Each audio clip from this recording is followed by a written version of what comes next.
Guys, we are back with another instructional video for the club car precedent, and today we have this club car precedent throttle, pedal, brake, whatever assembly you want to call it. Got this right off of Amazon, so we will hook you guys up with the link for that. But today we're going to be showing you how to install this on supercar street racing.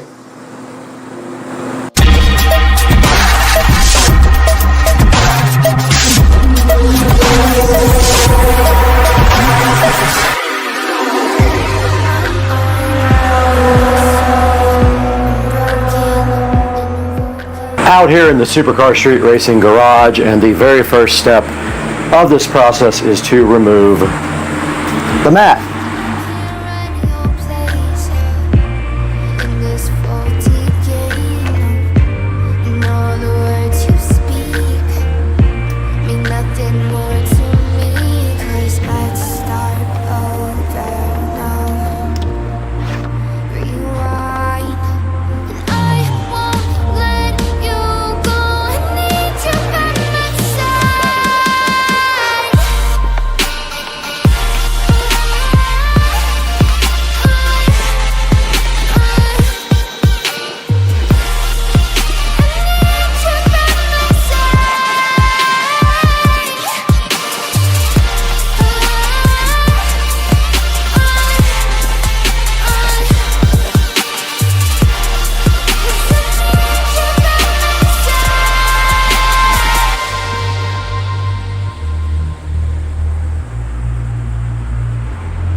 Okay, for the next step here, mine is a little bit strange because I have this brake pedal switch right here that connects.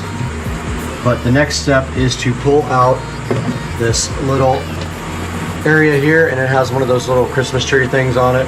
Set that to the side, and you can see here the brake assembly that we're going to have to disconnect here in a little bit. But on my cart, we also have to remove this extra brake switch.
All right, so we just have 2 crescent wrenches here.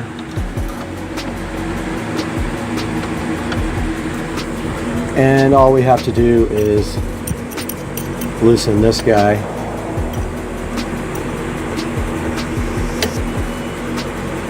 And I think it's going to be this way.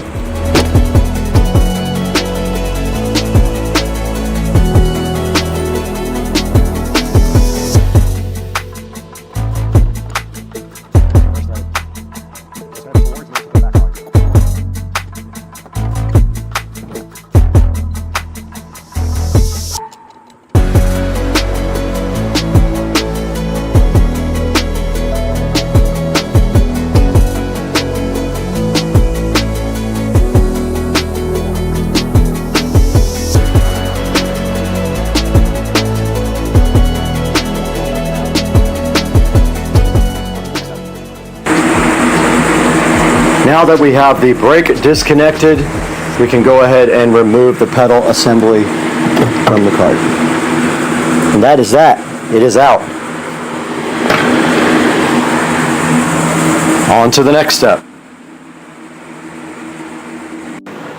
We are back in the nice air conditioning in the Supercar Street Racing kitchen, and as you can see, this guy does not come with another one of these rods.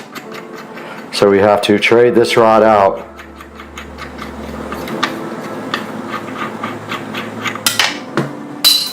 And we don't want to lose that, but I saw where it fell. So we're literally just going to take out this old one here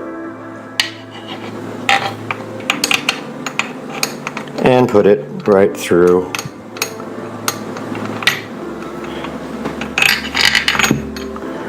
Yeah, easier said than done because I dropped the nut.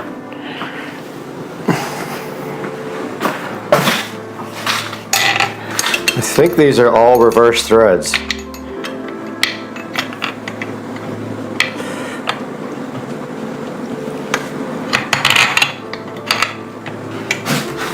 So that would usually be tight. It is reverse threaded.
And we do have a problem right here, and that is that a bunch of these screws have broken off. So when we put this back in, we're going to have to actually drill and probably use some self-tapping screws right there to get this thing done. But we are ready to put the new assembly right back in.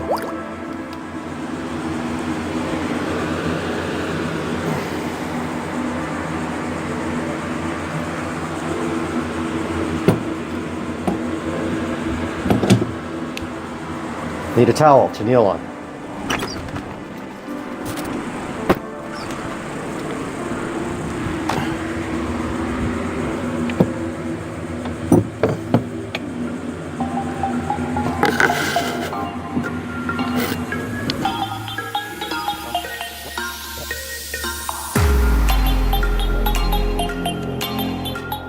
This does not come with a new rheostat, so we have to remove this one with a Torx.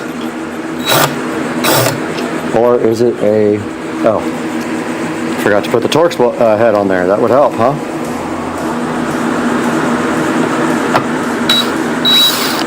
Simple as that. It should come right off. but I don't want to take it off until I have the other one right next to it so I know how it goes back on. I don't know if there's another connection to something here, but I see it clearly on the other one.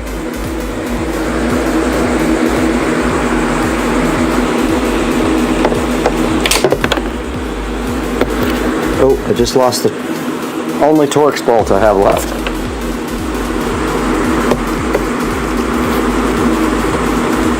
Okay, I can't tell how this comes off.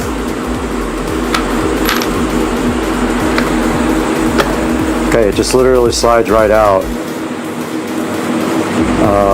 Pretty dirty. I'm going to go ahead and wash this all up and degrease it. It just slides right out, literally.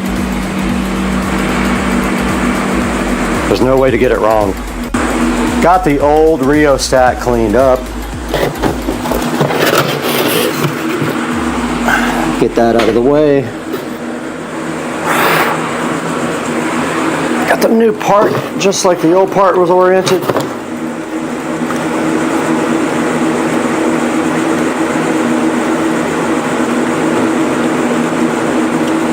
I think.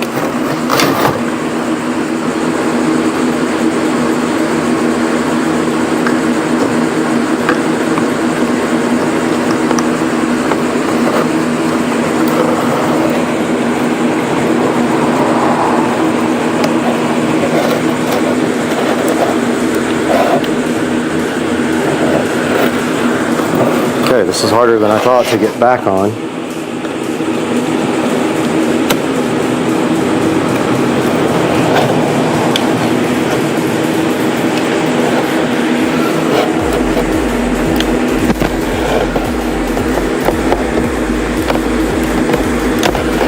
I think it's in there.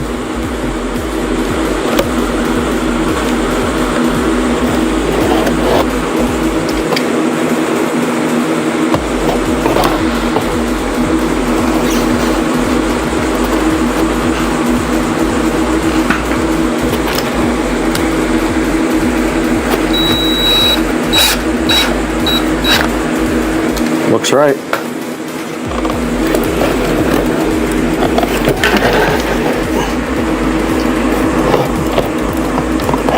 Can't tell if it's turning or not, but I think that's right. Okay, now we have our rheostat reconnected and transferred over. And these can only go in one way.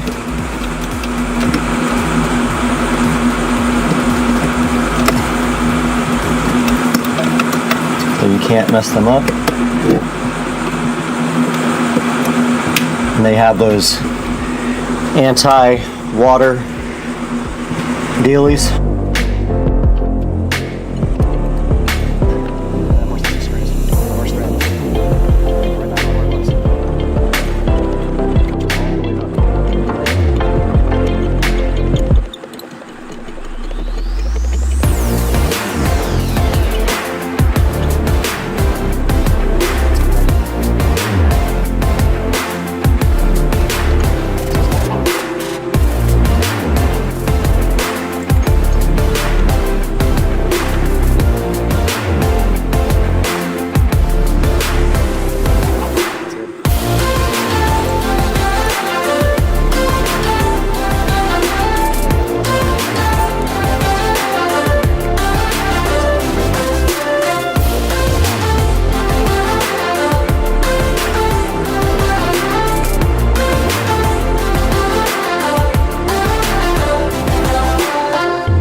Just ran down to Ace Hardware and picked up some self-tapping screws to finish off the pedal assembly.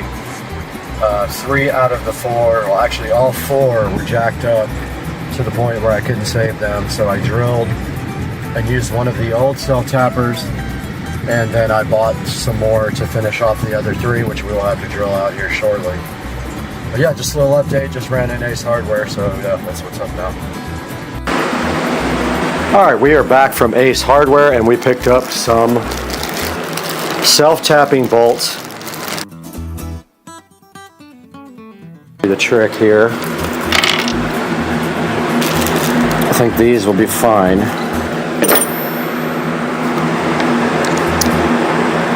They have the same head as the other ones. Let's see if those will go in.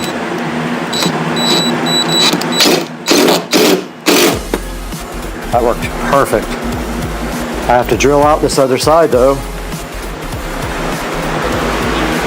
And I broke all these drill bits.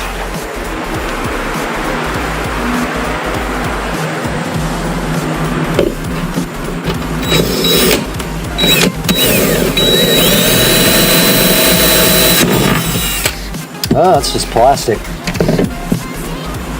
It's just plastic, or either there is metal down below there. Yeah, I think there's metal below it. If not, we'll use the bigger ones. Yeah, didn't do anything. That one won't either. We might have to use the big ones on this.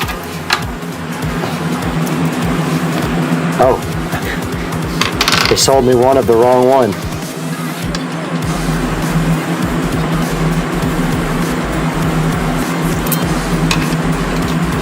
Oh, that won't do anything.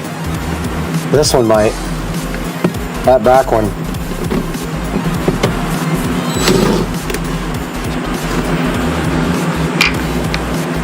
This one might go in. That back one is not going in. It's a way bigger hole.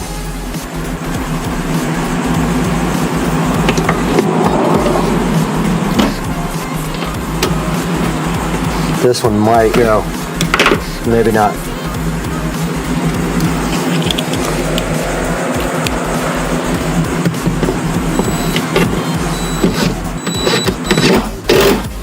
That one went. That back one's not going in. It's way too stripped out. But that's not going anywhere.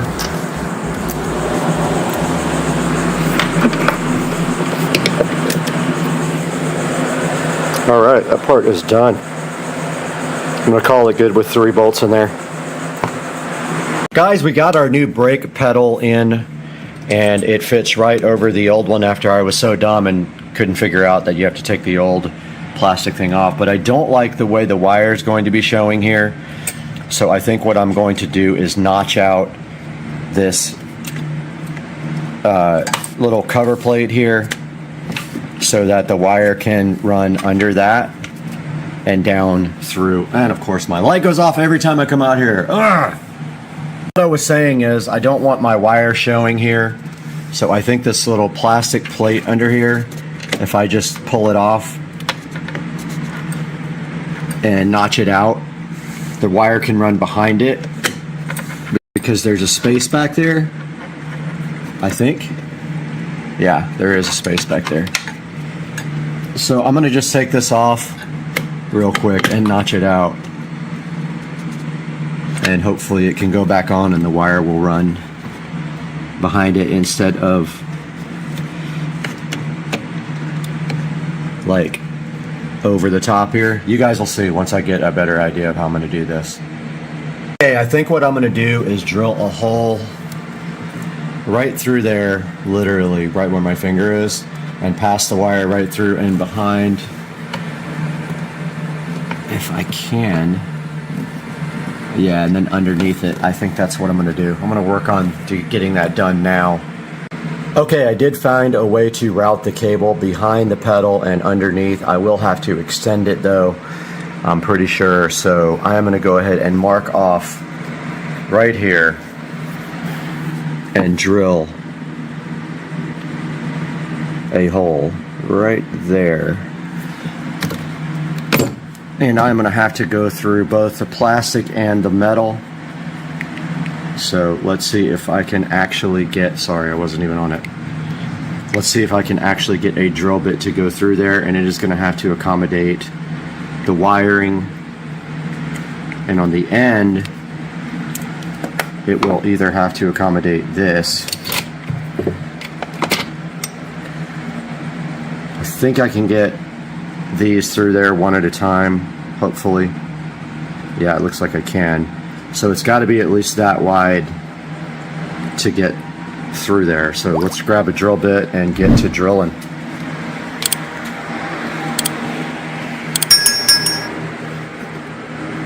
If I didn't break them all yesterday. I know. Every time you touch it, it turns on. Alright, let's see what we got in here that matches. And I think maybe this one will be perfect. Let's see.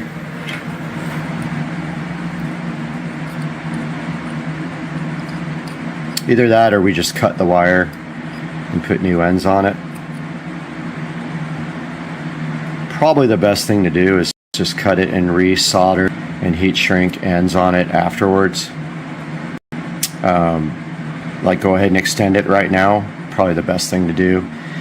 And then we don't have to really put a super thick wire through the hole. We can drill it out smaller. So let me see what I got for wiring.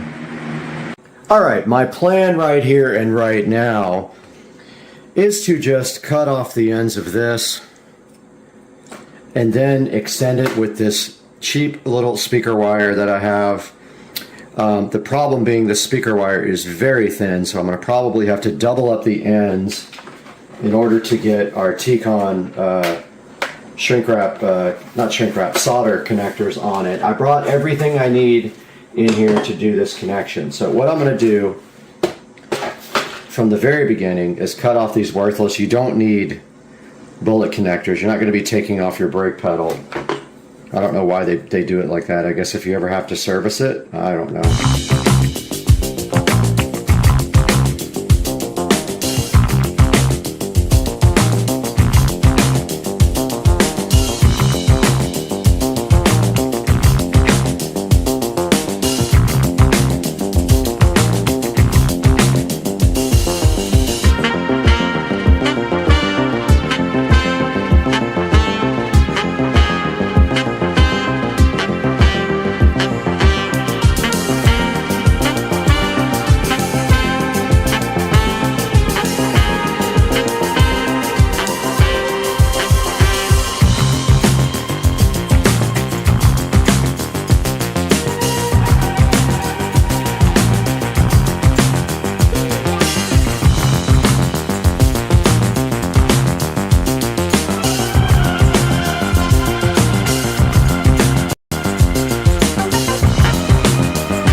I'm going to attempt to drill through this brake pedal. See if that wires are back.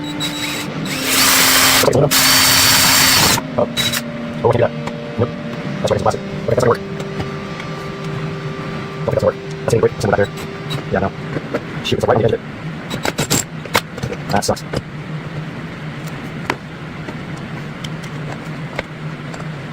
Oh man. Alright, well, I gotta get over here.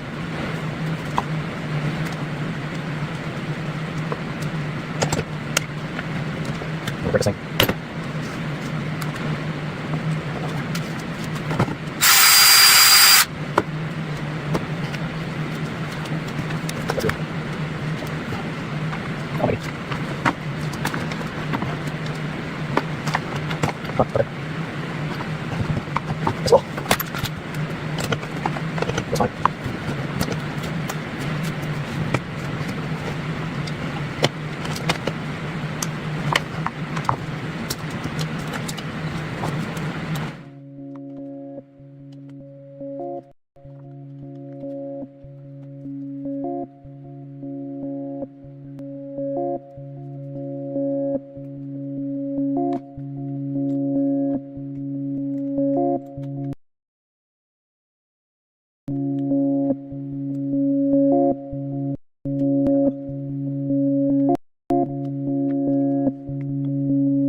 Update from the garage here. I did get the wiring run behind there. I need to tuck this in a little bit better, but yeah, the wire is run nice underneath the pedal right there. It goes behind the pedal and then underneath that. And then what we will do now is just tie this up really nice to the brake pedal and leave a little slack so we can move, and then get this tied in right there. So that's next on the list. Alright guys, a little update from out here in the garage. I got the brake wire ran to the back and underneath, and I might have already done this update, but the next step is to actually zip tie the brake wire line to the actual brake thingy here, whatever it's called. Give a little slack right there, and then do the connection. So I'm going to do that now.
This project is completely done. We have replaced the brake and accelerator pedal assembly on the 2014 Club Car Precedent. Looking so fresh and fly, and then we wiped it down and it looks great, and now the actual parking brake works again. I hope you guys enjoyed the video. Please thumbs up, subscribe, buy from our affiliate links in the description, and we will see you guys on the next one. Peace out.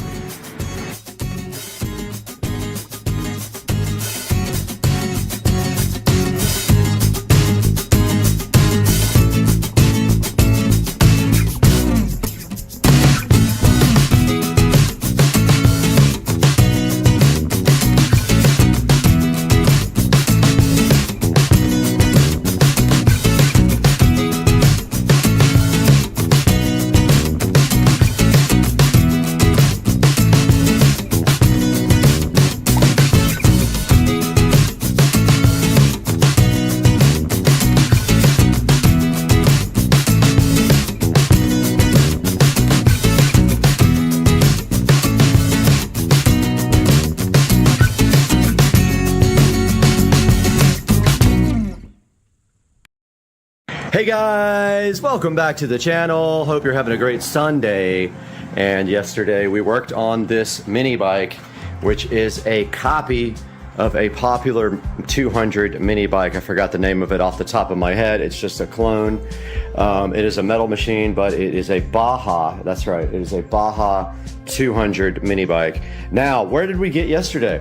So you probably saw in the video that we did get this started. What we did is we put seafoam in the gas tank and we put a full tank of gasoline, and this thing started right up with some starter fluid. Today, now actually after that part, I could not get the thing to run anymore, but I did find that the starter linkage is broken on this thing. It's not the starter linkage, sorry, the actual accelerator cable linkage does nothing to the carburetor. So not sure if I need to buy the whole entire section right there, because it does nothing at all. It looks like some of the springs are worn out, but today we're going to wrap up this video. We might try to start it again, but the first thing we're going to do is slime this tire so at least I can move it around until I can get a brand new tire. So we're going to do that now.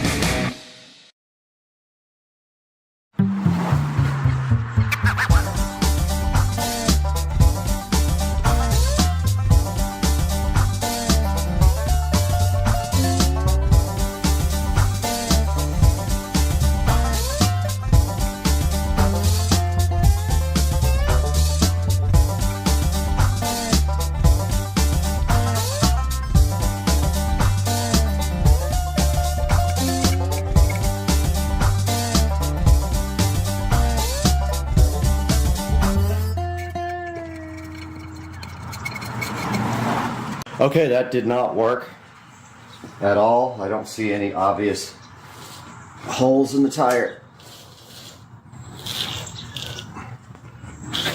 But it did not inflate. So there is the flat spot on the tire.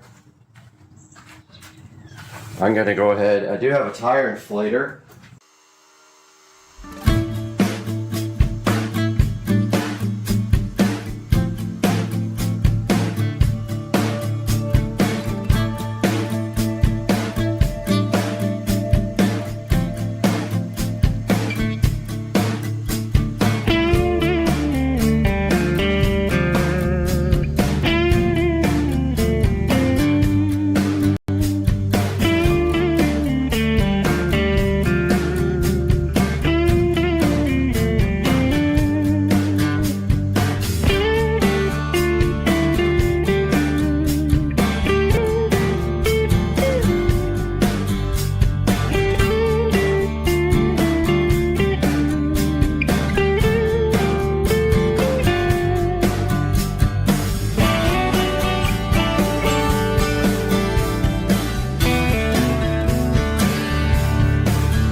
All right, I know nothing about these throttle linkages or how they work, but it is painfully obvious right here we have a problem.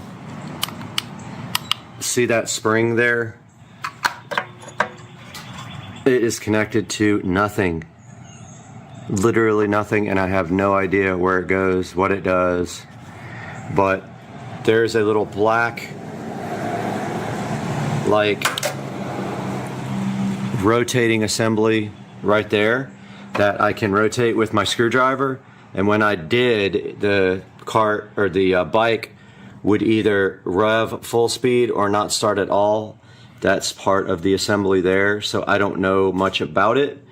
Apparently I need a whole new throttle assembly right here to connect to the carburetor, but I'm gonna keep on playing with this right now. Doing some more research, apparently this is a very popular motor It's the 196cc, and it has a name right there. Pride. And there are plenty of parts available for this. I'm actually going to order a high performance carburetor for it and ditch this whole setup and a new throttle linkage cable. Go ahead and get, I don't think I need a new gas tank. I'm going to pull this gas tank, drain it, and refurbish it. And then just start ordering parts for this guy. I could not air up the front tire. I tried a million times and nothing happens. I'm thinking this valve is jacked. It does nothing. So I need to order tires as well, front and rear tires, but I'm not going to go with knobbies. I'm going to go with street tires. And we have the mini bike here. We're going to start disassembling this.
All right, we are back in the garage here with the mini bike, and we have almost everything disassembled off the top of the engine here.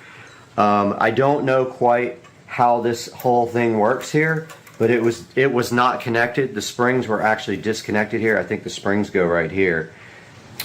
This side isn't doing anything. So I don't know how to put that back together. Hopefully there's some manual somewhere to tell you how to do it, or instructions. I'm not sure. I don't see a point in taking off this, but I think the new throttle assembly kit comes with this brand new, so I'm not sure. That literally just pivots this carburetor, accelerator. I think it's the actual throttle assembly linkage right here, and that was not working at all. Gonna go ahead now and take off the actual carburetor.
final update for part 2.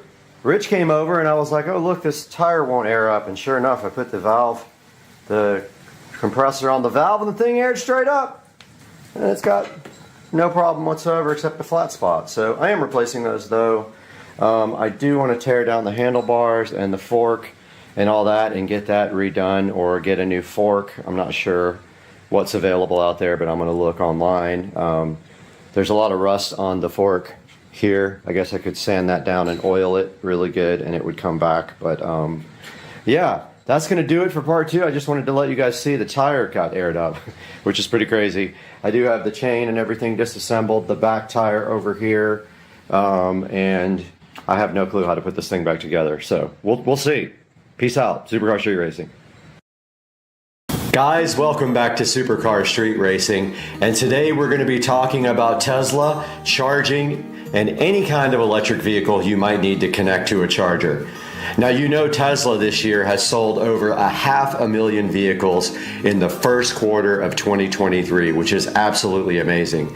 So today we're going to show you how to charge your electric car at home with your dryer.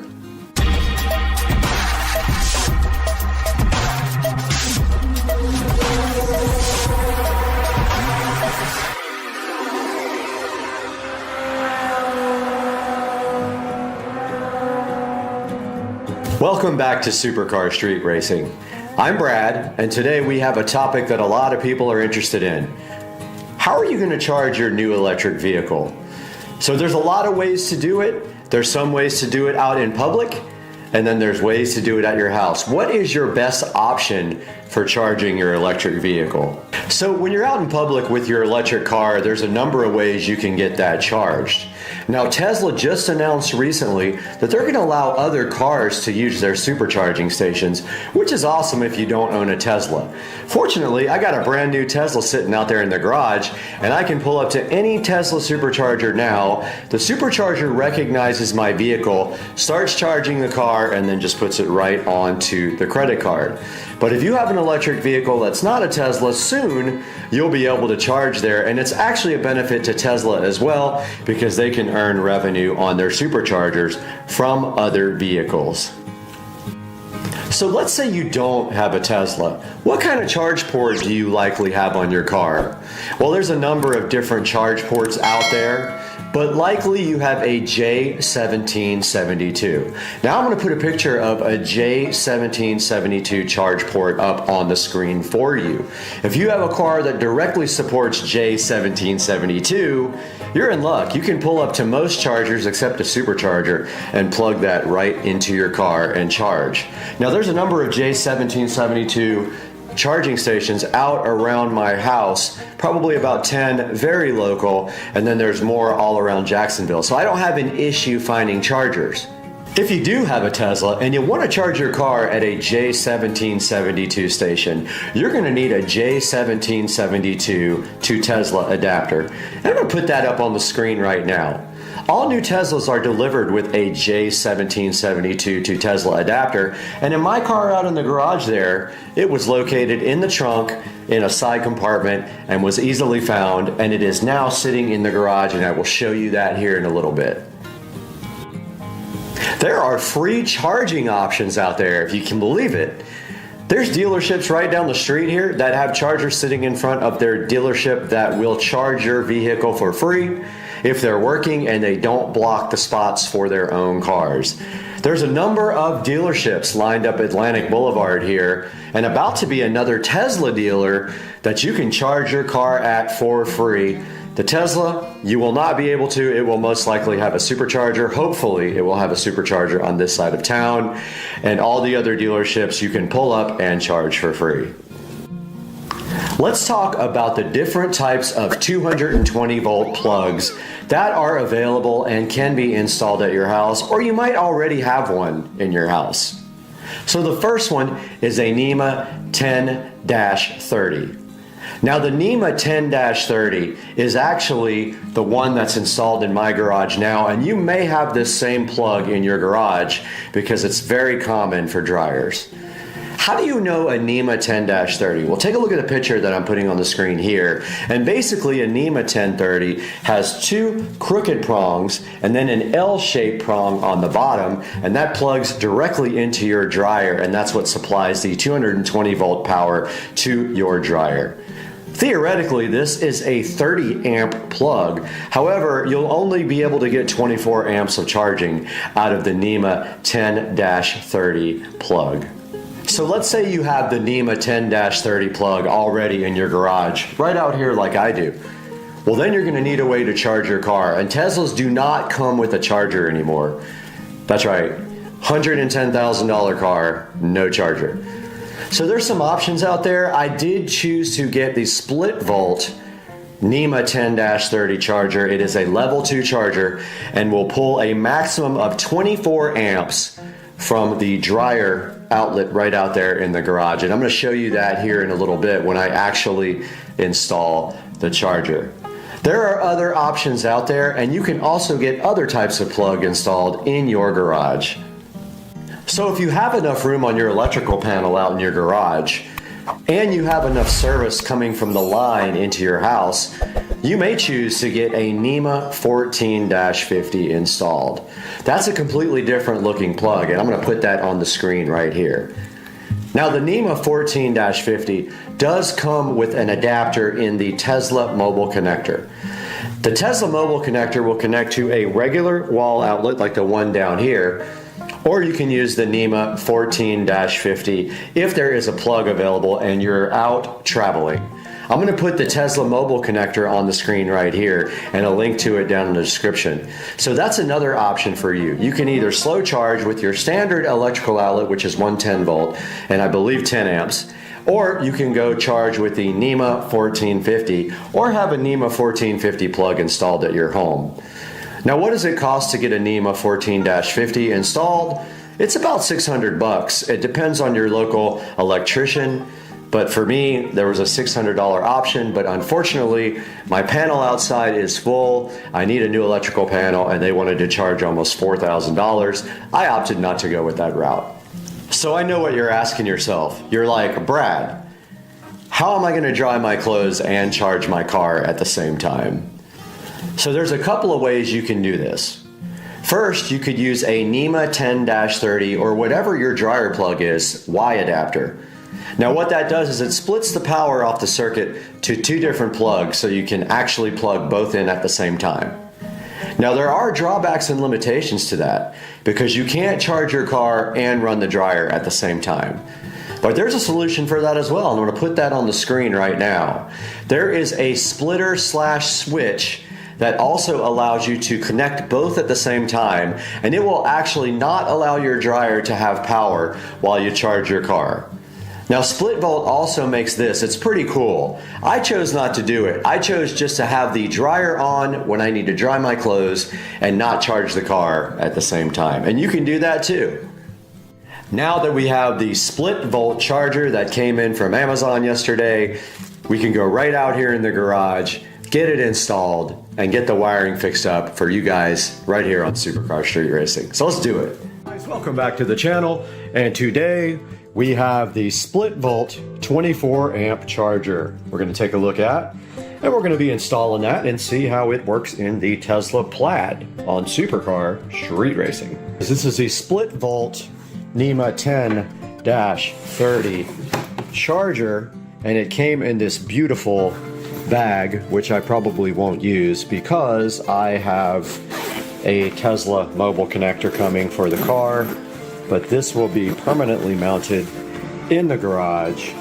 And so let's see what's inside of this beefy cable. This is the 16-foot version because that's all I need, and pretty good packaging. The box was damaged, however the inside had no effects, and it's got this nice split volt little thing asking you to email them if you have any questions. And then of course here is your charger, and just like most of the chargers, I don't like the fact that it doesn't have much of a pigtail. However, that's okay because it has a 16-foot cord and it doesn't have to go that far. I was hoping I wouldn't have to mount this on the back wall, but it looks like I will mount it right next to the dryer, right off the pigtail, and then take it into the car. So I did return the Electron charger. It would not do over 16 amps, and so it was a little bit cheaper, like $100 cheaper, and it wasn't worth it. So I returned that, and I got the 24 amp charger, which I will open now. Here's a look at the Electron on the front with the power light, charge light, fault lights, maximum 24 amps. And on the back, we do see that it has the capability to be mounted right there with a screw, which we will have to use a drywall insert. And then we have our J1772 connector, and I have a J1772 adapter, and this should be a NEMA 1030 plug hiding under there that I will open now. Okay, here's the NEMA 10-30. I do have a splitter for the dryer, so we will go outside now and get this thing plugged right in. Alright, back behind the dryer, we already have the NEMA 1030 splitter there. We are going to go ahead and mount the split volt right next to the washing machine here.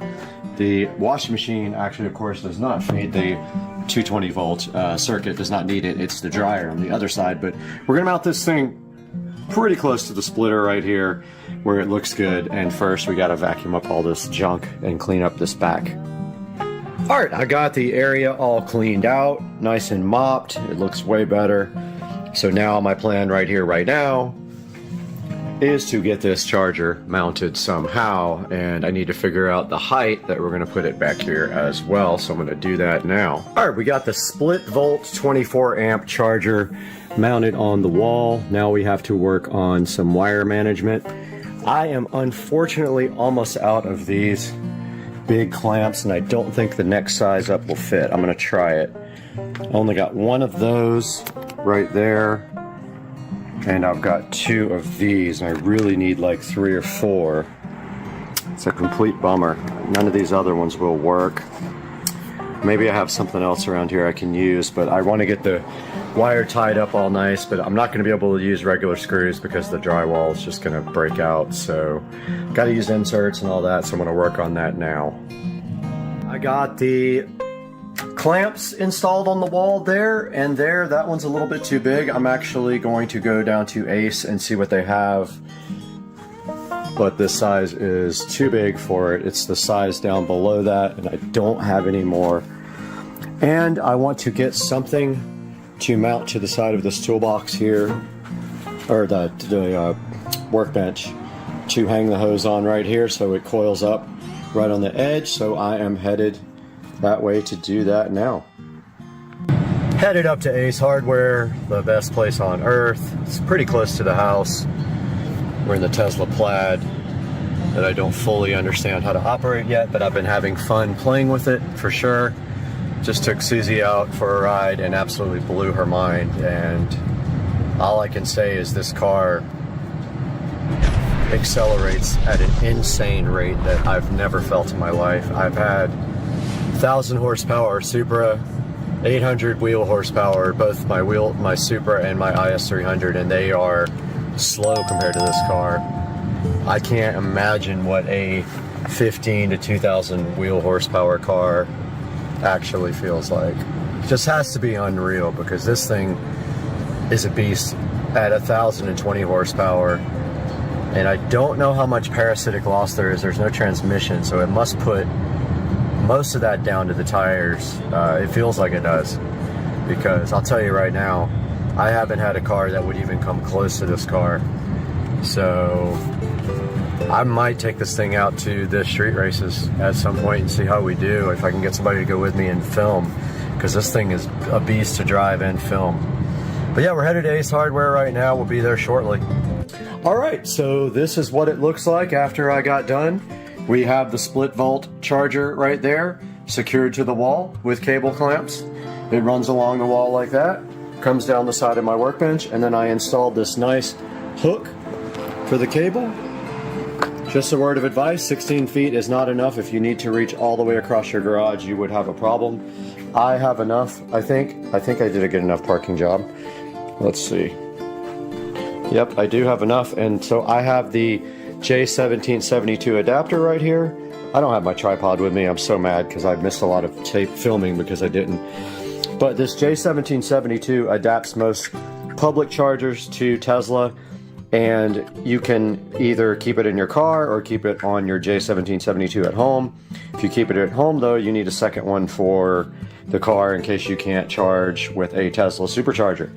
So this just fits literally right on the end of this, like so. It can only go one way.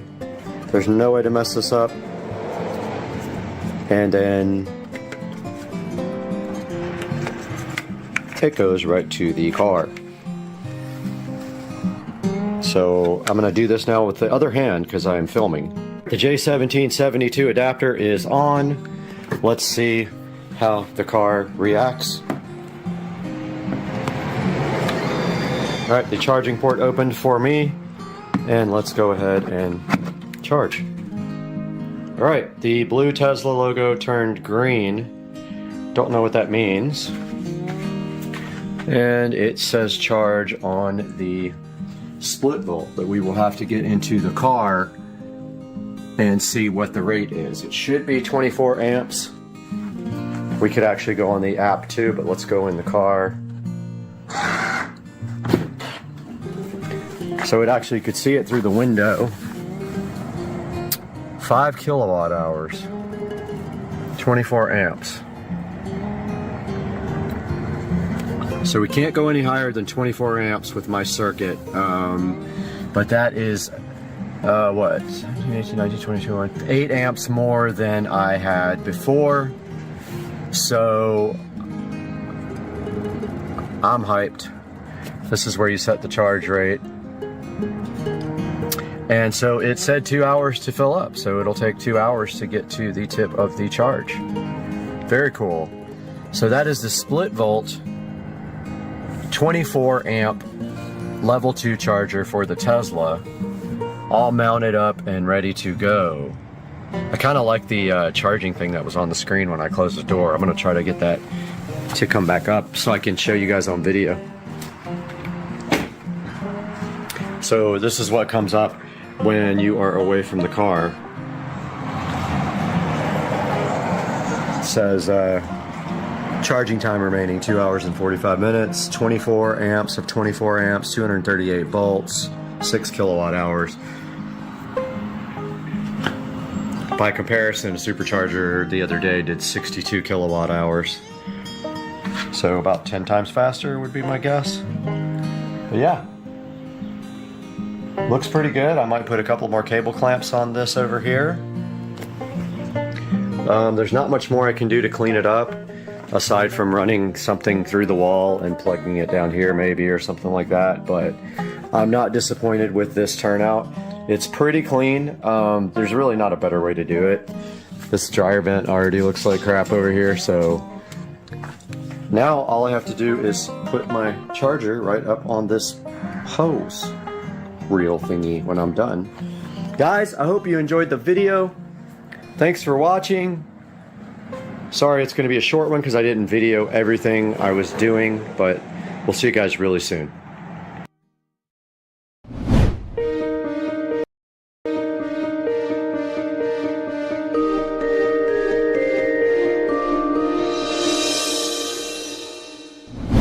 What's up, guys? It is football Sunday today. You're at the Supercar Street Racing compound. We are outside in beautiful Florida, where the weather has been exceptional for the last couple of days. Nice and cool here is a great change from what we had last week or the week before that, where it was 90 degrees and very warm. We're out in the sunroom today to tell to you guys about something. I'm super excited about this. We have the coolest thing waiting in the garage for you guys to check out. Let's go see it on Supercar Street Racing.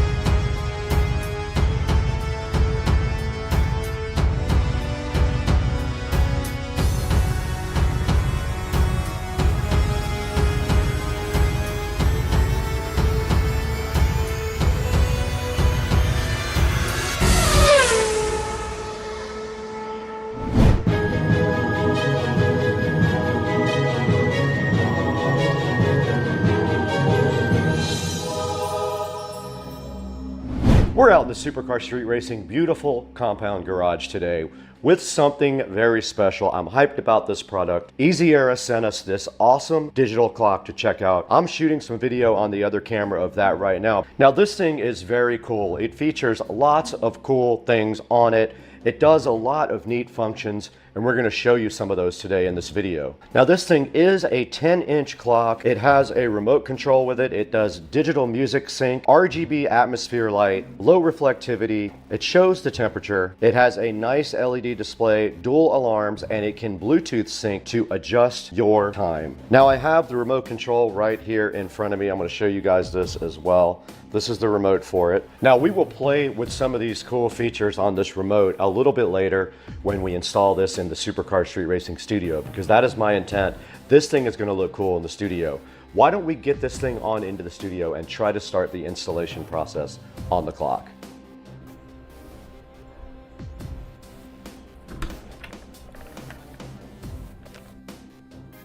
Okay, we're out here in the Supercar Street Racing studio with all the cool lighting. Let's go ahead and turn on this one. But yes, here is our cool lighting inside the studio, and my plan is to put the light right here, but it needs power. I'm going to run power up here to this power and then run the cord down through the wall here between these sheets, so it'll be totally hidden. So it's going to sit right here. Might be good right there. All right, I got some screws, and you can also, when you do this, you can basically run the wire right below these acoustic tiles, and this should be straight if I just go in here like this, but I just don't know how far apart they are. Let's see if this will work without doing anything extra with just the foam. Now before I put this clock up, I just want to show you guys that there is buttons on the back to do some of the functions as well. Now let's see if I got my screws in the right place. Let's go ahead and run our wire first. So like I said, it's just USB. I'm going to go right in the crack there. That is the best thing about having these tiles.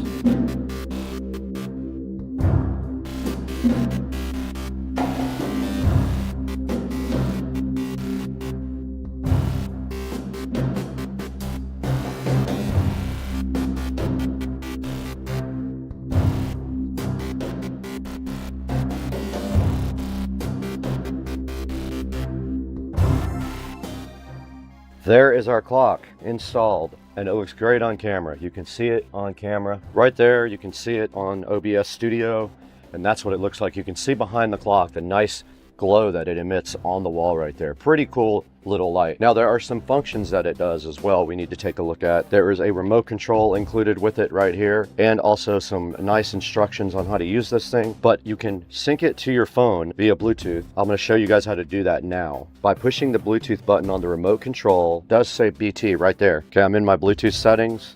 I'm going into details, and I'm looking for the Easy Era. There it is down there. I'm hitting it, pairing. I hit the pair button. Let's see what happens. I hit allow, and there we have it. The time and the date and the temperature are perfect now on the Easy Era digital clock. Now this thing does also feature alarms as well. You can set the alarm with the clock button or with the remote control. You can also set the volume of the alarm. Here's the button right here, lower left. And those are all less bright. I want it most bright, so L1 is the highest you can go. L2, 3, and 4 are darker. Okay, if you press the light schedule button on the remote, that lets you schedule, you can actually schedule it to turn off and on. Now there is also a music sync button. If you press the music sync button, it is this little music note here. You can adjust the sensitivity. You press and hold it again to return to the previous state. So for example, now we are on music setting, and you can see the back of the light responding to my voice, which is very cool. I love that. There's the next setting right there. And then there's back to normal. There's also a count up timer that you can run on it. There are 12 and 24 hour switches on it. Now you can also change the display color by pressing the display color button on the remote control. Let's find that button. All right, it went to green, blue, purple, white almost, yellow, red, light blue, green. Oh, and then you can go through all the other ones. You can individually set, oh, that's cool. And that one's going through all the colors by moving up and down through them. That looks awesome. I love that. So that's a look at the Easy Era clock. Really cool thing from Easy Era that they sent me to let you guys check out. Go ahead and grab one in the description of the video, and we'll see you guys later.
Oh yeah, this is my kind of show. We are live at the 2026 Consumer Electronics Show with Supercar Street Racing.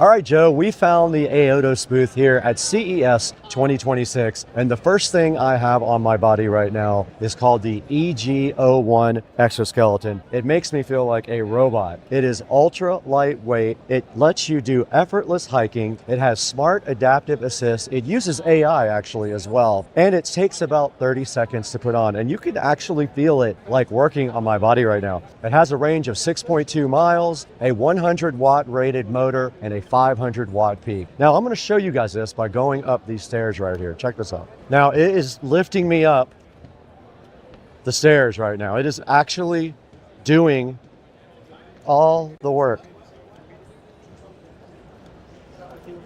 So make sure you check out the EG01 from ASUS, the exoskeleton robot. We got some more stuff to show you guys though. Guys, we're still at CES 2026 in the ASUS booth, and look what we found here. We found their D2 electric dirt bike. This thing is sick. It weighs 128 pounds. It has a 34.5 mile range, a 60 volt, 30 amp hour lithium battery. It has a 2000 watt motor, and it can peak out at 4,800 watts, which is crazy good. It's got front and rear hydraulic brakes, as you can see right here on the front and the back, and it's got hydraulic spring suspension. This thing goes 50 miles per hour with 17-inch front wheels and 14-inch back wheels. ASUS wants you to check out, these are all brand new. These have not even hit the market yet. They're so new, they're available, but they're brand new. Make sure you check this out. There'll be a link in the description to buy one of these as well. We're still at CES 2026 looking like a complete robot. We're wearing the exoskeleton right now, but our main focus right now is this D2 bike. Now this is a little bit smaller than this bike here. It has a range of 28 miles. It's a 48 volt unit, 26 amp hour battery, and it has a 1500 watt motor with a 3000 watt peak. It has front and rear hydraulic disc brakes, as you can see right here. It does have hydraulic spring suspension. You can check it out right there inside that thing. This guy does 40 miles an hour. This would be perfect for a young adult rider. There will be a link in the description for this guy as well. Make sure you check it out on ASUS. All right, we're right in front of the EB03 electric bike here, and we're gonna see something crazy, I think. This thing is awesome. It has a 50-mile range. It has a 750 watt motor, and its peak power is 1200 watts. Show us what this thing can do. Joe, this is great. 330-pound bike. It's all aluminum, 54 volts. And it has a 50-mile range. This thing is awesome, man. Awesome job. Thank you for that. Appreciate that. Yeah, we just wanted to point out how many interesting devices are on this. There's wireless transmitters with like 2 or 3 cameras, a small rig setup. This is cool. All right, Joe is on the L2 rideable luggage, and he is zipping around on it right now. Look at Joe go like he's at the airport, ready to get back to the plane. And this thing can hold 242 pounds. It has a 200-watt motor and 4-inch solid tire. This thing can go 6 miles, Joe. 6 miles. It'll go 6 miles. I don't know the top speed though. Good job, Joe. He's doing good. All right, we are right here at CES 2026 with Supercar Street Racing. We found the ASUS booth right here. ASUS invited us to come in and try all their high-tech gadgets, but this company is focused on making everyday mobility more fun and more easy. Now, a lot of these products, or most of them, are brand new. They are focusing on e-bikes, dirt bikes, exoskeletons, and rideable luggage. Now, there's also in the catalog, I saw a few scooters. I saw about 5 scooters, which I'm super hyped about. I saw a Red Bull scooter in there that I really like. But yeah, this company is focusing on this current product line right now, everything that you see behind us. Now, their next big product is an electric motorcycle integrated with a drone. I don't have a lot of information on that, but I'm excited to see what that is like. They're going to combine performance, safety, and smart features into all of their mobility products. ASUS wants people to trust and enjoy their products, whether they're just riding around like in here, or they're outside in the forest, or doing whatever, commuting to work every day. They want you to trust their brand. We wanted to show you guys around the ASUS booth, and right now we are in front of their electric bike section. It's very cool. This is a camera rig here. There's 75 cameras and every sort of thing on top of that. Now, as we move over here to this section, this is the same bike here. We have 3 of the exact same. Now we're moving over into their electric dirt bike section. There's a smaller one for maybe smaller children, and this is a little bit bigger one. And then of course they got their e-bike right over there. Now that's a different one. You notice that it has a black fender there. That's a different model from the silver one over there. And then over here we have their exoskeleton. You guys did see me go ahead and demo that. And then there is a crazy robot. I don't know what he is doing. But the rest of the tour here is the cool ASUS rideable luggage with the LED on the side that people are going to flip out when they see us riding through the airport. And that's all for ASUS. Make sure you come visit them. Tell them Supercar Street Racing sent you. Hey everyone, welcome back to Supercar Street Racing, and today we're doing something a little bit different. We are deep diving into the AI creation platform magiclight.ai. Now this site has some of the most unique AI tools that I've ever seen, including story to video, kids story, religious story, explainer video, character vlog, the AI video agent, image to video, and of course, AI character creation. Now I'll be walking you through every tool step by step, showing you how each one works live on camera. So let's get started. Let's get right to the video.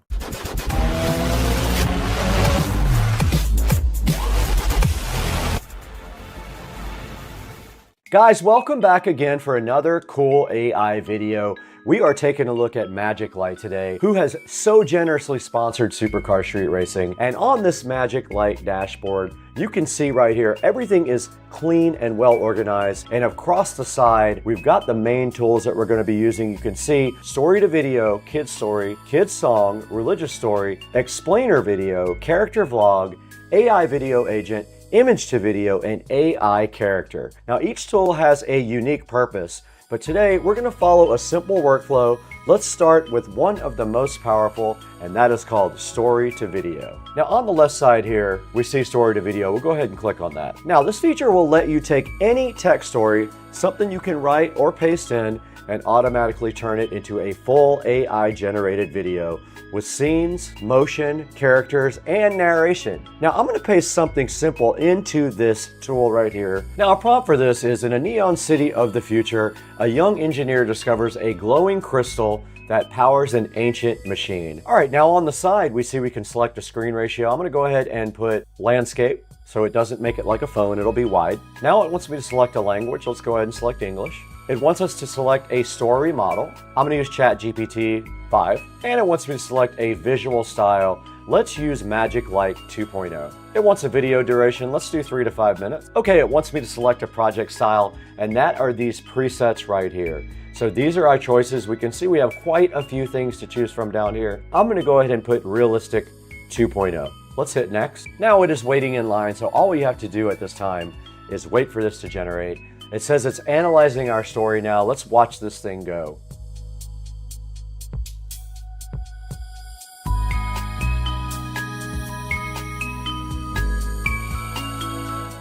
Okay, so you can see next our synopsis. It went ahead and laid out the story and how it is going to be created.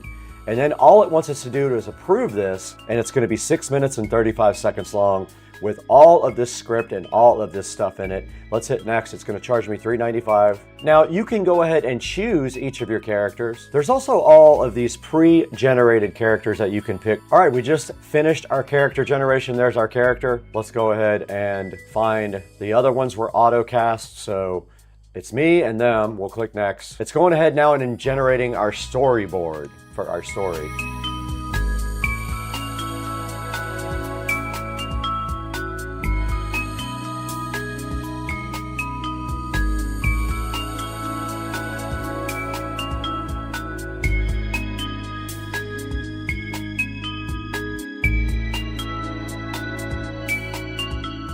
All right, our video's done here. Let's go ahead and preview it.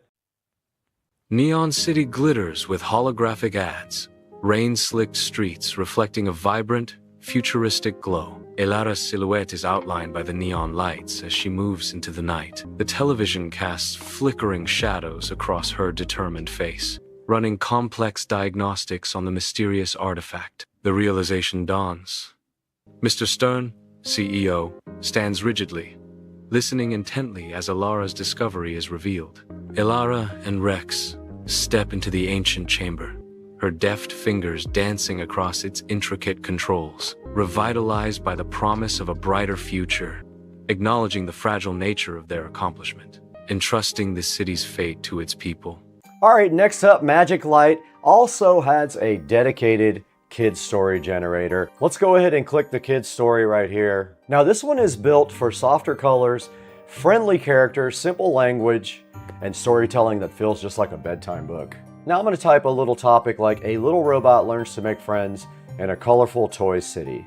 All right, I'm going to go ahead and pick a style, but this time I'm going to pick Pixar. Now when this is done, you're going to get a full kid-friendly story, perfect for parents, educators, or content creators. All right, our video is now done. I'm excited to take a look and see what it created. Let's go ahead and roll our video. In a city made of toys, lived a little robot named Bolt. Bolt was shiny and new, but he felt lonely. One day, he saw a group of toys playing near a rainbow slide. A teddy bear waved, "Hello, want to play with us?" Bolt beeped nervously, "I don't know how to play." A plastic dinosaur chuckled, "We can teach you." They showed Bolt how to roll down the slide and build towers. Bolt laughed as he zoomed down, feeling happy. He helped build a tall tower, his gears whirring with joy. The toys cheered, "You're a great builder, Bolt." Bolt smiled, "Thank you. I'm glad to be your friend." From that day on, Bolt wasn't lonely anymore, playing with his new friends. All right, now Magic Light AI also contains a very specific tool that might be helpful for some of you. It is called Religious Story. And this takes an inspiration or devotional content and builds a respectful, visually uplifting story around that. Now I'm going to paste a sample devotional or parable, choose the tone, select narration, and then generate the video. Let's click on Religious Story. I'm going to go ahead and paste literally warm, peaceful, or inspirational Bible art. Let's go ahead and create the video. All right, our religious video is done. Let's go ahead and take a preview of that right now. The sun rises, painting the sky with gentle hues. They close their eyes, breathing deeply. The world is still, a sanctuary of calm. Opening their eyes, they smile softly. The world awaits, renewed and inspired. All right, now let's move on to something more educational, the Explainer video tool. This is perfect for breaking down concepts, reviewing products, or teaching something with simple animated visuals. Now let's try something like how electric cars store and release energy in the style of a vector illustration. Electric cars use batteries to store energy. These batteries are made of many cells. The battery sends electricity to the motor. This is called regenerative braking. The next one's super fun, called Character Vlog. You pick a character, a style, and the character talks directly to the viewer. Let's try it out with this right now.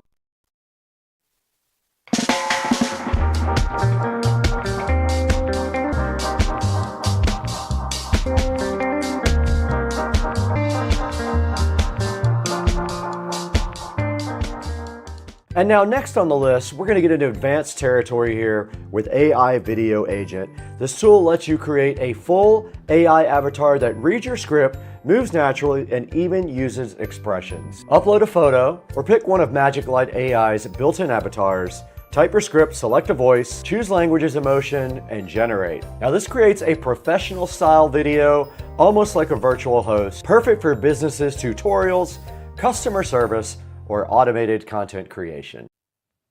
Every great story starts with one spark.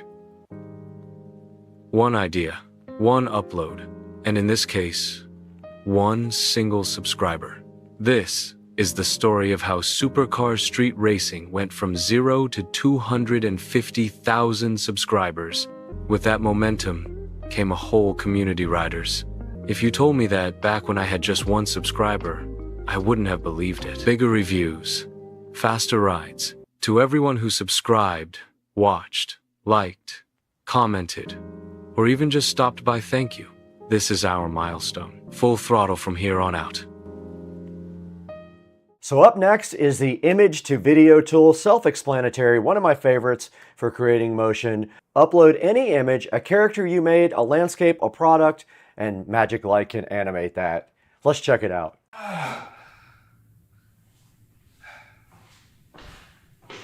All right, guys, I hope you enjoyed magiclight.ai and all the cool things it can do for you. I am giving away 4 memberships in total to the best comments in the description. So leave a comment after you watch the video. I'm gonna pick 4 people and give away 4 pro memberships. There'll be a link in the description also to go ahead and subscribe to Magic Light. Thanks for watching Supercar Street Racing. We gotta get out of here.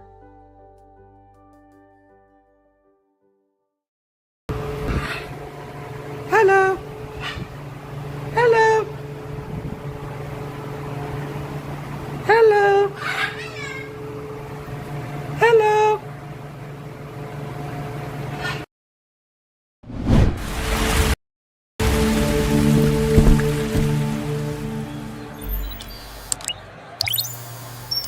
Ladies and gentlemen, directly in front of me here, eWin reached out to see if I would be interested in checking out their ergonomic gaming chair. Now this thing is supposed to be awesome. I'm really hyped to get this in my office and replace my regular chair. So today we're going to be taking a look at this eWin ergonomic gaming chair. This thing looks pretty cool, man. Look at the box. It's very heavy. I feel like it's going to be a high quality product.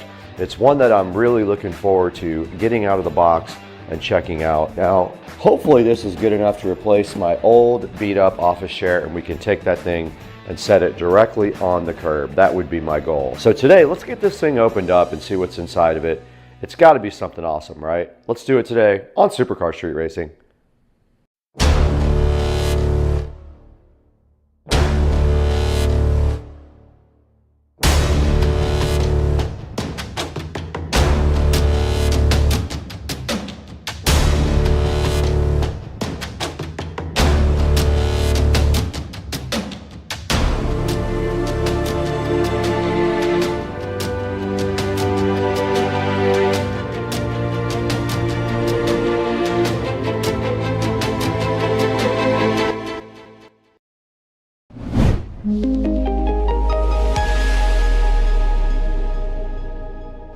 Now, I don't know where I got this old chair from, but I've been using this in my office for a while. Right here in front of me, this office chair will hopefully be replaced today. So my goal is to get the eWin out of the box, directly out of the box right now, so we can go ahead and get this thing built and put over in the Supercar Street Racing office. But to get this out of the box, we have the trusted SCSR patented scissors.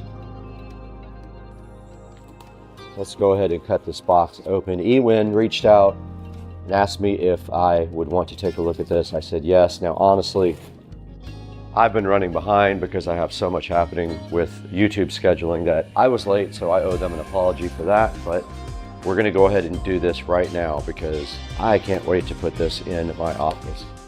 As soon as we open the box, we see crazy good packaging, which I always love to see that with these content creation videos. And this packaging looks so cool. Check it out, guys. Shows you all the features of the chair. Drop test, it passed. Stability test, backload test, overturning test, swivel test, mechanism test, vertical armrest, and packaging drop test. All done before the package got here. And over here, there are some funny little things that you're not supposed to do. Don't sit on the edge, don't lift weights on it, don't let somebody sit on your lap, don't put your surfboard in it, or a sword. It's a sword. Don't surf on it, and don't go crazy and use it for a vehicle. All that stuff is on the box. Pretty funny. At least I have a sense of humor, right? All right, guys, real quick before we jump into the next part of the video, I want to take a moment to thank a brand new sponsor on the channel, Umevo. They sent over their AI voice recorder with app control, and honestly, this thing looks super useful. Now, this guy right here is an AI voice recorder that automatically transcribes and translates your recordings. No more scrolling through all your files, trying to remember which one was your parts list, which one was that note you made at 2 a.m. last night, and which one was a video idea. It's all recorded right here and organized. When you hit record and talk naturally, Umevo's AI turns everything into clean, searchable text. And because we're always filming around loud environments, all that noise, the built-in noise reduction microphone is a lifesaver. Even in the shop, this thing will keep your voice clear and make your voice understandable to the AI. Now, you can control the recorder also remotely. You can start and stop everything from your phone. You can see your transcriptions pop up instantly, organize your notes, export everything. It all syncs automatically. I'm using it right now. I'm recording this whole video, and hopefully after I'm done, I'll show you what it recorded. Now, the battery life is also really solid.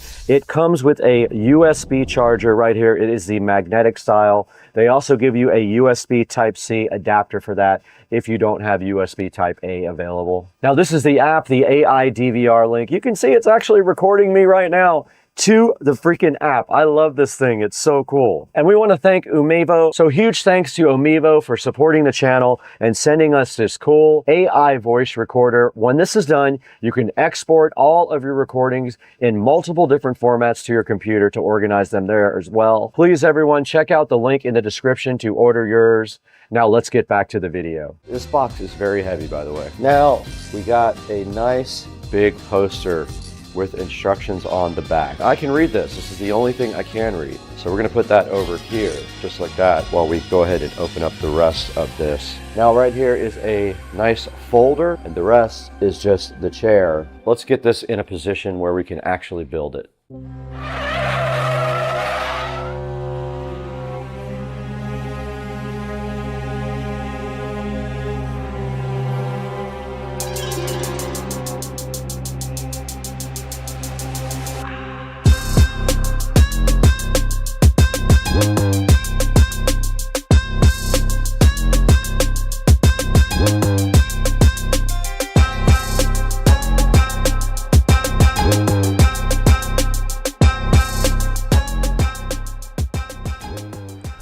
Okay, I decided to build this in the actual room in case it won't fit through the door.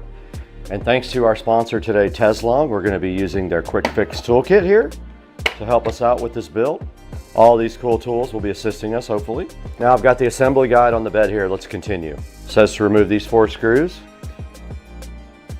You can eat this later, or I'll give it to your mom when she comes over. Okay, next step, slide the backrest right down onto the bracket.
Okay, I just finished building my eWin gaming chair. You can see it right here, looking so fresh and so fly. You can see right here, it also has a magnetic pillow system, but we have to get this old chair out of here. That is the next step.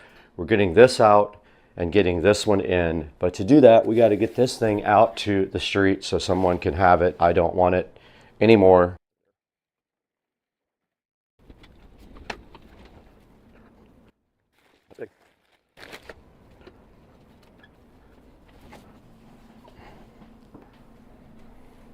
Perfect. Thanks, eWin. You just saw the unboxing and assembly of the eWin Champion chair. Now we're going to get into the controls a little bit. And by the way, this thing is super comfortable, but the first control you need to understand is the seat height adjustment. Now on the right side under the seat, there's a little paddle-like adjustment gear. You just pull up on this while you lift your weight off the chair, and you can see the chair raising right now to a comfortable position. Now to lower the chair is very simple. You do the same thing over again, but you let your weight kind of settle the chair down to your comfortable position. Now on the left side, you've got your tilt and recline controls. You pull that lever up to unlock the tilt so you can lean back and relax. And then when you got it where you want it, you just move the lever to the opposite position. Now if you want the recline to feel tighter or looser, that's where the tension knob underneath the seat comes in. If you turn it clockwise, it'll create more resistance. If you turn it counterclockwise, it'll be an easier lean. Dial it in just like tuning a suspension.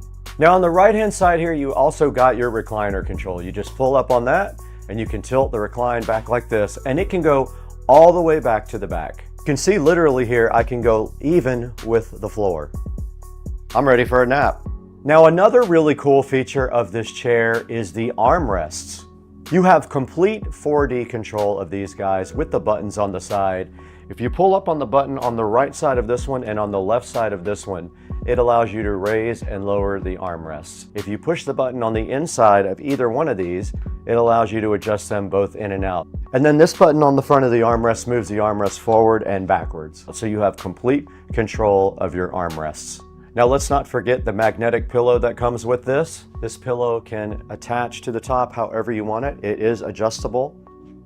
It sticks right on there. And as a huge thank you, eWin gave us this nice memory foam pillow. You can use it however you want. You can use it behind your head, or you can use it for more lumbar support if you want. Very awesome. Now on the left side of the chair for your lumbar support, you will find lumbar position. It is a knob right here. Now all you have to do is rotate the knob clockwise and the lumbar support moves up. If you do it counterclockwise, the lumbar support moves down. Now on this side of the chair, we have another knob for lumbar curvature. Rotate the knob clockwise for more curve and counterclockwise for less curve. So there you go, height, tilt, tension, 4D armrest, magnetic support, lumbar controls. That's everything you need to know to dial in your eWin Champion gaming chair so it fits like a performance seat. If you want more gear reviews, tech tests, and full send content, make sure you're subscribed to Supercar Street Racing. Pick up the eWin chair from the link in the description. We'll see you later.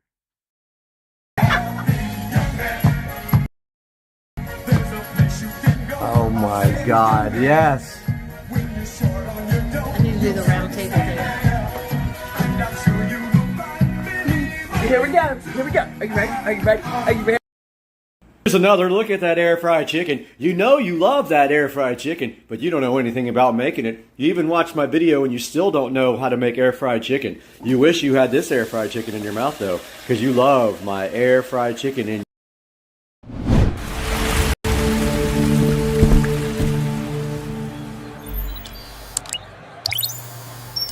Ladies and gentlemen, directly in front of me here, eWin reached out to see if I would be interested in checking out their ergonomic gaming chair. Now this thing is supposed to be awesome. I'm really hyped to get this in my office and replace my regular chair. So today we're going to be taking a look at this eWin ergonomic gaming chair. This thing looks pretty cool, man. Look at the box. It's very heavy. I feel like it's going to be a high quality product.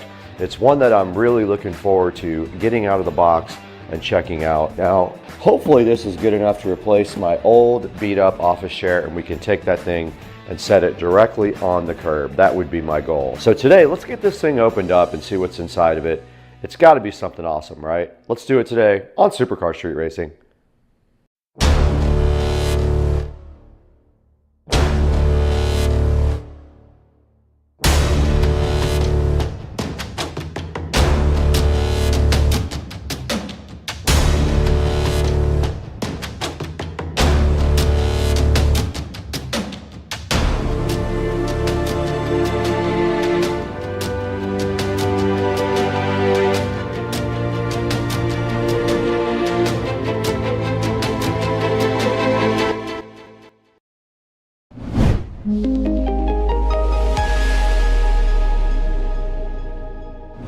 Now, I don't know where I got this old chair from, but I've been using this in my office for a while. Right here in front of me, this office chair will hopefully be replaced today. So my goal is to get the eWin out of the box, directly out of the box right now, so we can go ahead and get this thing built and put over in the Supercar Street Racing office. But to get this out of the box, we have the trusted SCSR patented scissors.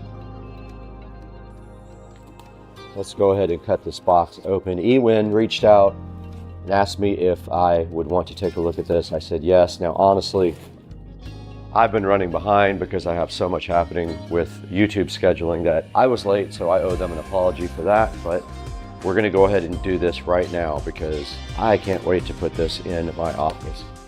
As soon as we open the box, we see crazy good packaging, which I always love to see that with these content creation videos. And this packaging looks so cool. Check it out, guys. Shows you all the features of the chair. Drop test, it passed.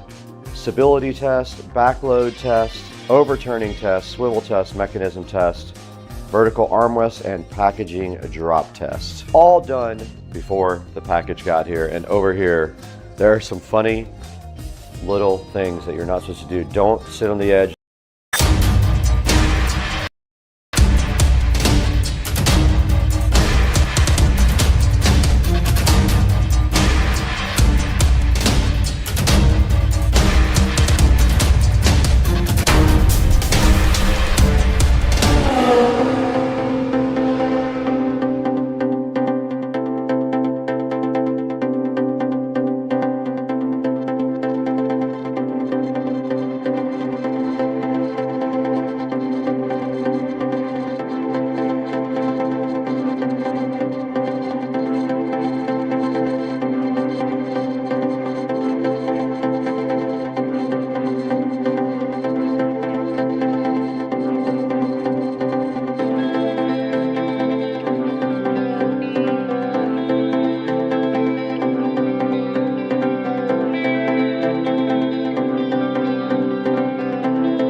Welcome back to part 2 of getting my mailbox fixed, guys.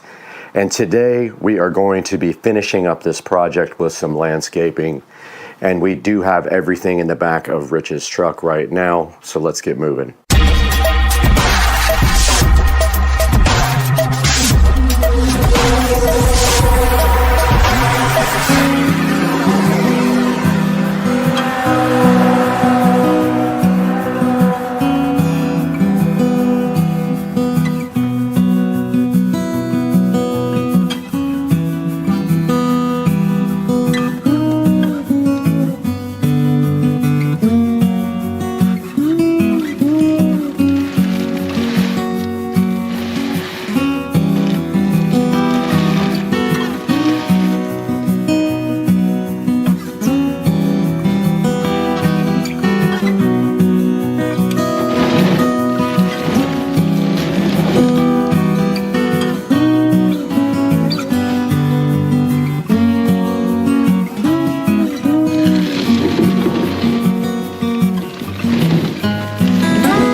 We have successfully gone to Lowe's and gotten new pavers after my old ones got stolen. So today we're going to be reinstalling pavers here.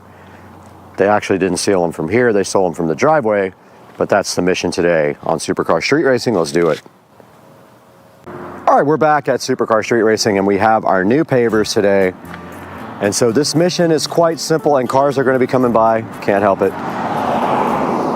All we have to do right here and right now is get these pavers into this area by the mailbox. But first, we need to do a little bit of leveling out. You can see there's some humpage right there and some in the front. So I think that what we have to do is just dig a little bit of dirt out here and in the front. But I'm not sure because it looks bad over here,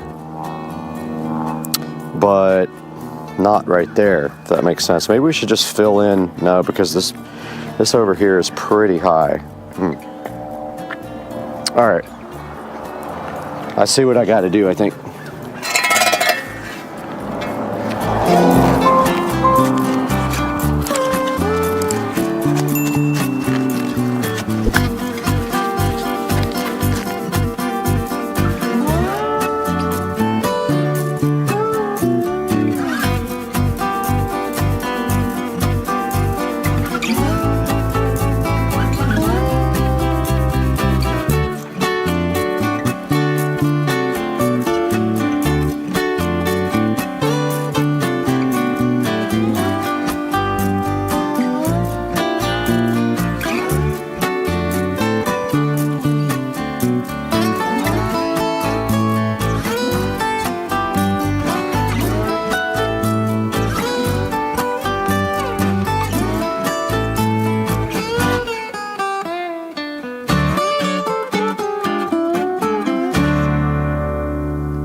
All right, I'm still kind of figuring this out. I've never done this before, but I think the move is to just try to follow the contour of the ground because there's so many weeds and roots and stuff. So I'm just gonna kind of go for it here and start on this corner. But there is a sprinkler head right there, so we can't go over that. Man, the bugs are real. I gotta get bug spray. All right, we're back with some bug spray on and the cars are just gonna keep coming. So we kind of have to accept that is our fate. I don't know how you...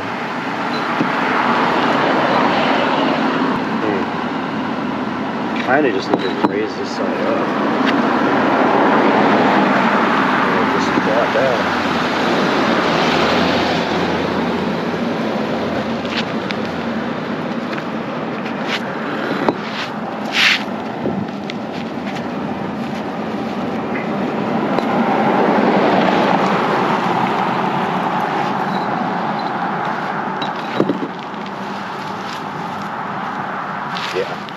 That's the move.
All right, we got our paver base laid down here.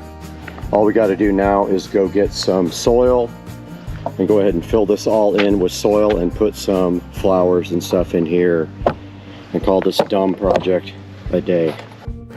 All right, we do have a car coming, but the very first thing we're going to be working on today is we're going to go ahead and get these 2 plants planted. We can plant more stuff later. They didn't have a whole lot of selection at the store.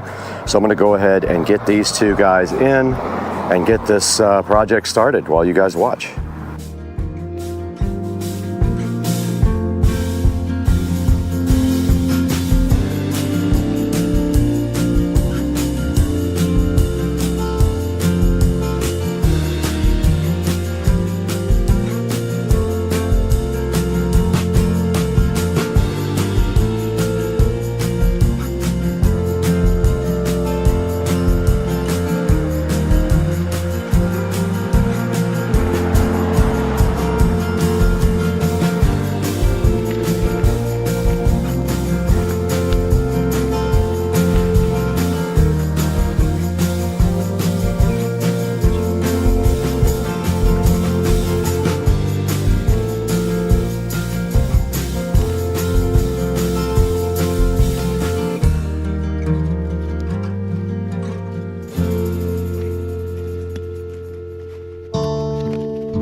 All right, we got our landscape light right here. I cannot for the life of me remember what I did with the bulbs for these, but I do have bulbs that fit it.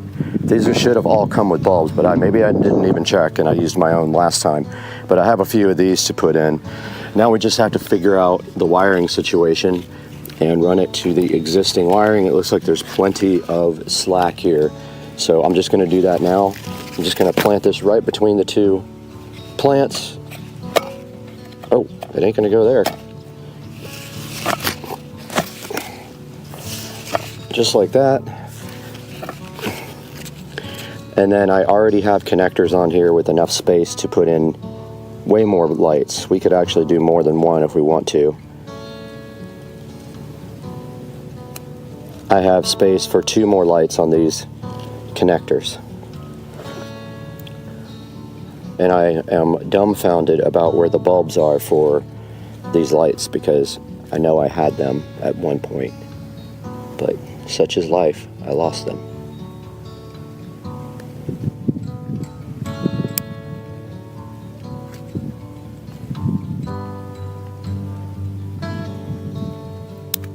Okay, I'm gonna go ahead and power these on and test.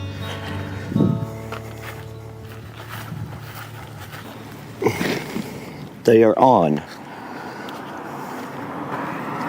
They are all on, guys. So these are going to be for the mailbox to light up, and the other one will light up right in the center of the nice new plants.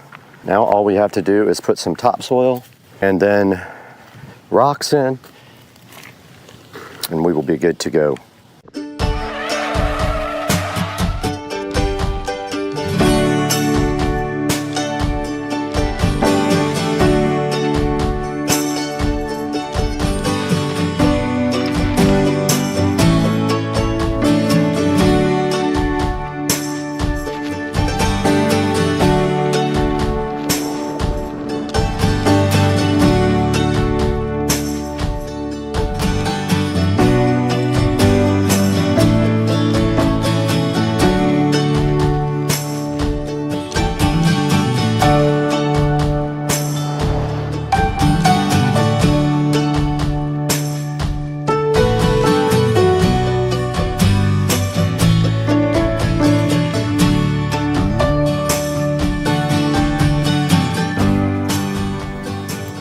guys, we got some topsoil in here. I really didn't have to put it everywhere, but I wanted to get it kind of leveled out. Now we're gonna go ahead and add our rocks in.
Just spoke to the hardware store. They are out except for one bag, and the bag that they have is busted open because that's why I didn't buy it.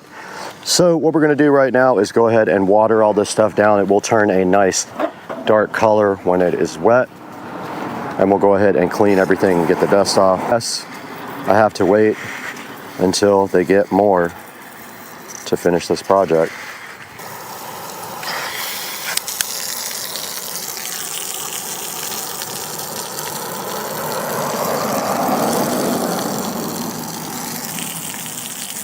That is going to be that project. Guys, I hope you enjoyed this little journey of the drunk mailbox shenanigans. And we will see you guys very soon on the next episode. All right, welcome to the next part of the Avon E90 BMW Android navigation system review. We were talking about MHD. Now, if you own the monitoring code, what is it called, the pack or whatever, you can go here and you can go here. Now that's interesting because that has the gauges on it, and you are able to configure. Oh, a cop just came and was looking at me like, why are you sitting in your car, brother? So this has the gauges on it, and you can configure it how you want. So this is really cool. Notice there it's got all the pertinent information. Now the way this is connected is by the K plus D CAN cable, which is down here. I bought the flat ribbon extension, and I am running the actual USB cable all the way up around the dash. It goes underneath the dash there, through this center console and into my glove box where I have the USB ports for the Avon. So in the glove box there, I have the two USB connectors. I have a USB hub, and I have a Verizon hotspot right here. So this is where I'm getting my internet connection, Wi-Fi. So yeah, you can flash MHD from there. Well, let's hit the back button one more time, and we also have our XHP flash tool for flashing the transmission. Again, it asks you for the USB cable every time. Don't know why, but it's annoying, but that's what it is. So just to clarify, this is the 6-core unit. It's Android 8.1. I paid extra for the 6-core. It's very, very responsive. No issues at all with lag. No issues at all. Plays YouTube videos perfectly. We can take a look at that. So if we go to apps, oh yeah, the iDrive does work on this menu. Got that wrong. But yeah, if we go into here to apps, and I don't think I have Supercar Street Racing on here. Let's see. Nope, I don't. So I can't show you my app videos, but I can show you anything else. So yeah, here's proof. No, I wait for you under the car. That the videos do work. Now, oh, I forgot to tell you guys one thing before I end this video. The way that this connects into the audio system is via the auxiliary port right here. So you need an auxiliary jack, or you need to put one in. That's how the audio gets from the unit to the BMW system. It automatically switches the BMW unit to auxiliary when you turn on the car. You don't have to worry about that, so it's awesome. It does that for you. But yeah, USBs are 2 USB cables in the glove box, and this is the, oh, let's talk about their tech support, which is not very responsive. I've gone a week without an answer, so don't expect tech support to help you. They also have not addressed the problem with it booting to either BMW or the Avon. You can expect a week or more without an answer, so tech support is almost non-existent. So that, if you can deal with the installation hassles and the no tech support, then you will be fine with this thing, and it's awesome. If you have any questions or comments, leave them down below, and thanks for watching. Guys, we are here today with only one mission, and that is to finish our WOW Light Smart Light RGB project for the other side of the fence. We have the second part of the equation right here, so let's get busy and get to work on this.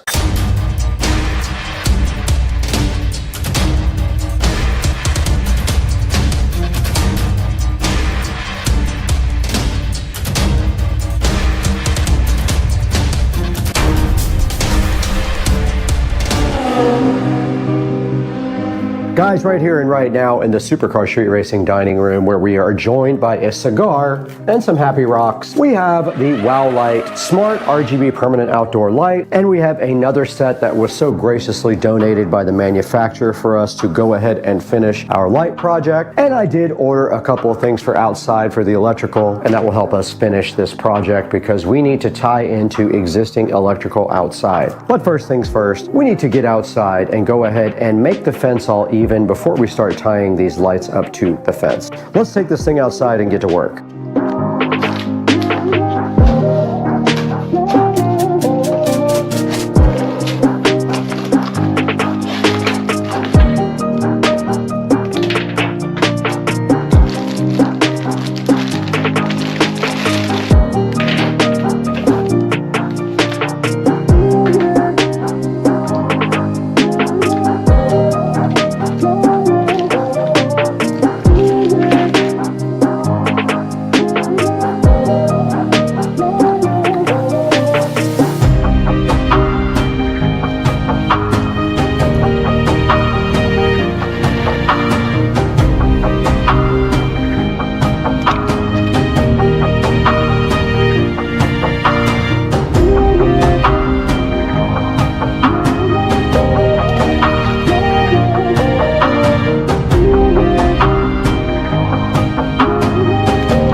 All right, we're on the phone now since the GoPro can't exist without overheating, even in 70-degree weather.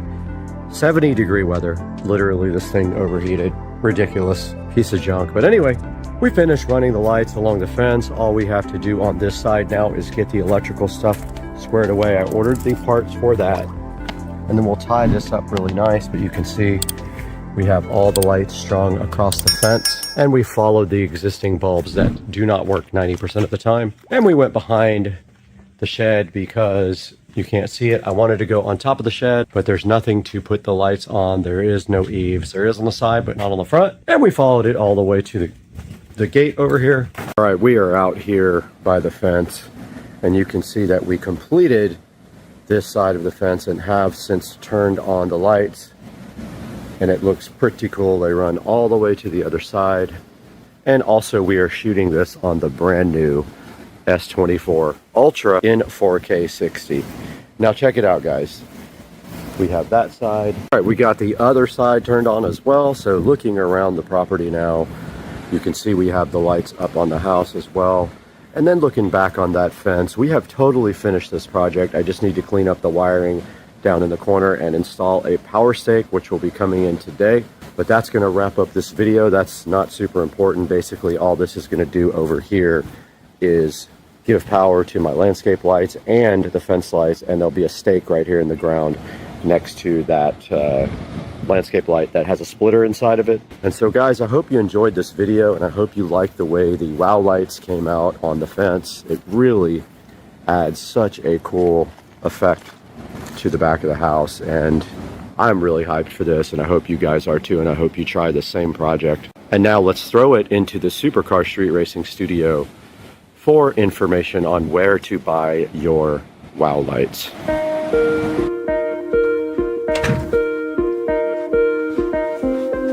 Welcome back to the channel, guys. Supercar Street Racing, Brad here, and today we are back again with the Wow Lights permanent outdoor LED lights, your alternative to the Govee permanent outdoor LED lights. And this is the second set we've had, and we came here today, right here and right now, to finish our project for lighting our fence.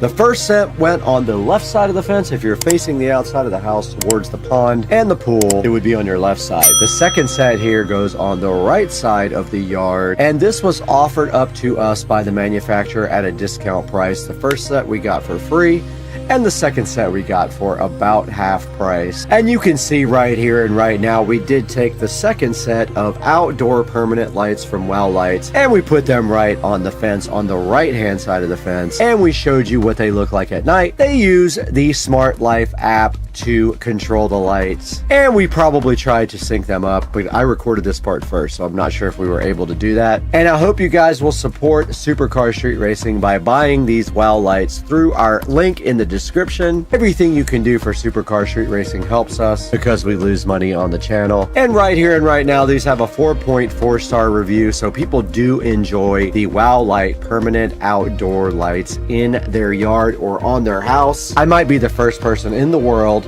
to put them on the fence, but I'm not on the fence about the Wow Lights.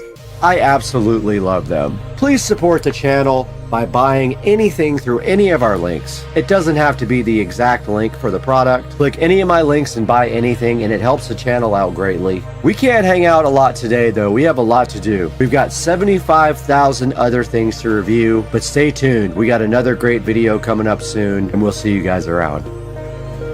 Hey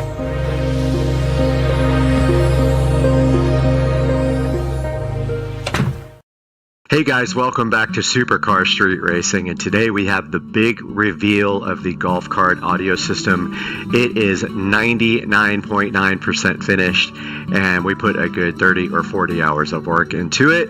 And I wanted to go over the list here before we actually show you the cart, so you can see what eventually worked, what eventually didn't, and what I ended up ordering after the fact in order to get this project all wrapped up. So first of all, let's take a look at the list here, and let's go down some and get to the first page of items that we ordered. So let's keep going, keep going, keep going. There was a lot of stuff ordered for this. Let's go down, down, down, down, down. Keep going, and this is where it starts. So this is the first thing that we'll look at. This is the actually designed for golf carts. It's a 48 volt voltage meter with a USB charger. It does say quick charge on it. However, it is not a quick charge. It is just a standard charge. So I gave it a bad review because it is not a quick charger. So shouldn't say quick charger if it's not one. That was mounted in the dash first, and then I realized it wasn't a quick charger, so I bought a couple of them. You'll see here shortly. Next here on the list, we've got the SCAR audio. So this is the SDR12. This is the woofer that I bought for the enclosure, and it's pretty awesome. 2 voice coils, 4 ohms per voice coil, which if you parallel that leads a 2 ohm load. Series would be 8 ohms, parallel would be 2. Next, we got the recoil bus bars, and those went in the front of the cart here, and those were for actually putting 12 volts up front of the cart, so that if I have other things that need 12 volts up there, like lights or anything like that, I could just run directly off of the bus bar, and I don't need to run all the way to the back.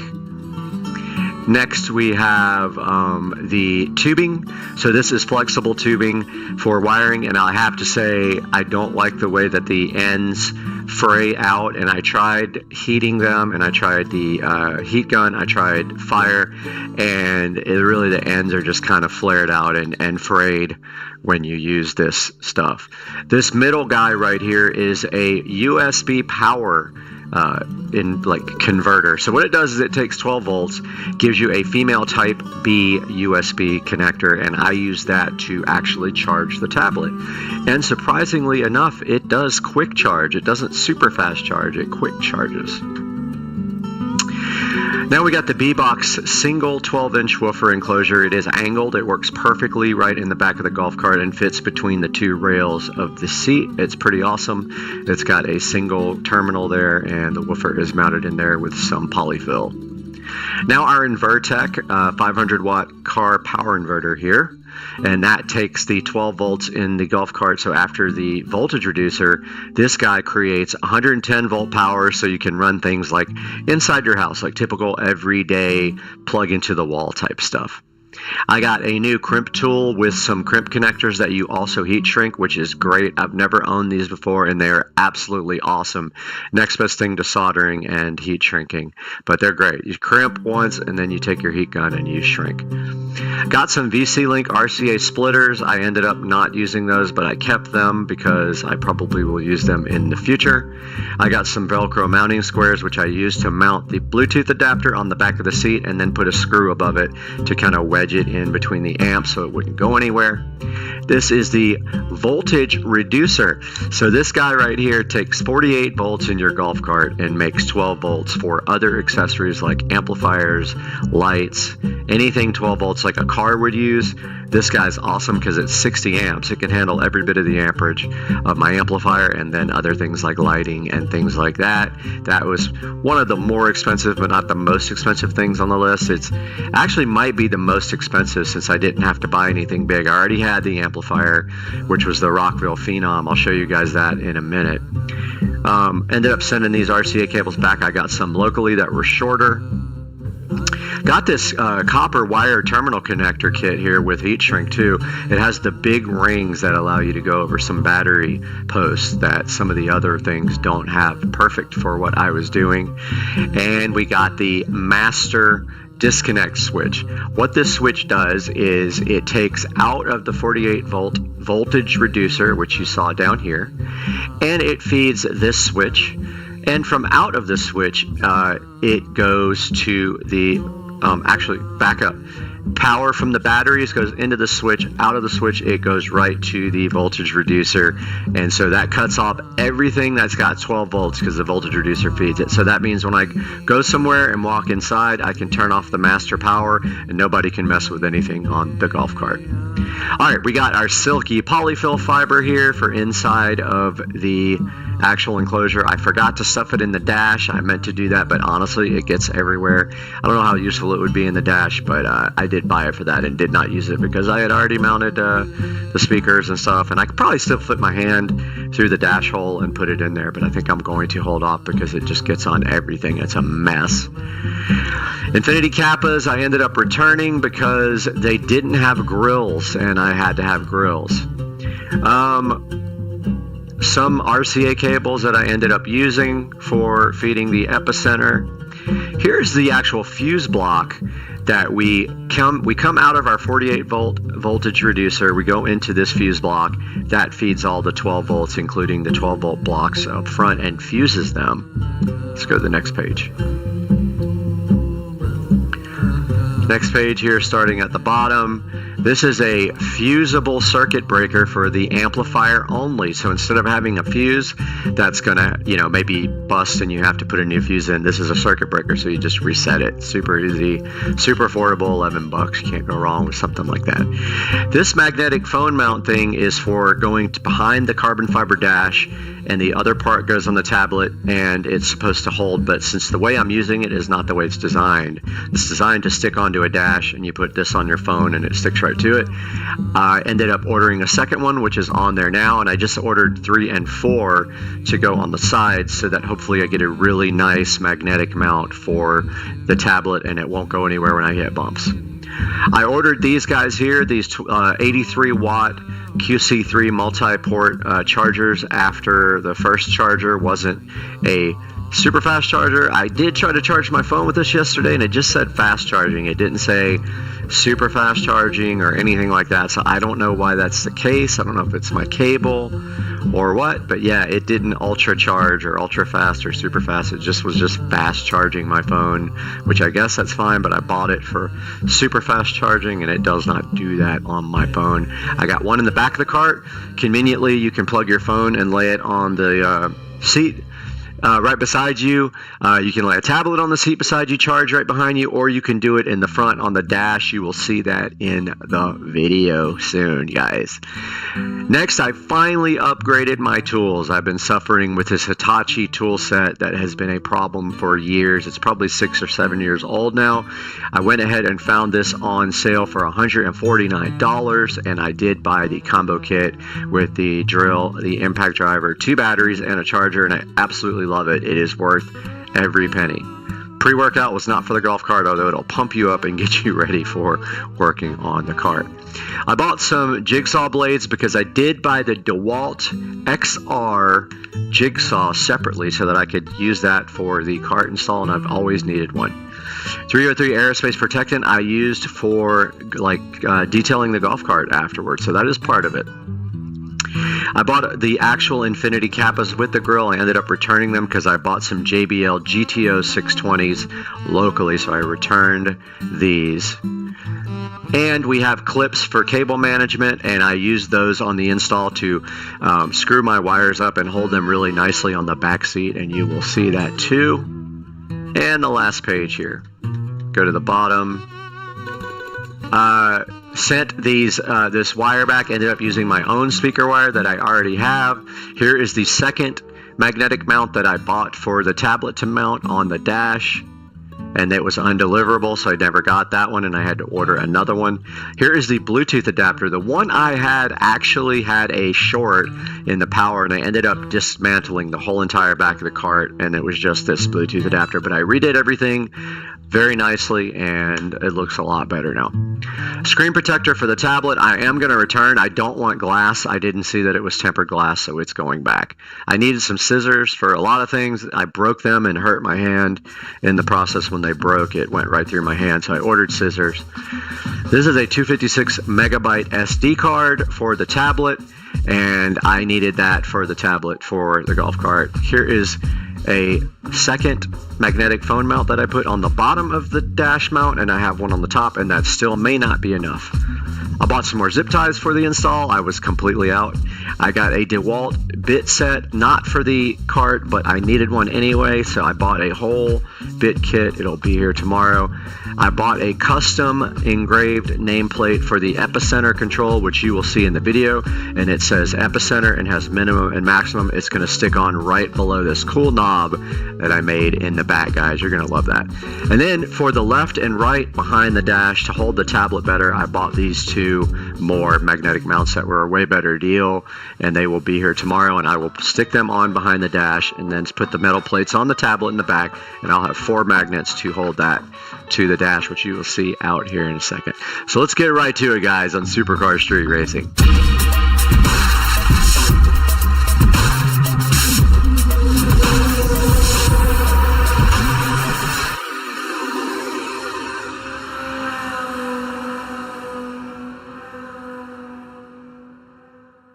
All right, welcome back to the channel, guys. Supercar Street Racing and Brad here. And today we have a tour of the golf cart audio system. I just finished everything completely, including buttoning up all the wiring. It was a good 3 or 4 day project. So I am going to show you around the golf cart. And we will start in the rear. I got a little light here for us. So in the back of the golf cart here, we have a 12-inch woofer in a nice pre-made enclosure there that still needs to be kind of bolted down. And it does have the SCAR 12-inch woofer, dual voice coil, 4 ohm per voice coil. The voice coils are paralleled, yielding a 2 ohm load. We're listening to royalty-free music, by the way, no copyright. We have a quick connect here made out of just a standard plug, wall plug. I put a female and a male on so that can come out at any time and be easily pulled out. And if we pull out the box here, you can see that plate is open to let the bass go through the cart. Yeah, it just kind of sits in there and just needs a strap to be perfect. And that is the bass part of the sound system. Moving on to the amp rack, everything is located on the back of the seat. On this side, we have our voltage inverter. This supplies 110 volts to whatever you need, and also it has a USB plug. It's actually powering the Bluetooth adapter as well. Between that, we have the amplifier, 5-channel Rockville amplifier, and then we have the Bluetooth adapter. All this stuff will be in the description. That is the Bluetooth adapter right up here. Let me get you a better view of it. There is the Bluetooth adapter. And so it has actually 2 sets of outputs. The mini output up the top there is actually feeding the subwoofer channels, and the RCA outputs are feeding channels 1, 2, 3, and 4 and are Y adapted to that. Here is the fuse for the amp. It's actually a circuit breaker, as you can see here. Rather than get a fuse that blows, you pay a few dollars more and you can get an actual circuit breaker. Below that, we have our voltage reducer. This guy takes 48 volts and makes it into 12 volts, and it's 60 amps, 720 watts to be able to handle the stereo system. And then right here on the back of the back seat, we have the EP1600X Blaupunkt, which is an epicenter clone. Moving down to the back of the cart here, underneath the seat, we have JBL GTO. Let me make sure I'm saying that right, because they're right here. JBL GTO 620s. 2 6.5-inch component speakers. Those are fed by channel 3 and 4. We have a super high output 65 watt USB Type C and USB Type B charger. We have our epicenter control. I ordered a actual metal custom engraved plate that says epicenter and has positive and minimum. And I moved the LED also off of the control panel onto the actual back of the cart. So that is the rear of the cart. Front of the cart, we have another pair of JBL GTO 620s, and they are 6.5-inch two-ways, and they are about $115 a pair. So I bought 2 pairs of those to round out the system. Let's move around to the other side here, where we have better access to the dash. We're listening to no copyright music here, because we will get copyright strikes. Taking a look at the dash here, this is the carbon fiber dash. Now, of course, it's not real carbon fiber, it's carbon fiber wannabe. And then there's a different pattern carbon fiber on the dash overlay. Moving to the actual dash, we have a Samsung A7 Lite tablet. It is about an 8.5-inch tablet.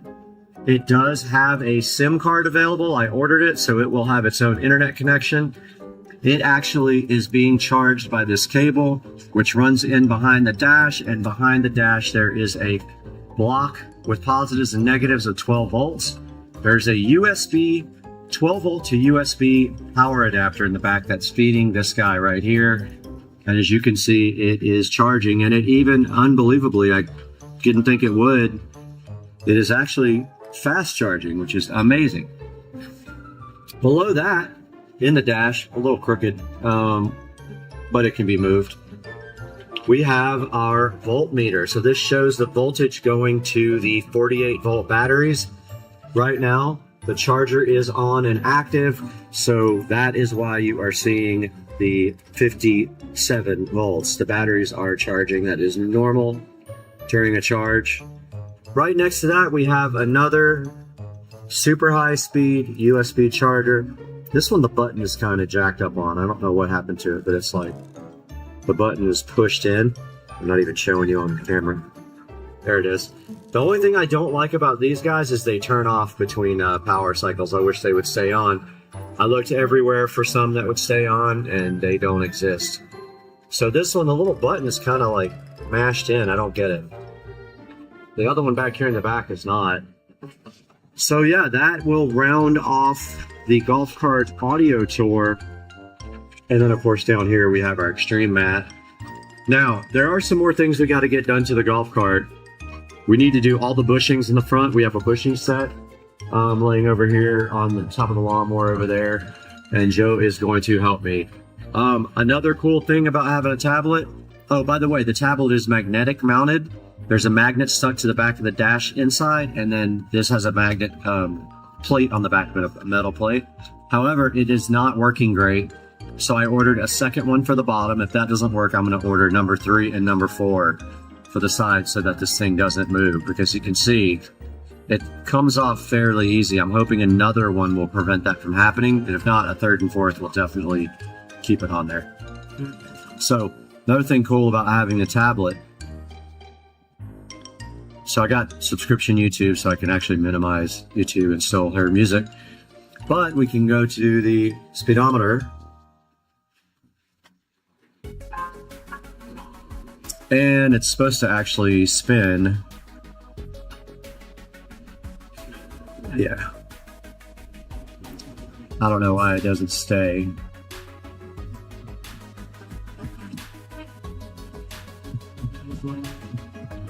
I don't know why it won't stay on landscape, but anyway, got your speedometer, got your digital speedometer, and you got your map. You can do all that with this tablet while you're moving. And also you've got your good old Waze. If you want to use Waze, it's on here as well, right here. And anything else that you can use on a Android tablet, you can use right here. Some of this stuff is junk, like meat. Samsung free, we can disable. No, we can't. Excuse me, guys. Anyway, that is a tour of the golf cart audio system. As you can see, it came out pretty good. It's clean. It's about 98% what I wanted it to be. And reason being is when you have to put the seats on, you have to leave some slack in some of the cables. So there's a couple of cables that I wasn't too super excited about having to leave slack in, but the rest is pretty clean, as you can see here. And of course we have our beautiful epicenter control. And guys, that's going to do it for the audio system tour on the golf cart. I hope you guys enjoyed it, and we will see you next time on Supercar Street Racing. Hey, and welcome back to Supercar Street Racing. I'm so excited to have you guys back today in our brand new 4K production studio. Today, we're going to take a whole tour of this beautiful brand new facility and tell you what this is going to mean for the channel, because this was built specifically to enhance your experience with Supercar Street Racing. And you can see behind me here this beautiful editing rig set up and ready to go. So let's take a look at the Supercar Street Racing 4K production studio.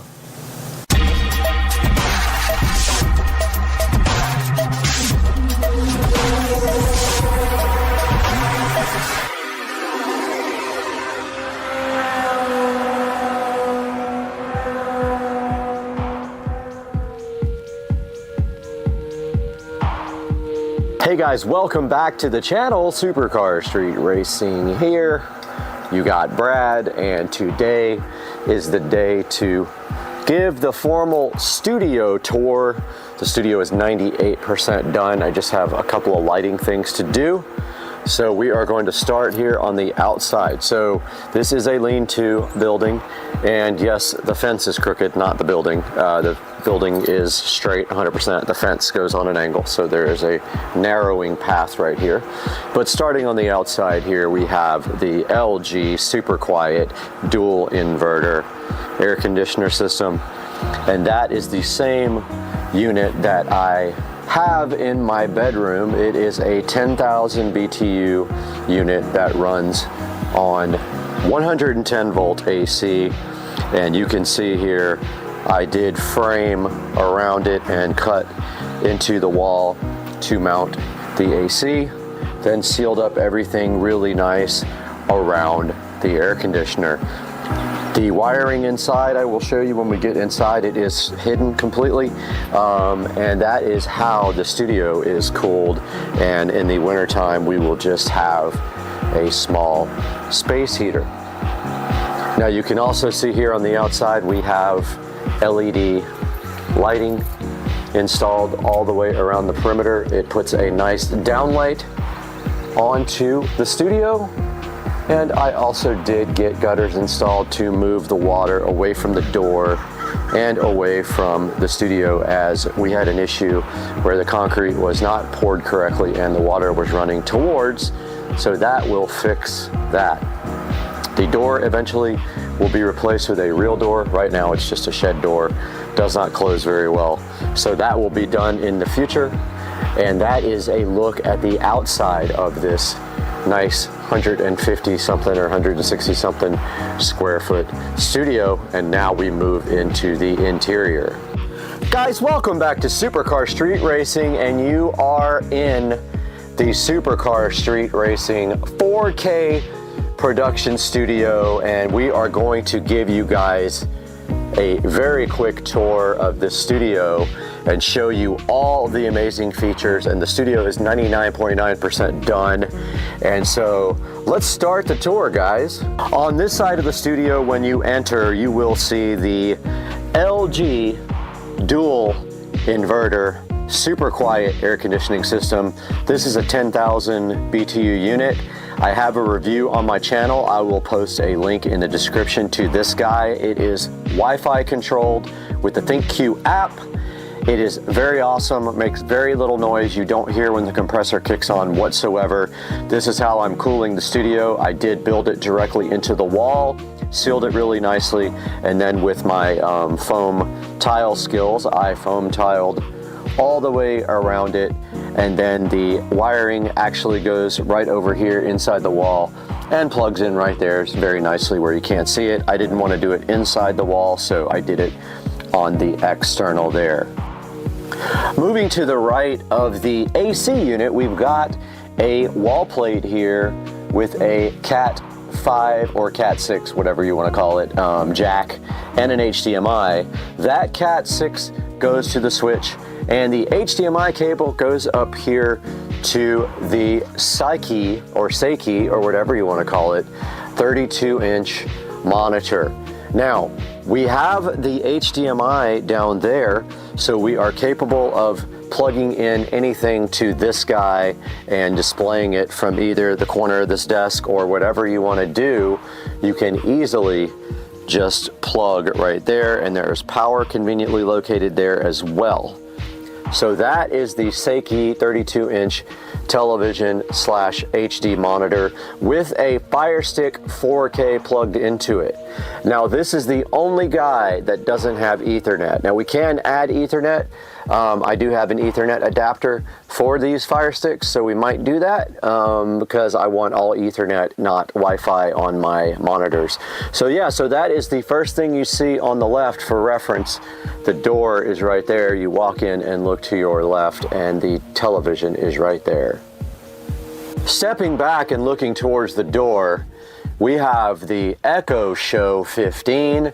You guys are familiar with this from my video review, and I will put a link to that video also in the description. Now this Echo Show 15, I did flush mount completely into the wall. I was able to nicely get that to flush all the way in by adding a cross support inside, and I wired it up inside the wall. You guys all know this, the Echo Show 15 does have the built-in Fire TV, and I have a very popular video about how to install Kodi on that. They have disabled a lot of the ability to do that, but we still have the beautiful Echo Show 15 right there, and right below that we have our smart switch for the outdoor lighting and our regular standard switch, because all these lights up here, which I will show you next, are smart. Moving up to the left of the Echo Show, we have a wall plate in the actual wall. There are two of them. There's one over there as well. This is going to be for Govee lighting. The hexagon panels are going here. I have not purchased them yet, but I will be putting the Govee hexagon lighting right there. And moving back to the front, and obviously I forgot a few foam tiles up there, which I will have to get back to. Moving up to the front, we have a switch right there for Ethernet. It's a gigabit switch, and you can see all the active ports on it, and I will put a link in the description to that switch. Those Ethernet cables all run through the entire studio. And now I'm having an OCD attack because I literally forgot that I didn't finish these tiles, and hopefully I have enough to do it. I have like 5 or 6, but anyway, yeah, that part I completely forgot. So there's the Ethernet switch, guys. I hope you like that switch right there, Netgear, and there is a good look at that guy right there. Now you notice I did put the power in the wall as well, because right below the Netgear switch we have the Harbinger 12-inch powered studio monitors right here, and the input from those goes down to the receiver below. On the left side of the desk here, the editing desk, we have a HP all-in-one computer. Now this one is the one that I have a video on my channel for. I will put a link to this guy in the description. This is the one that we got for free and we refurbished, and you can see here it looks absolutely fantastic sitting on the corner of the desk. And I have a smart bulb lamp back here with a Govee smart bulb. So that sits on the left side of the desk with a stool, and then we have the Fire TV remote, and I put labels on the back of all these, and that fits right up there nicely. So that's the left side of the desk. Moving underneath the desk, you can see the editing rig sitting there nicely under there. You can see my wiring skills. I did all the cable management under the desk, and then you can see here how I did all the stuff inside the wall. We have a dual Cat6 plate there. We've got RCA plates for the front speakers. Those go to the preamp output from the Marantz 1711. We then have our HDMI jacks that feed the monitors. So 2 HDMI jacks, one goes to the Marantz, the other one goes directly to the back of the editing PC. We then have our 7.2 wall plate with all of the wiring running up through some tubing and going to the back of the Marantz NR1711. And then we have power. All I need to do is kind of tie that up a little bit. And yeah, so that should be good for underneath. And then over here, underneath the HP all-in-one, we have a Cat6 jack, we have power, and we have HDMI over there running to that monitor in case anyone wants to monitor their systems. Moving up from the desk, we have our Amazon 4K 50-inch monitor. This editing PC, one via the Marantz receiver, one directly connected.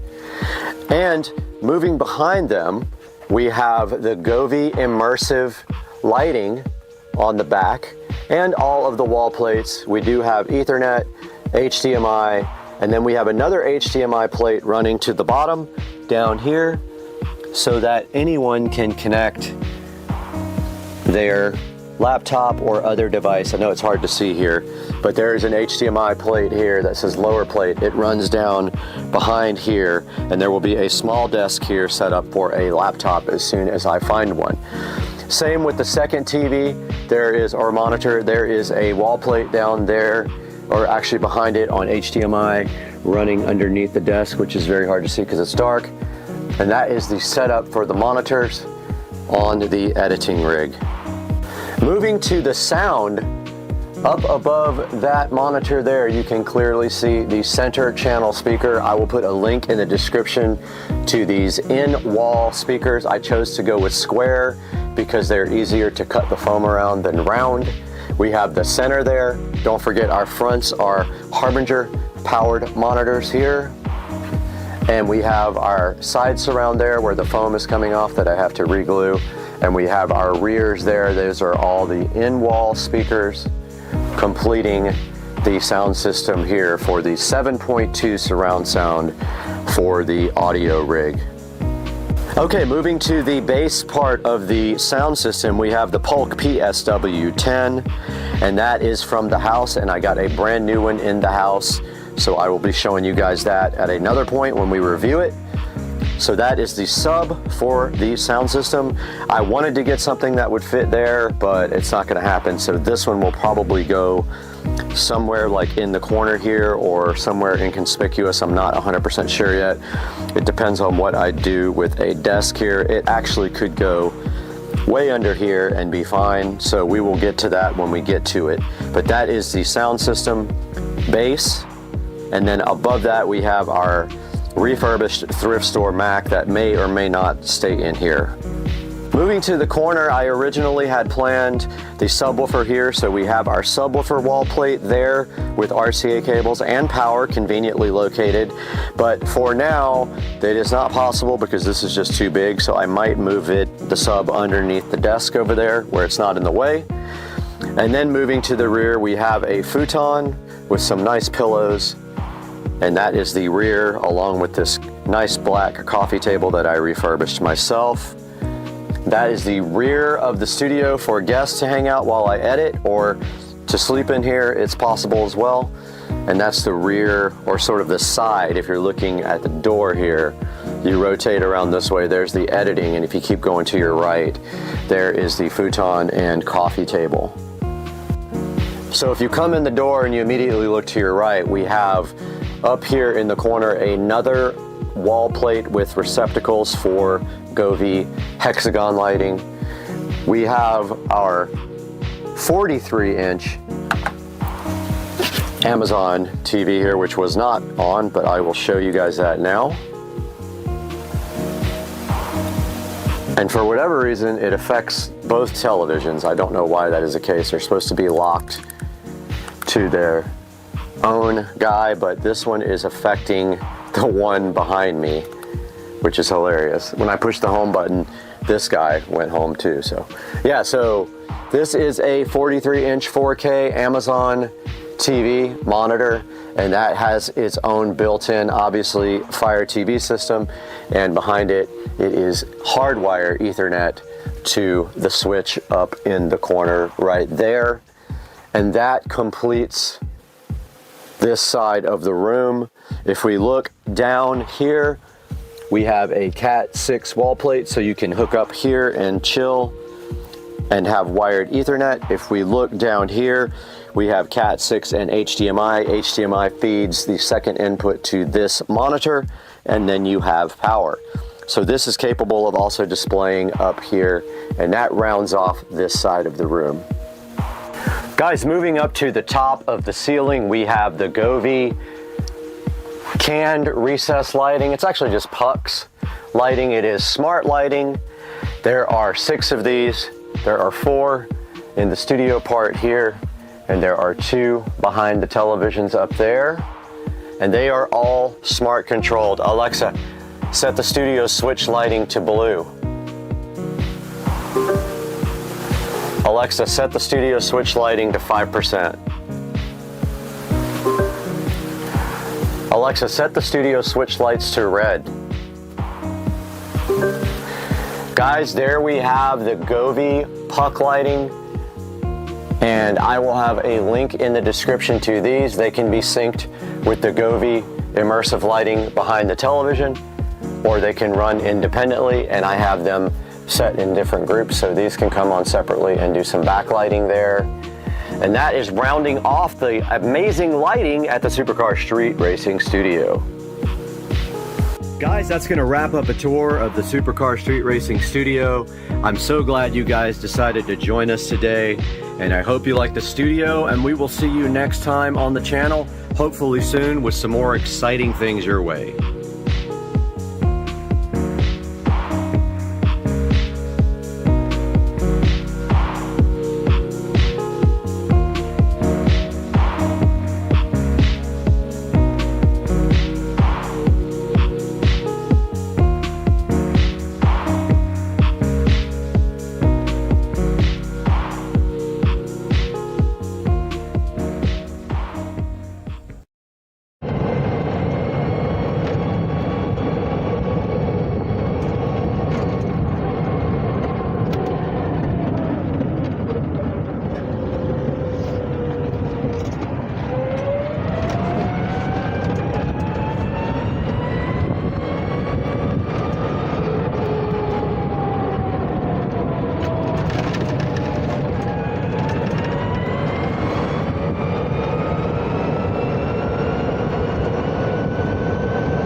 Thanks, dude.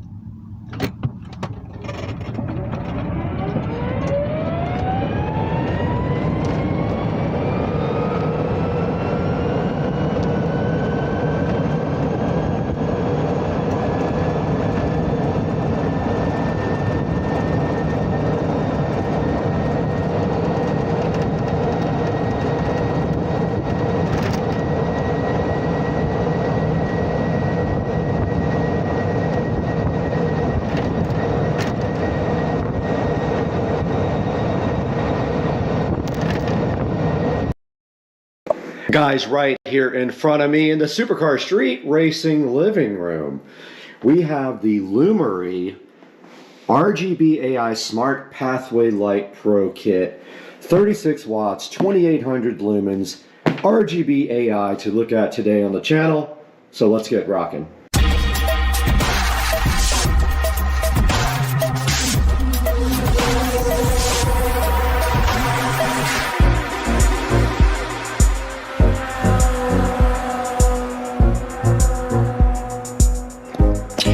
looking so fresh in this box, and it's sitting right here in front of me, and it is right now also in front of me. The Lumery RGB AI Smart Pathway Light Pro is a 36 watt, 2800 lumen smart RGB AI light designed for outdoor use. It is rated at IP65, which we will explain later, and it has 48 feet worth of wire. It is a 4-pack, and today, in about 30 seconds here, we're going to be unboxing this in front of you guys and let you know what we think. We're going to set it up, see how it looks at night, and let you make a decision on whether you trust your money with Lumery. So let's get busy. The Lumery RGB AI Smart Pathway Light Pro sits in front of me inside of this box, right next to my drone. And we're going to open this guy up right now and see exactly what it is made of. But before we do that, we need the Supercar Street Racing knife. All right, inside the box now, and we can see this nicely laid out packaging here. And we can see that one light here and one light here, and a nice instruction manual on top from Lumery. And inside of this little package right here, the styrofoam package, we do see the stakes.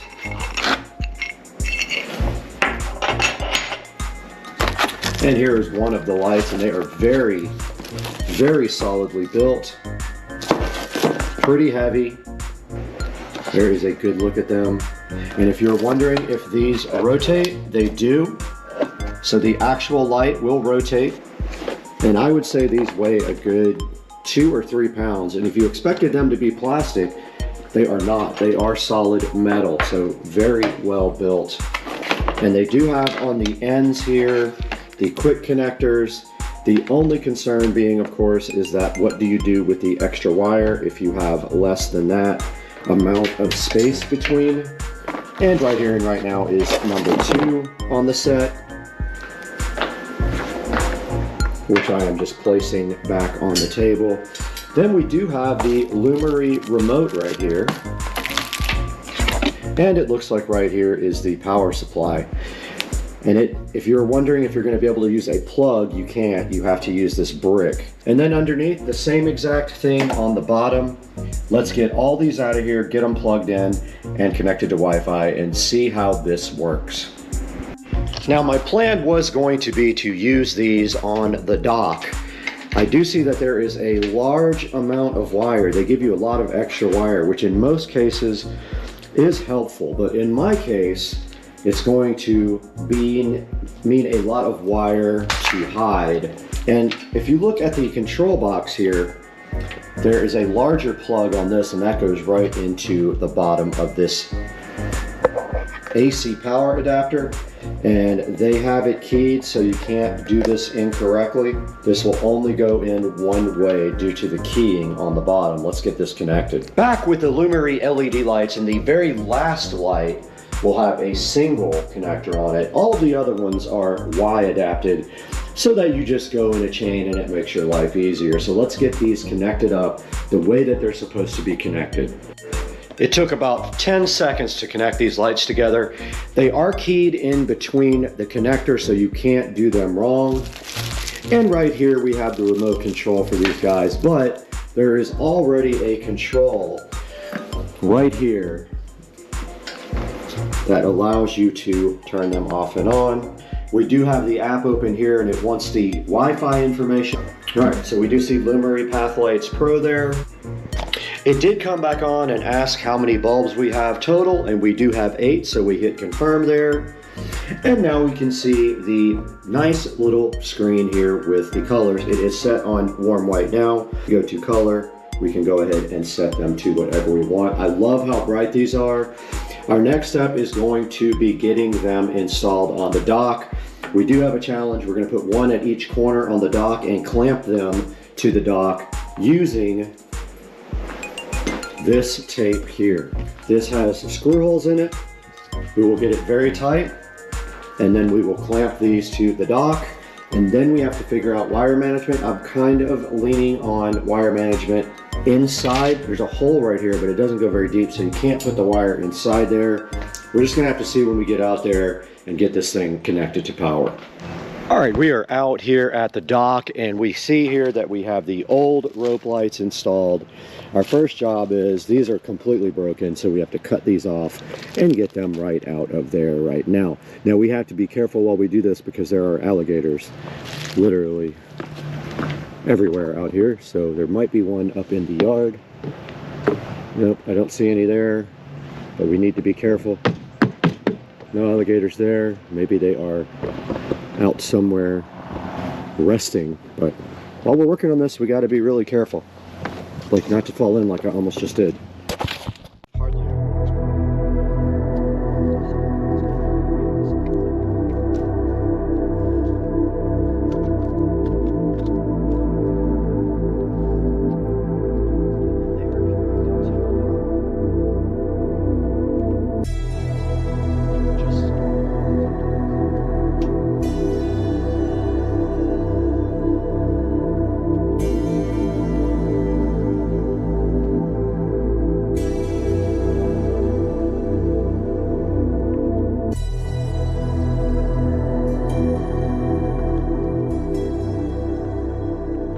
All right, we have our little friend out here watching, but we have our first light, and what we're going to do is connect this light to this power source here, and then we are going to attach it to the bulkhead, or sorry, the dock, not the bulkhead.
All right, I should have painted the other one before I got it on there, but I'm gonna go ahead and pre-paint these black, just the fronts of them, and let them dry for a little bit.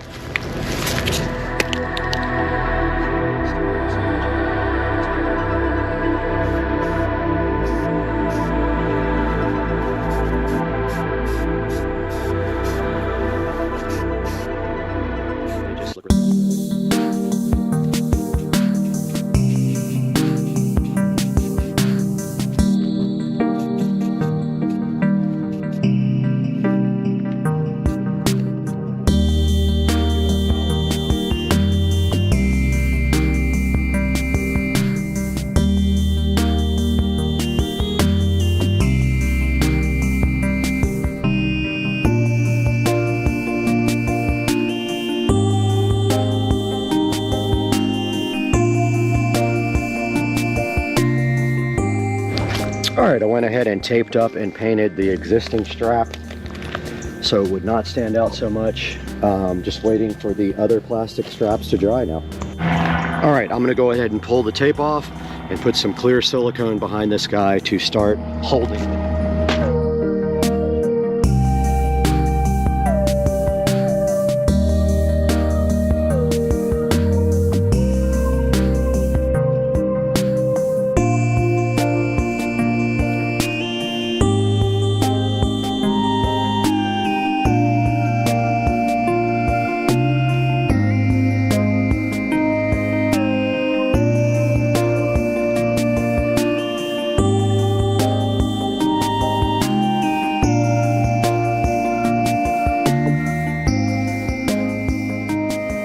Alright, our next light is going to go right in the corner here, and we need to make sure that we have it the same distance above the dock, so we're going to grab our measuring tape and just see how many inches we have it below the edge here and match that up completely and try to get it just as tight this time, and then go ahead and silicone seal it together.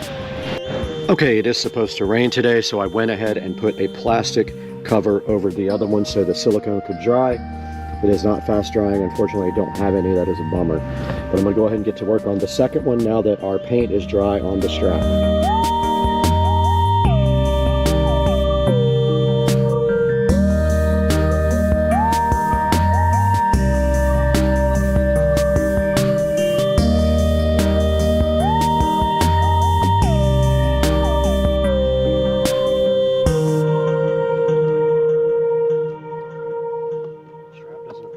Okay, I did get the third light installed. It is a little loose, so I brought some long screws out. And there is an alligator nearby, so I just have to be careful if he starts coming towards me. But I'm gonna throw another screw in this one.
All right, we have finished attaching the lights to the dock and siliconing around the base.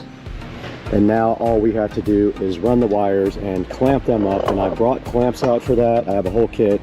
So I'm gonna go ahead and connect these and try to keep them from going into the water. And then we have this big control box that we have a lot of wire going to here that we don't need. So we have to tie that up somewhere too and get this control box out, probably up on top of the deck here, the bulkhead. So let's figure this out. All right, we have a ton of power wire and control box wire. We are fine there. That'll be the last thing. But we need to get this wire secured under the dock somehow.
All right, we have successfully finished tacking up the wires for everything else. Now we have to worry about this super long amount of wire for the controller and how we are going to get that. And I think that we are just going to have to bite the bullet and just tie it up here and be done with it. So we have a good amount on each side here to zip tie up and somehow tack the controller somewhere. I'm thinking right about there.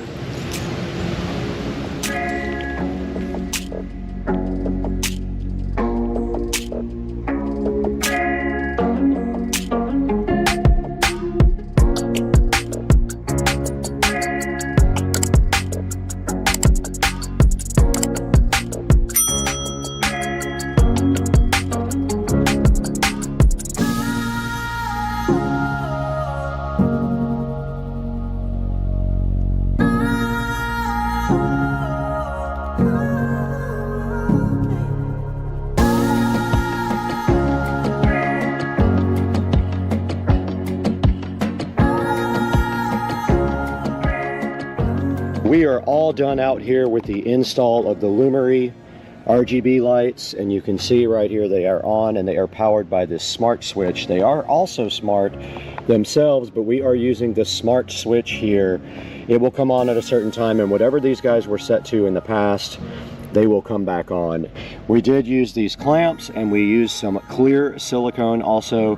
When that dries up, it'll be nice and tight. And we did get the wires all tucked nicely up underneath the dock there. And you can see right here, the lights are on at the moment, and there is what I did. That will all turn clear, so it will not be weird looking. And then we got one over here on this corner and one over here on this corner. And we can turn them one onto the dock and one onto the water to try to make kind of a cool lighting effect. So tonight we'll come back out when it gets dark, check this out, and see how the project finished. All right, we're out here at the dock, and it did turn dark, and Dukes of Duval came over. He's over here chilling underneath the patio, and this is what it looks like at night with the Lumery RGB AI outdoor path lights. You can see that we have one of the two spotlights aimed onto the dock and the other spotlight aimed onto the water, so it lights up the water quite nicely. And it came out really good. It took me about 3 hours to finish this project, only because I had to do special mounting to get them here on the dock with the plumber's tape.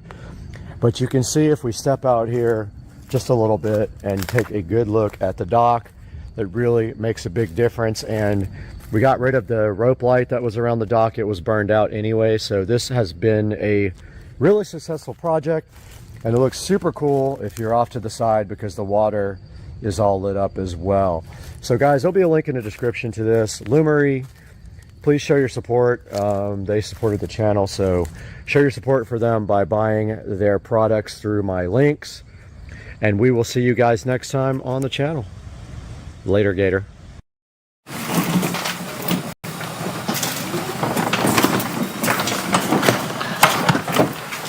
I need a toe strap.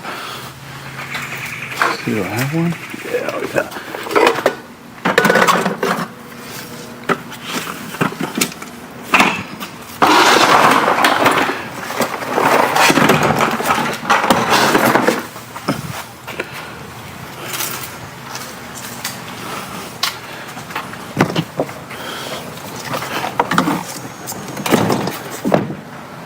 Let's go get a golf cart.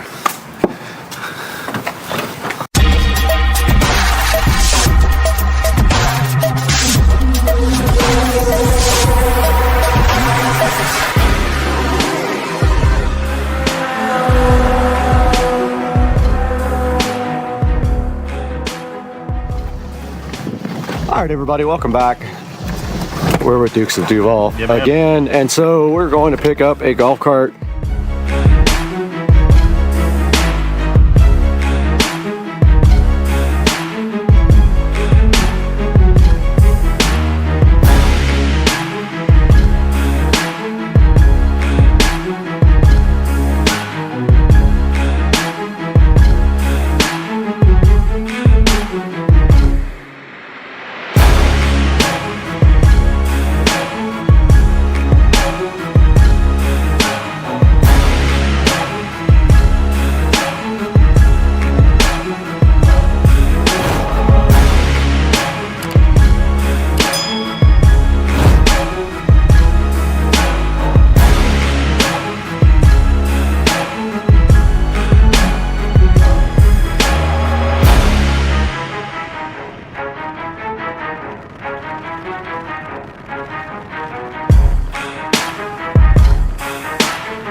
take anything away from you. I guess you know. He's got it down to a professional. I mean, look at the He's looking good, man. I know, right? Just trying to hold up my end. Yeah. Are you guys gonna get another golf cart when you're up there? Or you don't know yet? We're not allowed. No. What? No. Yeah. Can you We're not allowed. They got Carl. They got rules. You gonna be okay up there? Yeah.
I could put it on the side of my house too.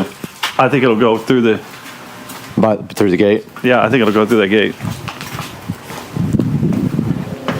Yeah, it'll go through that gate. Up to you, man. Whatever you want.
All right, we just got back to Joe's house with this club, it's a club car, right? Yeah, no, it's Easy Go. Easy Go, TXC, right? I don't know what year it is.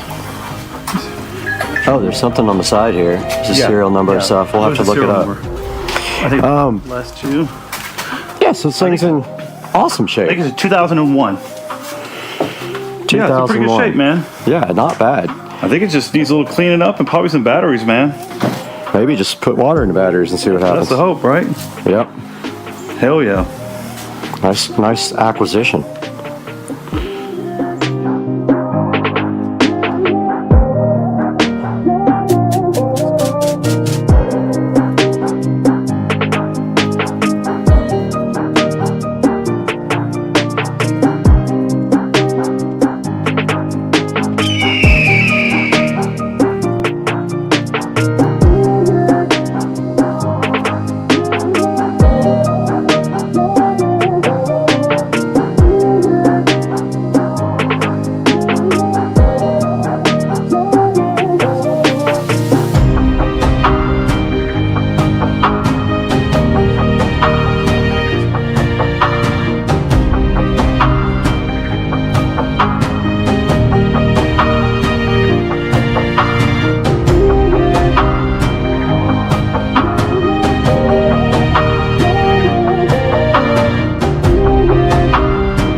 All right, 335i 0 to 60 and more with a tune.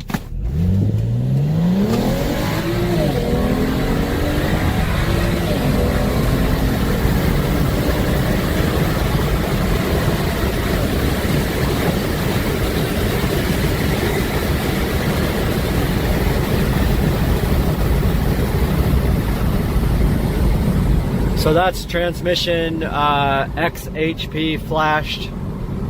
Stage 2, E85 30% mix with just downpipes and a tune.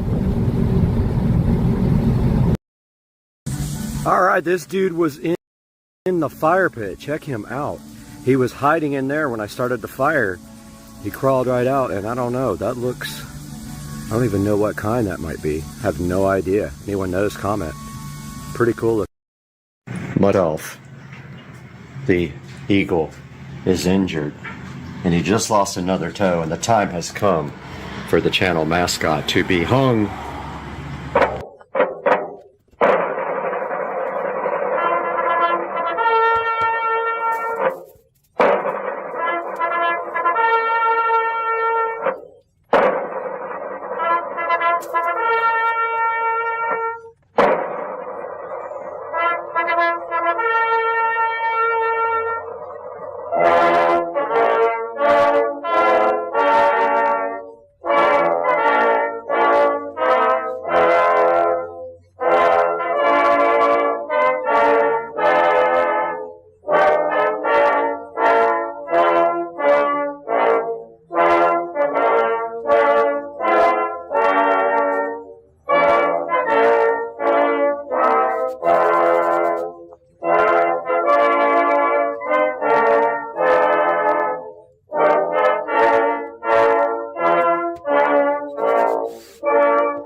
The injured eagle, Supercar Street Racing injured eagle is done.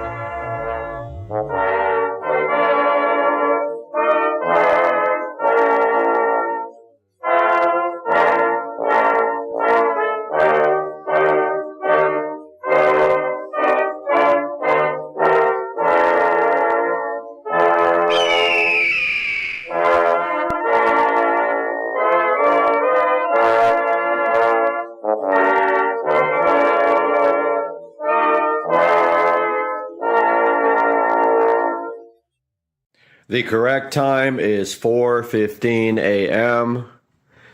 Had a little bit of drinkage last night with Joe Dukes of Duval County, and therefore did not sleep very well. I never sleep well when I have alcohol. But I'm up and I'm ready to work and then get on the treadmill. And today we have a box of goodies here and some goodness here that we've got to get into for the mini bike.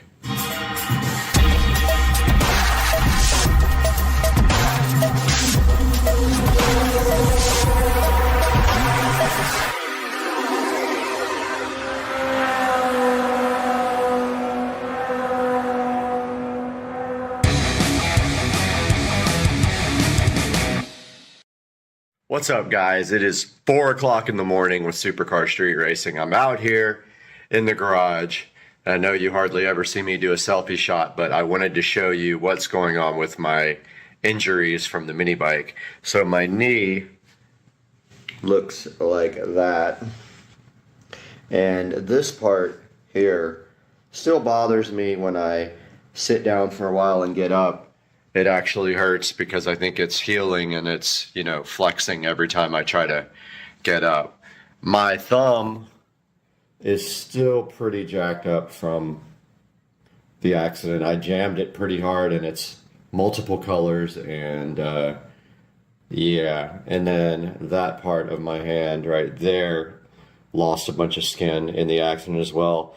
I got some bumps and bruises also, but those are healing up pretty nicely, so I just wanted to give you guys a little update before we start.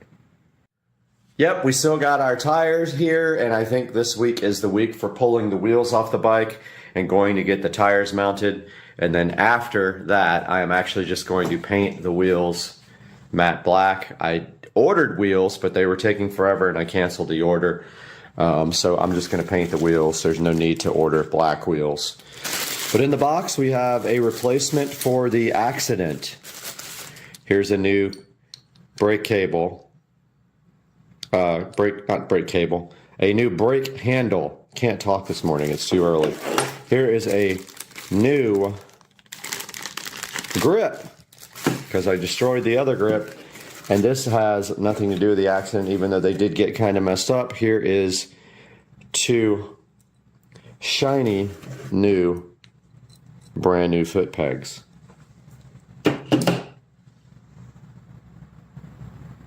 Absolutely nothing to do with the accident.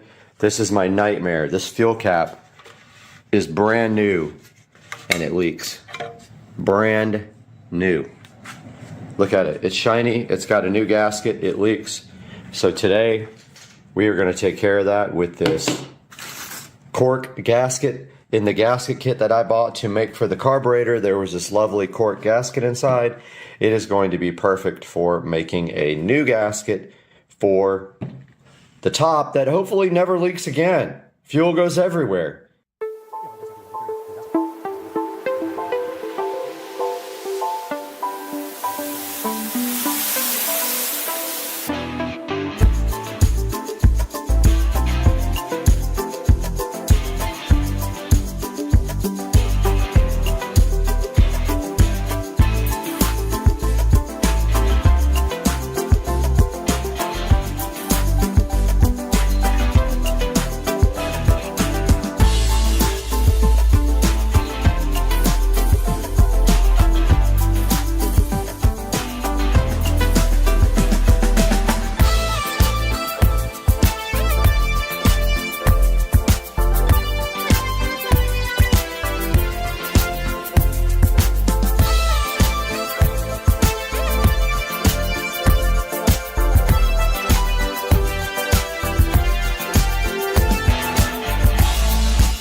back in black to replace the handle. And what you do, it got pretty jacked up. So we have to get this brake cable out.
All right, we got some brand new foot pegs here.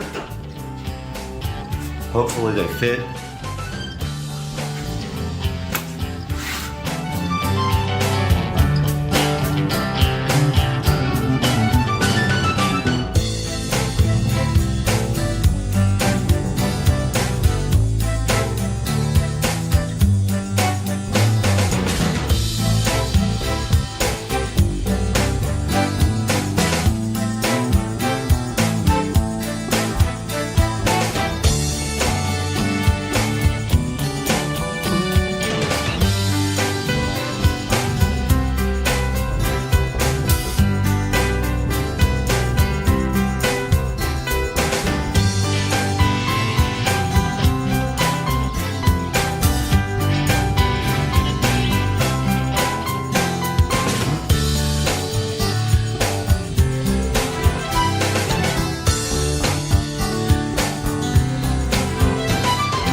Current status, the foot pegs are both replaced.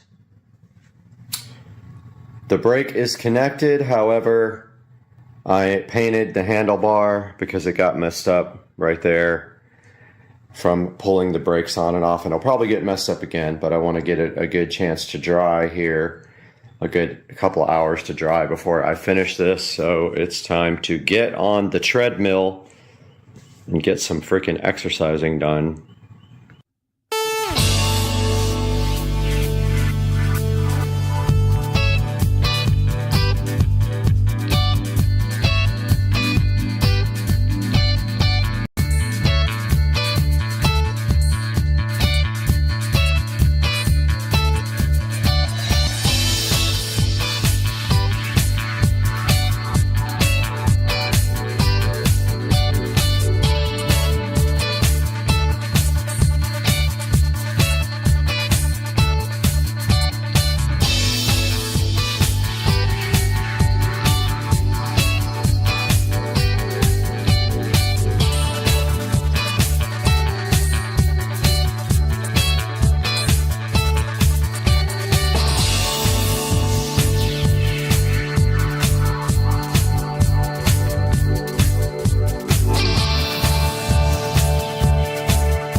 Alright guys, so that is going to do it for today's video. We got the awesome new brake handle installed after my crash. I didn't show you guys the third degree burns on my leg from the exhaust either. So yeah, big time crash, big time bro. Got the brake handle done, got the brand new pegs done, which look pretty awesome. What else did we do? That's it. Oh, new grip over here. And I also have one for here, I just haven't replaced it yet. So that's gonna do it for the video today, guys. Hope you enjoyed it. We'll see you next time.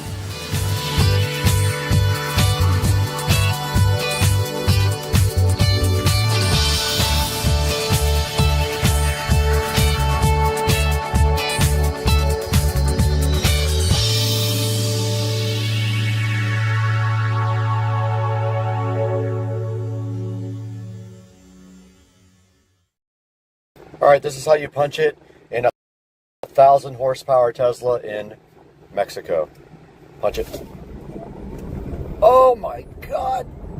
What the hell?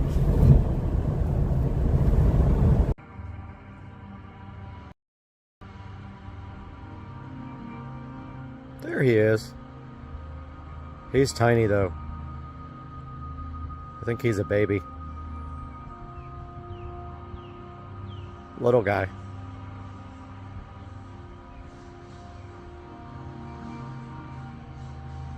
Harmless.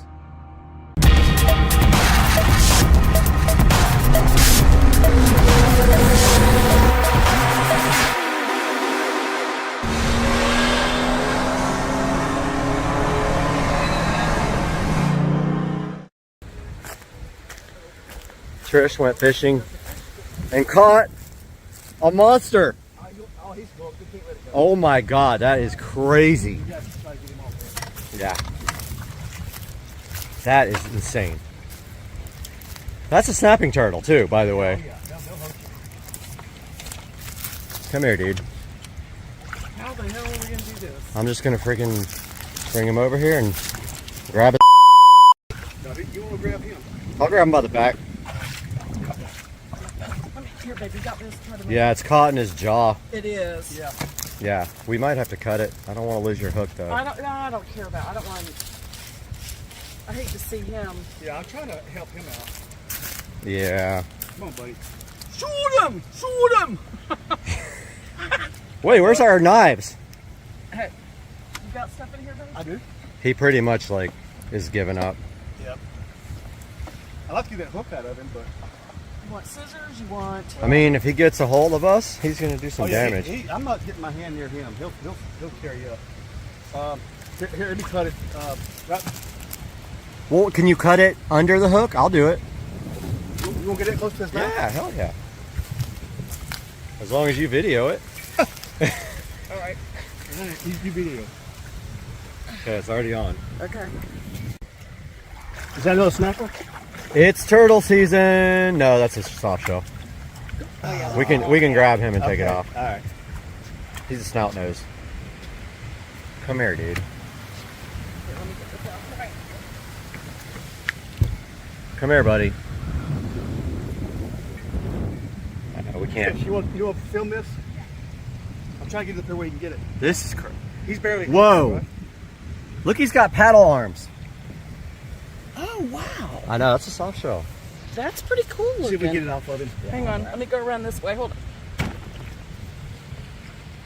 I'll grab him. Come here, buddy. Slippery. I to grab him. He's not about that life. He's not about being grabbaged. Dude, stop it. I'm trying to help you, bro. This guy I'm not scared of. I say that and he bites my hand off. I'm trying to get him in here and a little more leverage for you. Yeah. All right, come here, brother. We're trying to help you. Come here, buddy. Come here, dude. We're going to help you, buddy. You want the pliers? Oh, he's fish up for sure. Come on, man. Don't go in. You want the pliers? I feel bad. He's trying to... I think we're going to have to cut it. He just keeps... Oh. He won't let me. Panic attack. Yep. Come here, dude. Keep the pliers out of here. It's alright. I don't want to cut it, though. I'd rather be able to get it off of him. Yeah. I think I can. Come on, buddy. Let him get it off of you. Come here, Slippery. Come here, buddy. I want to hurt him. All right, man. Wow, he's such a cool dude. You got him up here a little ways, that way he won't jump right in there. Yeah. All right, buddy. He's so cool, though. Look at him. He's not happy. Yeah, it's a two-person.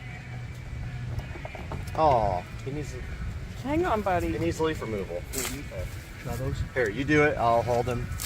Yeah, that's what. I mean, he ain't gonna bite you because he got no teeth. Come here, buddy. Let's get this out of you, bro. He ain't got no teeth. Let's get it out of you, bro. There you go, man. You got him. Get my glasses. I can't see a bit. It's definitely underneath, so if you can go under. Hang on, buddy. It's under and to, yep.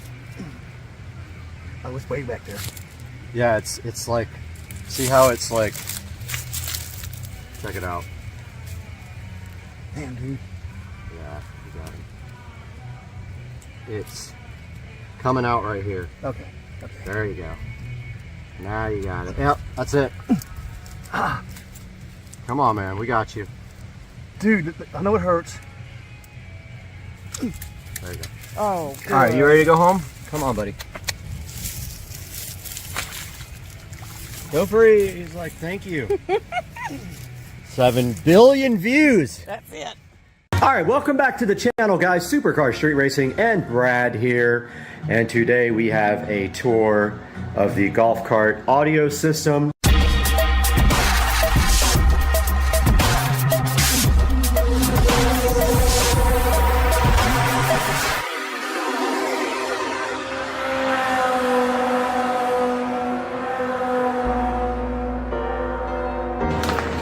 All right, guys, welcome back. I finally got some zip ties. I'm ready to start cleaning up this wiring. I'm waiting on the Bluetooth adapter though, and it will not be here until later today. So I'm going to start with what I have, and that is getting some of these white zip ties off.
Finally got a replacement Bluetooth adapter. The one that I had, the power cable was jacked up on it, so we got our new Bluetooth adapter there. So I'm just going to finish up all the wiring now and dress everything nicely while you guys watch.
Okay, we are ready to test the new Bluetooth adapter.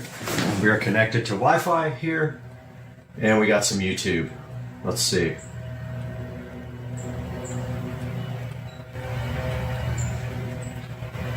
Which does not want to load, so let's kill it and open it back up. All right, we got internet.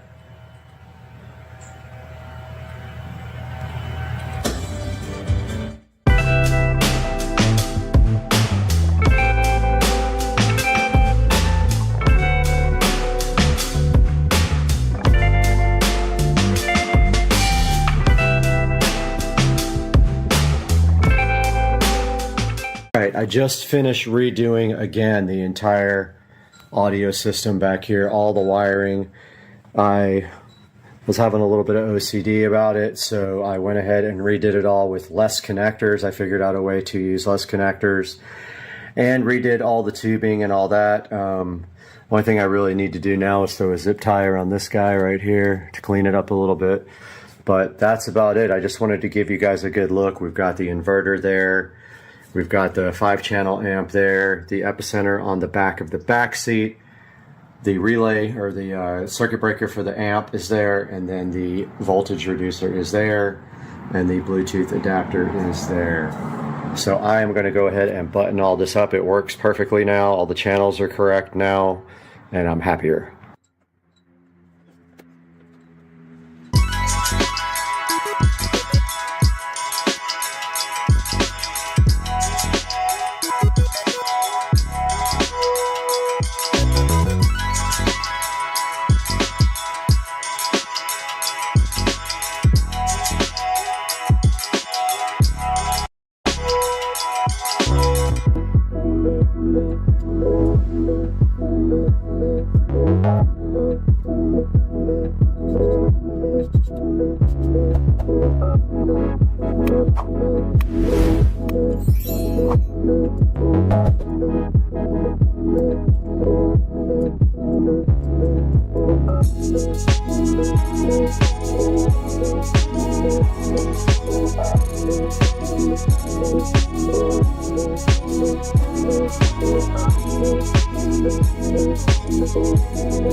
Hey guys, welcome back to the channel, and now we have a tour of the golf cart audio system, which is completely finished. And we will start here in the back where we have a 12-inch woofer here, and this is a SCSR audio dual voice coil, 4 ohm per voice coil, paralleled for a 2 ohm load. We also have a quick disconnect here made of just 2 plugs that I fabricated so I can take the box out easily. It's just a regular electrical plug. The enclosure sits facing the inside of the cart there, and the little cover inside there is off to help the bass transfer. I do have to do a couple more wire tie I see right here, but this is the amp rack. Yeah, it looks like I missed tying up some wires into there. Just totally missed it. But this is the amp rack, and on top you can see we have the, I'm gonna do this over. Guys, welcome back to Supercar Street Racing today, and we are outside in the beautiful SCSR compound backyard with a live studio audience of alligators all around us to take a look at the Zeek saw. And we're gonna do that next, so hang tight.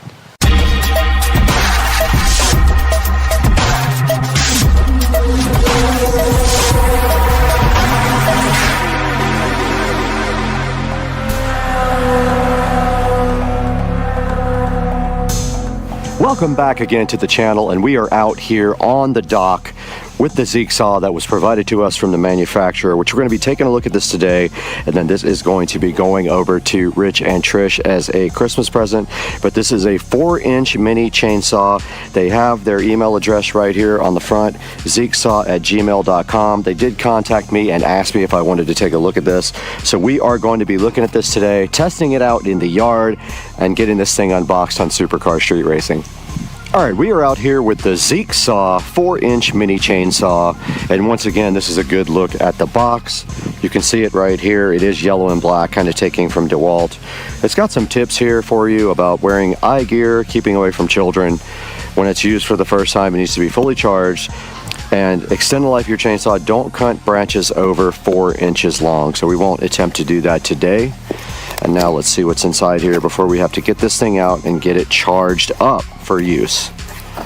All right, on top there's some protective foam right here, just keeping our Zeek saw all healthy, and then a little instruction manual here. Keep away from small children. The thin film may cling to nose and prevent breathing, so they're talking about this, I believe this plastic bag here.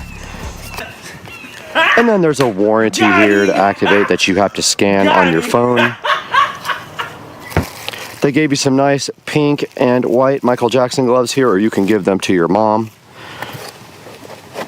And then inside the box here we have the Zeek saw. We have some chainsaw oil right here, but it is empty. We have a Zeek saw rechargeable battery right here.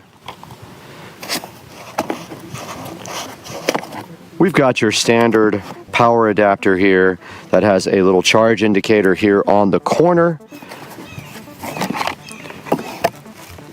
And then inside the box further, way inside the box, way deep inside the box, is this Phillips screwdriver, which they provided you if you do have to do any kind of adjustments on the Zeek saw. Now, using the Zeek saw is just as simple as taking their battery here and pushing it straight in like that. But it does say to fully charge the Zeek saw battery before you use it at all. So we're going to do that now, but first we're going to take a deeper look at the instruction manual. So I just wanted to point out before I start charging the Zeek saw that you cannot charge the battery while it is in the device. So there's no putting power to this while it is running, because the charge port is underneath there, and you just place the charge in like that. And I'm going to go ahead and get this plugged into the wall while we talk more about the instruction manual. We do have the Zeek saw on the charger now, and while our studio audience looks on, let's take a look at the instruction manual. And of course the first page is just all the warnings. So, you know, go ahead and check this out, and the scan for the activation of your warranty. And then the second page is talking about the work area safety, electrical safety, and personal safety. Some more safety stuff for the Zeek saw. and then how you care for your tool. So don't force it. Use the correct power tool for your application. Don't use it if the switch doesn't turn it off and on. Disconnect the plug from the power source and or battery before making any adjustments, of course. Recharge with the specified charger, of course. Use power tools only with the specified battery packs, of course. And a few other warnings here about using the Zeek saw. And then how to get service here, of course. And then a little thing about technical specifications on the chainsaw. It's a 4-inch chainsaw. It weighs 2.5 pounds. And it has a 18,650 battery with 21 volts and a 2,000 milliamp hour battery, 2 hours of charging time, and you can work on this variable up to 45 minutes. And it does show you a picture here again of plugging in the charger to the charging jack. And it needs to be fully charged, so it is on the charger right now before we can use it. Now it shows you how to remove the chain if you need to, how to install the chain and lock the case. And it does show you how to put oil in it. It does not have oil that came with it. The oil was empty. You have to get your own oil. Shows you how to cut here, some things about the warranty, and that is it in the instruction manual for the Zeek saw chainsaw. Now let's get all safetied up and do some cutting with the Zeek saw. Okay, I did let the battery charge overnight and it did not turn green on the charger right here. So that's an indicator of either the battery charger is not working or there is a defective power supply, something like that maybe, but I'm gonna go ahead and hook the battery up anyway. I did contact the manufacturer. I emailed them, just waiting for a reply. But until then, we'll go ahead and hook up the battery and see if it actually works.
All right, guys, as you can see, we just got done using the Zeek saw. No problem whatsoever. The battery worked fine, so I don't know what's up with the charger, but I'm going to get this thing cleaned up now, and then we're going to throw it to Brad in the Supercar Street Racing 4K production studio to wrap this up and take a look at this guy online. But let's clean this up first so we can give it to Rich.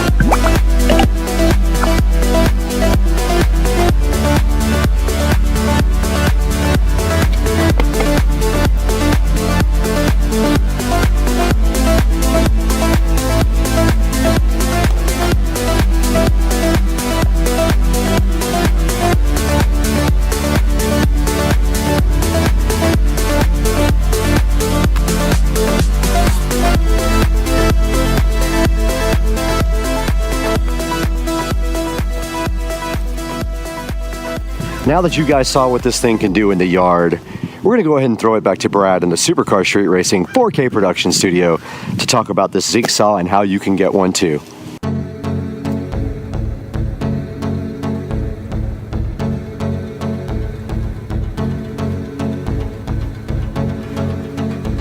We're back once again in the 4K production studio. You're on Supercar Street Racing and I'm Brad, and it has been my pleasure today to show you this Zeek saw 4-inch mini chainsaw. We have the 6-inch right here up on the screen. They do have the 6 and the 4-inch. And right now the 4-inch is a crazy $26.99. And you get a set of gloves with it. And it is a pretty awesome little chainsaw. Now you can see right here, it does have a 4.6 star review. Lots of good reviews here. And the company was so kind to send me one to show you guys. And this is actually going to be Rich and Trish's Christmas present. So I am going to give that to them after this. But if we take a look at here at the pictures, you can see right here, oiling pretty easy there. 22 foot per second chain speed. It is a 4-inch chainsaw.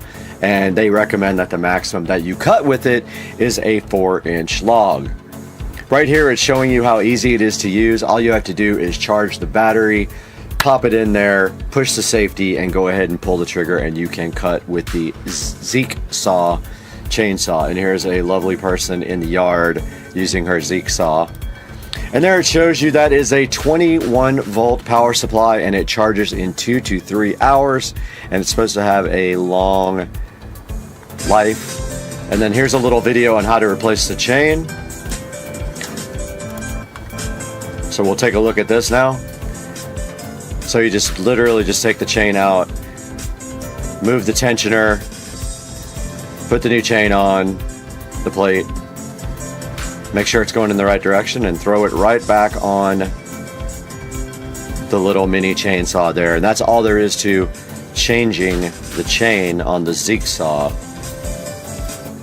And then if we get into the reviews here, we'll see some 5-star reviews that say it is praise, but some whining. That's fine. If the motor whines, it actually is a chainsaw. And it says it's lightweight, does a great job for a small saw, and actually does. It's well made and super convenient, and dismissed my yard people. I don't know if I'm going to be so quick to dismiss my yard people, but I did enjoy working with the chainsaw. Some of the 1-star reviews, not as advertised. I don't understand that, and don't even think about it. And bad issues with chain tightening mechanism, battery melted and fell apart. So I have not had any of those issues with mine. Now the link to the Zeek saw chainsaw is going to be down in the description below. Make sure you click through our affiliate links. Make sure you like and subscribe. We appreciate you guys so much. And when you buy anything from Amazon, click through any of my links. It doesn't have to be what you're looking for. We get a small commission on the station, and it helps us grow. And as a channel, we love you guys. We got to get out of here, though. It's Sunday. We got to go get some breakfast.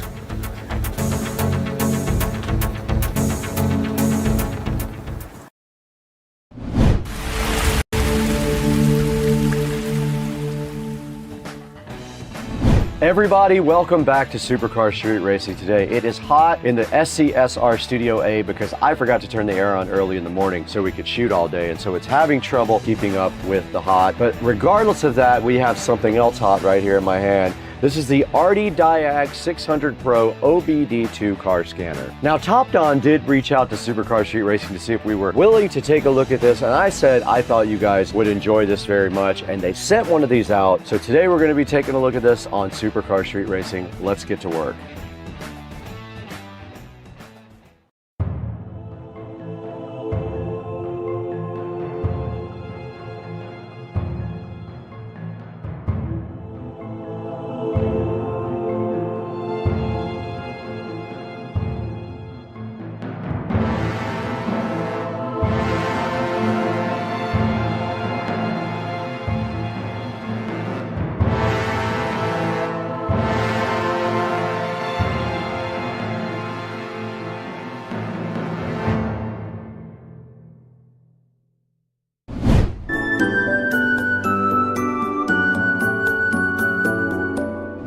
We're back in the hot but beautiful Supercar Street Racing Studio A today. One of my favorite places to be if it's not hot. It's probably about 75 to 76 degrees in here because I failed to turn on that air conditioner early enough for it to keep up, and it is very hot. If you reach up here, you can feel the heat coming directly out of the ceiling. But what else is hot is also this Diag from Top Don. The 600 Pro they sent out to us just to work with you guys on and show you how this works. So what we're gonna do today, our plan is we're gonna unbox this thing first. We're gonna take a look at this guy and see what's inside the box. We're gonna walk directly across the street over to Rich's house also, and we are going to hook this up to his truck and see what this thing can do. Thank you so much for 200,000 subscribers. It's amazing. It took a while to get there, but I am so happy with the progress of the channel, all because of you guys. You made it possible for us. Thank you so much. Now, this Diag 600 Pro is the upgraded version of the last model. It does use Android operating system. If you were wondering, most of these do use an Android operating system. Now, this Diag is able to analyze a lot of the different systems in the car, like the engine, transmission, sensors, and things like that,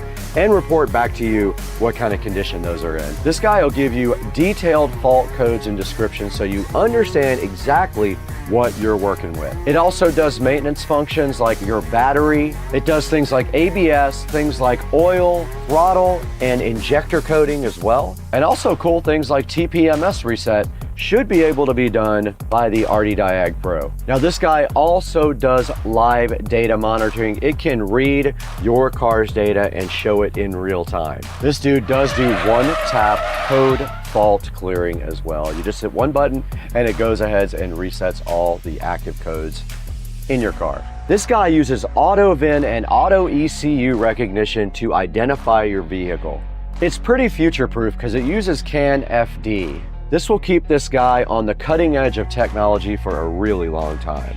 This powerhouse is compatible with 90 different vehicles and also 12 languages, so no matter where you are, you probably are able to use the Diag 600 Pro. It says that it has 2 years worth of updates built in. And now right back behind me up here, you can see some of the essential features it does for maintenance. It does things like oil reset, ABS bleeding, DPF reset, throttle relearn, SRS reset, brakes, battery matching, injector coding, and SAS reset as well. This guy has been on quite a few automotive sites online. You can see here, it's been featured on a lot of different places. You can see some of the technology right up here that it has: a 7-inch touchscreen, 3350 milliamp hour battery, a 4-core 1.5 gigahertz processor, and also it runs on Android 11. Now, I am really hyped to get this Diag 600 Pro directly out of the box and see what's included with it. Let's go ahead and do that right now.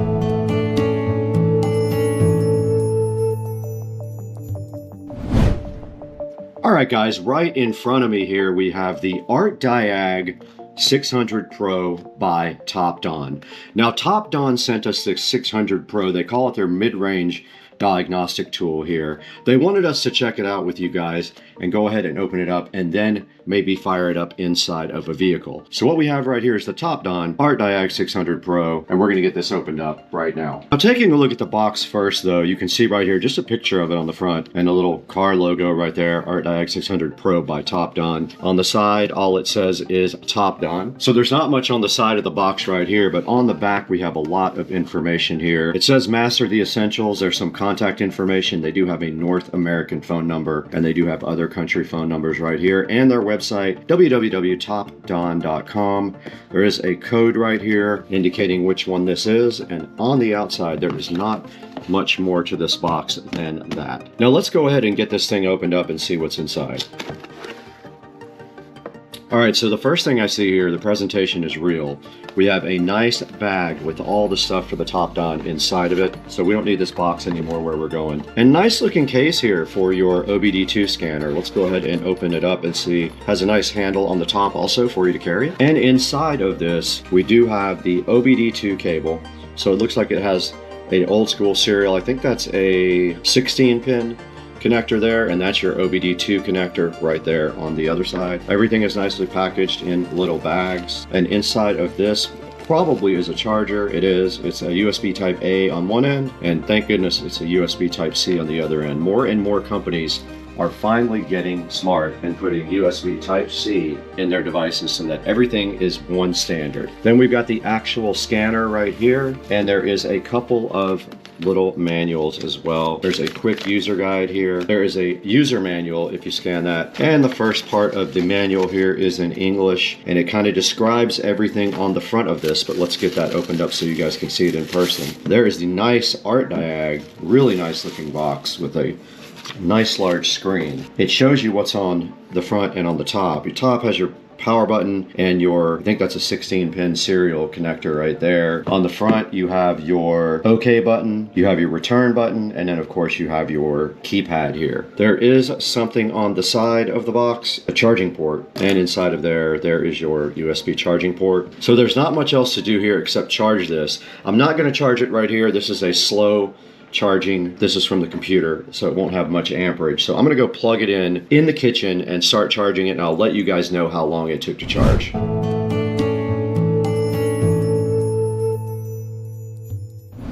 Alright guys, we're back in front of the Topdon, and I'm happy to report that that took about 20 minutes from 60% all the way to 100%. So now we're ready to go ahead and fire up the Topdon. Let's go ahead and turn it on. There it is booting up, the Topdon. It says copyright 2024 Topdon. Let's see how long it takes to boot up.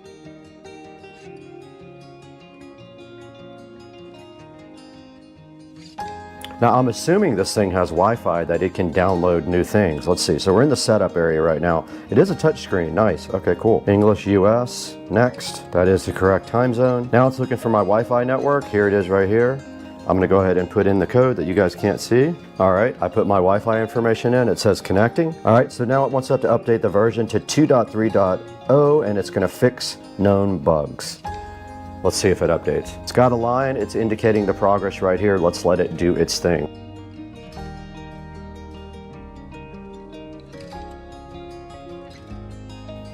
And finally, it is at 100% on the download. Now it's telling you here when you first use this thing, there goes the firmware update. It's gonna probably restart and update the firmware. Let's watch that process. Oh, no, it's on, okay. Cool, so let's hit update. Oh, okay, this is loading. It says there's a bunch of updates. Let's look at that.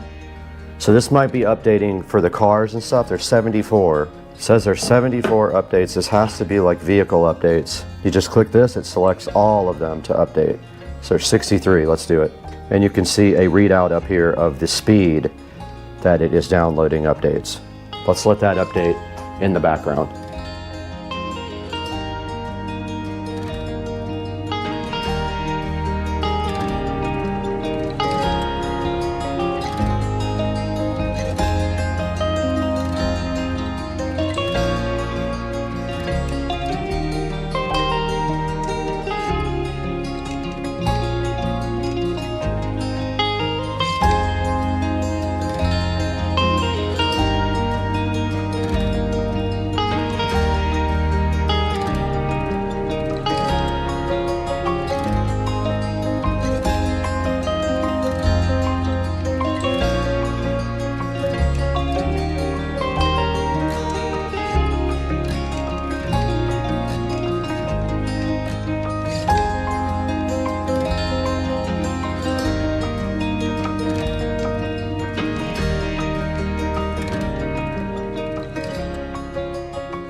We're back now after a couple of hours of break, and my GoPro overheated, of course, because it's absolute garbage and we're inside the air conditioning. This tablet did eventually finish all the updates. You can see right here there's nothing left. It did let me know that I have a free year of updates that is usually $29.99, but there's a lot of things here that we can't do right now because we're not connected to a car. It does diagnostics, OBD2, EOBD. So if you go into OBD2, you got to connect first. So what we're going to do after this, here's the different maintenance items you can do depending on what vehicle you have. So let's take this thing directly to Rich's house when it's not 115 degrees, get in his truck and connect it right up and see what it can do. Guys, I wanted to take a short break from the video to introduce you guys to our new sponsor, Trond. They sent us this very cool desk lamp right here, which is sitting so fly and bolted directly to Studio B desk. Now this lamp is awesome because it does tilt and articulate in a bunch of different ways. You can rotate it and do all kinds of stuff with it, and it is also kind of perfect for this area right here where we do the shooting. It does have controls on the very top, as you can see right here. All the controls that are on the top are also located on this remote control. The remote control does have a timer on it. It has brightness on it. It has color temperature. So as you can see right here, I'm rotating through the color temperature on the light from cool to really cool to warm white. And on the remote control right here, you can do the exact same things, if you guys can see that right here. The lamp just bolts right to the desk here. It bolts right from the underneath, and then all of the different areas of the lamp are articulable, so you can move everything.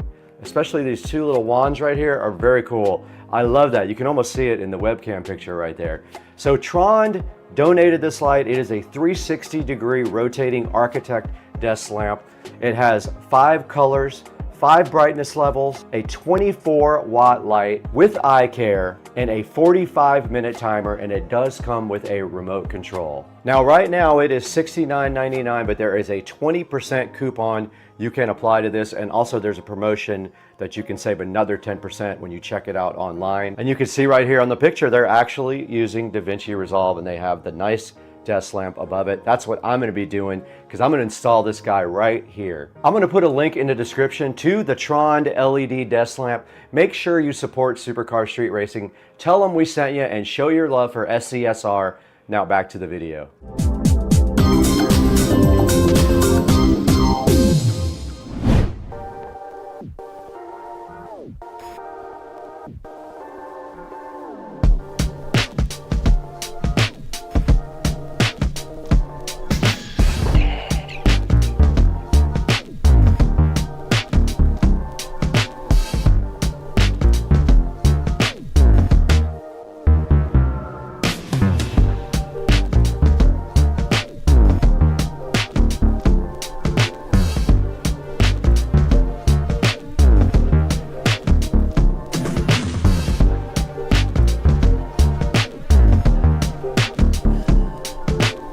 Alright, you guys just saw us unbox this Diag Pro, and you saw everything that was included inside of the box. Now there's only one thing left to do. We're going to go ahead and walk directly across the street, get into Rich's truck, and go ahead and see what all this guy can do. And let's see what maintenance does.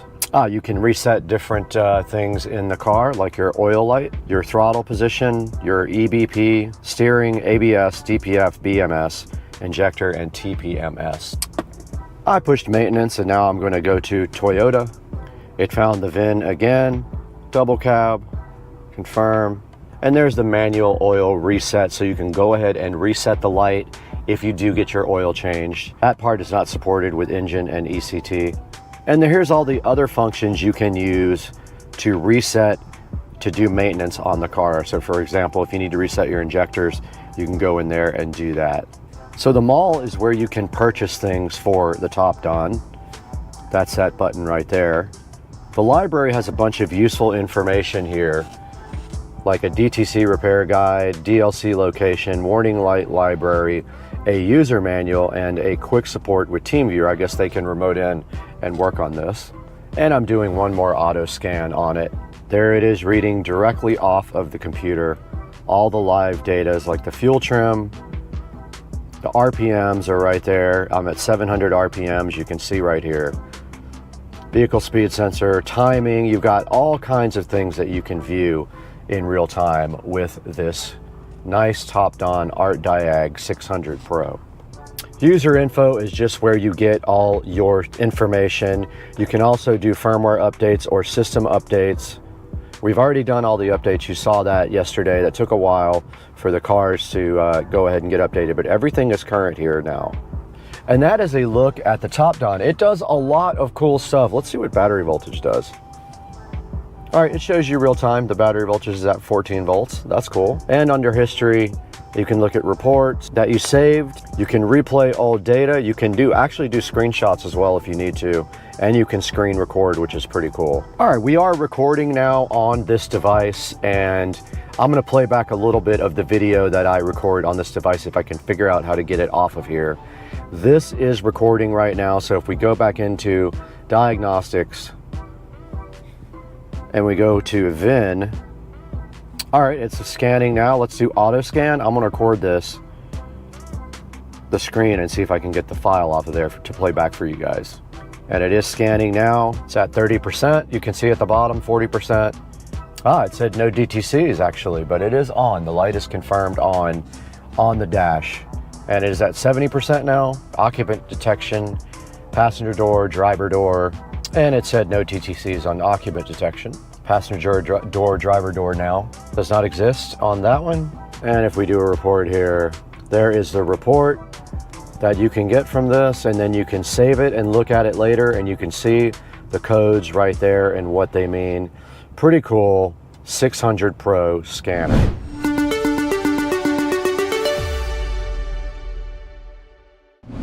We just took this RD Diag 600 Pro directly out of the box, walked across the street to Rich's house and installed it in his truck. We pulled all of his codes and checked out his entire truck with this cool little device, and it's very awesome, and I highly recommend this guy. Go ahead and pick one up from the link in the description. You probably won't be sad about it. It's got 34 reviews at 4.4 stars. That's actually really good. It's hard to get a 4.4 star review on Amazon. You guys know that. And now that we've done all that, there's only one thing left to do, and you guys know what that is. Let's throw it to Brad. I will show you how you can get your own RD Diag 600 Pro on Amazon. Go ahead and order it from the link in the description. Let's toss it over to Brad right now.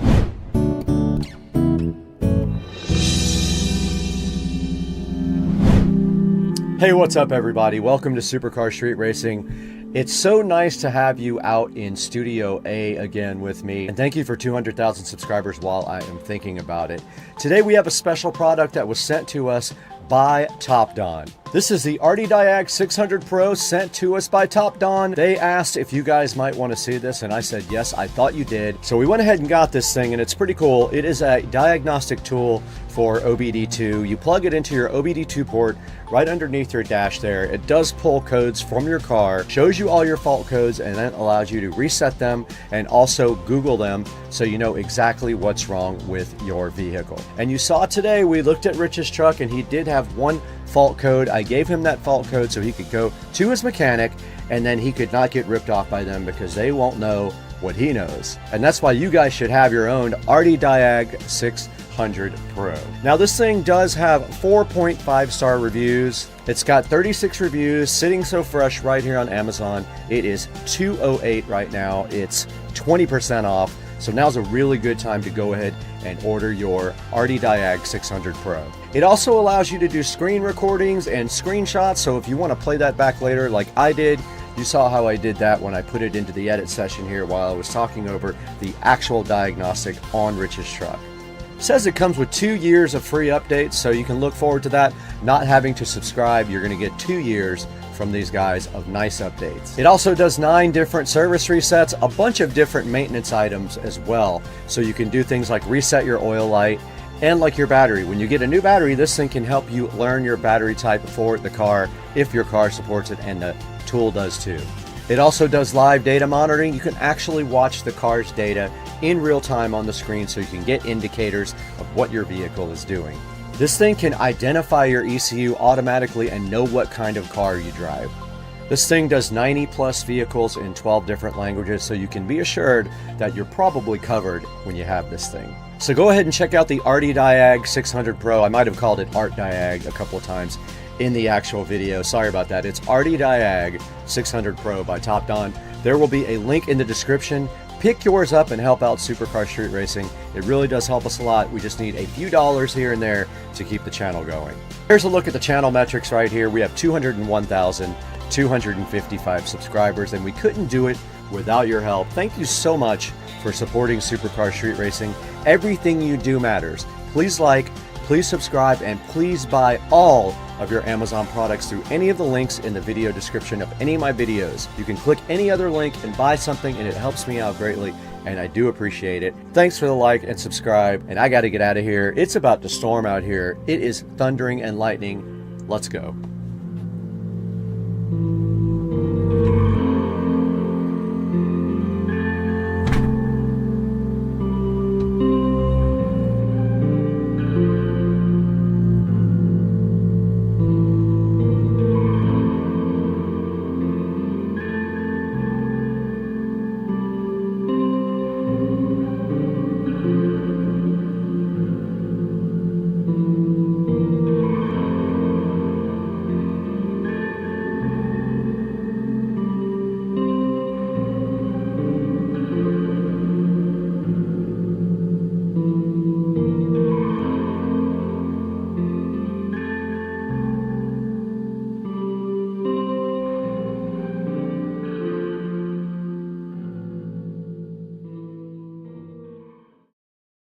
Hey guys, welcome back to the channel, Supercar Street Racing. And today we're going to talk a little bit about why I switched from Adobe Premiere Pro to DaVinci 18 and why you should do the same thing for your video editing.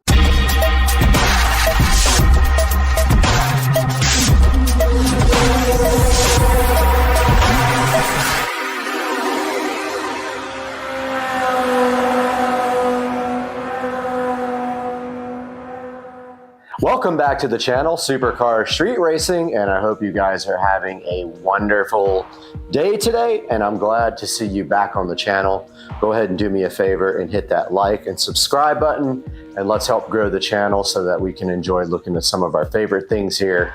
And today we are talking about why I switched from Adobe Premiere Pro to DaVinci Resolve 18, which you see running right here, and actually rendering our video for the Amazon Fire TV experience on the Amazon Echo Show. So backing up a little bit, I started using Premiere Pro several years ago, probably about, I don't know, it must have been at least 10 years ago.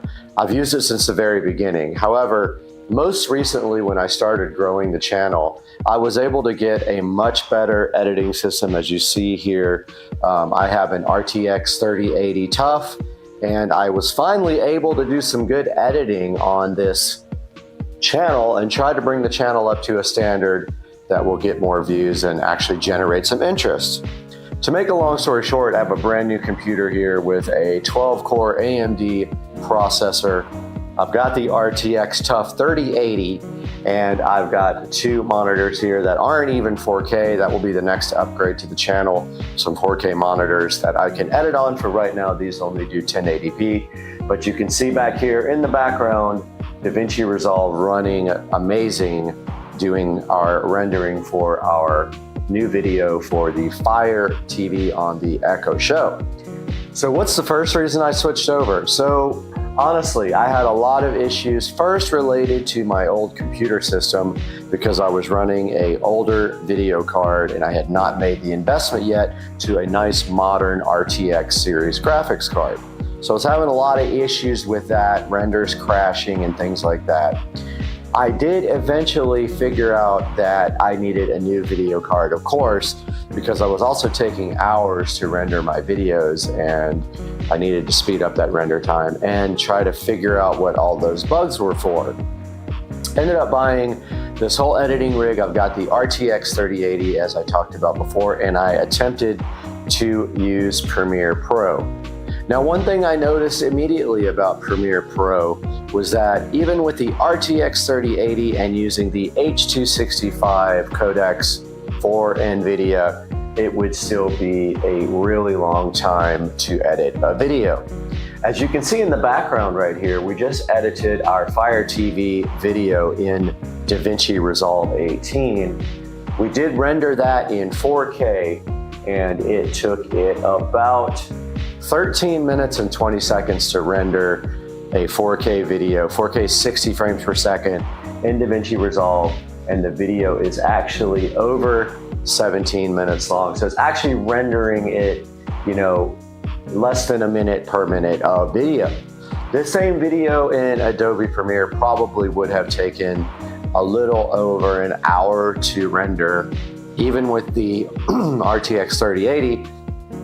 And one thing I would also notice with Adobe Premiere Pro is that when I had the Task Manager open, it would be using way more CPU than GPU power, which doesn't really make sense. Now, some things don't use GPU to render, but a lot of things do. And so now I notice with the DaVinci Resolve software, almost everything uses the GPU if you look at the Task Manager or you look at GPU-Z. So talking about the ability to learn in DaVinci Resolve, if you're used to Premiere Pro, you're thinking about making that jump over to DaVinci Resolve. I'll tell you from experience that I learned pretty quickly on DaVinci Resolve how to do the basic things to get a video up and going. It is a little bit different from Adobe Premiere Pro in that you have tabs for your different things in editing. You have a colors tab here at the front. Here, that's the colors. Then you have your effects, your edit, and they actually have different names here. You have your, what is this called? Fusion tab, you have your color. This actual first one is called media, not color. You have media, you have cut, where you add transitions and effects and everything. You have your edit, where you have your actual timeline.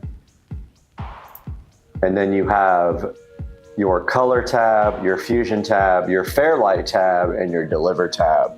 So deliver, basically, if we go over to that tab, is where you do all your exporting, which would be like Adobe Media Encoder, except it is way more intuitive and way easier to use.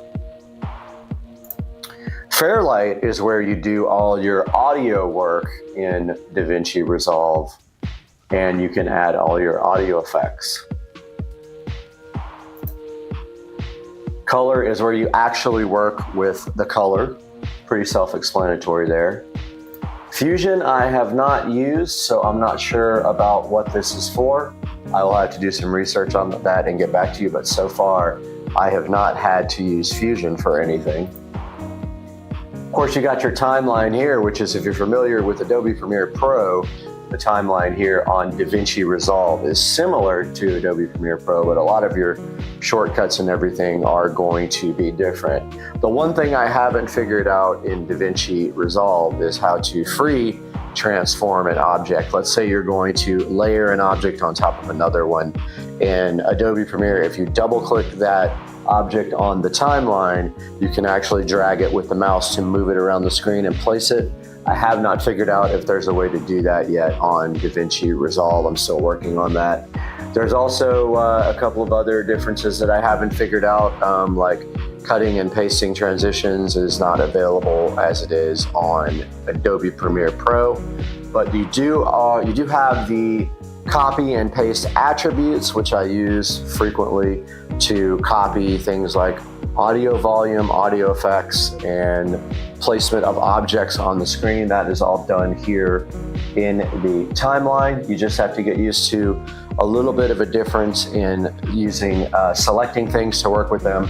They're all up here in the right-hand corner under the inspector. You can, let's say you added an effect on the screen next to this in the cut screen, then you would click the actual clip and go up to effects in the inspector, where you can actually adjust all the different attributes on that effect. Or you can do video transforms up there, audio, you can actually adjust the audio levels and audio attributes in the clip from the audio tab up here, things like volume, pan, pitch, things like that. And then your transition, you can actually adjust the transition up here in the transition of the inspector. And then over here on the right side, which you may or may not see in the frame, we have our clip bin here that shows all our clips. We have all of our edit timeline. We have our audio mixer over here as well, and our toolbox and clip details and metadata. So far, so good. Also, let's go over to the cut scene. The cut area shows your clips more like blobs on the timeline, and you are actually able to add transitions, titles, and effects. I do not use titles inside of DaVinci Resolve because I use a 3D font generator online. That's really good. But here you can add effects both to your, you can add video effects, you can add audio effects, which you can also do over in Fairlight. Like I said, you can add titles, which is actually adding fonts to your videos. And you have your media pool here, which shows you all the videos that you imported in for this project. So yeah, I'm just gonna go into the conclusion that DaVinci Resolve is way better than Adobe Premiere Pro. Not only because there's a fixed price for it, Adobe Premiere Pro charges you for a subscription, but the ease of use, the stability has been on point. I've only ever had one crash while while rendering, and that actually happened during the video that I was editing here, and all I did was close out DaVinci Resolve and reopen it, and it got through the rendering process. I had a lot of issues with Premiere Pro not being able to get through rendering processes, and it would fail for no reason. Also, Premiere Pro did have a bug to this day they have not resolved on some video cards, and that is the software will start using video, or it's not video memory, but memory, actual memory, and it will eat up and eat up and eat up video memory until the computer crashes because there's actually no memory left to run the operating system. I have 64 gigabytes of RAM on this computer. It is awesome for editing, but on Premiere Pro, it would use all 64 gigabytes of RAM and then just crash. I've not had any issues like that with DaVinci Resolve 18. So guys, I hope that you can use DaVinci Resolve 18 too. If you have any questions about it, how to use it, or want to see specific videos about DaVinci Resolve 18, throw it down in the comments section. Please like and subscribe, and we'll see you on the next video at Supercar Street Racing. Back in the Supercar Street Racing living room today, and this alien head right here has absolutely nothing to do with these ankle cut socks that we're going to be opening up and testing on the channel. We're going to give you a good idea of whether you should invest in this exact same brand here, Wernies. And we're going to do that all today on the channel, Supercar Street Racing. Stay with us.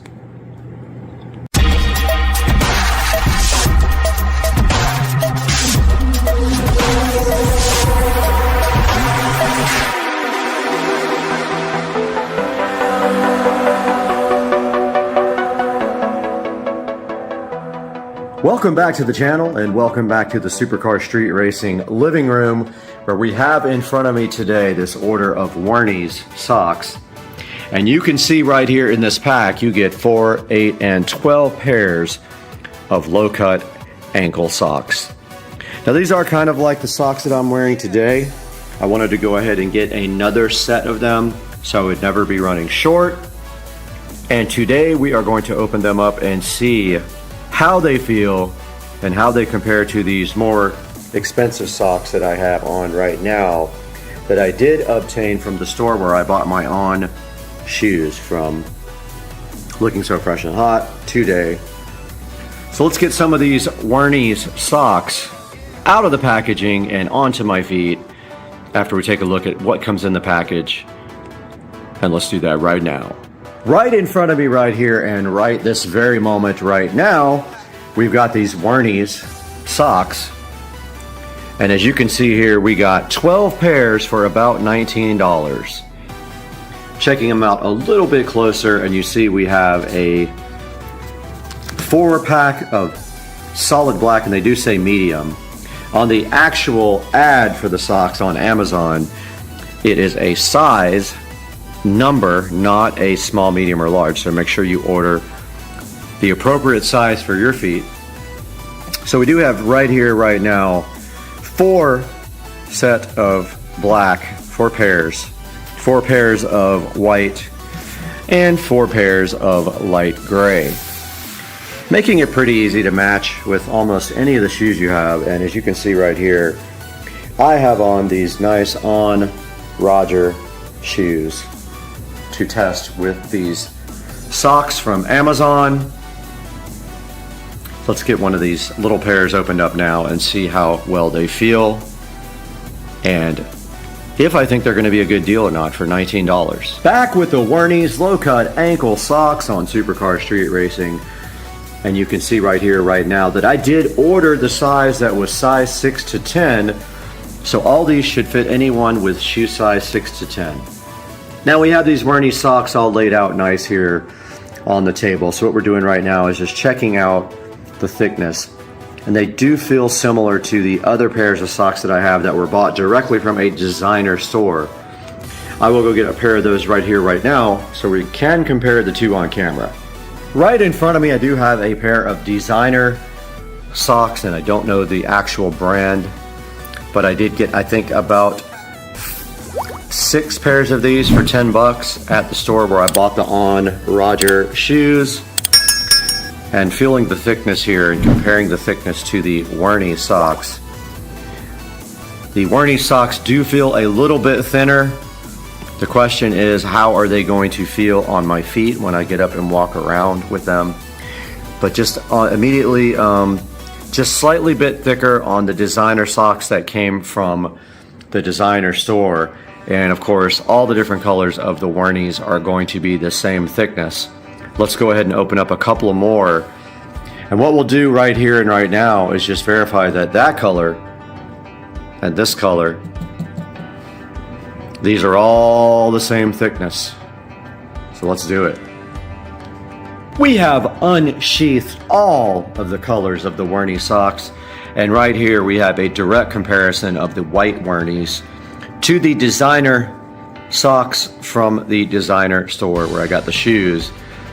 And in feeling the material here, the designer socks are definitely thicker. By how much, it's hard to tell, but definitely probably more comfortable.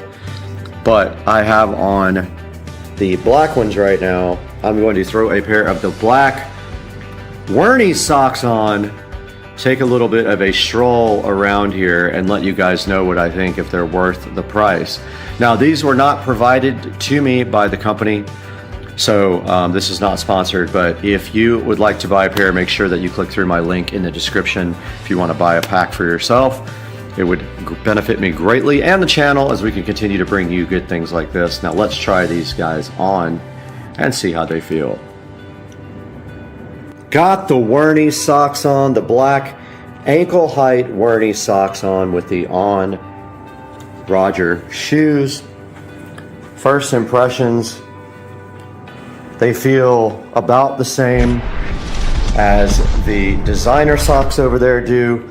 They were a little bit more see-through, indicating that they are actually thinner, but as I walk around here in the Supercar Street Racing house, I am not seeing any noticeable difference in comfort. Now, these shoes are extremely comfortable, so let's preface that by saying these are amazing shoes, and we will be reviewing those as well. We just haven't got to that yet. But yeah, the first thing I can tell you is that the new Wernies ankle-high socks are just about as comfortable, if not as comfortable, as the designer socks that we got from the store where we bought the On shoes. Now what we will do is go into the Supercar Street Racing studio and take a look at what's available online as an alternative to the Wernies, take a look at some of the reviews for the Wernies, see what people are saying about these, and give you guys a second option or third option to order. But once again, the link will be in the description for these Wernies socks and a few other brands. So if you could do me a huge favor and go ahead and order that or anything else you need from Amazon through my affiliate links. You don't have to order what's exactly in the link. You can order anything through any of my links, and it will give me a slight credit. And you know, the channel is very difficult to finance, so if you guys could please like and subscribe and go ahead and order products like these Werny's ankle cut socks through my affiliate links, it would be amazing, and we would appreciate you guys so much. Now let's take it into the Supercar Street Racing Studios. Guys, welcome back to the Supercar Street Racing 4K production studio, where we join you in every video to kind of take a look at Amazon down here, which when you're looking, it's right down on this side here. And we will take a look at these Werny's no-show men's socks today. So these were bought from Amazon, and there will be a link in the description for you to buy your own pair. And as you can see right here, this is a really high-selling product. Looking at the Amazon page here, we see these guys have a 33,249 rating with an average rating of 4.4 stars, which is not bad. It's really hard to get anything above mid-4s in Amazon unless you only have a few 5-star reviews and some other lower ones. But if you can see right here and right now, there is 63 answered questions rather here about the product, and 900 plus people have bought this in just the last month. So that's not bad for sales. Now, they have a bunch of different color mixtures here. Now, this is the one I got. So I got the this color here, but you can get them like this, like that, like that. Like that's pretty cool. I might order a set of those. They're only $16. And then they have those are also pretty cool. So I think I'm going to go ahead and place an order for another set of these, because I was pretty satisfied with the Werny's ankle cut socks. And if we go into some of the description here for the product, we see that they are cotton or spandex. It really doesn't specify which they're talking about on which. Says hand wash only, which that's interesting. I don't know why it says that, because I've washed mine in the washing machine already, and we have no issues so far with the Werny's. Says they've got a 3 silicone grip heel grip. Now if you notice, it says that on all of these, but some of them actually say machine wash. Now the ones I ordered right here, they say hand wash only, so I disagree with that because I've already washed the things in the washing machine. Now maybe they're going to fall apart from doing that, but these right here, like these say hand wash, these say hand wash, machine wash for this set. So I don't know what the difference being on those. Now it says that they are invisible wear, so it says that they are going to not show with your shoes, and they do actually show on my shoes above my ankle, so that's not necessarily true. And it says that they have a well-made cuff also, so that's yet to be determined. I mean, they feel fine as of right now on my feet. I'm actually wearing them as we speak, and I have not had any issues with them so far. Now moving down to some of the reviews here.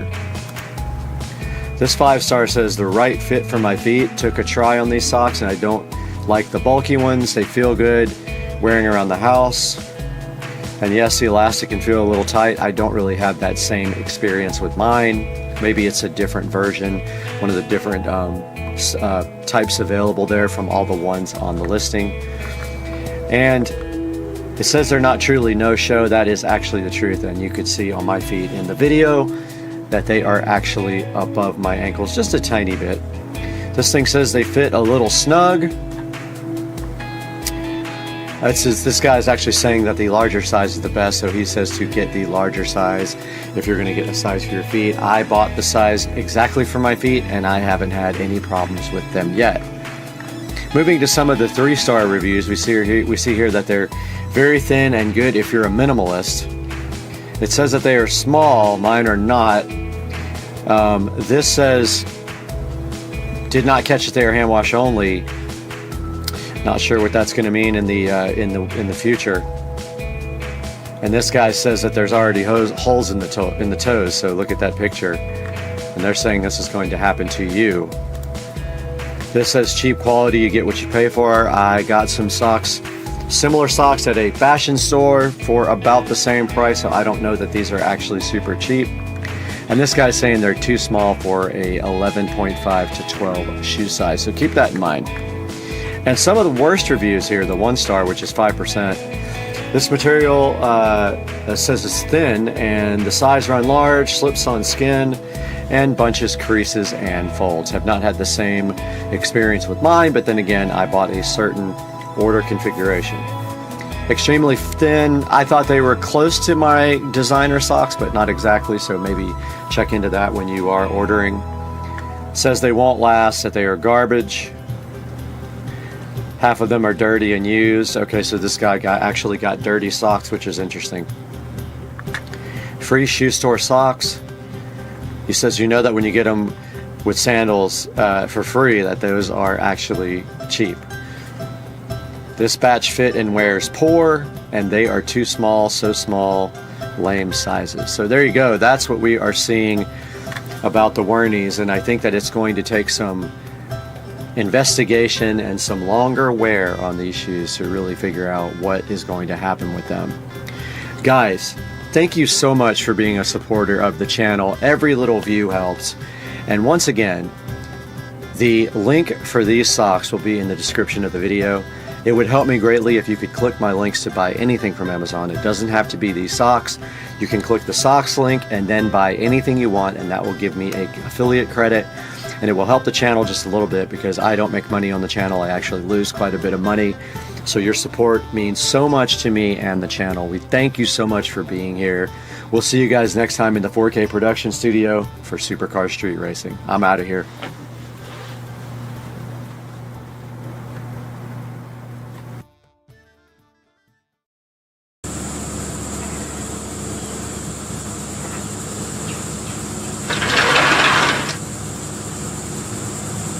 Hey guys, welcome back to the channel, and today we're going to be taking a look at this Sane Logic mini chainsaw. That's right, it's not the Insane Logic, it's the Sane Logic mini chainsaw we have right here. And this is actually a gift for Mr. Dukes of Duval.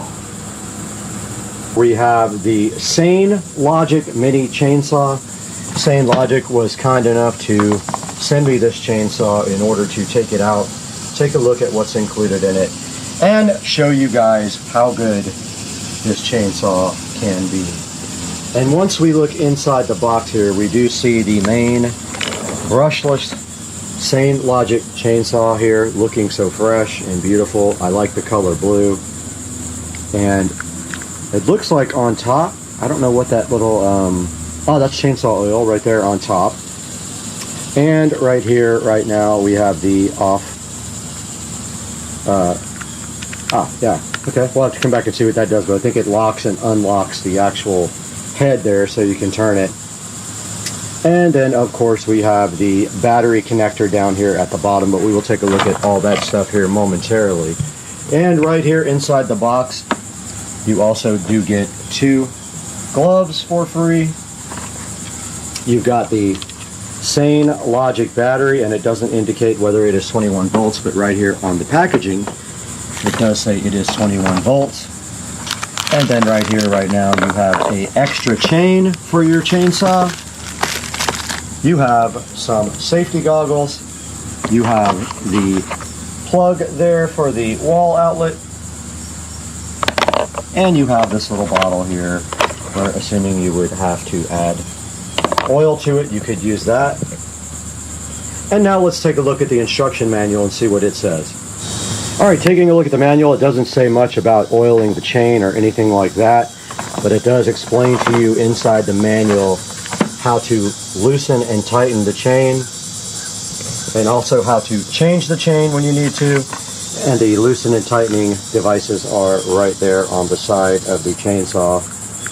Up top there is the oil bubble and where to add oil, and then right here on the side is the lock, and the trigger after you unlock it is right there to operate the chainsaw.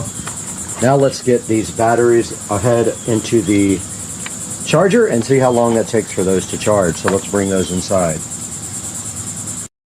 We are inside now with the chainsaw charging station, is what we'll call this.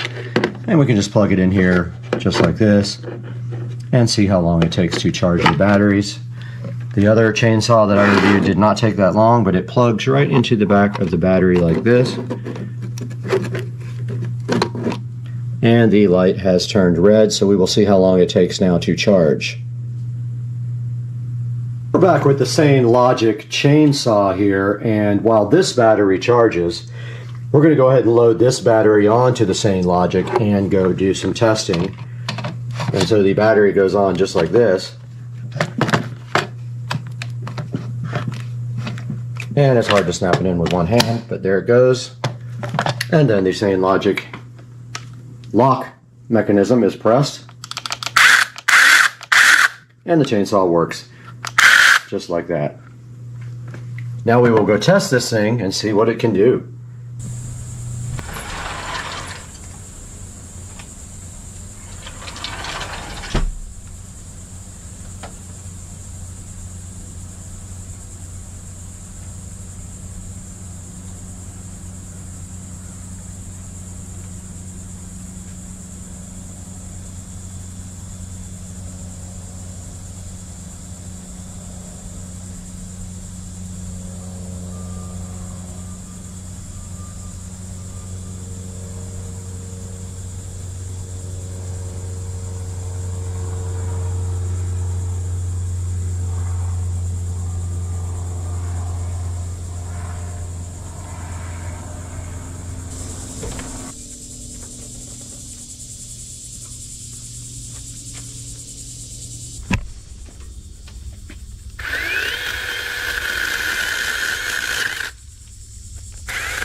All right, we have finished with the same logic chainsaw usage, and we placed it right back in its container right there. And now we are just waiting for both the batteries to charge. Actually, we'll put this battery inside with the other one. Sorry, today is an airplane day for whatever reason. And we have one battery on the charger now, and this one waiting to be charged. But I think I have a new plan that makes more sense.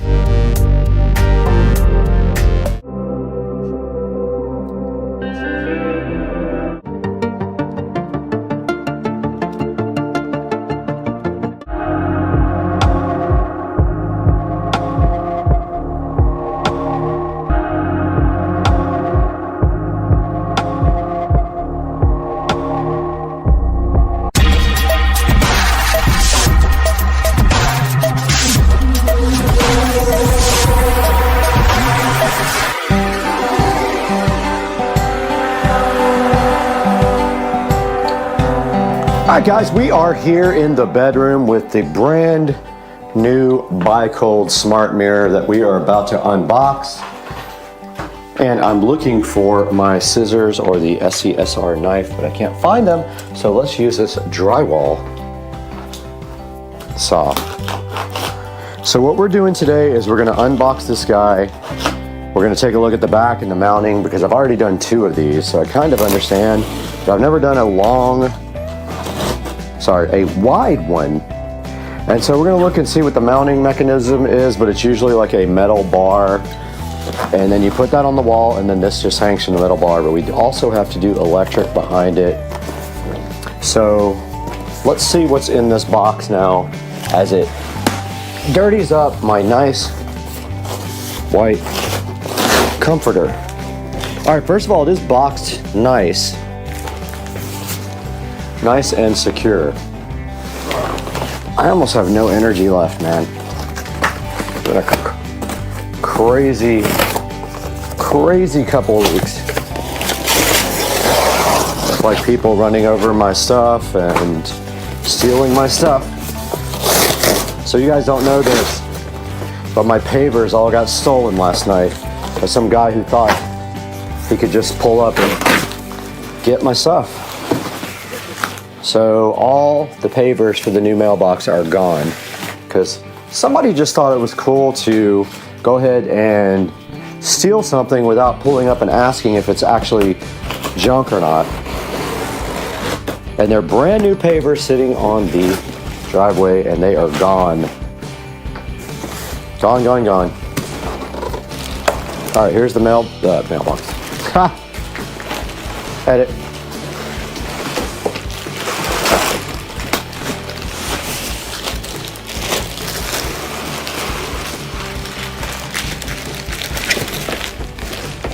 There is the smart mirror. So fresh on the bed. And as you can see right here and right now, it just mounts with 2 screws here and here. They give you inserts, but I have purchased some way better inserts that will be perfect for what we're doing. And then they give you this template. And so the confusing thing about the template is you have to know which device that you have. So you take this guy and you put it like this, and this device is going to be A and N. So it's going to be that hole and that hole. So we put this up on the wall, we level it, we put our drywall anchors in, and then we hang the mirror from our drywall anchors. But first, we have a whole process to do of putting LED strips on the back, and also we have to put a box in for electrical. So let's do that peel sat for our shorts. All right, we went ahead and did our short for the peel sat, for the peel satisfaction. We still have another one for the front, so that'll be awesome also. But back here is where we're doing the RGB IC LED strip. So we're gonna take that guy and we're gonna run it right around the edge there. And then we're gonna put that control box right here and Velcro that on or whatever, or 3M tape it. And then we're gonna mount this to the wall.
Before we mount this, I totally forgot that we honestly need to get this thing programmed and make sure that it's good. So we'll take our power supply right here, regular power brick.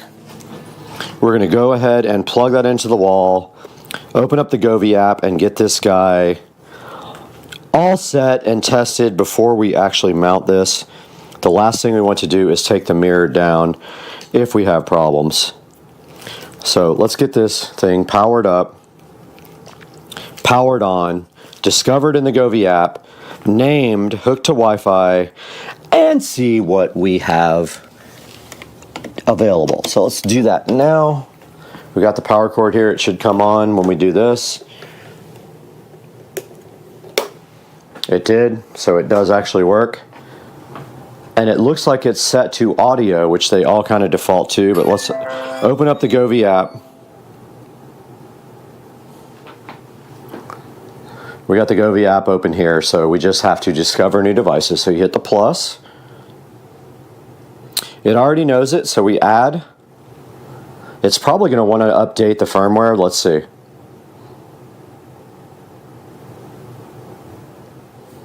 Oh, please short press the on-off button. So in order to pair this, you have to do this, that, the power button. Finally, device is pairing after like 18 tries. Please press the off on. All right, we finally got the device to pair after I had a small heart attack, and it is the guest bathroom smart mirror. As you can see here, we'll hit done. It's looking for Wi-Fi. We're going to go ahead and connect to that Wi-Fi network. It might fail because I just rebooted the router. Let's see. It did connect. Let's see if it wants to update firmware. And here goes the upgrade, so we will come back when it's done. Now the whole thing is getting the mirror template lined up so we can cut the box for the power and then also get it lined up correctly and get it mounted to the wall. So let's go do that. Back in the bathroom here, and we have our template. Sorry if it's echoey, but basically I have also reskimmed this and just sanded that, so they need paint before we do anything. But I guess that's kind of the next step. We wait for this to dry, wait for that to dry, paint both. And then this needs to go centered. I think C is the center. And we know the light's going to be like right over the stud, so we're going to do that right like that and level this template out, put it up on the wall, and then put our marks for our drywall inserts there. That's the next step.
All right guys, we're back and we have the light here, and the goal right now is to just install this light.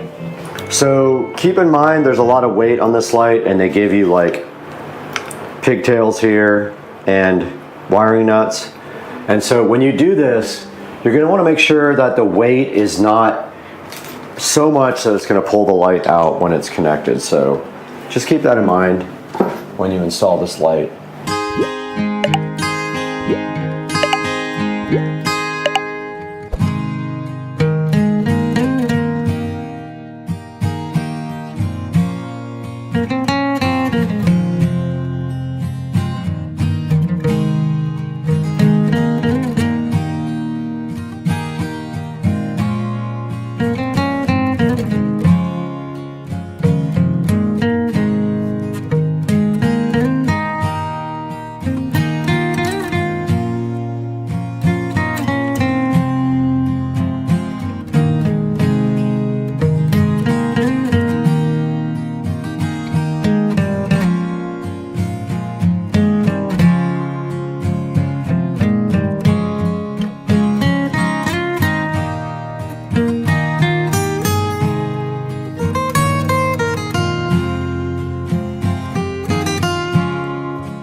All right, so it's kind of the same color as the top lights.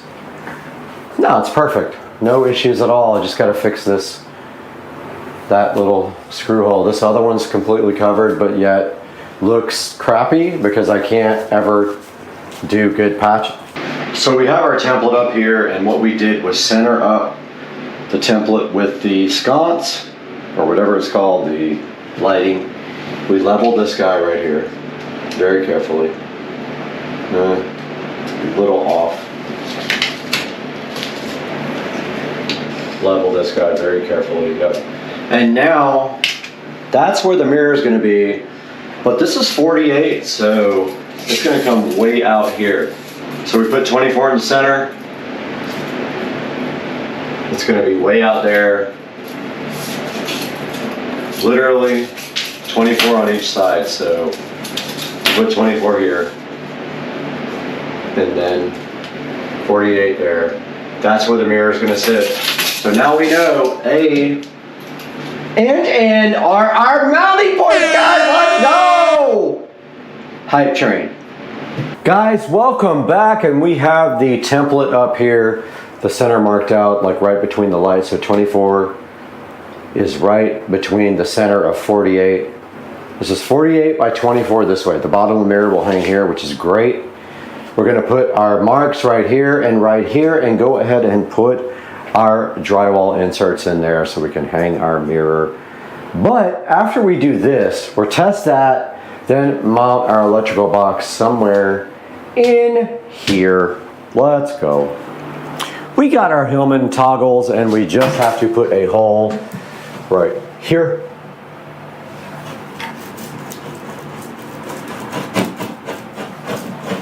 Large enough for this to go through, but not too large for this thing.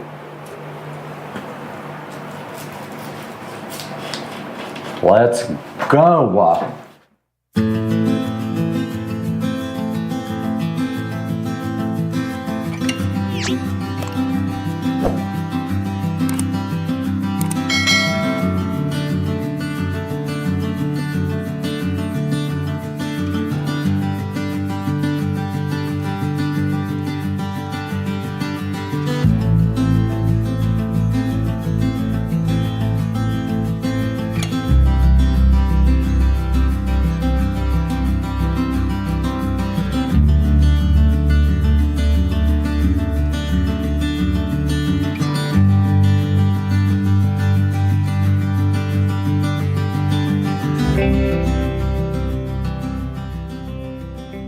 Guys, we're all prepped for our mirror.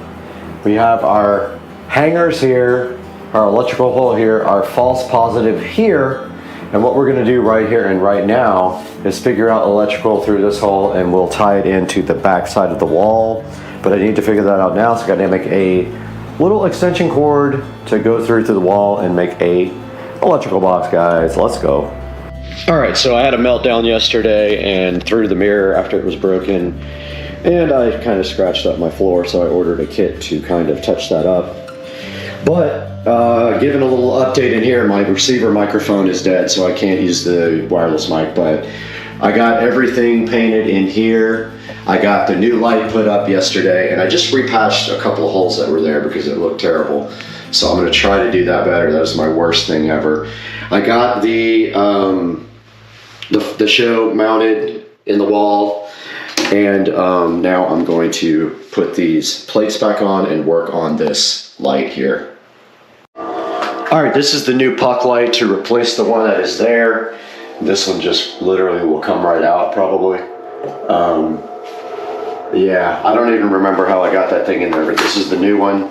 It runs on 110 volts and it's LED, and this old one is incandescent.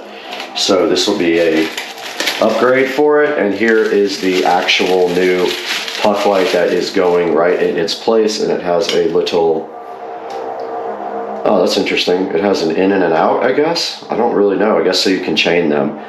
And then it's got on the bottom it has a adjustable color temperature. Very cool.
Guys, welcome back to Supercar Street Racing today for a different change of pace. We are starting out in the 4K production studio, and I wish it was on a good note because we were trying to do some green screen stuff and it just did not work out. So I'm shooting all this footage over again from the studio, and today we're going to be solving an issue with something in my house that needs some storage, and we're going to do that next. So hang out on Supercar Street Racing.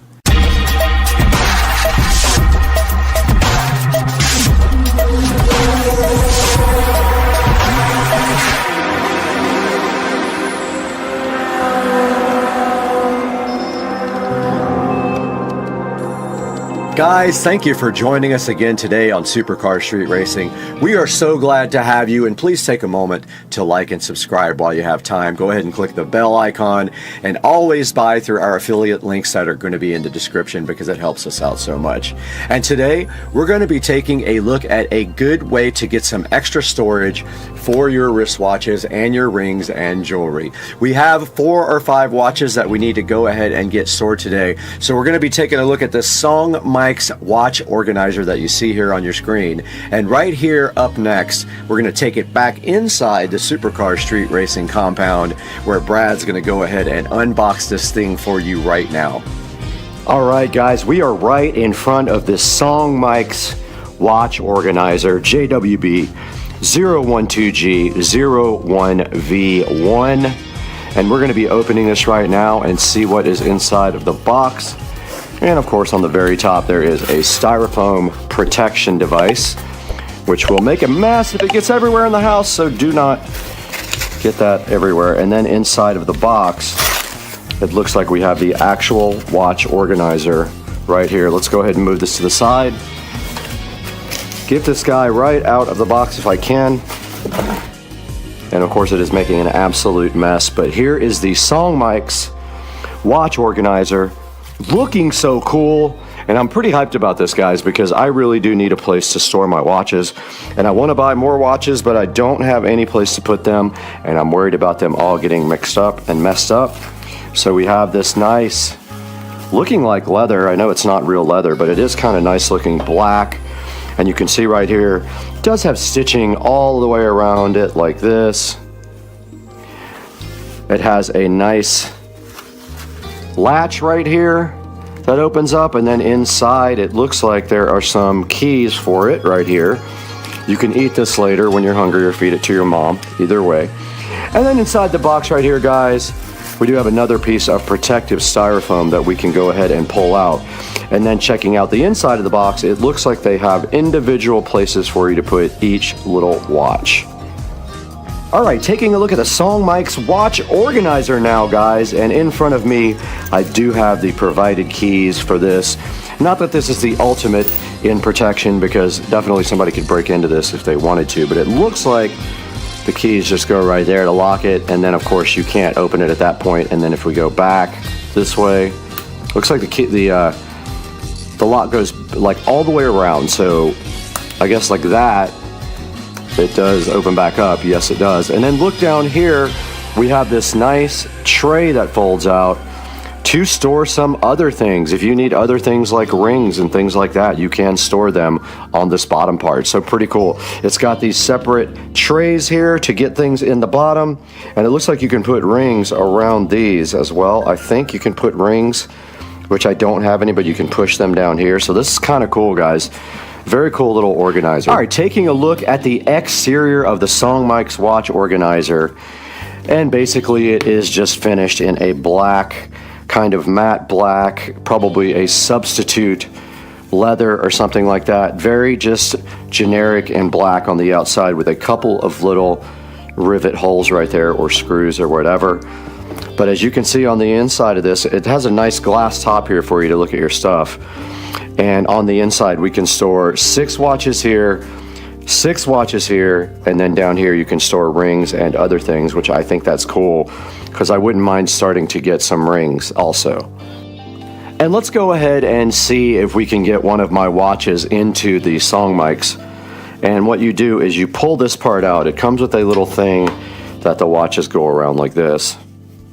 And then you just put that on there like you would your wrist, and it will store your watch. So you just kind of tighten it up on this watch thing, like so. And then you make it so you can see it, and then you just push your watch down in there like that. And when you close the top, you have a nice display of your watch here. Okay, we do have the Android watch here now that we're going to go ahead and store in the SODIMM's and see how that looks as well. So all we have to do right here and right now is just take this and put it around that like you do your arm. Go ahead and tighten it up. I didn't tighten up the other watch very much. Go ahead and push that through there. Tighten it up as if you were putting it on your body. And throw the watch back in there, angled upwards. You see how this one's kind of loose? I could go back in here and go ahead and tighten this one up more, and then throw it back in there, like so. And then we have one more on my arm here. We can go ahead and get this one all stored up very nice as well.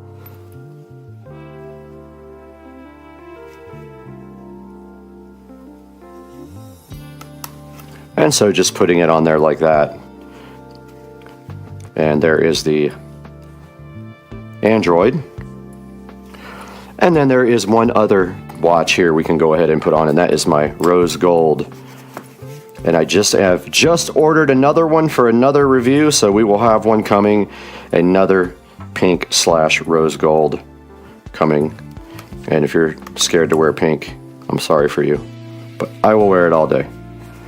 There is the other Android watch, looking so fire and going right into the watch organizer. And you can see if we light these all up, it kind of looks pretty dang cool. At least I think so. And once you have all your watches inside, you can go ahead and close the lid and see how fire they look underneath that glass lid. Presented all nicely for you. So now we just need to get 2 more for the top and 6 more for the bottom, and we'll be full on our new watch organizer. And there you saw inside of the Supercar Street Racing office that Brad was unboxing this SODIMM's watch organizer. And now let's take it into the SCSR closet to go ahead and get those watches into the organizer and see how that thing looks.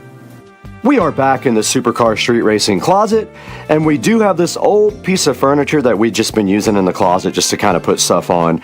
This is going to be the storage place for the watch organizer for now. Don't know if it's permanent, but for now, it kind of makes sense just to go ahead and display our nice Android watches right there for now. And then maybe in the future, we will go ahead and get something nicer or mount it to the wall or something like that. But for right now, we've got this really nice SODIMM watch organizer showing all our watches off in the Supercar Street Racing closet right below the On collection of shoes. And now let's throw it into the 4K production studio and see what Brad has to say about other choices and this choice of watch organizer.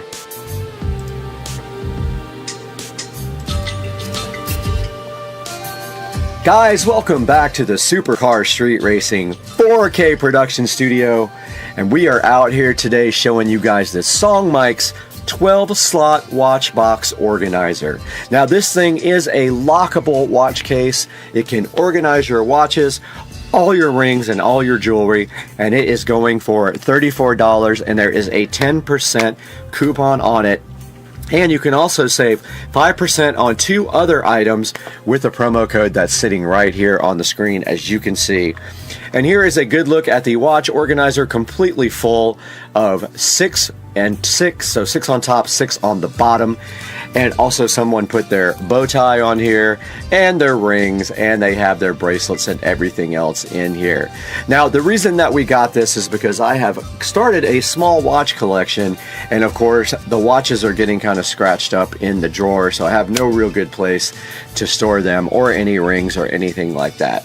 So taking a look at the SODIMM or SODIMM, however you want to pronounce it, organizer right here online. There's a good picture of it there. And as you can see right here, there's another picture of it sitting in the closet and with a bunch of really nice watches installed into it. And then here it shows you that it has 2 tiers. So basically on the top it stores all your watches, and then on the bottom it has a drawer to store other things like rings, and you can see someone stored their bow tie here. It will store cufflinks, brooches, earrings, anything you need, tie clips, all that stuff on the bottom drawer. The top drawer is like lockable, and it does come with 2 keys for that. Let's take a look at the next picture here. So there's a good look at it sitting on the table. It is kind of a good looking device. Actually, it looks pretty good, and it looks a lot more expensive than it actually was. It was around $35. Moving on here, you can see it has a large glass lid to show off all your devices. And here's a good look at the dimensions here. It is 12.8 inches wide, 7.3 deep, and 5.3 inches tall. So it is a decent size. And then it also shows you the things that you put your watches on here are 2.8 inches wide, or long actually, either way, 1.8 inches wide. And then right here and right now, you can see that they're telling you that this probably would make a good gift, and I do kind of agree. It is kind of cool for a significant other if you're looking for something to give someone. And then right here is a look at it all opened up out on the table. And let's go over here and look at the reviews. And this thing has actually really good reviews, and I get it because it is kind of nice. It's got some 4.8 star reviews, and there is a video here. Let's see what this is. A review of the SODIMM blackened leather watch box for. All right, so that's just a review, so you guys can get online and take a look at that review after you look at mine. And then if we go down here, we can see that the top layer has 12 slots. Up to 48 millimeter watches is what it's saying, and the bottom drawer has various places to put things. It does have a lock on it, like I said. And the 4.8 star reviews, oh, it comes in also gray, black, and a brownish color, so I did buy the black. Now let's take a look at some of the better reviews here on this SODIMM watch organizer or box. Very nice for what it was costing. Great quality box for watches. Overall, great product and great price, an excellent gift, exactly what I needed. And then let's see if it has any. Doesn't have any. Has a couple of 1 stars, but it has so many sales. It says poor craftsmanship. I don't see that at all on it when I am looking at it. Nothing more than a fancy coated cardboard box. I thought it was a little bit better than that. Not happy. I got a used one. Well, obviously, if you get a used something, you are going to be unhappy with that. Good drawer for storage, not for rings. It does have a place for rings. That is not true. The bottom drawer has a place to push your rings in, so that is absolutely not true. Now, if we look back here, let's see if there's some other options here for you guys to check out. And there is a bunch of people make these type of organizers. They also have a different type here from the same company. It has like a side drawer on it instead. Here's another one from another company called King Sapphire, which is actually cheaper. This one is going for $22, and it might just be the almost exact thing, but does it lock? It does lock. This looks like it could be almost the exact same product for $22. It has 3 5-star ratings. So make sure you check that out too if you're interested. There's several other ones over here for anywhere in the $25 to $29 range. So make sure you check out all the interesting options. And I do kind of dig this red one. But this is $129, so it's quite a bit more than the one that we purchased. They are all in the $129 range. So if you want to spend a little bit more money and go for a little bit better quality, go ahead and get one that's a little bit more expensive and see if you like that better. You can always return it, so always keep that in mind when you spend money on Amazon. Guys, I'm going to go ahead and put the link in the description. I'm going to go back to the song mix here. I'm going to put the link in the description for this, and please order through our affiliate links. Go ahead and click subscribe and click the little bell so you get notified every time we drop a video. And just FYI, if you click through an affiliate link in any of our videos, not the one for this, if you want to order anything from Amazon, click any of my links, and then it will actually help me out because I will get a slight commission on what you purchase. So go ahead and order everything through the affiliate links. We love you guys so much. Thank you for supporting the channel, and we'll see you next time on Supercar Street Racing. We're out of here. Let's go.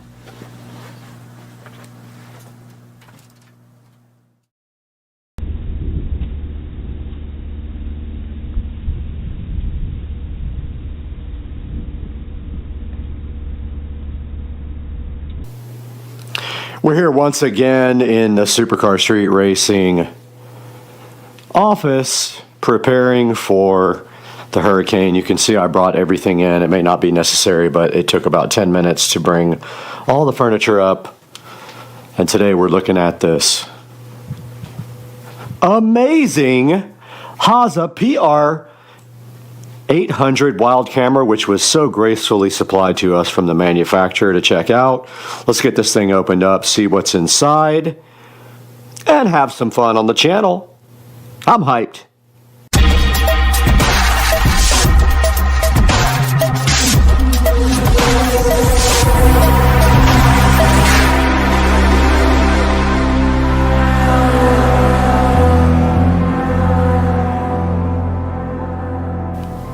We are back in hurricane prep mode now at Supercar Street Racing, and we got a hurricane coming tomorrow, and we're hoping we don't get too much of it. There's a little bit of wind out there right now, but nothing major. Today we get to open up the VESA PR 800 Wildcam, which was so gracefully provided to us from the manufacturer to check out. And right here, right now, we are going to open this thing, and then we're going to test it out and see what it's all about. And unboxing this, already like the packaging a lot. And let's see what's inside this guy right here.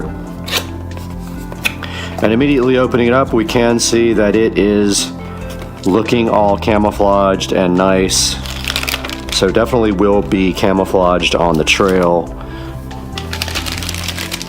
And then taking a look further inside, looks like there is a couple of peel satisfactions here on the camera with the peel sat, which I know you guys love that. Except I failed on that one. The other one just fell off.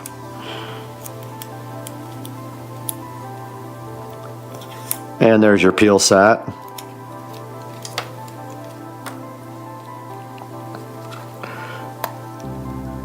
And this one is going to be a royal pain for me to peel, ruining everything And we finally got off the peel satisfaction there. And looking further into this thing, it looks like it's got 2 clamps here. Now, keep in mind, oh, there's some more peel. I love it when they do that. They don't even tell you to remove this one, but there it is, guys, the peel sat for you. And opening up this trail cam, it looks like, oh wow, nice. It's got an LCD display right here. And I'm checking out, all right, down here, it looks like there is a 6-volt power adapter hole there. Very nice. It's got a little LCD screen with some peel sat. That peel sat.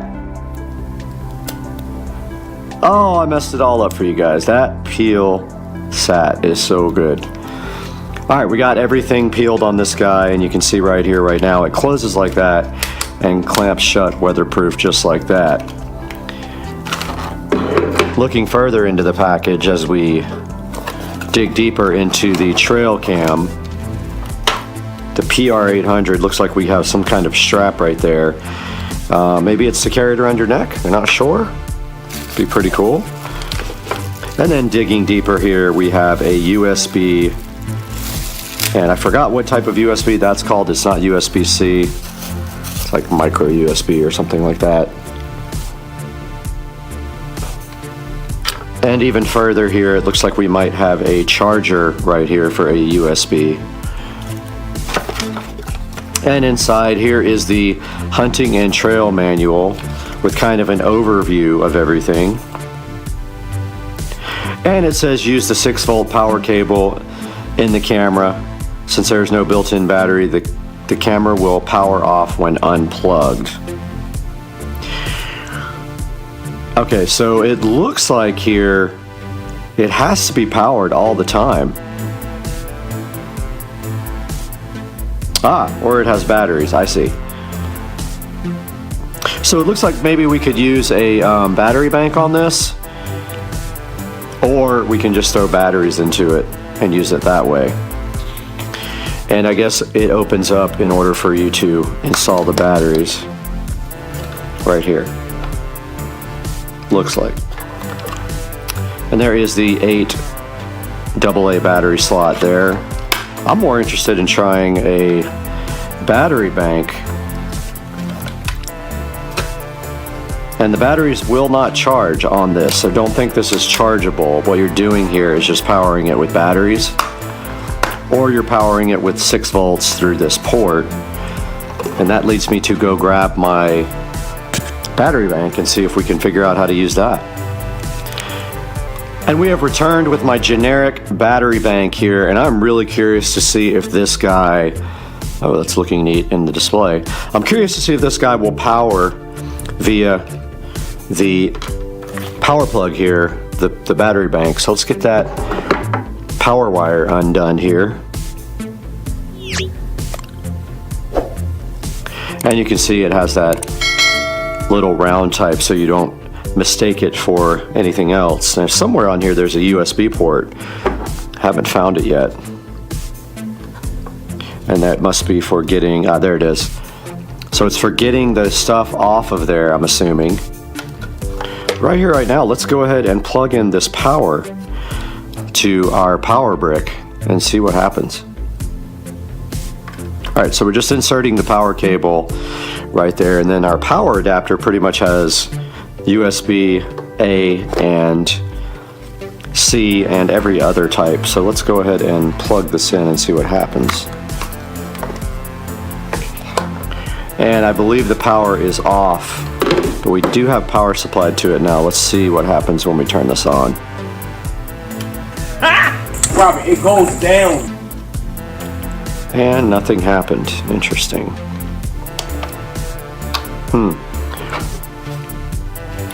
Curious if I have to power my power bank on. That says power. Alright, I'm gonna see if I can figure this out and get back to you guys.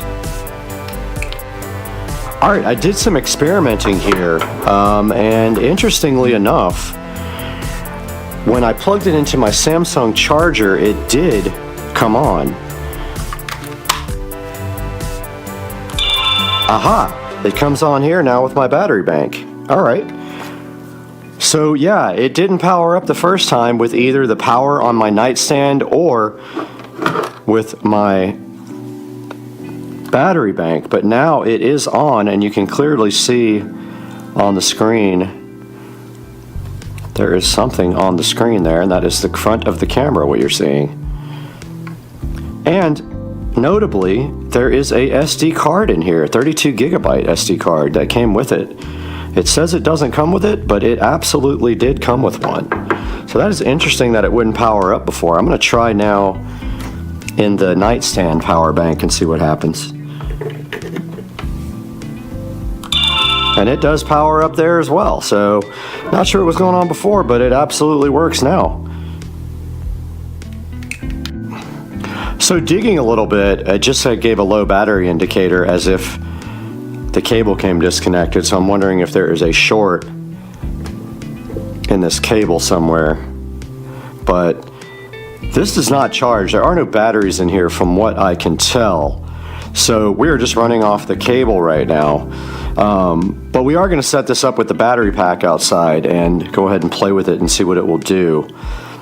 And then we'll go from there, because this does not charge and I'm not going to load it up with AA batteries at this point.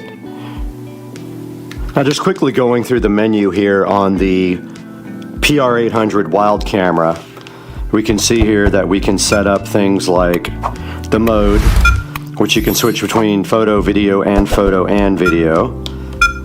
Photo pixel, so you can change the resolution. I'm going to go ahead and put it on the highest resolution, 42 megapixels.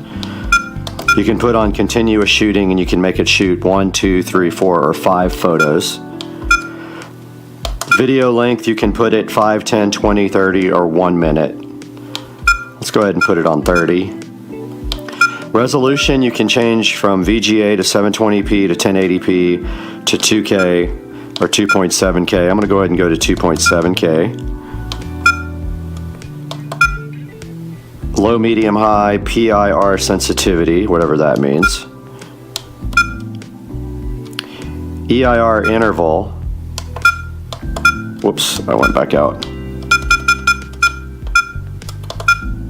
Not sure what that is. There's a timer. There's a time-lapse mode here. There's an auto power off, which is not on right now. And here's where you set your date and time. Record audio, yes or no. Device sound, you can turn the sound effect off and on for this guy. Timestamp on. Format. That format's the SD card.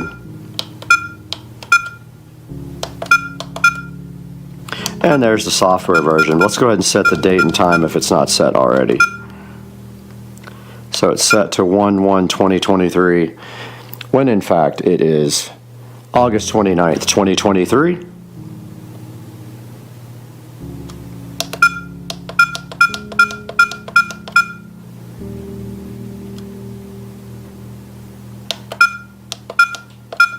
Let's see if we can go backwards. There we go. It thinks it is 8:36. Well, that's not good. How do I get to the time?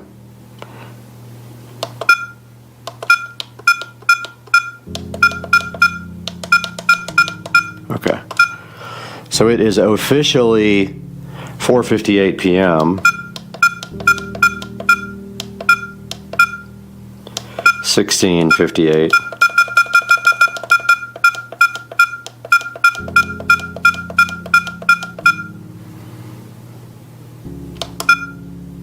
Let's see if it saved that. Yep, it did. Okay, cool.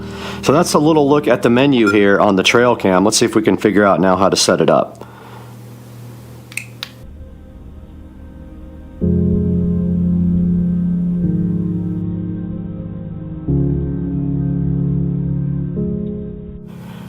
All right, I've been trying out the trail cam for a minute, the PR800, and now I'm pretty confident I understand how this guy works. So The power switch right here has two modes. One is setup and one is on.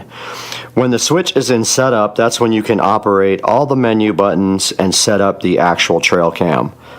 When you pop the switch over to on, then it counts down from 5 and then the camera is ready to start recording. Now, a negative that I already see about the camera is the position of the power. When this power is connected all the time, you can't sit the camera on the actual bottom. It would have to be put on a mount. Now on the rear, it does have provisions for a mount of some kind, or on the bottom actually, right there. It has a screw mount where you could put like a stake or something and drive it into the ground, or you could just zip tie it to a tree or whatever. But I did do some sample videos here for you guys, and when you go back into the setup mode and then you go into the replay mode, you can actually see here that I recorded some videos in the dark, some in the light, and some outside. And we will give you guys a actual video sample here coming up, and we will do that in a few minutes. I wanted you guys to see how the setup versus the on switch works here. So the replay button puts you in replay mode to watch videos. The mode button switches between photo and video mode right there. And then if you just want to take an instant picture, you use the shot button right there. So that's kind of the way that the menu items operate here on the PR800 Wild camera here by HASA. And now we're going to take a little bit more in-depth look at maybe using AA batteries in this and how that will actually turn out. Let's check it out.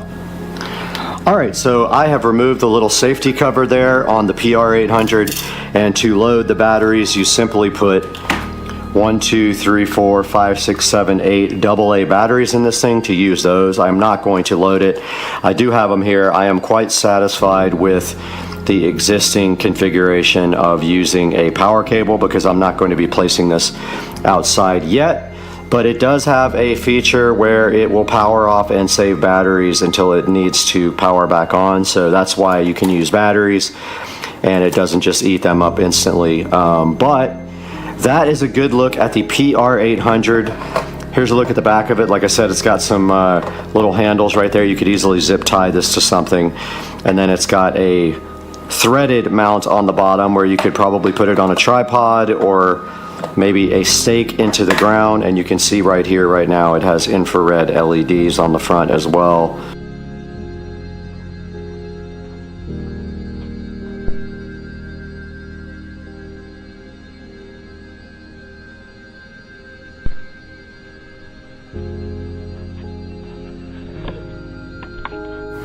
Alright, so I have been playing with the trail cam for a few minutes now, and I actually left it out here to play with the wildlife.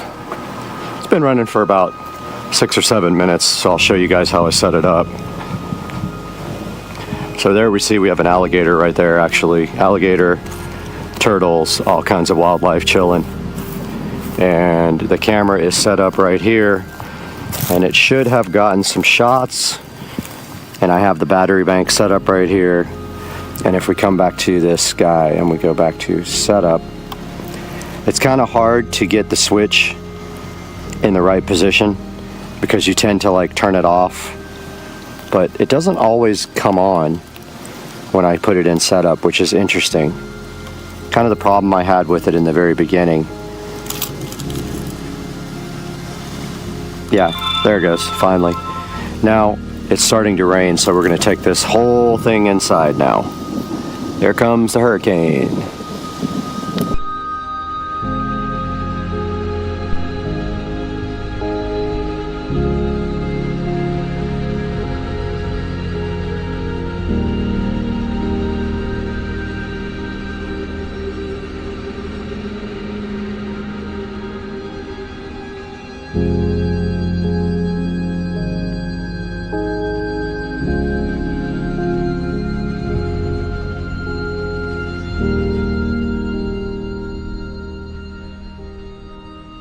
And yeah, so that is a nice look at the trail cam and what it can do, and now we will take it back into the Supercar Street Racing Studios to take a in-depth look at the actual ad for this trail cam.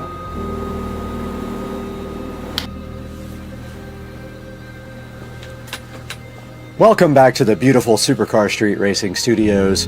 We produce high quality 4K video right here in front of your eyes, and we try to do it live every time for you guys. It's good to see you again.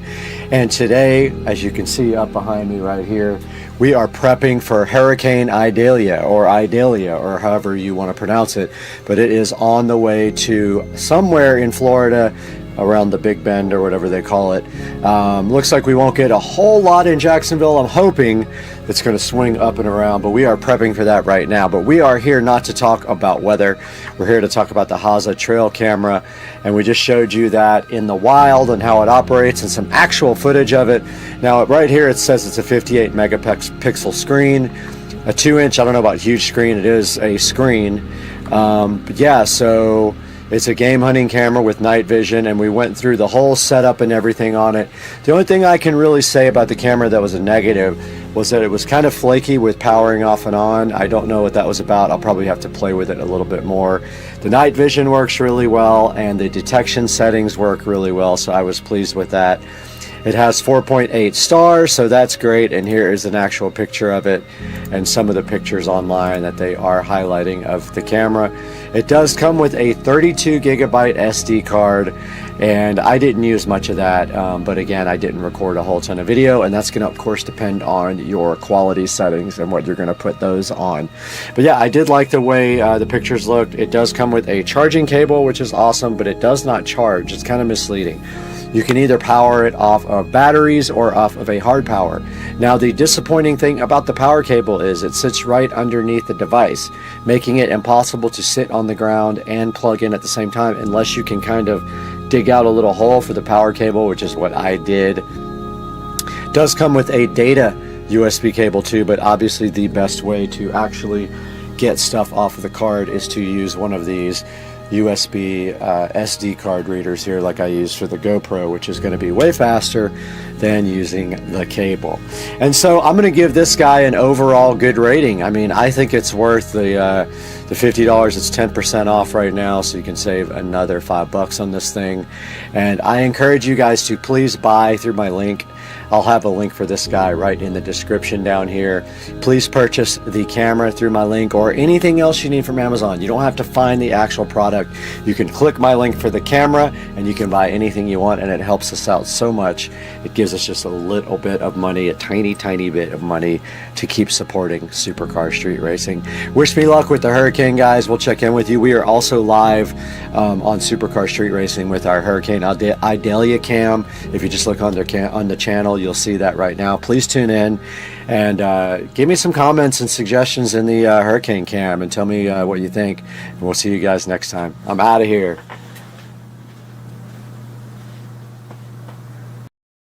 Get me, Bubba. Okay. Why are you enjoying the wood? What is so good about it, Bubba? He is in the wood. Everyone needs a tequila gun. I don't care if it costs $144. You need a tequila gun in your life. Studio A with me, and thank you for 200,000 subscribers while I am thinking about it. Today we have a special product that was sent to us by Top Don. This is the Artie Diag 600 Pro sent to us by Top Don. They asked if you guys might want to see this, and I said, yes, I thought you did. So we went ahead and got this thing, and it's pretty cool. It is a diagnostic tool for OBD2. You plug it into your OBD2 port right underneath your dash there. It does pull codes from your car, shows you all your fault codes, and then allows you to reset them and also Google them, so you know exactly what's wrong with your vehicle. And you saw today, we looked at Rich's truck and he did have one fault code. I gave him that fault code so he could go to his mechanic, and then he could not get ripped off by them because they won't know what he knows. And that's why you guys should have your own Artie Diag 600 Pro. Now this thing does have 4.5-star reviews. It's got 36 reviews sitting so fresh right here on Amazon. It is $208 right now. It's 20% off. So now's a really good time to go ahead and order your Artie Diag 600 Pro. It also allows you to do screen recordings and screenshots. So if you want to play that back later like I did, You saw how I did that when I put it into the edit session here while I was talking over the actual diagnostic on Rich's truck. Says it comes with 2 years of free updates, so you can look forward to that. Not having to subscribe, you're going to get 2 years from these guys of nice updates. It also does 9 different service resets, a bunch of different maintenance items as well. So you can do things like reset your oil light and like your battery. When you get a new battery, this thing can help you learn your battery type for the car if your car supports it, and the tool does too. It also does live data monitoring. You can actually watch the car's data in real time on the screen so you can get indicators of what your vehicle is doing. This thing can identify your ECU automatically and know what kind of car you drive. This thing does 90 plus vehicles in 12 different languages, so you can be assured that you're probably covered when you have this thing. So go ahead and check out the Arty Diag 600 Pro. I might have called it Art Diag a couple of times in the actual video. Sorry about that. It's Arty Diag 600 Pro by Top Don. There will be a link in the description. Pick yours up and help out Supercar Street Racing. It really does help us a lot. We just need a few dollars here and there to keep the channel going. Here's a look at the channel metrics right here. We have 201,255 subscribers, and we couldn't do it without your help. Thank you so much for supporting Supercar Street Racing. Everything you do matters. Please like, please subscribe, and please buy all of your Amazon products through any of the links in the video description of any of my videos. You can click any other link and buy something, and it helps me out greatly, and I do appreciate it. Thanks for the like and subscribe, and I got to get out of here. It's about to storm out here. It is thundering and lightning. Let's go.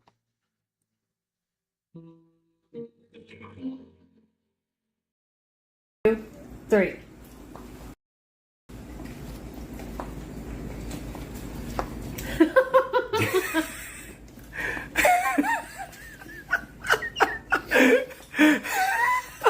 Are you chewing? Bubba! It's Rat TV! Cooper. And Cooper! Get it? It's Rat TV, Bubba! And Cooper! And Bubba! Rat TV! Very dirty.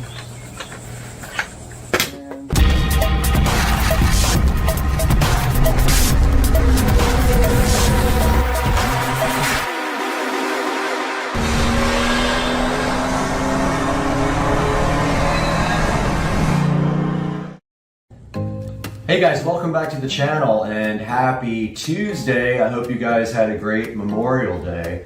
And today we have something special that we're going to take a look at. I'm really excited about this because I don't have any of this particular product, but I love Govee. Govee is probably one of my favorite companies in the world. Their lighting is amazing. They have all kinds of different solutions for different types of LED, colored lights, and normal lighting. And today we are taking a look at replacing the light bulb that is in a lamp on the patio here. Now, what is on the lamp already is an old school color changing light bulb, and it uses an RF remote to change the colors. We're going to be upgrading that today to a Wi-Fi enabled smart bulb from Govee. We have it right here in the package, so let's take a look and see at what we got here. All right, so here is the unopened Govee smart LED light bulb. So what I like most about Govee is the fact that you can take these bulbs and you can basically use them all with the single Govee Home app. So I buy mostly exclusively Govee products now. Now this is an 800 lumen bulb, which is pretty bright. Says it uses $1.08 a year in energy, which is almost none. And if you run it for 3 hours a day, it'll last you 13.7 years.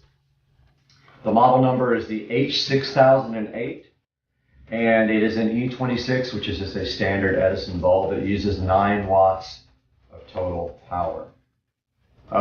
Again, this works with Google, IFTTT, the Govee Home app, and of course with Alexa. So let's go ahead and take this guy out of the box and see what we got here. Traditionally, these are pretty easy to set up.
Here we are on the tablet recording now.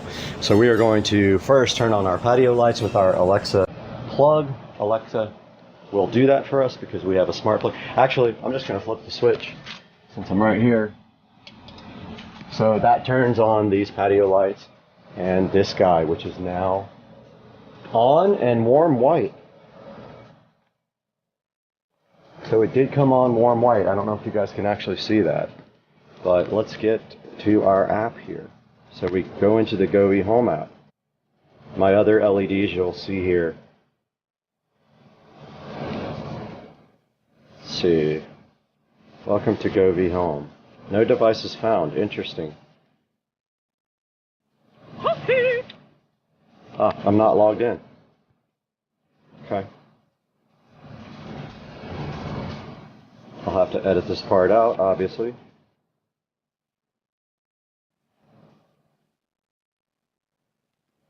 Alright, so here we are logged into the Govee Home app. And you can see here my devices. Bluetooth is off, so let's turn Bluetooth on my tablet. We are on now to add a device. You click the plus, so I'm clicking it now. And then you have to know which light you are adding. So let's see, indoor lighting. So we have the H6008, so we pick that on the tablet. It's one without the bulb. It doesn't have a bulb symbol, it just has a G. So it's found the bulb. Here it is, H6008. So we click on it. It's connecting via Bluetooth.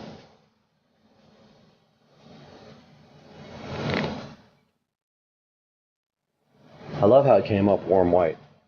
So let's call this, so we get to name it, Patio LED bulb. Or how about patio LED lamp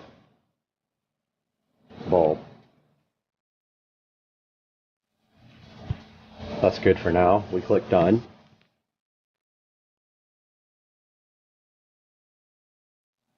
Now it's looking for Wi-Fi. Now don't forget I have multiple Wi-Fi, so I'm going to join one that is closer. That's interesting. It doesn't see all my Wi-Fi. Oh, okay, there it is. So we're going to join this 2.4E. There we go. Bulb seems to be connecting to Wi-Fi now. Said the signal was strong, even though that's in the front of the house. That's interesting. And let's see if we have the ability to upgrade the firmware. There's usually a firmware light. Let's see, firmware version 1. Yeah, there's no place to... There must not need a firmware update. Usually it shows the firmware update right here next to the little bulb. But as you guys can see up here, it is white. And you can do scenes and color wheel. So if we go to scene, we can do the same ones that we have on our bulbs for our smart mirrors. And there we go. You can't see it, but it is running colors now. So that is basically it. You can also sync up multiple devices. Like you can have, that's a different color there. You guys can't see it, but it's a bluish color now. I don't know how much of that you guys can actually see. But yes, I can change it here in the app, and you're seeing that live as I do it. So then if you have like devices, you can actually pair them all. And you can make them do the same exact colors. So that is the, I thought that was falling. That is the Govee Smart Bulb. The Govee 6008 smart bulb, guys. I hope you enjoyed this little review and setup of this device. And I hope you guys have a good day. We just came outside and these cute little duckies are swimming in the pool. Following Mom, they're all just attached to her. It's so cute. We're trying to figure out what to do with them, but honestly, we can't put them. Editing now. My $20 iMac from the thrift store. Video coming soon. Edited on my $20 iMac from the thrift store. Come again? You know I don't speak Spanish. In English, please. Huh? You pooped in the refrigerator. Who let the dogs out? I need NOS. I need NOS. No. My car topped out at 140 miles per hour this morning.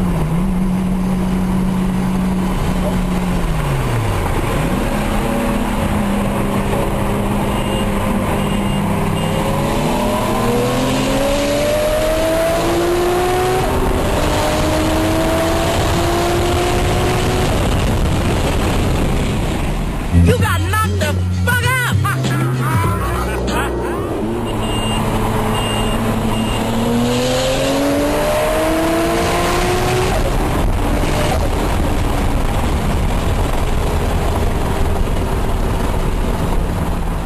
You got knocked the fuck out!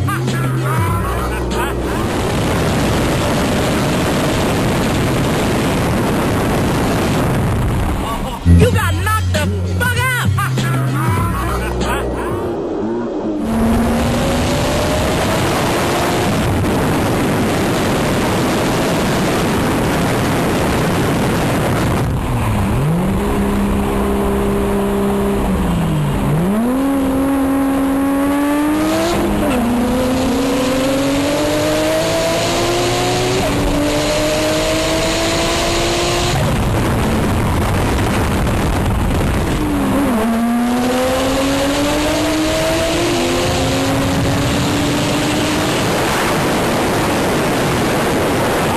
Mad as hell, and I'm not going to take this anymore!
Hey, what's up everybody? It is Thursday. I got a long extended vacation right now for the holidays. So I'm just chilling out here in my sunroom, and as you can see in Florida right now, it is raining. It has been raining for a couple of days now. So I've been making the most of that and working on the car and getting things done around the house that I need to get done. So we are waiting right now for some parts to come in from Italy. I'll show you a snapshot now of that tracking information from the courier coming from Italy. And this package sat in the exchange office for literally 10 days. So as soon as this package gets in, here's a look at what we'll be doing next to the car. I bought all replacement interior pieces in carbon fiber for the car. And my one pet peeve about the car always is that it has wooden interior pieces. Should look a lot better, honestly. I think the wooden pieces are more luxury, and the car is definitely not a luxury car, it's a sports car. So I'm gonna overlay pictures of the carbon fiber interior pieces while we're talking about them, and also tell you a little bit about them.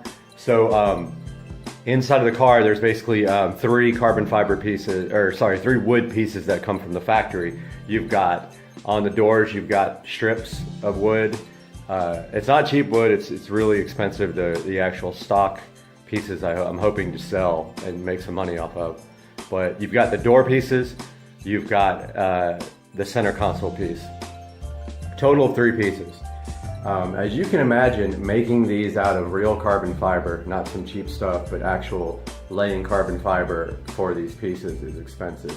So you can expect to spend on the pieces, depending on where you get them. There's a good shot of outside there, the rain. Depending on where you get them from, brand new, they run about $1,700 US for just the 3 pieces.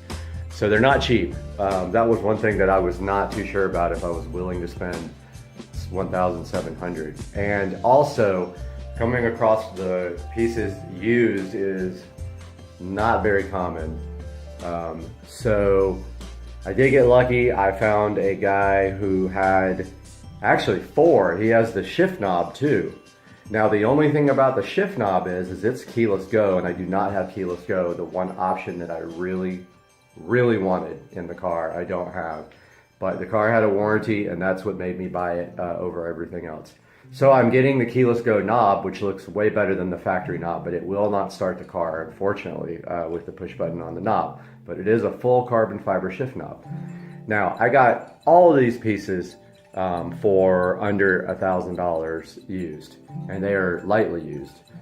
The guy who has them actually got brand new pieces fit in red carbon fiber. He has red interior, and it looks ridiculous, but now he's selling these to me for under $1,000. Of course, the only drawback being that they are coming from Italy, and it is taking forever. And I'm hoping that they get here before the Cars and Coffee event in 3 weeks.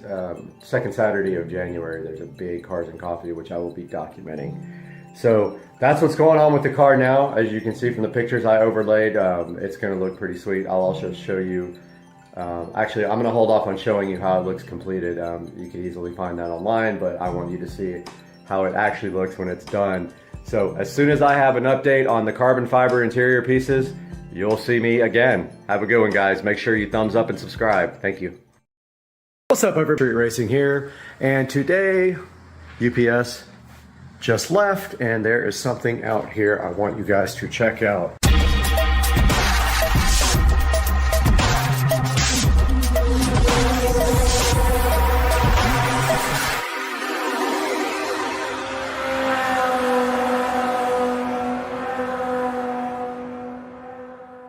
Guys, welcome back to the channel, and today there is a couple of awesome boxes here. Don't make fun of my socks, it's cold and I have hardwood floors, but let's take a look at what's in these boxes. What do you guys think? I mean, I'm so hyped for this. I looked forever for exactly something that I wanted, and I found it and literally ordered it yesterday, and it is here now. And oh, you know what that is. That is the special wheel condom. And underneath that wheel condom, we have, oh man, these are freaking beautiful. Look at the wheels, guys. I am so hyped for these wheels. Look at this. Check out these wheels, guys.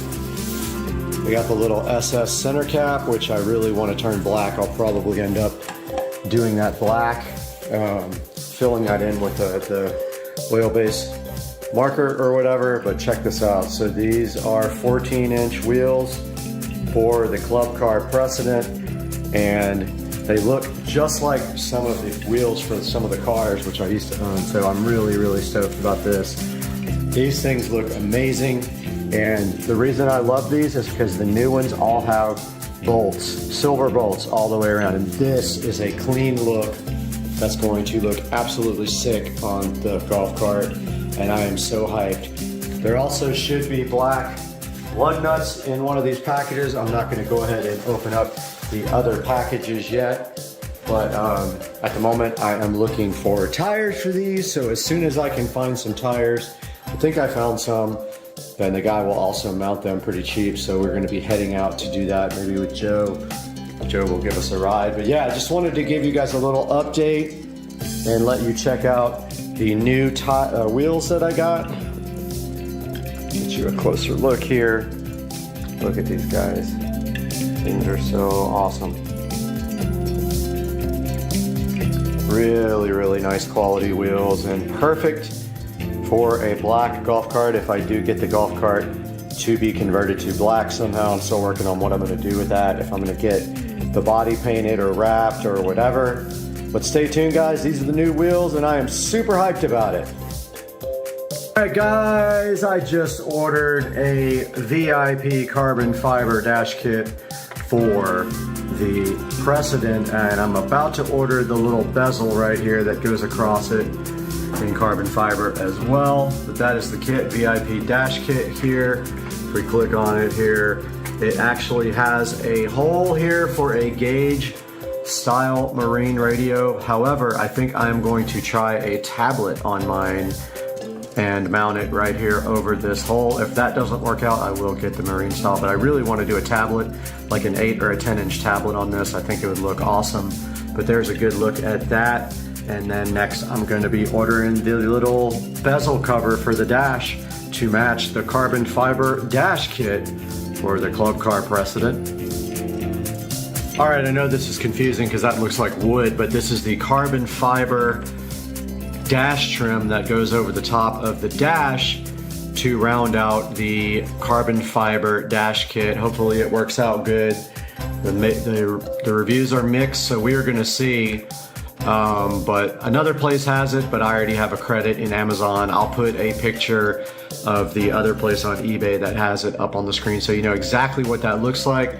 But yeah, I just ordered the dash kit for the marine style bezel gauges, and now I'm going to get the, I think I might even have it up here. Let's see. Oh, we can look at it. Club Car Precedent, carbon fiber dash trim, so you can see a better picture of what it actually looks like. So here's an actual shot of it right there.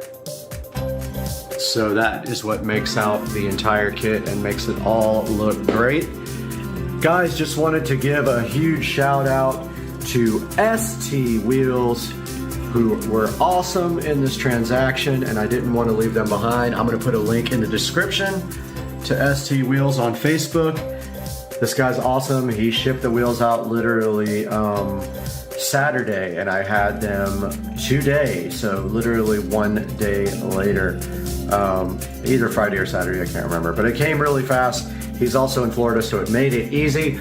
Guys, please do the channel a favor. If you need wheels for your golf cart, check out ST Wheels. The link is in the description and below. And I hope you guys enjoyed the video and have a great day. All right, ASUS Windows and Doors is here today, and they are going to be installing my brand new door and my brand new viewing window. That's all coming up today. Stay with us. You're going to love this. It's going to match the garage now. Hang out.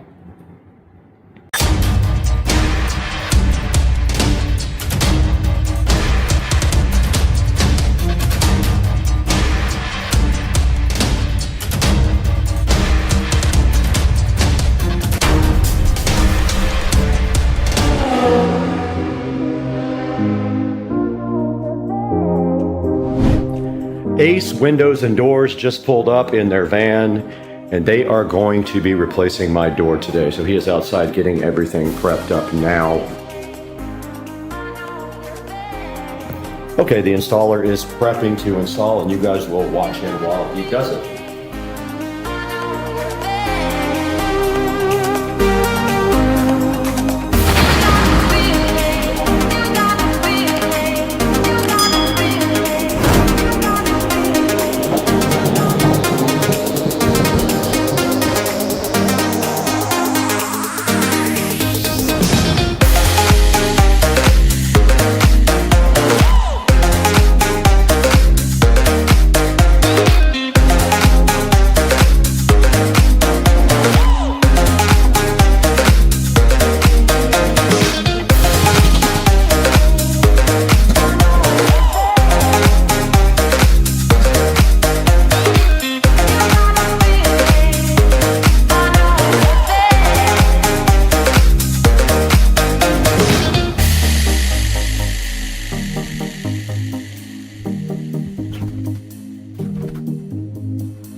We did get the locks reinstalled. We got the smart lock installed. We got the new door handle installed. All right, the painters did leave, and as part of the door video, I am going to show you that the door got painted on the inside white, just like this, with interior paint. And then if you step outside, and by the way, it is pouring down rain right now, and it has been for like the last hour. It's starting to slack up. But if we take a look outside, they did paint the outside of the door black. So there we go. This project is done. Got the new door, got the new viewing window. It looks awesome. I'm super hyped, and it matches the garage door. And I'm so thankful for you guys watching this video and subscribing and liking. We'll see you guys on the next one. These are the Mika Media Series M8Cs, $49 each. I want to show you guys these as I unbox them. I have them in the bathroom.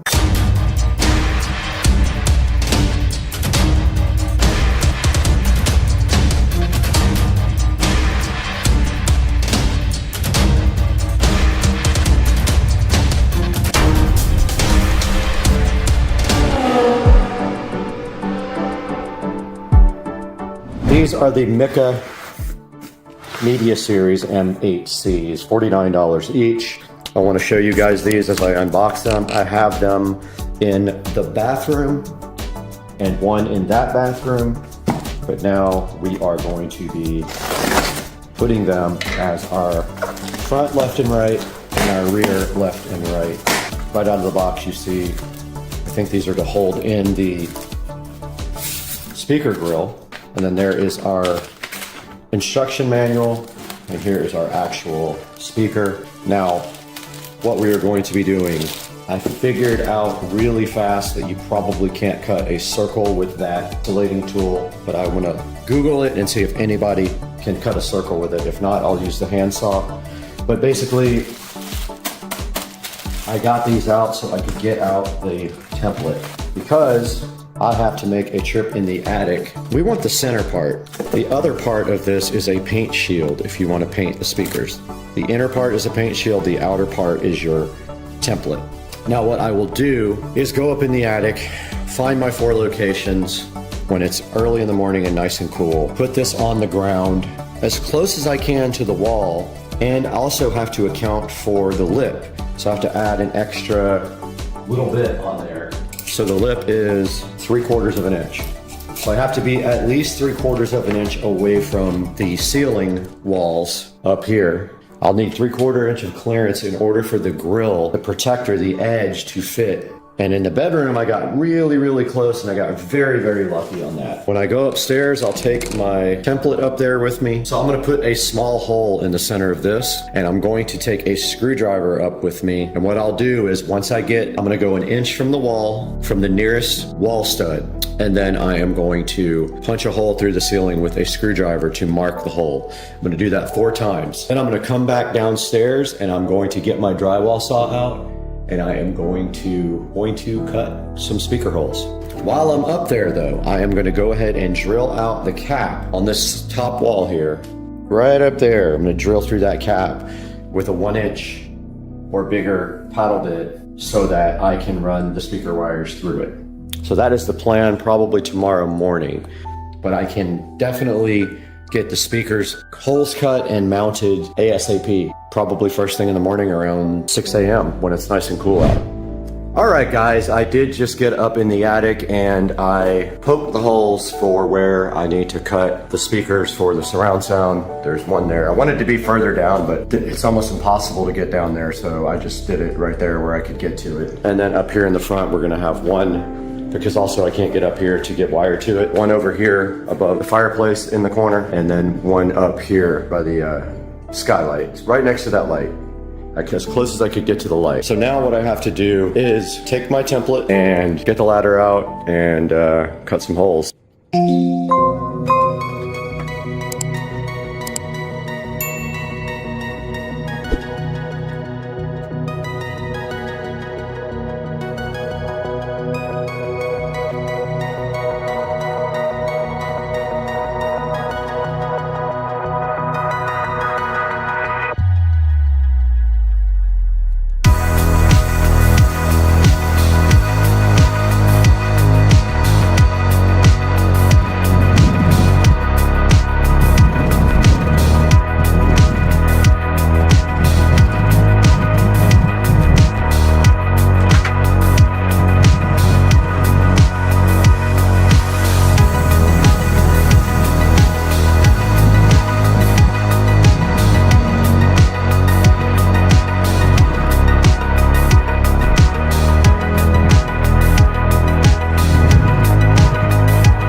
This one I hate. That's. I gotta be all the way up on the ladder. I'm scared. What? I'm scared. Whoa. I don't like this at all.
I have finished prepping the wires to pull up into the attic for the surround sounds. And so now I have to get up in the attic and feed the wires through the hole that I created and then pull a couple of feet out to connect to the receiver here. Got that long string of wires there. Hopefully it doesn't get tangled up. And yeah, I'm gonna go up in the attic and feed this down through. This end is taped up, so it should fit with no problem through the hole. No big deal. And those are the 4 that are going up, and then I'm going to wire them up to the speakers while I'm in the attic. All right, guys, I just got done crawling in the attic and pulling all the wires and connecting them to the new surround sound speakers. Now they are all coming out of this wall plate here. I'm just using a brush plate this time on the bottom. I'm not going to do a complicated setup because I don't have that much space down here to put another box in, and it's getting cluttered. So I'm just using a brush plate. The wires will pass through this brush plate, all of them. There will be 4 speaker wire, actually 5. I haven't run the center channel wire yet. I need to cut that and get that run. There will be 5 speaker wires, 1 for the center channel, and then 4 up there. Yeah, there'll be a Ethernet cable, which will be hardwired. The TV will be hardwired. It will not be using Wi-Fi because the router's right here and the switch. And what else? That is it. HDMI, Ethernet, and 5 speaker wires. So now I'm just waiting for the television to be delivered and the HDMI cable. I have the Govee, the DreamView backlight for the TV here. Uses a camera, really cool. Ethernet cable over here. They sent me the wrong HDMI cable. They sent me a 4-foot. I need an 8-foot, so that is wrong. Actually, no, I do need both.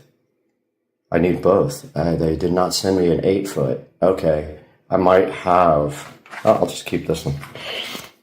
Another piece of the puzzle did come in, and that is we have our banana plugs for the ends of the speaker wires, and we have our long HDMI cable. Now this will actually go from the back of the wall box to the receiver, and then from the TV to the wall box, we have a short HDMI cable for that. But the next thing we are waiting on is our wall box and our TV, and both are scheduled to be here today.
All right, looks like we are live now. We're just waiting to see if anybody is going to join.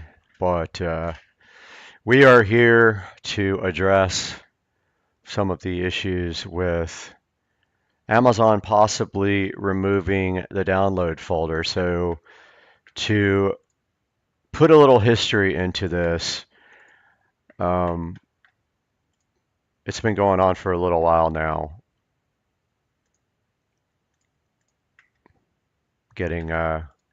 Getting comfortable here with the stream, but basically, so I got my Echo Show 15 a few months ago, and the first thing that really I was curious to find out is that I didn't know, first of all, that they had the Fire TV mode coming on the Echo Show 15. Once that launched, I was really curious about being able to sideload apps, but immediately when I noticed that trying to sideload that it basically would block the installation of the apps. Now it would let you get to the app and you could hit the button to install it, but then after that it would just fail and there was no way to do it. So I did a little bit of playing around with it, and I was able to come up with a way to sideload. And let's see if I can get that video pulled up. So that's this video here.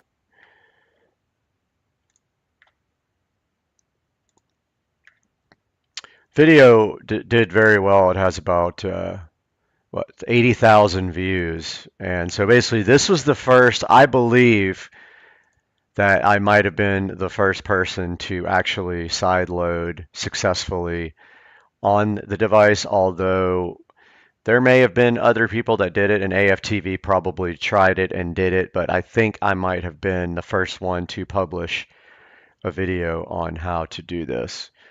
So yeah, this video has about 79,000 views, and it has 146 comments. It no longer works because Amazon has decided to block the downloader app from the Fire TV. So you have to have a different way to get the software from the internet or from your house onto that Echo Show 15. So then I published this workaround video. So this is called Workaround for Installing and Sideloading Kodi or any other app on the Echo Show 15. Now what this does is this works around it by getting the files on there a different way. So you can get them there a number of ways, and actually I pinned a comment here just now. You can do wireless file manager to transfer the files from the phone. You can use Explorer File Manager and File Manager for Fire TV, actually Wi-Fi FTP server and simple HTTP server plus can also do it. However, now people are actually saying that the downloads folder is no longer there, which that is a problem, because when I was trying to install software, the only folder that I could get it to install from was downloads. So I haven't really looked at this wholly yet. I've got a bunch of comments here already. First comment here says no longer works, Amazon removed from the built-in file manager. However, I still have the downloads folder on my Echo Show 15, so I don't know what that is about. Now, the key is, of course, can we figure out a way to get a folder with permissions that is allowed to install on the Echo Show, because I don't believe we can use ADB to install remotely like you can on the Fire TV. So I'm going to be looking into this. I don't actually have a way to show you here while we're on the live stream here, but here's the two videos. So this is the first video right here, how to install Kodi plus sideload add-ons on the all-new Echo Show. And this is the workaround video I published, and then let's take a look at the article here on AFTV that was published. So this is after I emailed the guys over at AFTV News and let them know that I had discovered a way to install using their downloader app. And then right after I did that, about 3 days later, I had a message that they had blocked the downloader app, and it's sure enough, it says not available. So, you know, like Amazon is doing everything in their power to prevent you from sideloading on the Echo Show 15, which is absolutely ridiculous. It makes absolutely no sense at all. I don't know what they feel like they are accomplishing by doing this. All it is doing is making people mad, making people resent Amazon, and now we have to figure out a new way to get apps sideloaded on the Echo Show 15. Like I said, I'm on the latest software here. I still have the download folder available. I haven't checked to see if I can still install from the download folder. I can definitely do that. As soon as I get a workaround or I figure out what's going on with this, I will be back online with a fix.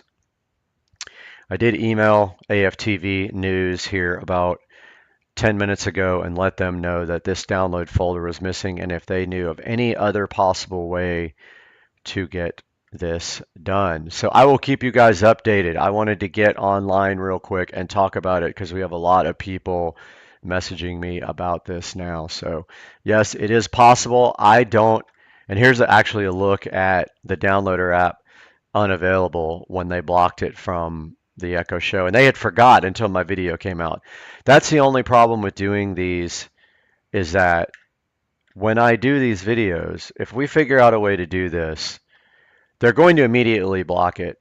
They're going to figure out a way to prevent this from happening unless we can lock it down and not get updates. That would be the only way that we can prevent Amazon's future blocking. I'm going to go check right now on my Echo Show, but I had the download folder as of yesterday when I checked. Keep an eye on the channel, and we will go as soon as we have a fix. I'm waiting for an email back from AFTV News, but let's see if I got anything. Last time he didn't email me back. He just literally posted a post on the website, and he does actually have a link to my channel right here, and I have posted in the comments. Let's see if there's anything. Yeah, I have an actual post here for the workaround video, but it looks like to me that they have, for some people, the downloads folder is now gone. Please post your experience down in the comments section. Let me know if you have a workaround. I am working on it now. Going to start right after I post this live stream. And guys, thank you so much from the bottom of my heart for supporting the channel. It means everything to me if you can like and subscribe to the channel. It doesn't make me any money, but at least it makes me happy. So that'd be awesome if you guys could like and subscribe. And I will be posting an update about the download folder being possibly gone now on the Echo Show 15. So stay tuned.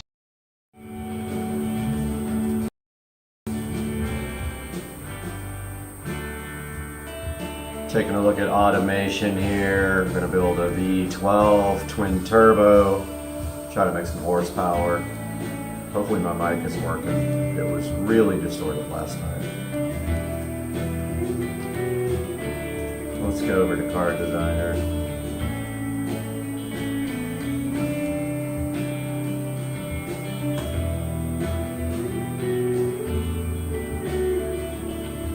Actually, we went Engine Designer. Let's do new engine family. How do you turn off this physics CPU thing? It's annoying. I think it's in my NVIDIA.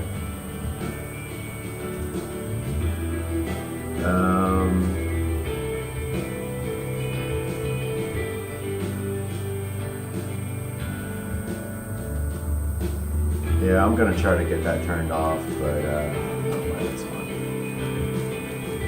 Audio, I don't think we need this music. Alright. Let's go back to engine designer. Let's go to V60. Basically, we're gonna max everything out here with the 12-cylinder magnesium. Notice here it shows you like the weight, material costs, and then engineering time. Do mag. Of course, we're gonna go what? Let's see. Bore and stroke maxed out. We'll do dual overhead cam, 5 valves, because why not? Looks like ALSI is the best head material. Can't do VVL, variable valve lift. So you got 3 choices here on your crank. You can do cast iron billet or forged. Obviously, billet is handles the most RPM here, as you can see. Now we got to do connecting rod, and look, you can actually see the engine while we're doing it. Wish we could move this up. Oh, we can. Okay. Good graphics, man. Let's see. Turn off physics CPU overlay. Right click, select control panel, go to control panel 3D settings, and unchecks visual 3D setting. I can't right click on the desktop. Alright, I'll worry about that later. Alright, so compression, obviously we want higher compression, but low enough that when we turbocharge we won't have any any detonation. So let's go for like 11.5, which is a little high for a forced induction. Let's do a race cam. Can't do VVL, variable valve lift. We can do variable valve timing though. All cams. Let's check the quality up, of course, because why not? Because everything's free. Oh, man, I heard something outside. I don't know what that was, guys. Alright, so we're doing twin turbos. We're going to do ball bearing turbos. We're going to do, why not, a 12,000 horsepower intercooler. There it is right there. Let's do a custom preset here. So we're going to have a 3.8 compressor. Of course, it's going to be laggy, but who cares? The turbine wheel is going to be 4.11. The more AR you make, the more horsepower you make. It's the compressor backside. We're going to let it do all the boosts, 43 PSI, and check the quality up, and you can see the difference here. There's what it looks like so far. Let's go hit the next button. I think I found the NVIDIA control panel. Oh, I did. Let's see if I can get this physics CPU thing here off. Alright, so we're going to do injection, obviously. And there it is. 3D settings. Where is the show physics? Enable overlays. Where is it? Okay, I don't understand. Alright. Uncheck the show physics. Okay, go to control panel 3D settings. I unchecked it. Oh, maybe I have to exit the game. Okay, anyway, looks like we got our fuel mixture here. We want to be in the low 11s, 10.5 to 11 when you're under full boost. Hopefully the thing knows how to curb the fuel. More timing, of course, means more power. However, you can run into issues with detonation, so we're going to try advancing timing a little bit of time. This thing doesn't like a lot of RPMs, about 7,500 is the max where you start breaking stuff. Check the quality up here. Hopefully my camera is not like, audio is not distorted again.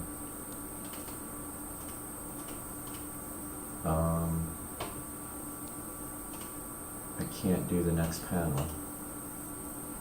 Oh, I forgot to do the direct injection, that's why.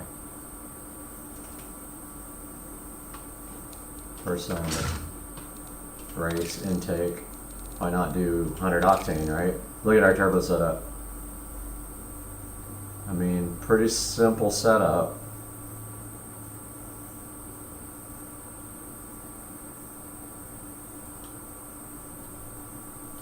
Let's go to the next page. We gotta do, we're only allowed to do short cast headers. We can do dual exhausts. No valves, let's just freaking take it up to, okay, so let's just do an 8-inch exhaust. Okay, that's freaking hilarious. No cats, no muffler, jack the quality up. Okay, so here is our engine. Weight's a little high, reliability is about 48. Needs a lot of cooling.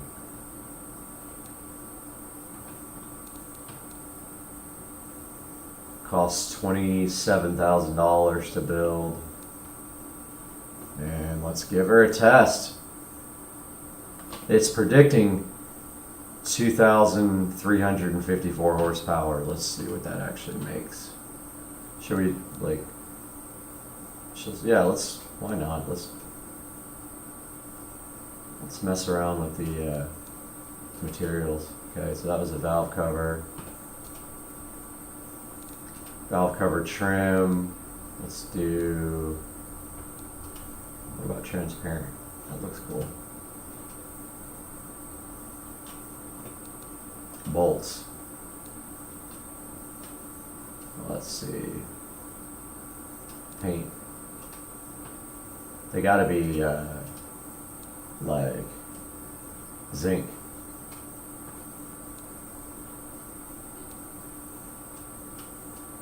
So, perfect. Oh, it looks tight. What do we want to do with the intake manifold here? That's wrinkle paint. Carbon fiber, hell yeah. Valve cover design. Space age.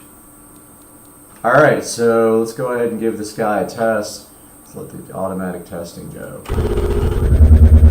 Right, makes power.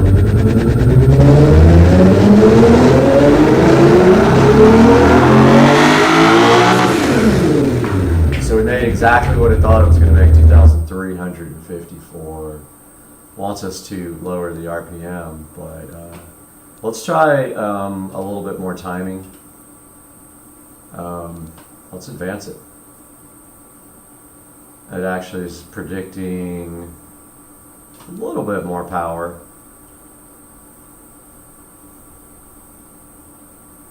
Looks like when we lean it out a little bit, we make some more power. Most it wants us to make is about 20, let's see,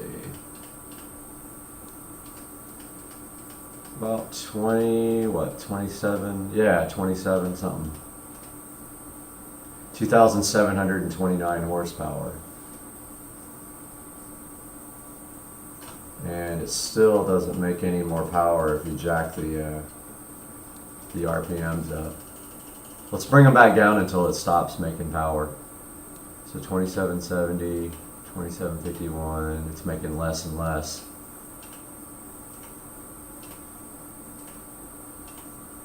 Okay, it looks like 2793 at 7,700 RPM is the jam. Look how much less power it makes on 98 and on 92. Makes 279 horsepower. I don't think there's a whole lot we can tweak. Yeah, we start messing with stuff, it really jacks it up. Let's see if we can get more power out of the compressor.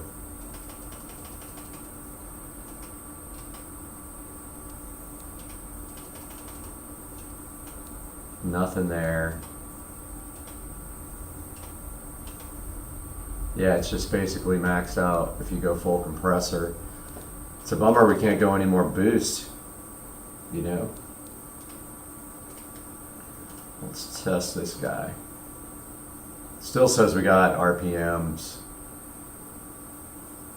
It says it's too rich, but the power is definitely there. Let's test it.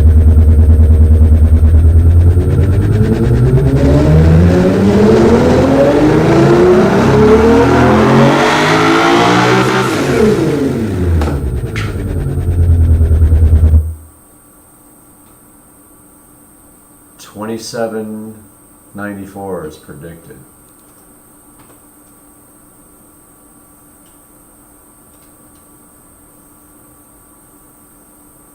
Give her a little run here. Check her out in 3D.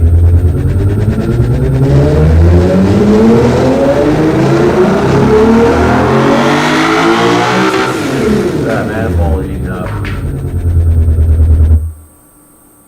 Cool. So 2,794 horsepower V12 in automation. Pretty freaking cool, dude.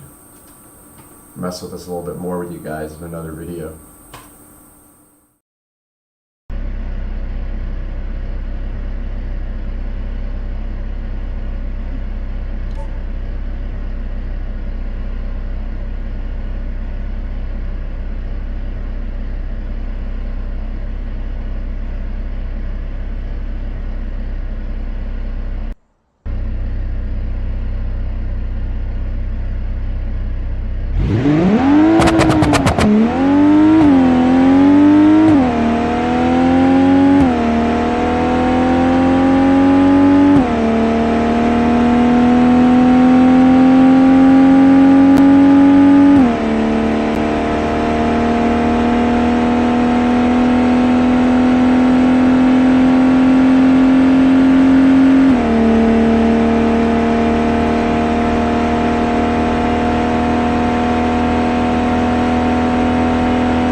All right, yo, I took so much flack for Dude Grabs a Hot Pot, but actually this guitar was already destroyed.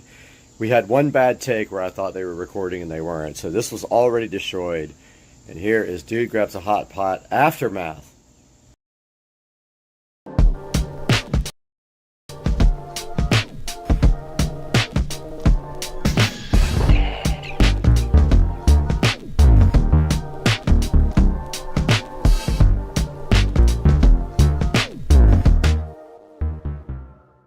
Welcome back to the Deep Dive. You ready for another one? Always. This time, we're diving into the world of SpaceX. All right, SpaceX. Reusable rockets, astronauts to the ISS, that massive Starlink network. Kind of big deal. But we're going beyond the headlines with this one. Oh, yeah. What do we got? Articles, sure, but also some pretty interesting Reddit threads, even a piece about their move from California to Texas. Wow, a real mix. That's what I love about these deep dives. You get to see things from all these different angles, official news, hardcore tech analysis, and, you know, the raw passion of people who just love space. Exactly. Yep. So, mission for today. Figure out what makes SpaceX tick. What's the secret sauce? What are the challenges? And what does it all mean for the future of space exploration, especially for you listening right now? Let's do it. Okay, first off, got to acknowledge that SpaceX has done some pretty amazing things. Reusable rockets like the Falcon 9 and Falcon Heavy, those have seriously slashed launch costs. Yeah, no kidding. Their Crew Dragon is basically a taxi service to the ISS now. And then there's Starlink, aiming for global internet coverage. It's mind-blowing how they've changed everything. Before SpaceX, space was pretty much just for governments with tons of money. Reusability was a sci-fi dream. And launching anything cost a fortune. Right. Now it's almost routine. SpaceX really forced everyone to rethink the game. And, you know, it's crazy to think about their early days. We found some info about their early struggles. It was pretty intense. Multiple failed launches with their first rocket, the Falcon 1. Oh, yeah, the Falcon 1. And Elon Musk, I mean, he was putting in his own money just to keep the company afloat. Talk about a gamble. Seriously. Thank goodness that Falcon 1 finally launched successfully in 2008. Yeah. And then, boom, a huge contract from NASA for resupply missions. What a relief that must have been. That NASA contract was a game changer. It gave them the breathing room to focus on the Falcon 9. And that became their workhorse, you know. With that success, everything just took off. So what was the magic formula? How did they go from almost bankrupt to, you know, leading the space race? There are a few key things. One that stands out is vertical integration. They build almost everything in-house. Engines, software, the whole deal. It's very different from those giant companies like Boeing who rely a lot on subcontractors. That's a great point. I mean, imagine trying to bake a cake, but each ingredient comes from a different store across town. That's how a lot of traditional aerospace companies work. But SpaceX, it's like they have the whole bakery under one roof, so they can change the recipe quickly, avoid crazy markups from getting each ingredient separately. Right. That in-house control gives them incredible speed and flexibility. If there's a problem, the engineer can just walk over and talk directly to the team building the part. It creates this culture of problem solving and rapid iteration. And this amazing dedication, almost cult-like, we were reading on Reddit. People are working crazy hours because they believe in this mission. There's a story about how even the baristas felt like a crucial part of the team, keeping those engineers caffeinated. There's a real sense of camaraderie, a shared purpose at SpaceX. It attracts people who want to push boundaries. It's not just a job, it's a mission. And speaking of pushing boundaries, that brings us to their design process. The fail fast, learn faster approach. Yes, the famous SpaceX embrace of explosions. They're not afraid to launch prototypes, gather data, and adapt, even if it means watching a few rockets go boom. Remember those early attempts to recover the Falcon 9 boosters? The first plan was using parachutes, and, well, as you can imagine, that didn't quite work out. Yeah, I remember seeing those videos. But instead of giving up, they studied each failure, gathered data, and finally perfected those booster landings we see today. That's the iterative process in action. Pretty incredible. Okay, so we've got vertical integration, this iterative design. But what about, well, you know, Elon Musk? You can't talk about SpaceX without talking about him. His leadership, his ambition, it's woven into the company. Right. Musk's drive to do the seemingly impossible, it's contagious. It's everywhere at SpaceX. He sets these huge goals and then empowers his team to go beyond what anyone thought was possible. His influence is undeniable. And that drive, That's what fuels their ultimate goal, right? Ah. Making humanity a multi-planetary species focused on Mars. A pretty ambitious goal that has definitely caught the attention of, well, everyone. But even with someone like Musk at the helm, things haven't always been smooth sailing for SpaceX. True. There's been plenty of criticism and controversy, which we should talk about. But before that, let's address something we know is on your mind. What does all this SpaceX stuff mean for you? Great question, and we'll delve into that later in this deep dive. But first, we got to talk about Starlink. This massive satellite network is aiming to provide global internet, but it's caused quite a stir, especially among astronomers. Yeah, the concern is light pollution. You've got thousands of these Starlink satellites reflecting sunlight, and that can mess with astronomical observations. It's kind of like if someone were shining a flashlight in your eyes while you were trying to look at the stars. Yikes. Not ideal. But SpaceX knows about this, right? Didn't they start adding visors to the satellites to cut down on that reflectivity? Are they doing anything else? They've been tweaking the satellites' orbits and working on software to help astronomers, avoid them. But the debate is still going strong. Some astronomers say even with all that, Starlink could still really mess up sensitive observations, especially for those deep space objects. It's a tough balance, isn't it? Expanding internet access versus protecting scientific discovery. Where do you fall on that? It's a tough one for sure. Yeah, it feels like one of those classic unintended consequences things. And that actually brings up another concern, space debris. Mm-hmm. I mean, the more we launch up there, the higher the risk of collisions, right? And then we just end up with this hazardous debris field around Earth. Think of it like rush hour traffic, but in space. One wrong move and bam, you could set off this chain reaction of collisions, putting future missions at risk. We could even end up with a barrier, blocking us from even getting to space. Okay, now that is scary. It's like we're building our own space junk obstacle course. But SpaceX says their Starlink satellites have systems to avoid collisions and can deorbit when they're done. Is that enough to, ease those worries? It's a good start, but this isn't a simple problem. As more companies and countries launch stuff, we need some serious international cooperation, stricter rules to manage all that traffic up there. It's kind of like the Wild West in space right now. We need some, cosmic traffic laws or something. Cosmic traffic laws, I love it. Okay, so we've got the light pollution issue, the space debris dilemma, and then there's the whole national security side of things. Yeah. Remember that article about SpaceX building a spy satellite network for a U.S. intelligence agency? Right. That gets complicated fast. Yeah, it blurs the lines between private space companies and, government stuff, raises questions about who's really in control. Could this tech be used for military purposes? What happens to international cooperation in space? It's like SpaceX has become this powerful tool in the global chess game. Makes you wonder how this is going to impact space exploration and our relationships with other countries out there. But let's shift gears a bit. Talk about some exciting stuff. What can we expect in the future? Okay, back to the more optimistic side of things. Right. We've talked about Starship's potential, but it's not just about Mars. It could change how we travel here on Earth, too. Oh, yeah, that whole point-to-point travel idea. Imagine hopping on a rocket for a quick trip to, Tokyo. Right. Sounds like something out of a movie. SpaceX wants to make it real. Yeah. They're talking suborbital flights, New York to Tokyo in under an hour. That would revolutionize transportation. What about space tourism? We've seen some of that already, but Starship could open it up to a lot more people. Absolutely. Imagine orbital cruises, lunar vacations, honeymoons on Mars. Honeymoons on Mars, that's a new one. Okay, maybe Mars is a bit far off. But the point is, Starship could make space tourism way more affordable, way more accessible. So are we talking about a future where people are commuting to space stations for work, maybe even living in orbital habitats? It sounds wild. But with SpaceX, who knows? It's not as crazy as it sounds. We're already seeing more interest in space-based industries. Manufacturing in microgravity, mining asteroids, experiments you couldn't do on Earth. Starship could be the transportation system that makes it all happen. It's a huge shift in how we think about things. Yeah. We're not just exploring space anymore. We're talking about living and working there. Exactly.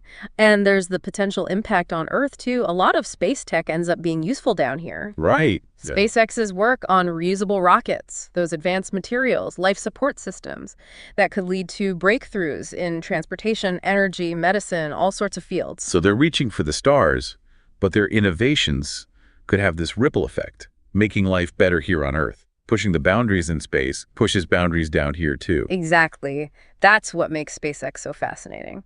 But we can't forget the ethical stuff, the environmental concerns that come with these big plans. Right. We talked about Starlink, the space debris issue. But there's also the impact of space travel itself, Launching rockets uses a lot of resources, creates emissions. What's SpaceX doing about that? They're looking into more sustainable fuels like methane. They think they could make that on Mars using stuff they find there. That would mean less hauling fuel from Earth. They're also working on minimizing their carbon footprint in how they manufacture and launch things. So they're not just focused on getting to Mars, they're thinking about doing it sustainably. It's great that they're taking those steps, but it's still a really complicated issue. Totally.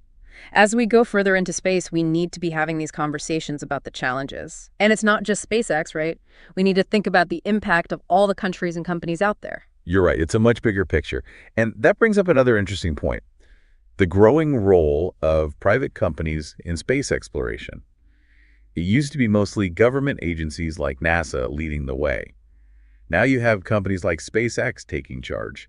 Do you think that's a good thing? It's both good and, well, maybe not so good. On one hand, private companies bring a lot of innovation, efficiency. They're not stuck with the same bureaucracy as government agencies, and they have different motivations. Right. It's like they've injected this entrepreneurial energy into the whole space race. That's a good way to put it. But there's the flip side. Their involvement raises questions about commercializing space.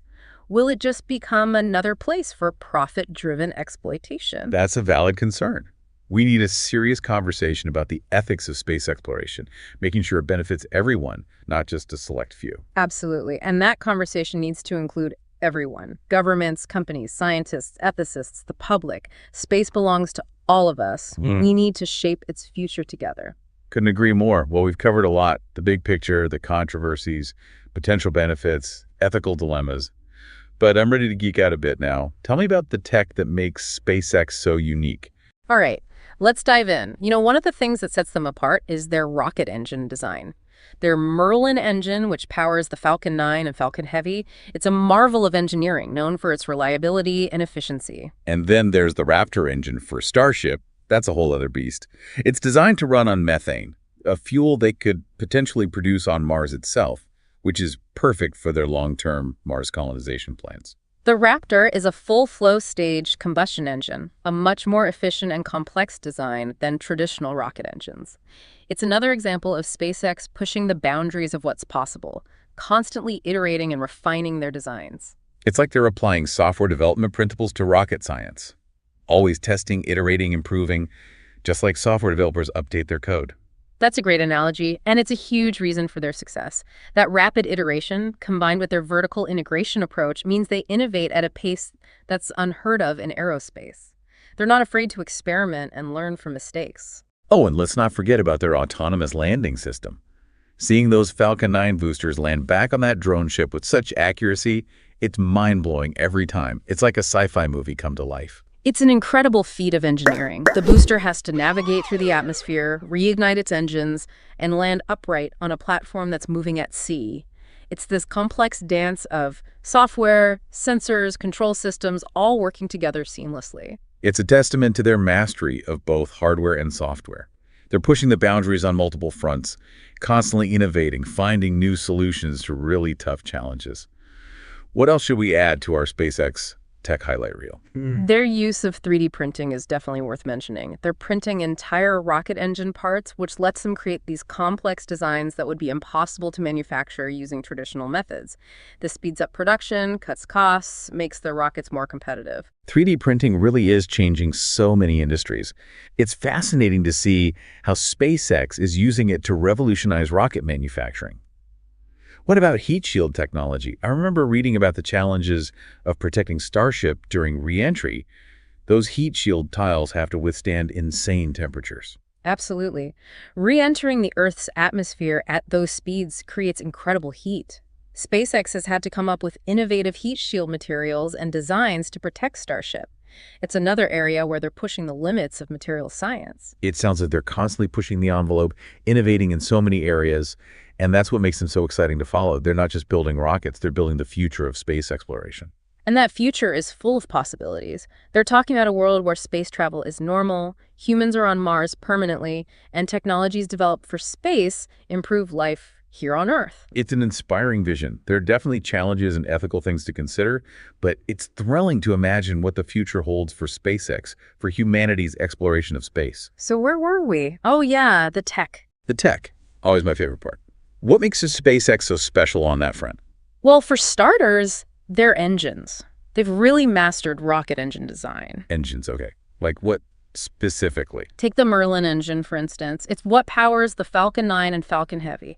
Super reliable, super efficient. It's a real workhorse. I've heard of the Merlin, yeah. But what about the engine for Starship? The Raptor. Raptor, right. That's supposed to be a whole different ballgame. Oh, absolutely. The Raptor's designed to run on methane. And get this. They think they can actually produce methane on Mars using resources they find there. Whoa, wait, really? Produce it right there on Mars? That's the plan. It would mean they don't have to haul all that fuel from Earth for the return trip.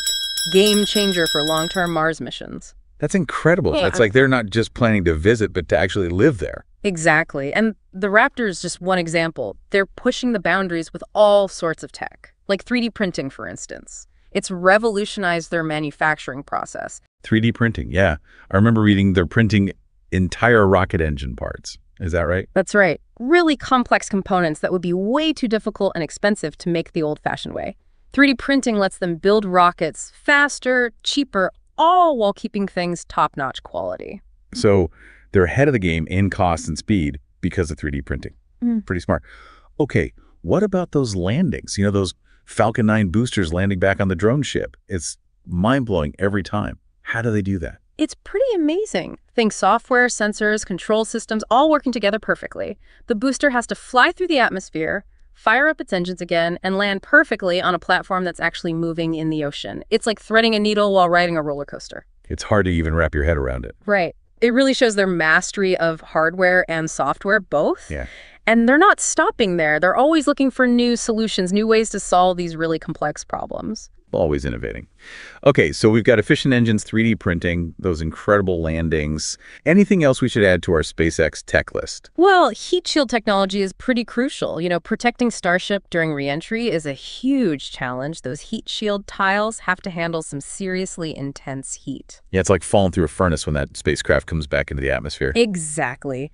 And SpaceX is coming up with innovative materials, designs, all to make sure Starship can survive those extreme temperatures, again, pushing the boundaries of material science. So they're ahead of the curve on engines, manufacturing, landings, heat shields. What's the common thread here? They're not afraid to push boundaries, to constantly innovate, and that's what makes them so exciting to watch. It's not just about building rockets, it's about building the future of space exploration. A future where space travel is more common, more affordable, open to more people. Exactly, and they're not stopping at just getting to space. They want to build a permanent human presence on Mars. It's a big, audacious goal that captures the imagination. It makes you think about all the possibilities, doesn't it? It's what we might be able to achieve out there. For sure. But it's also important to remember that this journey comes with responsibilities. We've talked about the environmental impacts, space debris, and national security concerns. These are things we need to think carefully about. We have to be good stewards as we venture further into space. Yeah. Making sure what we do is sustainable benefits everyone. Right. Space exploration is this amazing testament to human ingenuity, our desire to explore. And SpaceX, with their bold vision and dedication to innovation, they've sparked something, this excitement, this sense of what's possible. It's going to fuel humanity's quest to explore the cosmos for generations to come. So as we wrap up this deep dive into SpaceX, we're left with a sense of wonder, of possibility. It's been an incredible journey exploring their work, their goals, their challenges, and who knows what the future holds. But one thing's for sure, SpaceX will be right there, pushing the boundaries, inspiring us all. Thanks for joining us on the deep dive.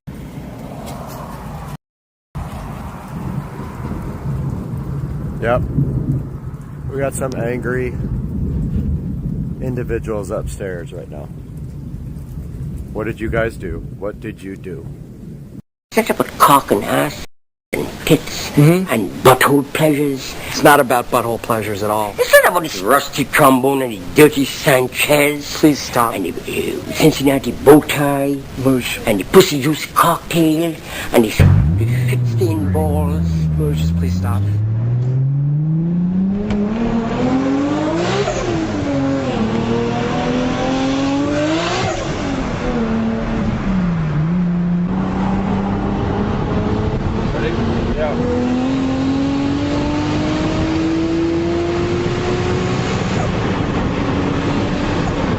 God damn!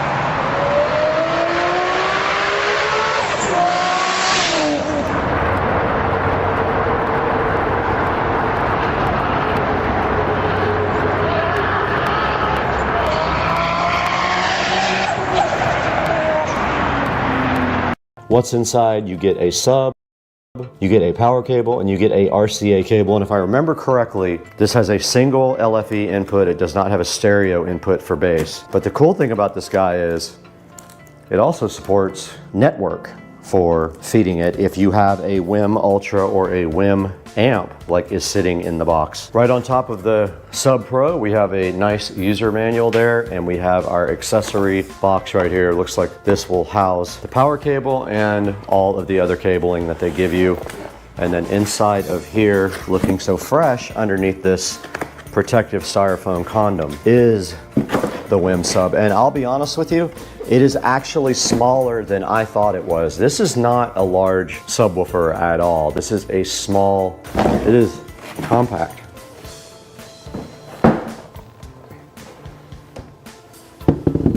And look at the WIM Sub Pro here. Wow, this thing is so cool. It's finished in piano black, power here. It actually can accept LAN, which is kind of cool.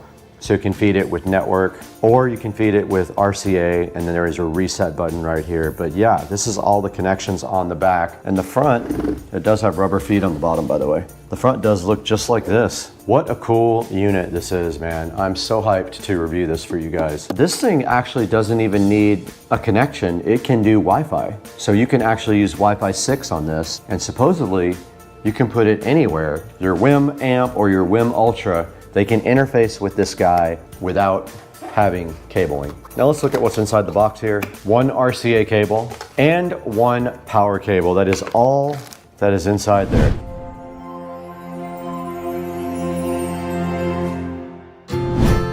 We're standing directly behind the WIM amp, and this is different from the WIM Ultra because this guy has built-in audio amplification. It also does have a subwoofer output, which is super cool because you can drive a powered subwoofer with this guy right here, or you can drive the WIM Sub Pro with it either wirelessly or wired. Either way, it'll work. We already showed you guys the outside of the box. Let's go ahead and break into the WIM amp and see what this guy is all about. Now, the WIM Ultra is sitting in my streaming closet right there for the whole home audio. This guy can work independently from the WIM Ultra, and it can also power its own speakers, which is awesome.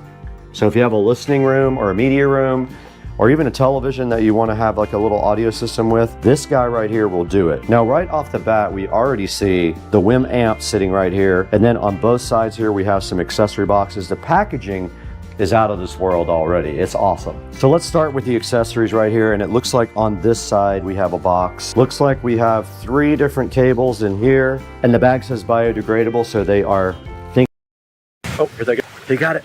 They got it. All right, today we got this entire frozen turkey to throw to the alligators, and I'm really curious what's going to happen when we throw this out there. What do you guys think? Put it in the comments right now. Let's do this.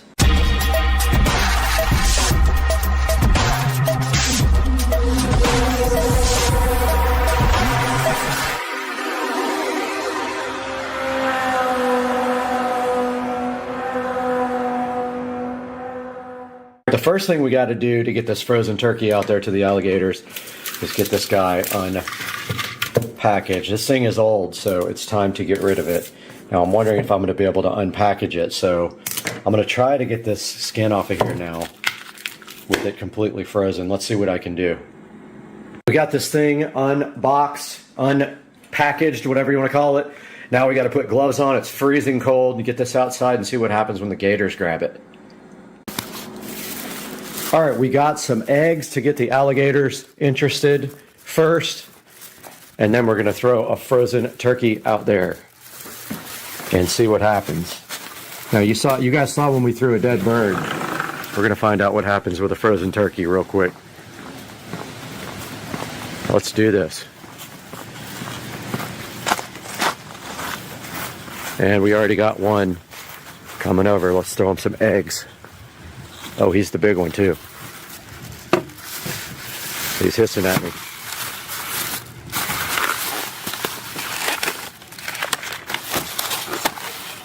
All right, let's give him an egg.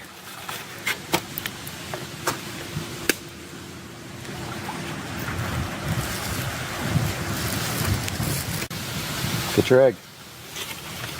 Here comes another one over here on this side.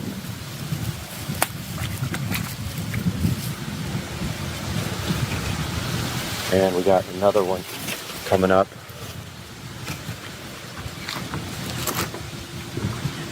We got one over here.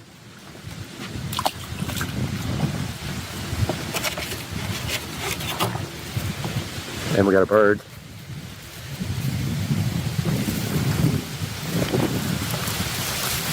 All right.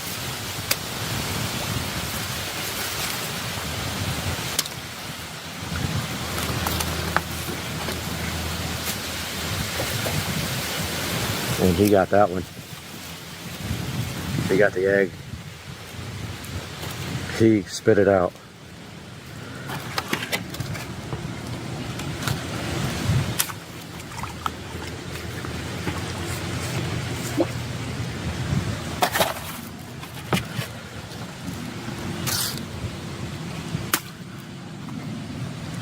They are not too interested in the eggs.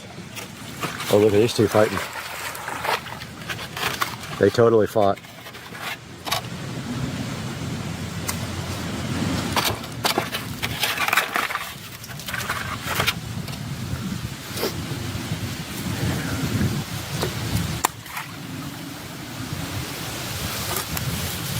And this is all the eggs. Now let's see if we can get that. Oh no, no, no, no, no, don't go in the water. Don't go in the water.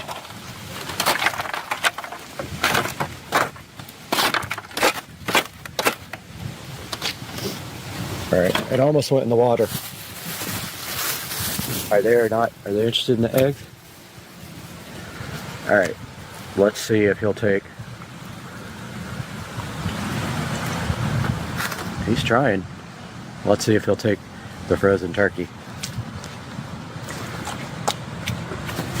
All right, here we go. Completely frozen, 100% frozen turkey.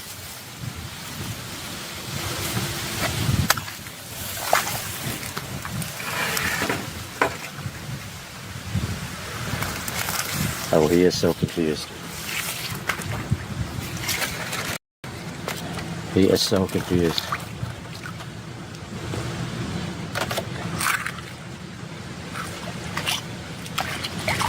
He's trying to eat eggs. Oh, they're fighting. He doesn't understand it. He just cares about the eggs.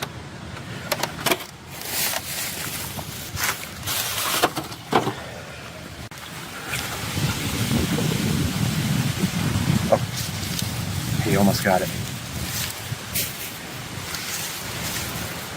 He doesn't understand it.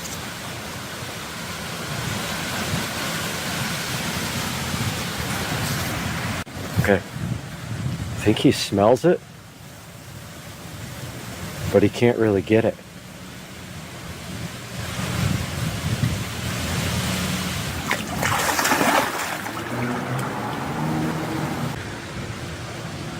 You can see the turkey is putting some smell out into the water. Let's see if they're going to do anything. There's a turtle right next to it. Soft shell. A turtle's trying to drag it in the water.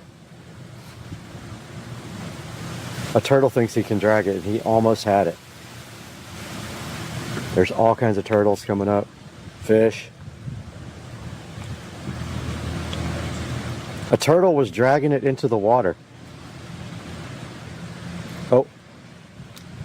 Alligator. Got the egg. Oh. He might see it. He might see it. Alright, here it comes. He got it. You got it. Oh yeah, let's go.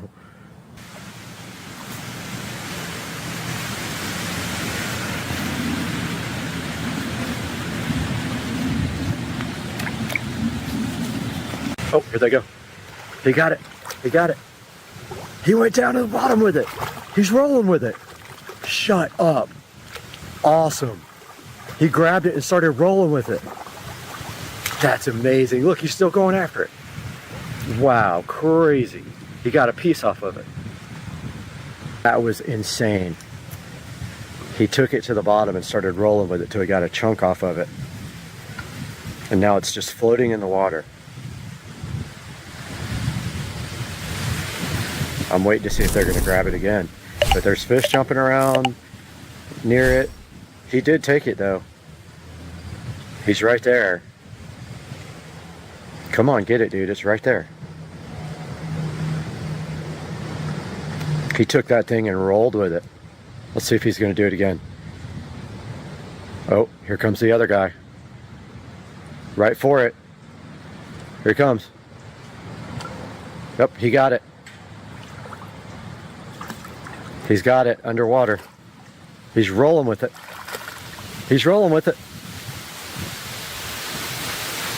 He's got the whole thing in his mouth.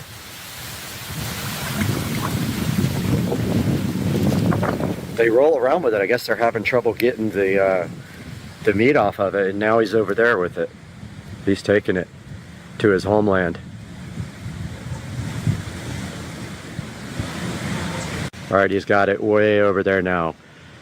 He took it way away from the other gator, which is right down here, and he's going to take it to his own little area where he can chomp down on it. Crazy. What a cool thing to see, them rolling with these things. Guys, I think today we have a passenger in the Plaid. Let's take a look and see what the heck is this? No clue.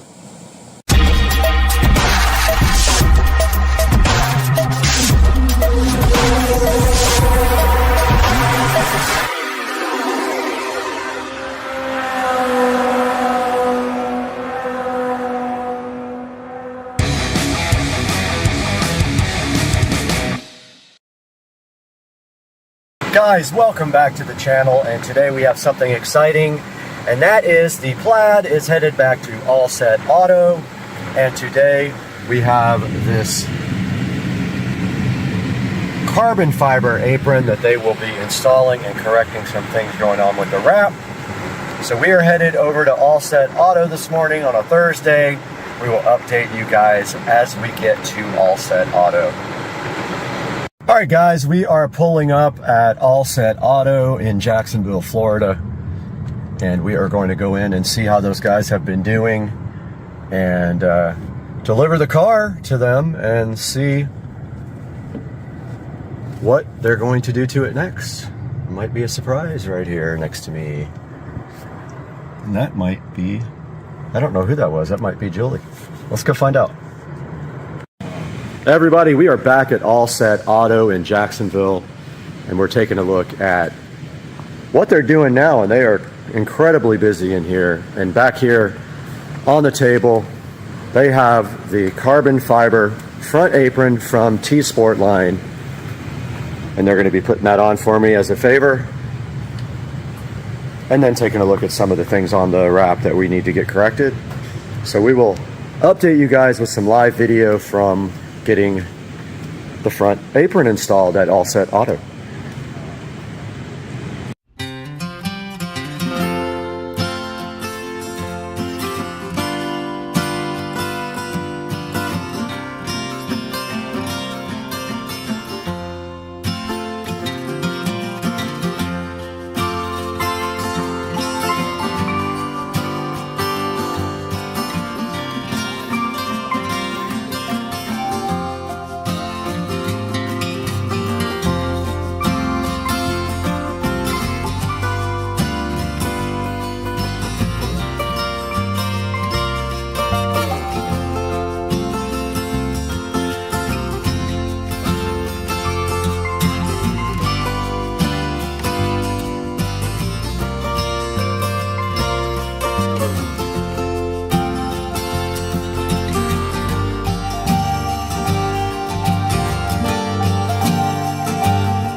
All right, we're back at All Set Auto. It's been a day or so since we dropped the car off to get the front apron put in. These guys are working hard on that.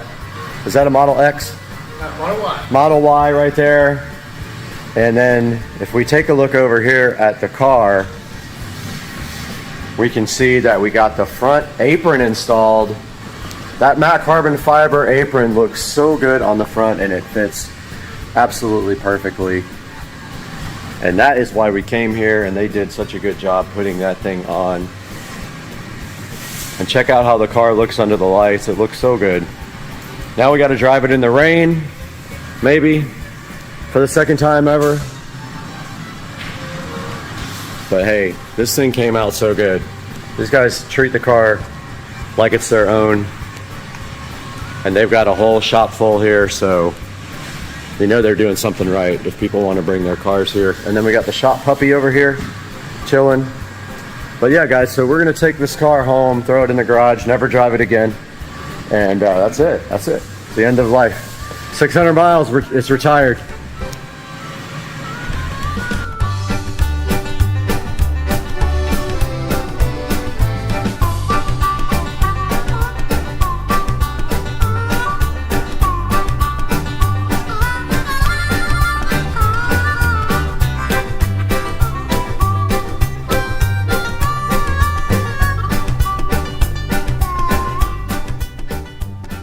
Guys, we just picked up the car from All Set Auto in Jacksonville. Now turn right onto Phillips Highway. I'm about to, girl.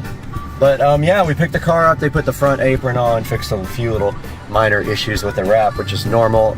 We did our 2-week checkup, and now we are headed home with the car. Once we get there, we will give a little bit of a final view of the awesome carbon fiber front apron installed right on the 2023 Tesla Model S Plaid. Looking so fly and so hot. And we'll talk to you guys here shortly once we get back to the house. Guys, back in the Supercar Street Racing Garage, and we are taking a look at the 2023 Tesla Model S Plaid and how it sits right here in the current state. So the exterior mods are almost done. Thanks for ruining my shot. The carbon fiber camera covers are not done, and I just figured out that they left out, they forgot that part right there. They missed this issue with the wrap, but I will let them know.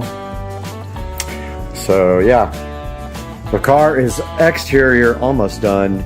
We're waiting for the carbon fiber mirror covers, and here is a look at the front apron installed so nicely on the Plaid. And it came out really good, as you can see here, the fitment. This is the T Sport line front apron fitting so perfectly on the Plaid. And like I was saying earlier, the only thing left to do now is the carbon fiber mirror caps. And I'm really considering the carbon fiber rear splitter, which is kind of an install pain. You have to take off the back bumper and all that, but it might be something worth checking out. And it looks like the car is charging right now, and it's at 79% and still going, 2 hours left. But guys, I hope you enjoyed the channel today with the carbon fiber apron, guys. So hyped. Hype train was loaded and ready to go today for Supercar Street Racing. And I remind you to always please click through the links in our videos for merchandise in the description, because we get $1 or $2 here and there to keep the channel going and pay for this thing and this thing. And it doesn't have to be what you're actually buying. You can buy anything through any of my links. I'm having trouble talking, and that will help us so greatly on the channel. And we appreciate you guys and love you guys. And we will see you soon on Supercar Street Racing.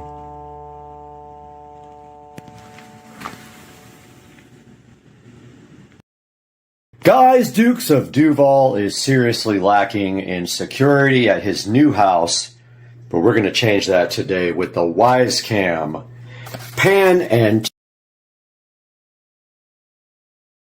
we're going to be installing this for Dukes of Duval at his house today on the channel. Stick around.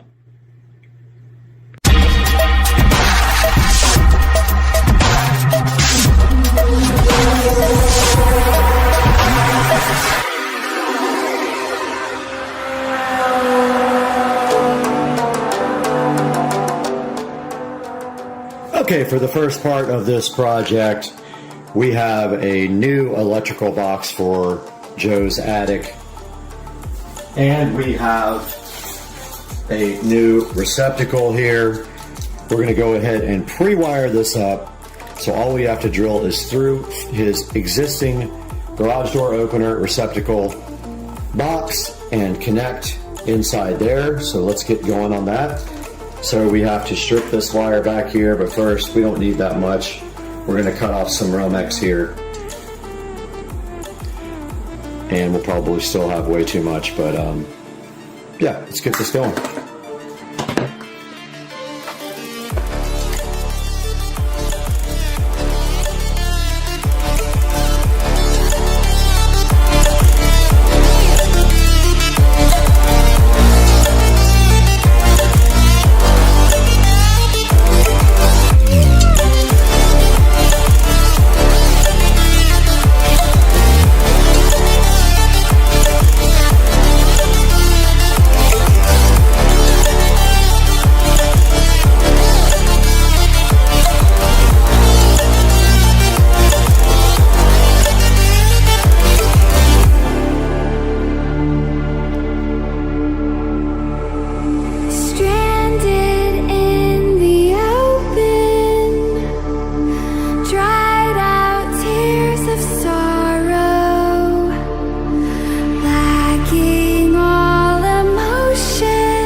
Alright guys, so you just saw us make the electrical outlet to tap onto his garage door opener plug. We will drill right through the back of that and put the wires directly to that receptacle. And now we have the unboxing of the WiseCam pan, which I have never used before. All of mine are non-panable, but I am excited for this. So let's get this guy unboxed.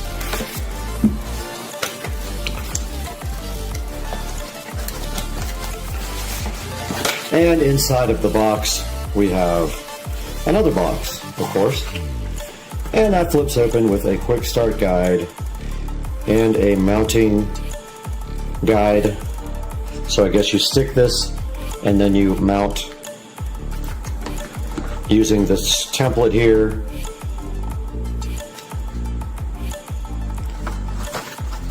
And it says, don't forget the bracket. There is the bracket, and it looks like this. Lines up like that. So you will mount this to the wall, and then you will mount the WiseCam to this dude like this. There's probably a screw that goes underneath it like that, if I had to guess. And here's the actual WiseCam, and here's the peel satisfaction. Granted. And let's see what's inside this box of the WiseCam pan. Looks like we have our power outlet. Looks like we have the screw to mount the WiseCam to the base and some screws to actually go into the wall. And inside of there is a lovely cord put this all back now.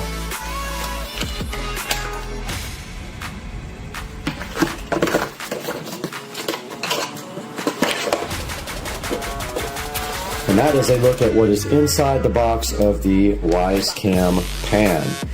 Next step over here is go work on Joe's electrical and get that started. Alright, we are headed over to Dukes of Duval house to put his security camera in. He is currently at work, so we're going to surprise him with a new security camera. When he gets home, he will be hyped and stoked beyond belief. And this is how close he lives. This house is right there. Welcome to Dukes of Duval.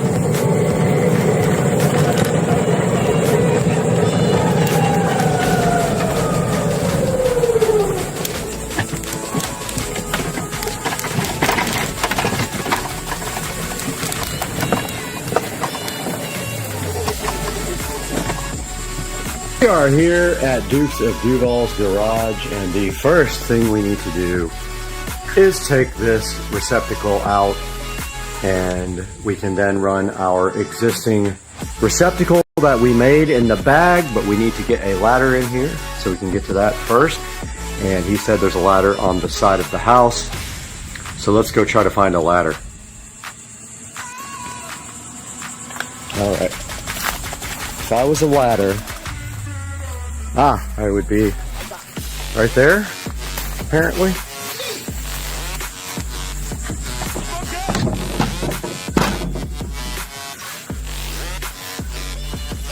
Oh my goodness, that's a big ladder. Huh, okay.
Forgot every bit of the lights, so I went back to the house to grab the headlight and a work light, and we're going to head back over to Joe's as soon as the coast is clear.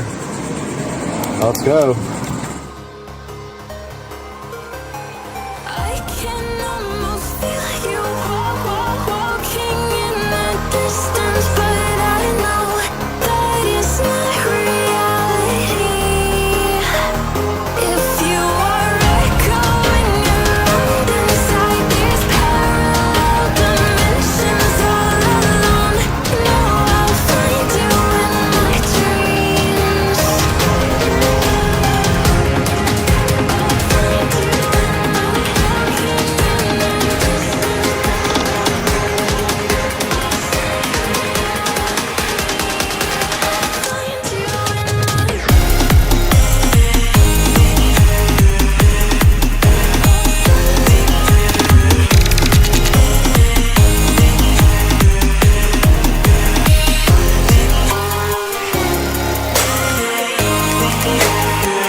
Okay, we should have our wire for power fished up through the attic. We've got our extension cord here. Let's get up in the attic and pull our cord for power. And we've got our light right here as well. It is a good 90-degree day out here, so it's going to be hot. We're going to want to get everything done as quickly as possible.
Okay, I was unable to connect this camera to Joe's Wi-Fi network, so I ordered him a Wi-Fi repeater, which we will probably put in the garage somewhere here because the Wi-Fi signal is not strong enough. So he is connected to my phone right now for hotspot. So I am just waiting for this to update, and the thing turned backwards, so I'm wondering if we have it the wrong way.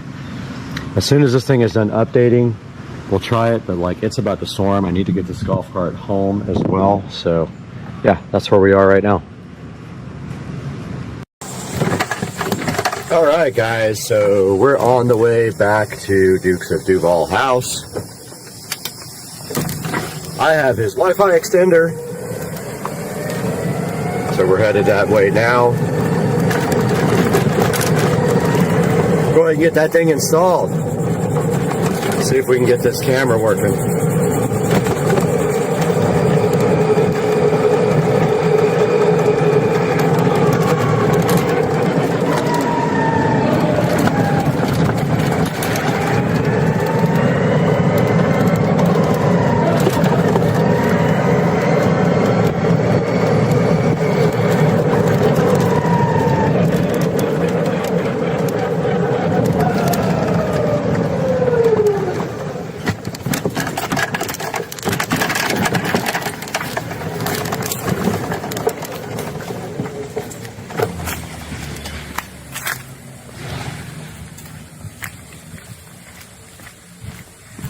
Here is the SD card for the camera.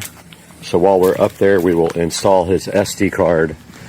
And the SD card will allow him to record on the camera. We're going to go ahead and open this right now. Check it out. And here is the SP Superior Pro SD card, looking so fresh and new. For the camera, this will allow him to record for weeks at a time and go back and review the video. But first we have to get the GoPro and stuff out, which I already did. It's right here. Bad memory. And we'll get out the Wi-Fi extender. We got to install that. I just got to figure out where. But I'm thinking right here, right there is what we'll do. So let's go over this and how this happens. All right, installing the wireless repeater is as simple as just plugging it in like this. Or actually, I don't know if this will take up a plug, but like maybe like this.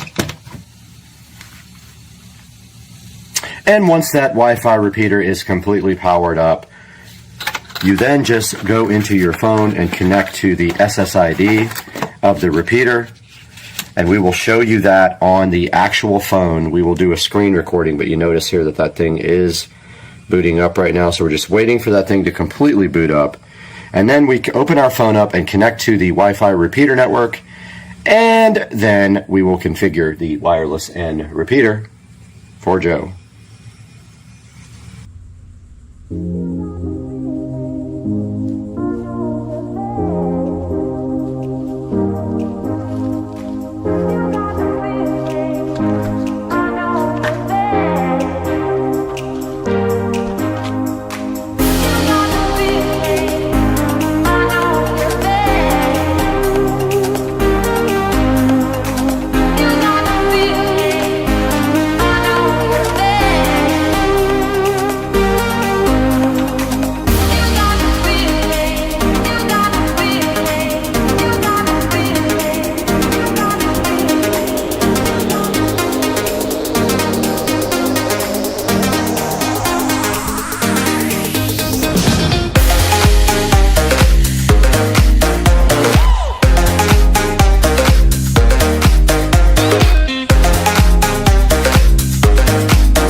Alright, there is an annoying guy over here with something on like an automated device, being a dick. But we're going to open up Wisecam and see if we can configure this camera. We got to go to cameras, pan. Oh man, this guy killing me. Killing me. This guy.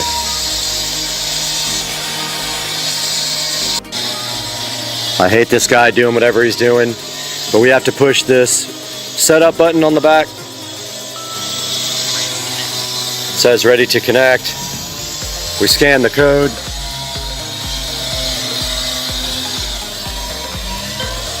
It says scanned. This guy's killing my video.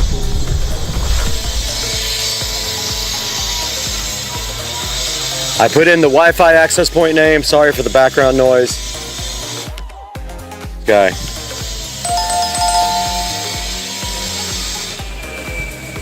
It is connecting right now.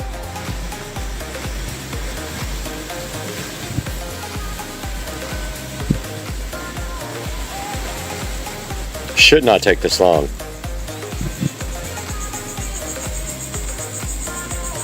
All right.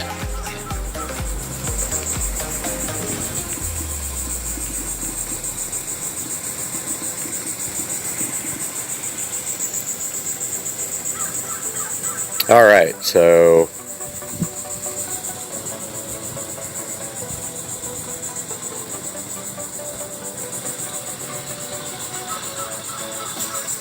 we are done setting this up. This guy's going to continue his annoyingness.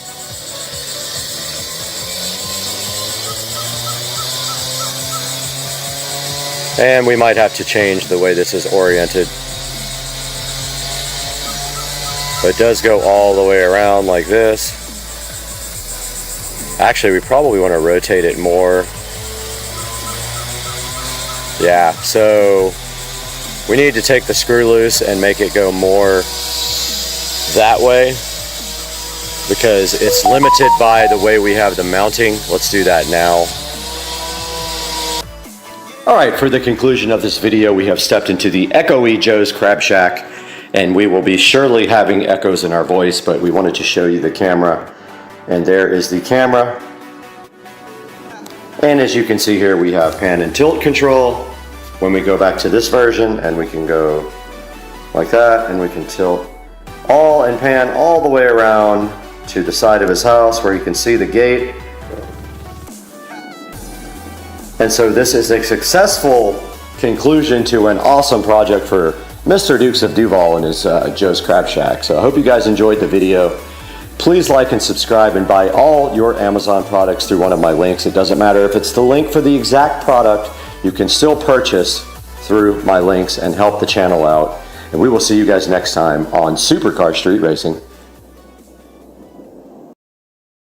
And we just want to kind of explain about how this house is actually going to be paid for in the next 2 weeks. I am super hyped about being able to do this. I've worked really hard for this for the last few years.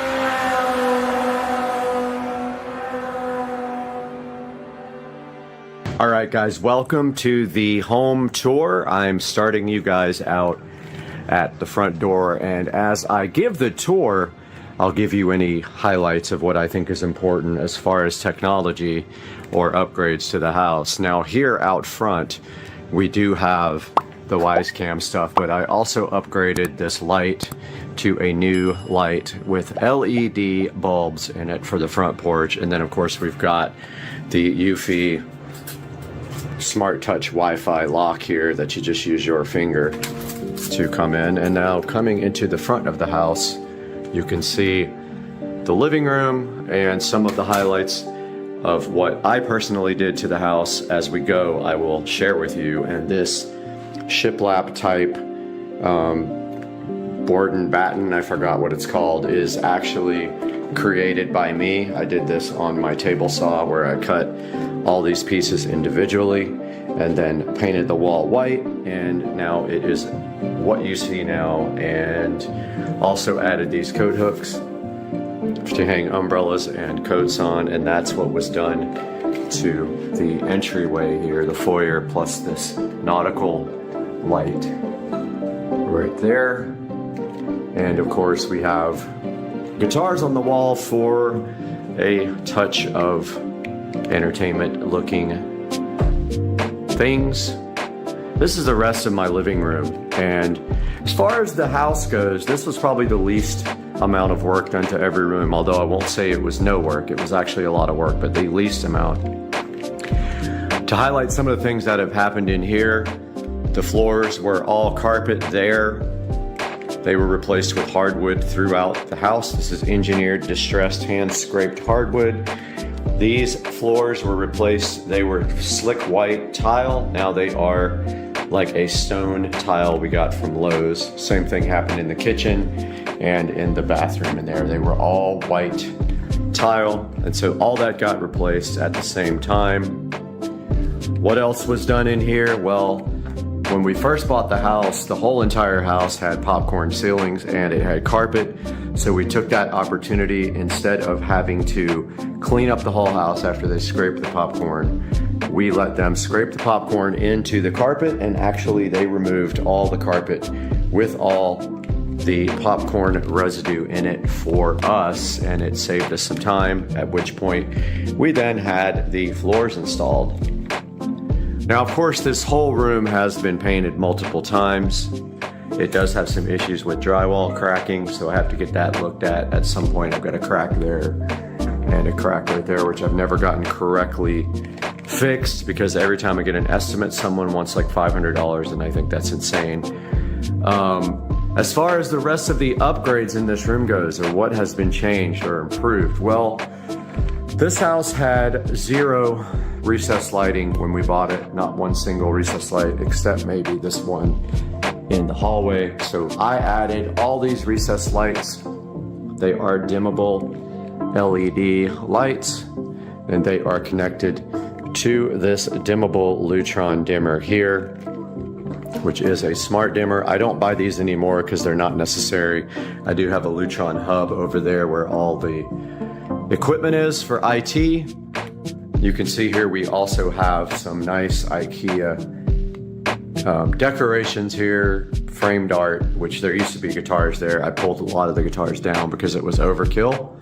We have a wise cam up in the corner there pointing at the front door with an alert if someone comes in the front door. We have an upgraded ceiling fan, of course, but that fan has been here since we bought the house. It's approaching 10 years old now, so it's time to get that replaced soon, as the blades start sagging on these after a while. I just repainted this entire ceiling ultra white with the Lowe's ultra white flat paint. It took me all day to do this, and I did 3 or 4 coats on it. It's not easy when you have to get up on the ceiling. We also have in-home audio up here on these 2 speakers. Eventually, it might be nice to have 5.1 audio and a projector in here, but for now, I don't really watch TV in this room much, so we do have a Fire Stick up there, and we're looking at security cameras right now. So we have 2 8-inch in-ceiling connected to the whole home audio system. Nice IKEA mirror over there. Couches I've had, I got off of Craigslist for a while now. I got them right when I moved back to Jacksonville, and we have a nice rug that Susie gave me, which she upgraded there, and also that one she gave me. Taking a look at the fireplace, this fireplace was reconditioned by me. Basically, I painted it with stone look-alike paint is all I did. Wasn't much to do there. And I painted all of the fireplace gear with the oil rub bronze. And that is all that was done there. And you can see here on the slider here going out to the sunroom, we have installed curtains there. There was nothing there for a while. The curtains actually was a good touch for the room. They're not blackout curtains, but they are black curtains. Stepping back this way, looking back towards, we have our dining room, which is hand painted with stencils by my ex-wife, Jenna. And I just replaced the light that was over that with a gift from Susie from her house, and it is this nice white fixture with the Govee LED light bulb inside of it. And here we have a IKEA table and chairs, which is not sold anymore by IKEA, so I picked that up on Craigslist as well. We have an IKEA lamp, which I converted over to a RGB LED lamp. And yes, all this is hand painted stencil. If you get up close, you can see all of it's stencil. So that will need several coats or wallpaper to cover up due to the thickness of the paint there. And that is a good look at the living room in Supercar Street Racing. One thing I forgot. We do have a sub. We got the Pile subwoofer there. Is it Pile or Polk? I always forget. Polk. Yeah, Polk. I always call them Pile, but that's an insult. So we have our regular television here. We have underneath there our network equipment. We've got a switch. We've got a hub for the lighting. And behind there, I don't even want to show it because the wiring's so bad, we have our Netgear Nighthawk cable modem, which is providing internet to the entire house. And that's all for the living room. We're going to move on now to the Supercar Street Racing sunroom here, which is absolutely beautiful. And this was one of the reasons that we initially purchased the house. Although we don't have any documentation or pictures left over from that, this room was carpeted with like industrial type carpeting, and it had a drop ceiling. This room was one of the biggest improvements that we made in the house. And what we did in here, we also had these vertical blinds all the way around the room, and Jenna convinced me to remove those. I didn't want to because I wanted the darkness in here, but she did convince me to remove those, and we put up these sheer curtains, and it did come out very awesome. Moving down to the floor, this is tile. It is great because it is good for an entryway from anywhere that gets wet, because all you have to do is just mop this and it comes out awesome, and it looks exactly like wood. So we did the entire floor. We ripped up the carpeting and did the floor in this tile, and it came out really nice. The room does have an air conditioner there. When we bought the house, it had a heater slash air conditioner. Instead of that, we just used a little space heater, and it still has this little AC. The goal one day is to get a split system installed in here. I don't know when that will happen, but that will happen one day.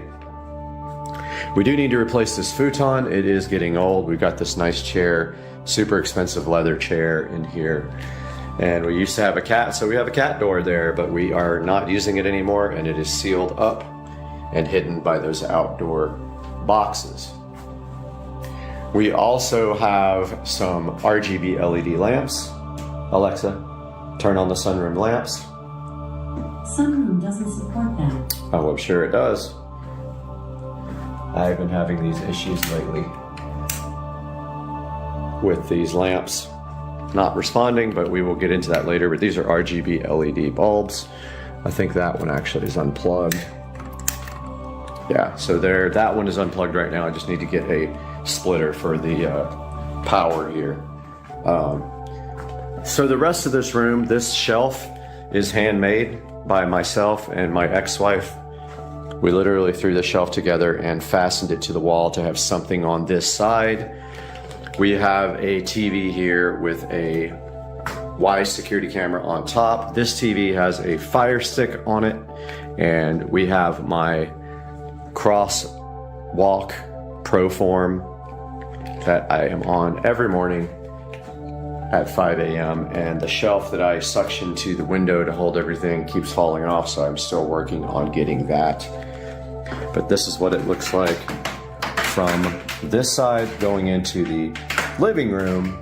And then we have a fan up here that actually needs to be replaced at some point. It doesn't go on high anymore, and I don't know if it's the wireless remote or the actual fan that is dying, but I want to get another nice fan for this area. And an artificial plant over here with old standard LED bulbs in it. And the view outside from the Supercar Street Racing sunroom. Let's talk about the Supercar Street Racing sunroom just a little bit more, because I neglected the ceiling, which was a huge part of this renovation. So what I did was I ripped the entire ceiling out, and the whole entire up part of the ceiling is now insulated in there. And also I added whole home audio speakers and recessed LED lighting. And you can see we added this nice blue color to simulate that of the sky, and that is the Supercar Street Racing sunroom ceiling all redone. We are in the hallway now at the Supercar Street Racing headquarters, and the important part about this hallway, there are two things we need to talk about, and one is the audio closet. So this closet has power run to it. This is where the audio system for the house is, and it feeds the whole house with this dot right here. We also have the subharmonic synthesizer, the ultra bass, and this is the amplifier for the whole house. There is the switch box for every room, and that monitor is just connected to this receiver, so you can look at the menu if you need to. So that is the whole home audio. There is a subwoofer in here as well, but it has taken a death blow and it is gone. The other important thing about this hallway, and I'll show you the smart light. Computer, turn off the audio closet light. There goes that. So the other thing in this hallway is we do have smart lighting here up there on this recessed lighting, and we have this beautiful Venstar thermostat, which is a smart thermostat for the house. And that wraps up this part of the tour. This is the guest bathroom. It's kind of difficult to shoot. I'm on the widest angle I have. This entire bathroom was redone. You can see the floors have been redone with stone look-like tile. The walls have all been redone, and I did create this board and batten type look on the walls here, on both sides, all the way around. I also removed the medicine cabinet and did my own treatment here, and that's how it came out. And I added a nice light to the inside that is tied into the regular lighting here. And I have not moved this permanently in here yet because we are going to be doing a smart mirror here and getting rid of this, a large mirror, and we're going to move that into the wall somehow. We also did the lighting in here. We did recessed lighting there and over the shower. And this entire shower has been redone. So it was resprayed and made to look white because it was brown originally. And I did the new stainless look, not stainless, but like silver fixtures here not too long ago. So that is really a rundown of the Supercar Street Racing guest bathroom. And it's not huge, but it's plenty. All that was brand new. I did new vanity, new faucet just recently, and a new toilet when I did this room. Welcome to the Supercar Street Racing master bedroom. This is the master because the office is in use for work and studio until I build a new studio. So this is the master bedroom. This at one time was an office until my ex-wife grew out of the office and moved into the big room where I have my office now. And in here we have IKEA furnishings along with some nice Govee LED lamps. We have our Show 8. These lamps are wireless charging and they have wire charging. They are fitted with the Govee LED lights, which are set on immersive sound. Well, they should be set on immersive sound. They're actually, that part's not enabled right now, but they will follow the video on the TV as long as that is turned on. Let me get that switched on. All right, we have the immersive video on now, which we will show you here momentarily after we give a tour. So for the bedroom, like I said, we have the two IKEA side tables. We have the immersive lighting technology here from Govee, which is that camera up there is part of it. And we have some nice 8K video showing, which only 4K will show on this TV. And we have the Pioneer VSX 1021 doing 5.1 sound. And you will have to go back and refer to my project videos for this, but we have surround sound in here with the center channel there, left, right there, left, right, rear there. We don't use that rear center for anything doing surround sound. We have a couple of guitars on the wall there, and we have our second Polk audio subwoofer down there, which sounds awesome in here. Now what we'll do is lower the lighting, and you can see now how this immersive lighting works when I shut the blinds and close the blackout curtains, and we will go shut the door. But as you can see, it's already immersive in here.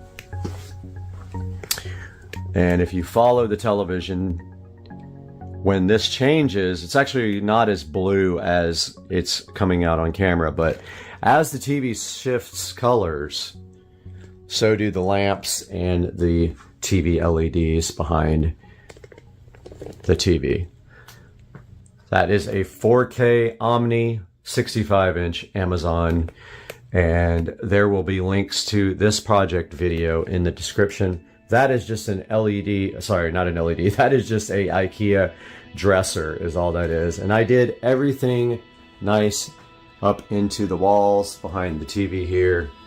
It all ties up into the walls, and all the speakers are run through the back, down through the wall, up to the attic. And that is a tour of the Supercar Street Racing bedroom. I didn't really show the closet. It is just storage now, and it does not have a curtain rod in it, but this is where I store all my electronic boxes and guitars and things like that. It is nothing exciting except for the fact that all the closet doors, most of the closet doors in this house have been removed in favor of curtains because they look better, and that is what that came out like. We're back in the hallway here, and you can see the entrance to the house right there. Guest bathroom is on my left here, but we are going to be entering the 4K theater in the house, and as you can see here, the doors have been removed. We have a double set of curtains. I did this when I remodeled my home theater.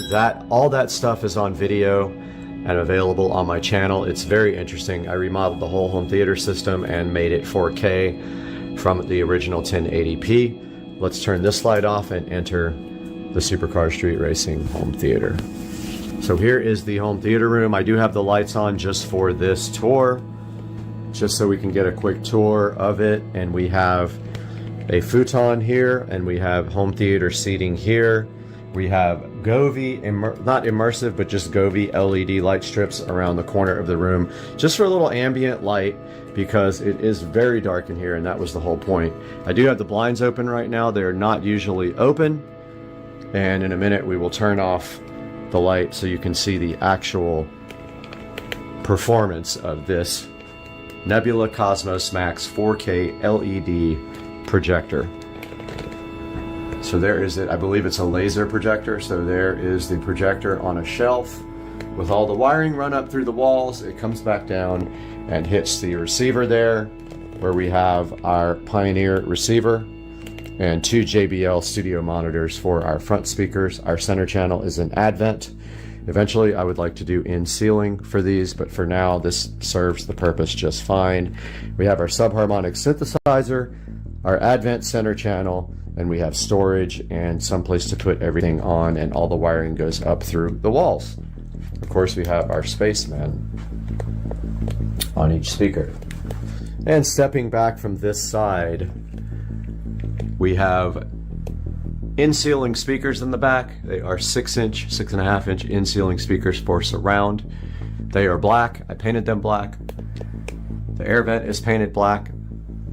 The ceiling fan is black, and it is a low-profile ceiling fan, and we have some guitars and artwork from my favorite shows on the wall, and we have some tambourines and some maracas for those who don't play stringed instruments.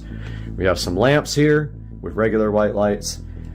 Some important things over here. We have this Show 5 in black, and we have black switches here and black, all black receptacles. And here is a closer look at the Cosmos Max projector. You can see on the bottom it has the Starfield. This is an Absolutely awesome projector, and up above it, the wiring runs straight into the ceiling. And a look at the artwork here. All my favorite shows. We got some, and favorite sports. We got some boxing, we got some Aqua Teen, we got some Star Wars, and we got some Jake and Finn. And now let's turn the lights off. And that is, I don't want to turn the music on because it might be copyright, but that is 4K HDR video on the Nebula Cosmos Max. And if you could hear it, it would be digital surround sound. And the blinds are still open. That just goes to show you the performance of this. But we can easily close our blackout curtains here, and that is what you're looking at. This is a 120-inch screen on the Nebula Cosmos Max, and this is the view from sitting down in the chair. Both of these recline. It's an awesome experience. I absolutely love my home theater room. I love the remodel. I painted the whole thing this dark green, and it's absolutely awesome in here. This is one of my favorite rooms. I hope you guys like this. Moving in from the living room, so that way would be outside in the back. This way is outside in the front. We can take a look at the Supercar Street Racing kitchen. This kitchen was all remodeled when we bought the house. It was a pink color with soffits up here with fluorescent lighting there and all the way over there. So what was done in this area? So first thing was the floors were all this slick white tile. My neighbor actually still has it in his house. The walls were pink. This entire area did not exist. There was a small cabinet that did this. Countertop actually went straight over that way. A little wedge. This was all open. So we made the decision to have these shelves built and this shelf unit built by a carpenter, and we made it so that it can support a wine fridge. This gave us so much extra space, and you can see how well that came out. Formica countertops were all removed in favor of this nice granite. The backsplash was all removed, and this is translucent glass tile on the backsplash.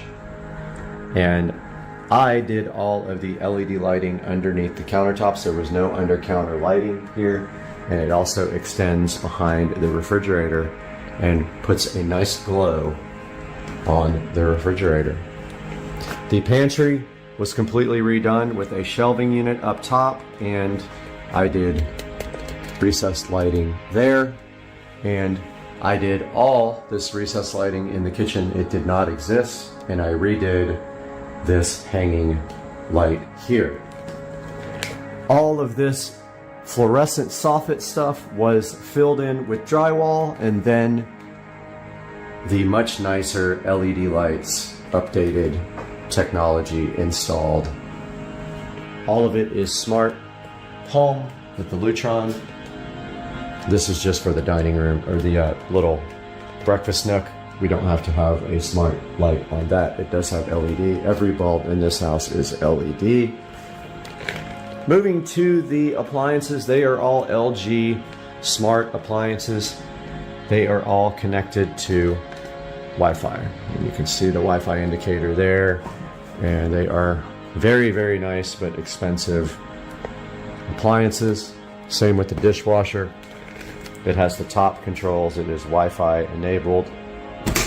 At that time we got the countertops done, we got the new sink and new, of course, new faucets and everything. We have a Fire Stick here, which has switched off, that we can do anything we want. It feeds the whole home audio system if we want to do that. We have the stove, which is smart enabled with Wi-Fi, so you can remote start it. And we have this beautiful LG microwave. We got our Show 10 there as well, and a nice little air fryer. Out front there you can see the view of the neighborhood, and we just have a little breakfast nook with an IKEA table and some chairs I ordered online. So stepping back to the corner where we can get a better view of the kitchen, here is the full kitchen view and looking up into the ceiling, we have whole home audio installed into the kitchen. And that is going to wrap up the kitchen tour. I bet I could.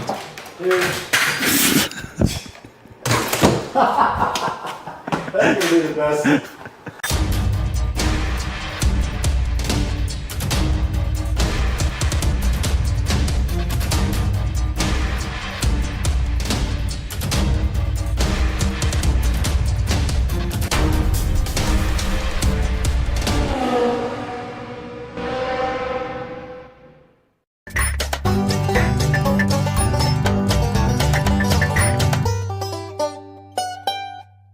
All right, guys, welcome back to the channel. And today we have Dukes of Duval with us here. And we have a special video for you guys because Mousesaur has been so generous to sponsor this video. And they asked me if we would help them promote their new battery, which is doing very well on Amazon. So let's take a look at this battery. Joe, what exactly do we have in this box that's off camera? Yeah, so what they provided us was a 48-volt lithium battery that can be used for multiple applications, but in this particular situation, we're going to be placing it in my golf cart, which is pretty exciting. And so why is it so easy to just take this battery and put it right in here without doing a lot of extra work? Yeah, so for the most part, they're kind of a plug-and-play situation. Depending on your setup and what you have on your golf cart, mine may be a little bit different because of some of the things that I've included on the golf cart, whether it be converters, other things of that nature that are in there that may be some additional wiring. But for the most part, it's very straightforward. You're taking the lead positive and the lead negative, and you're connecting it without having to use all the additional batteries that you normally have in the golf carts. And then amongst other things that you have to hook up, like I said, whether it be the converter, radios, things of that nature, but for the most part, very simple. So when I did my golf cart, I had also lead acid batteries, but I had to do my motor and controller and my solenoid at the same time, making it way more complicated than this setup. I feel like we can get this done in a way faster amount of time. And also, you did order a new dash, correct? I did, yes. And one thing to know about this golf cart is that I've already spent the time in the past, a couple years ago, doing a full build out of the golf cart. Just like Brad's, I did motor, controller, solenoid, wiring to 2-gauge. So this thing is ready to take on this battery. And it's going to work very well with this particular setup because it's already a great setup, but it's going to be even better with this lithium battery. Right, and also the only other thing we really have to figure out is that we have to get the battery mounted in there, and it doesn't really come with specific hardware to put a tray down and mount the battery. So we're gonna have a little bit of figuring out to do with how to get the battery flush down in the motor bay, and then once we're done with that, we can start figuring out the sound system and running the wires for the new speakers and all that stuff that goes with the install. Yeah, and I think that the way the battery's built, I think it's got various different ways that this thing can be set in there. So I don't think we're gonna have that much of an issue, which should be pretty easy because again, this is kind of a universal application with the battery. So I think what we'll find is when we pull everything out, the tray down below will have plenty of different options for us to put any bolts and accessories or what it needs bolt-wise to bolt it down. I think we'll be fine. And I remember when we did mine, the battery weighs over 100 pounds, so it takes two people, one on each handle, to kind of get it up and get it into the bay. Yeah, and his was a 72 volt, so a little bit heavier than this one. I think by 36, I think it was. Yeah, maybe by 30 pounds. So it should be very easy to manage. And that's another thing that we're really excited about is get all this additional weight that we have with all these flooded batteries that we have in there now to be able to go with this. Huge benefit, amongst many other benefits. Also, we'll be able to pull out all the cables that connect the batteries to each other. So again, that's weight savings and just you're minimizing parts, so that's great for this thing. The less weight you have, the faster this thing's gonna be and the more acceleration. So when we get back from this short break, we're gonna go ahead and unbox the Mousesaur battery and show you guys what's in the package. We haven't looked at it either. It's fully boxed right here next to the camera, so when we get back, we're gonna take a look at this. Yeah, and I'm excited to talk about all the great benefits that come along with this battery. We have a lot of really cool things that this battery does for this golf cart, so I'm excited. Agree. So after this short break, we'll be back and we'll show you guys the Mousesaur.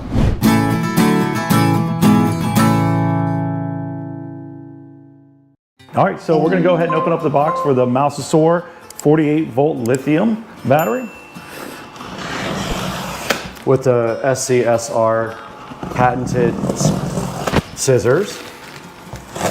Packaged very well. There's a lot of tape on it. And it's clearly marked lithium for shipping. Yep.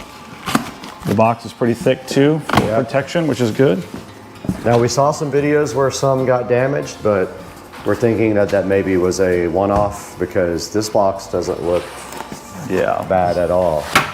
Nope, it looks like it's good. All right. I think they probably, since the last time, they took some protective measures, maybe redid their boxing a little bit. Unfortunately, you're kind of at the mercy of whoever the shipping company is to make sure that they don't beat up your product. So, all right, so as we come in here, everything's pretty straightforward. So we have the main battery here, good sized battery, but not too big, which is gonna be nice to be able to maximize your compartment, to be able to put other stuff in there if you want to put additional electronics, you want to store stuff in there, whatever it may be. So we have the battery, and then it looks like we have one main box here that's going to probably have a lot of our wiring and whatnot.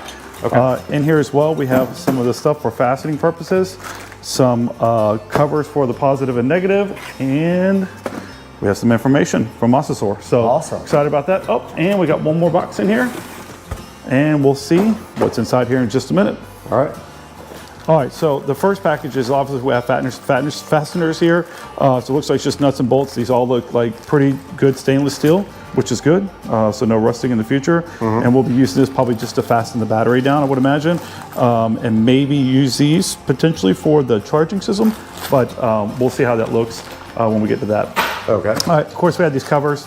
Not sure if we're going to utilize these or not, but these may come in handy just to kind of keep something over top of it after we have all of our wires connected to the positive and negative terminal. And then let's see what's in this box here.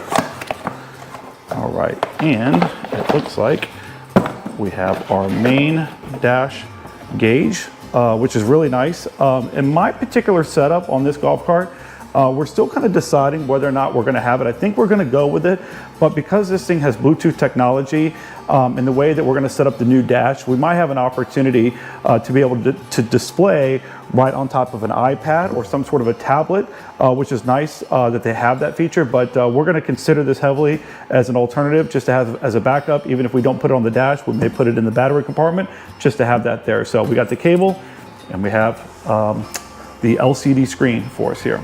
So what kind of information is shown on the LCD screen? Yeah, so we got to kind of get into that. What I have to imagine is going to probably give us information on, I would think, number of cycles, how much power it has, maybe give us some information on the battery itself. I believe that there's probably individual lithium separated cells that will probably give us information on that. So I think it's going to provide a lot of good stuff. But the biggest and most important thing is to know where your battery sits at any given time to make sure that you have enough power to get wherever you're going for the rest of the day if you're out having a good time. So, all right. All right. All right, we'll go through this in just a minute. Looks like there's probably some important information that we need to know about the battery, and we will break right into here. And I need the scissors again. Those are patented SCSR compound scissors.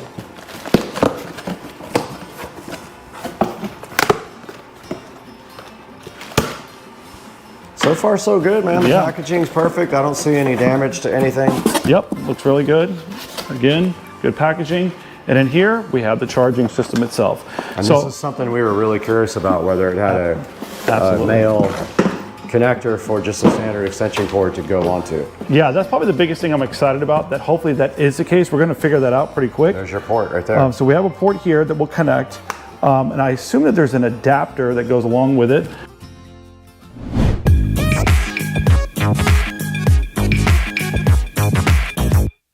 All right, so we were able to take it out. It is a two-person job. It is very compact, which is great because again, we talked about giving that space back inside the battery compartment, but it is heavy. So it's roughly 100 pounds. So it is a two-person job to lift this thing up, which is great from the standpoint that it's only 100 pounds in comparison to what we're going to save when we remove all the lead acid batteries. So as we pulled it out, we did an inspection on it to make sure that everything was good.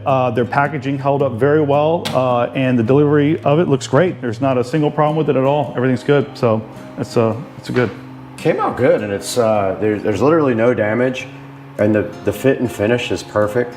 They got really nice heavy-duty handles here, stainless steel screws. They have like a tamper protection thing here that's telling you not to open up the battery. Yep. And then up here on the front of the battery, it shows you all the features. So it's 5-year warranty. It's lithium ion phosphate. It's 65, so IPS 65 means it can handle 6 feet of water for 5 minutes. The tolerance of the battery is 140 degrees Fahrenheit at the top end, minus 4 at the bottom end. It's maintenance free, so there's no water, there's no opening up the battery. It's a fast charge, I think 2 hours from 50% to 100%. And they're showing you here that they feel like your acceleration will be better with lithium than you had with lead acid. So that's kind of a look at the outside of the battery. The fit and finish is on point. I see no problems whatsoever with the manufacturing. It's kind of got a little QC pass thing here saying that someone inspected the outside before it got shipped. So that way, if something happens in shipping, you know, you're protected by that. So yeah, and just based on the size, looking at this quickly, what I would say is that this is equivalent to close to three regular batteries. And most golf carts, you'll find that you have 6. In some particular years, if it's 48 volt, you may have 4. But this is definitely much denser in size, which is great, and it's going to offer a lot of opportunity to be able to put more stuff and to work, more importantly, to work inside there. I know in the past when I've replaced batteries or done any type of upgrade from any electronic, it's cumbersome. There's not much room inside that tray. I mean, the batteries literally just take up the entire compartment. So this will let us have a lot of room to move our hands. So that's going to be a nice feature when we put this in.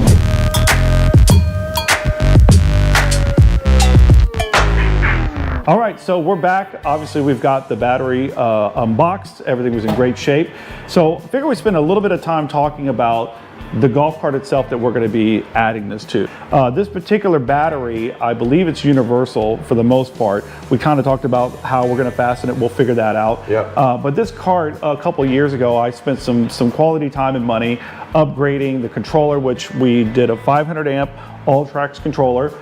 We replaced the solenoid and also the motor with an upgraded motor itself. So as it sits right now, it has 6 8-volt batteries, which equals to 48 volts, flooded Trojan batteries. When I first bought the batteries, like always, they had a ton of power. I mean, very strong, very powerful, but over time, that power obviously, you know, diminishes over time. So I'd have to look, but I believe these are 2021, so they've got 4 good years, and I use my golf cart a lot. Like, I go everywhere in my golf cart, so it's got a lot of hours on them. They still hold power, but I certainly can tell you that my distance is not as long anymore, my power is not as strong anymore, and the maintenance and all that other stuff has obviously been something that's been kind of driving me crazy as well. But with that being said, with all those upgrades, this cart is already ready and is dying for something like this here, because it's going to unleash the power that it has in it already that I never got the chance to really do other than a short period of time when the batteries are brand new. And even with the brand new batteries, it still offers so much more that it's going to unleash a lot, and this cart is going to go extremely fast. I don't have an idea of how fast it'll go just yet. I can tell you it does roughly 30 now, but I suspect when I open the controller up, adjust the modifications on it, that we're going to find that this cart will probably do 35, maybe 40. We'll have to see, but this thing is going to definitely show us what it's got. So I'm excited about this upgrade. This is big.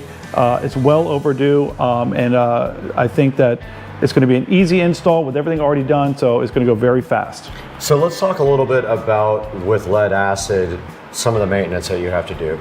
So maybe people have not owned a golf cart before and they don't understand what they have to do with lead acid. What is the maintenance for lead acid? How much does that cost? How often do you have to do this? Yeah, so I wouldn't say that the maintenance is a lot, but there is maintenance, and there's side effects to having lead acid batteries. So one thing that you know is that every time you come in, you're going to plug it up. In the charging cycle itself, it's always going to I'm going to say exude, or it's going to overflow acid that comes from the batteries. That's just a normal part of the process, right? What are you actually putting in the batteries? Yeah, so we use water, so it's a mixture of acid and water. Okay. But every time you plug it in, it's going to it boils. It boils, right? Yeah. It gets hot, it gets heated up, and it flows over. So one of the biggest things is that, one, you have to make sure that you're constantly keeping water in there. So we use distilled water. I keep gallons at the house. You're constantly having to make sure every couple of months that you have it. And there's no way to know unless you pull the battery cap off, do a visual inspection to see whether or not it needs water. And then from there, typically if one's low, they're probably all low, and then you're filling it up. So that's happening every 3 months that you should be doing that. And often, if you're in maybe a cold environment or somewhere where you're using you're charging more cycles, that could be happening more repeatedly than that itself. But that is work. And the other part of that is that when that's boiling over, depending on where you're parking your golf cart, it's causing damage. It goes on the floor. It goes on the floor. In the battery bay. So luckily with the club car, it's an all aluminum based cart.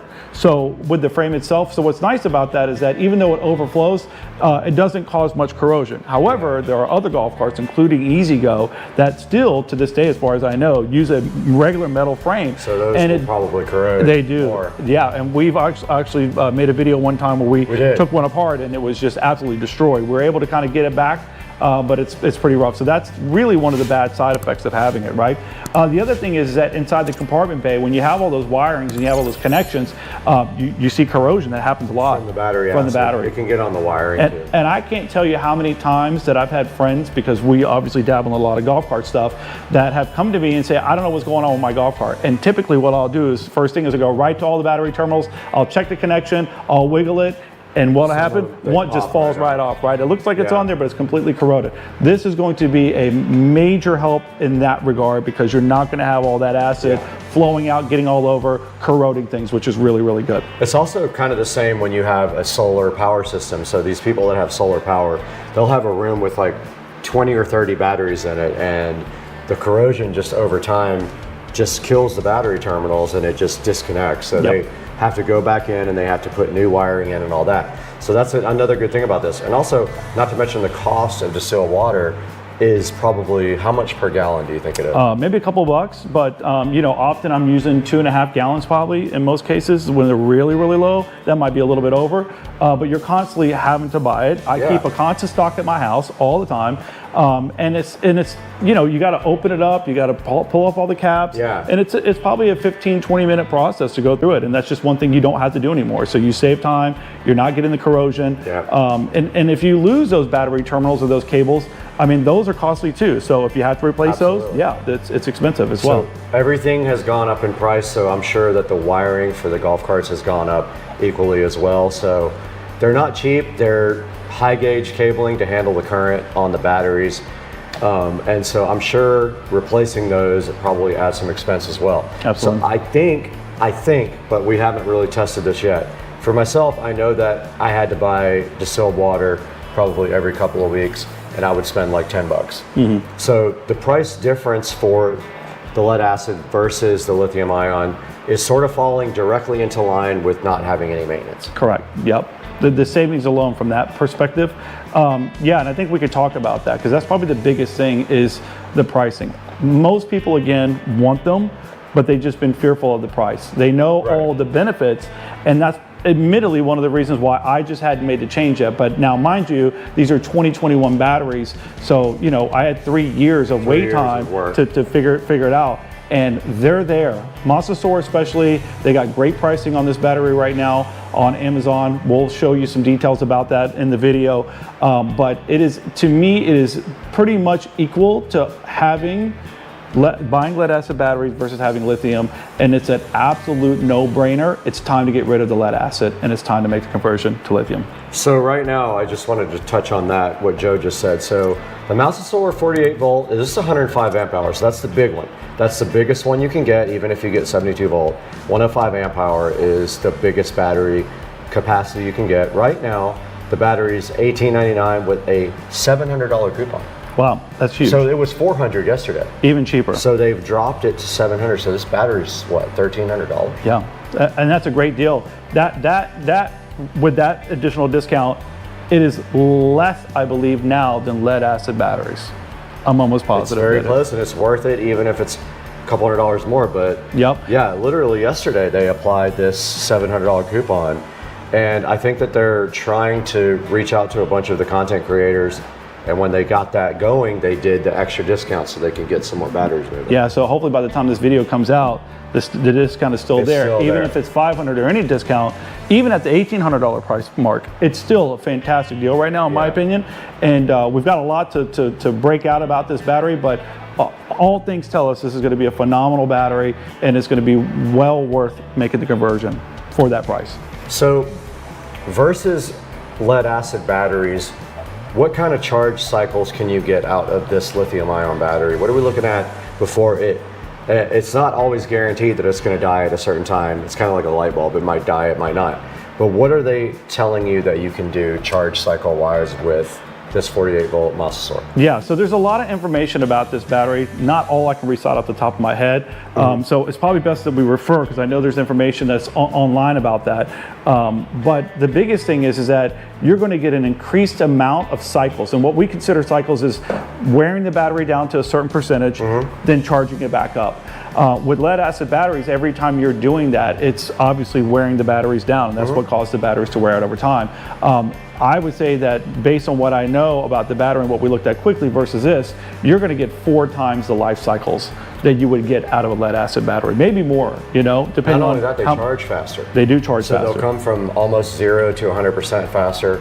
But I remember this in my head, the 50%, so if you charge your battery, discharge your battery down 50%, it's 2 hours to go from 50 to 100%. So that's good. If you're out all day, you know, whether you're on the golf course or whether you're in your neighborhood, if you need to take a little break, you can put your cart on the charger and it'll be back in 2 hours. You can go out and start having fun again. Yep. And again, those amount of cycles that you can go through, that's a lot of time. So I suspect, and I kind of calculated in my mind how often I use mine, how many times I charge mine, that this battery is going to last me over 10 years. 10 years. Easily. And Easily, in that time, you probably would have bought at least 2 sets, maybe 3. 2 optimistically. Yep. If you stretch them out when they're on the end of their life, but for the flooded batteries, yep. Yeah. So the one thing to know is that there are different manufacturers for these flooded batteries. I've always been a Trojan fan. They admittedly are the best when it comes to flooded batteries, but they're costly. They're the most expensive. You're going to pay for it.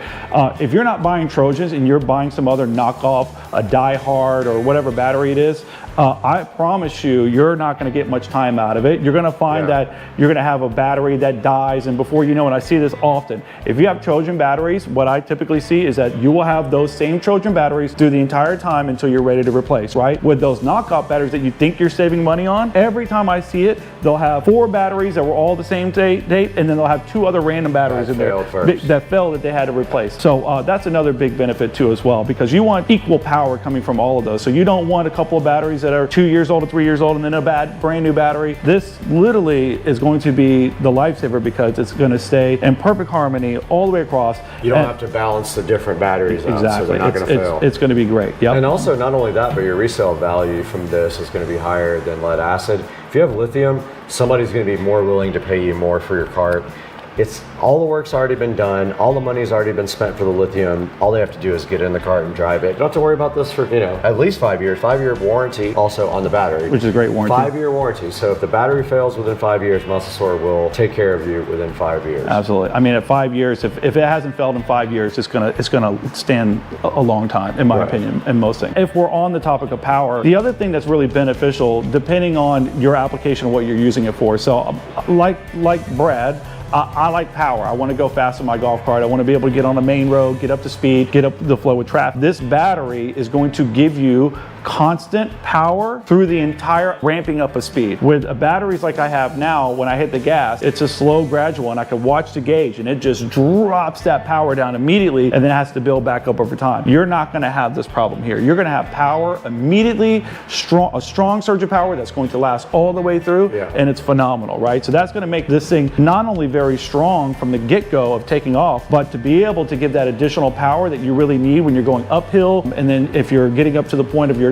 top speed, to be able to push past that, which is really good. So this is going to be a phenomenal addition from that respect alone, with the power that you receive from it. Not only that, the discharge of these batteries is slower, so you could probably, they're saying with this battery you're good for 35 or 40 miles of range. Now I don't know what that would equate to with lead acid, but this guy, I have never run mine below 60%. I'd say now I have 72 volt, so it's a little bit different, but I've never run it past like 60 or 70%, and I've gone 20, 25 miles. Never even come close to even discharging the other battery that I have in mine. And they're both lithium ion. The only difference, is 72 volt versus 48. One thing to know is obviously every application is different. If you are taking a bone stock golf cart that's got a 250 amp Curtis controller in it, stock controller, stock everything, this battery is going to literally drive you around for hours and hours and hours. It doesn't have to draw so much power because it's only a smaller amperage controller. So yeah, you'll get more range out of your stock golf cart as well. Absolutely. We don't know the actual specs because we haven't really done any kind of testing, but we already know that this is going to be sick with upgraded motor controller solenoid. So I'm excited to get this thing installed, but first we have to remove the current battery.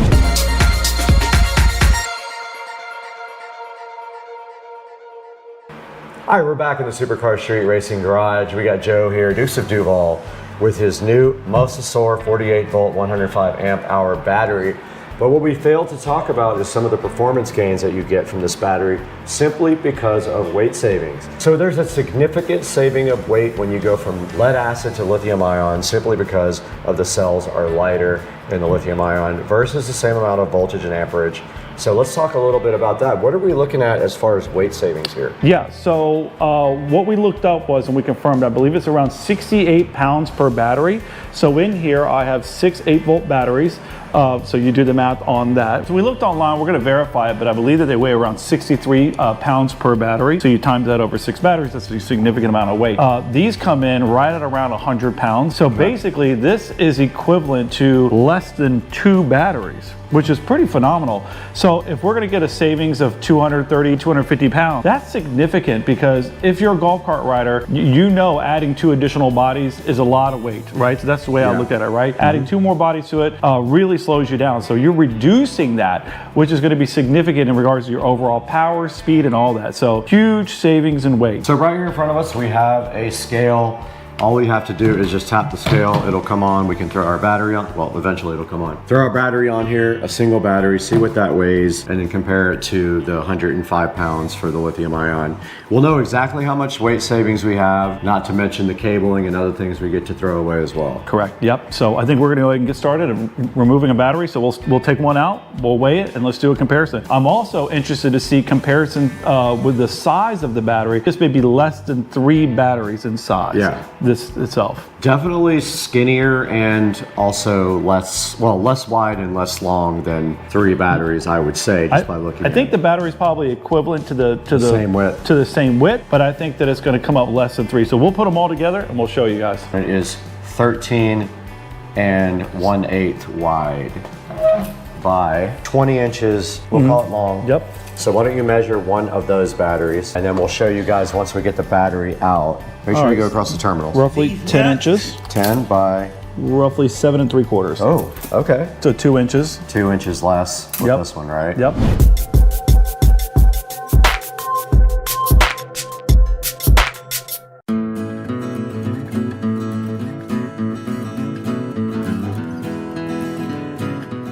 All right, so we're gonna go ahead and get in here and start taking out these batteries. So obviously we're gonna take off the seat here, set that to the side. Right now, when you're looking at this setup, right? So obviously these batteries are in a series. So what will happen is that you'll have a positive that comes off the solenoid, and then you'll have a negative that comes off the controller. Okay. But with that, from here, you're gonna see that you have cables that are connecting to each one in a series, right? As you can see, these are not your typical wires. I custom made these 2-gauge wires to really beef it up in preparation for my controller that I added the solenoid and everything else. And now that I have the battery, it's perfect timing because it's really gonna be able to handle a serious load on it. Okay. So what we'll have to do to get these batteries out is that with this particular card, this again has 6, we'll have to remove these brackets right here that are what we would call like a tie down for it. Once these are removed from here, we'll go in and take out each individual battery. I have a specialized strap that you take to use to lift them out. So we'll get working on that, and then we'll show you what it looks like from a weight perspective and comparison. Perfect. All right, let's get moving.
62.6 pounds. Wow, so the internet was right. It's 63. And it's probably missing a little bit of water too. So I bet if it had fully topped off with water, that's crazy. 63. 63.6 Yep. pounds.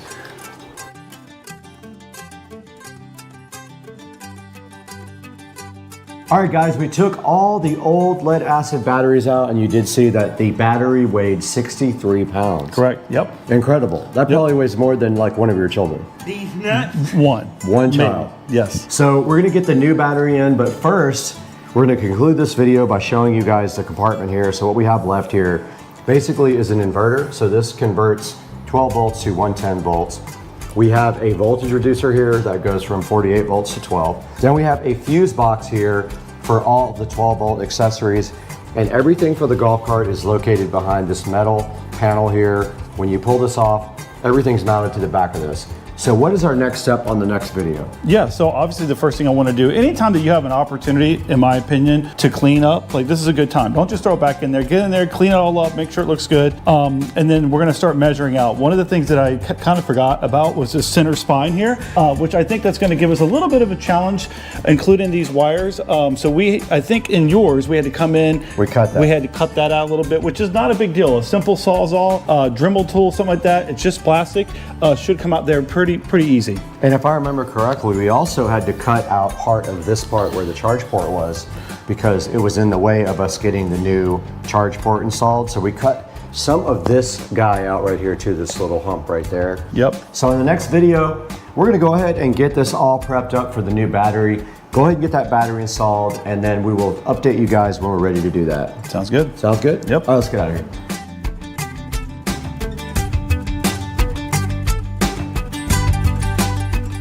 Hey guys, welcome back to the channel. Supercar Street Racing here.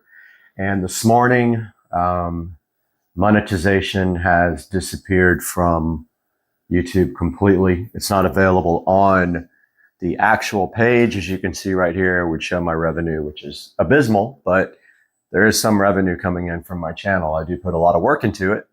However, it is gone. As you can see right here, it would usually show your money there, and it has nothing there. If you check on YouTube Studio, it's also gone, which leads me to my next thing here. So YouTube does everything possible to make sure that you don't earn revenue on videos. I'll give you some examples. First of all, monetization is turned off by default on all videos, including shorts. Now, you usually take the shorts with your phone, right? So you would think that you could turn that on with YouTube Studio. It's not available anywhere in YouTube Studio. You have to either trick this app, and actually YouTube app, by logging onto a web browser, and it has to be in desktop mode in order to get to the studio part of YouTube, which is where I am right now on this page. Or well, really, that's it. You have to be on a PC and log into the actual desktop site to turn on monetization.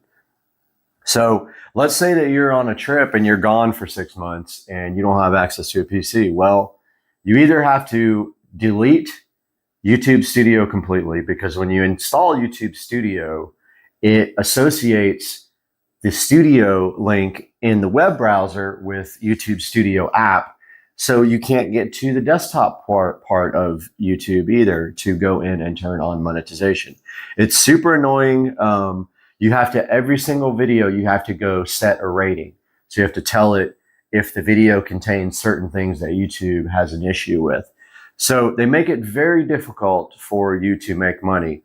It also doesn't pay very much. In order to really earn on YouTube, you have to be making, you need hundreds of thousands of video hits. 1,000 here and there will not get you any money. You might get $1 or $2 a month. Now you can also earn money on AdSense and things like that. And also Amazon, I earn money from people clicking through my links. So yeah, so I will show you here that monetization is gone. You don't see any money here. If you go to my content, there's no monetization tab available there. If you go into the monetization link, it just says the actual whole setting that says set up in progress. So something is broken today on YouTube. Not surprised, but as of now, we can't do any monetization on our YouTube videos.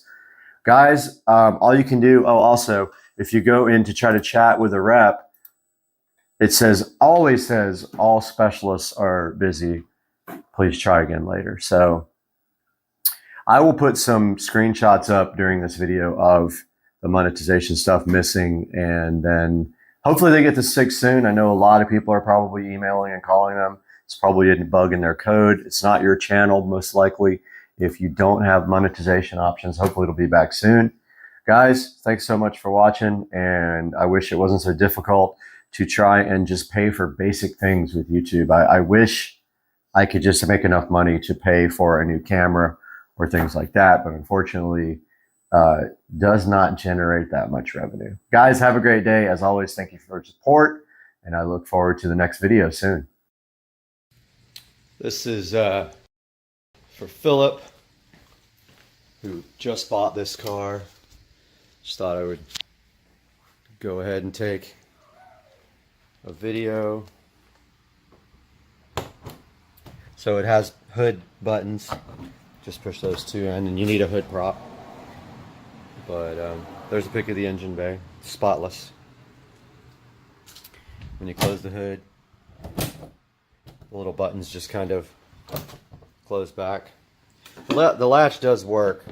You just kind of finagle between the two buttons to get the latch to go down, but you don't really need it. But there's a look at the car.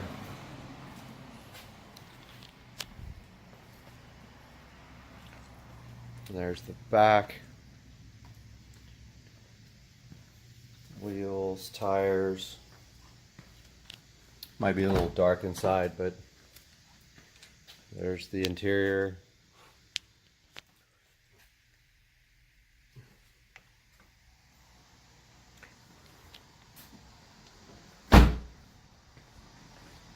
Front. There you go, man. If you want anything else, if you want specific pictures, just let me know. A little later. Hey guys, good morning. Wanted to show you guys these floor mats that I got for the E90X.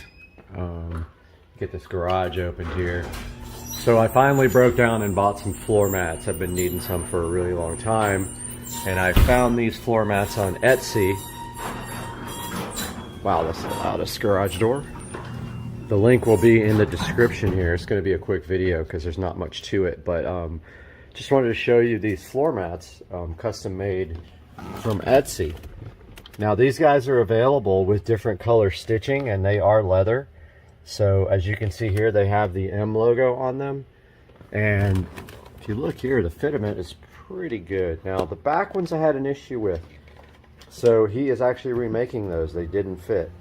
The front ones fit perfect. They do have Velcro on the bottom. Pay no attention to that 9mm right there. So yeah, I'm going to provide a link in the description to these E90X, so they fit any E90 car, floor mats that I purchased on Etsy. And then he does have them for other vehicles as well. So just look through his Etsy store and you'll find what you need. But yeah, just a quick little update. And these things came out awesome, I think. I really like the way they look in the car. I would have done red too, but I tried the blue and it came out nice. See you guys soon. Alright guys, so I figured out that my nice, expensive headset here doesn't work with OBX at all. The mic will not record. It refuses to work with that application for whatever reason. But we're going to take a look at my friend's hacked computer today. Let me go ahead and get logged in. So she was hacked yesterday. Someone first started sending emails out on her behalf asking people for gift cards. Then started getting messages from her on Facebook asking for gift cards. So I immediately texted her and told her she was hacked. So I haven't been on her computer yet. Let's take a look. So we're connecting now. So what we're going to do is take a look and see what exactly has happened to this computer. So the first thing I am going to do here is open AVG, which is the default antivirus that I go to, and I'm going to make sure that's updated. Let's see. Update. Virus definitions. Okay, so I'm going to go ahead and update her antivirus now. We also got Malwarebytes on here. It's probably really old now. I haven't been on this machine in a while.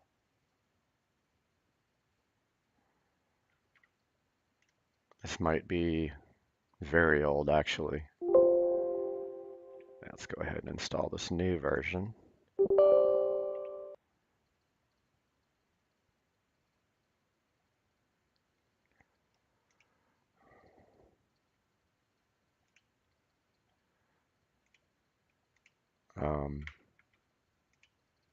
Go ahead and install Malwarebytes. This guy's installing updates. So her internet was also down, and she can't get into her email anymore. I have a sneaking suspicion that they have hijacked her email account too. Probably won't be able to resolve that today. Didn't ask her if she was locked out completely, but I don't want to put her name up on the screen, so I probably won't do that on this video. But yeah, so we got AVG updating here and Malwarebytes. So what we're going to do is we're going to run Malwarebytes here. As soon as it gets done, it might want us to restart.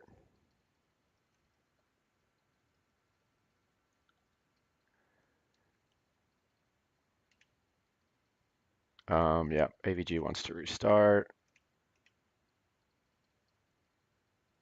Let's go ahead. Malwarebytes did not ask us to restart. Let's go ahead and run the first scan.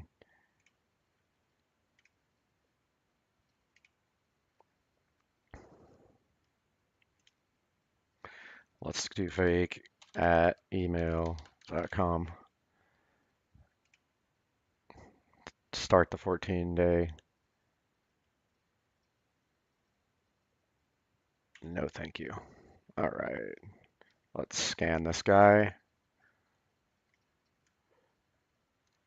So I don't think she's going to have any issues on the actual machine. I believe what we're going to find out is that someone just got a hold of her email password and started changing her passwords on her other things in order to extort money from people. So far we got 0 detections. We're going to come back on and scan it with AVG though.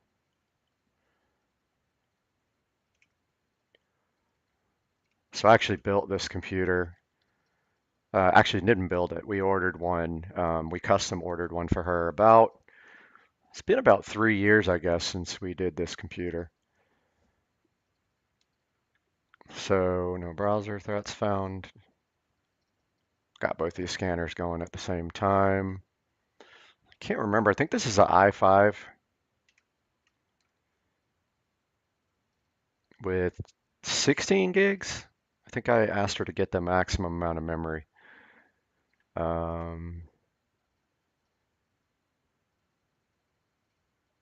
Oh, she's got 32 gigabytes. That's right. Yeah, I made her max out the memory, which is awesome. Fun computer.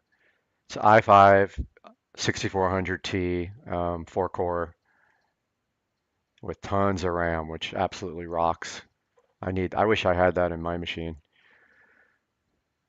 Mine maxes out at 16, unfortunately. Just my motherboard's an older one that doesn't have but 2 memory slots, 8 gigs each is the maximum it supports, from what I understand.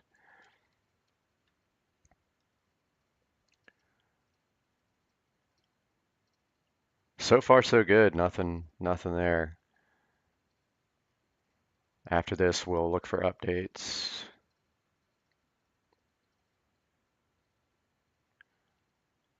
No malware found. Good. Oh, one detection here, though, on Malwarebytes. Nothing on AVG.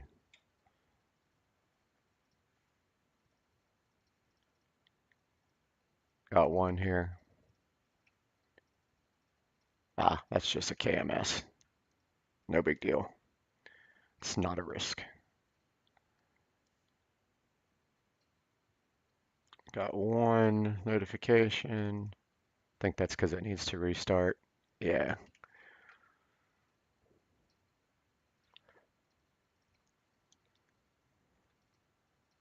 So this is not not a big deal. We're not going to worry about that because I know what that is. And this is still going. While that's going, let's go check for updates. See, she could actually probably go Windows 11 at this point. I don't know if her CPU qualifies. They cut off a lot of CPUs. Yeah, see, there's a way to get around this. There's a hack for this.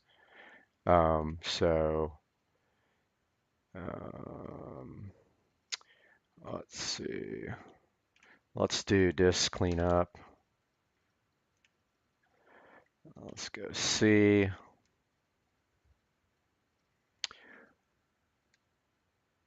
Oh yeah, she's got a gigabyte in the recycle bin, 2 gigabytes of thumbnails.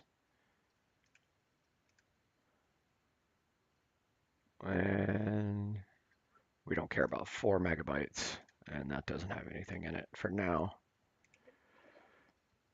Recycle bin's emptying.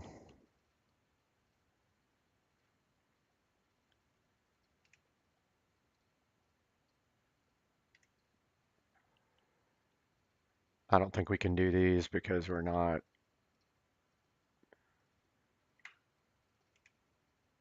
Let's see. Malwarebytes. Let's get that out of there. And let's go ahead and go here one more time.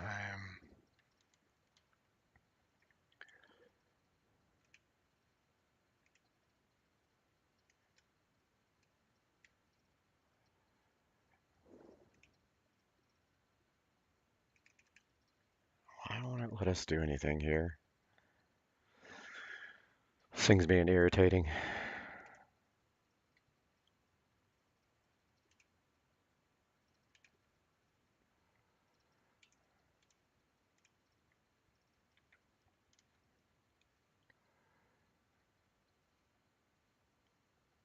Downloading these updates now, and then we'll get this thing restarted. So far, so good. I don't see any really major issues here. I think that she has a Lenovo also, and there might be a firmware update.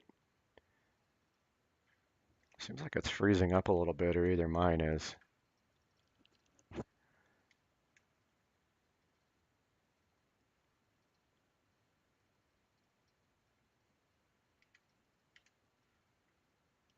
Let's go ahead and restart this guy, and we'll be right back.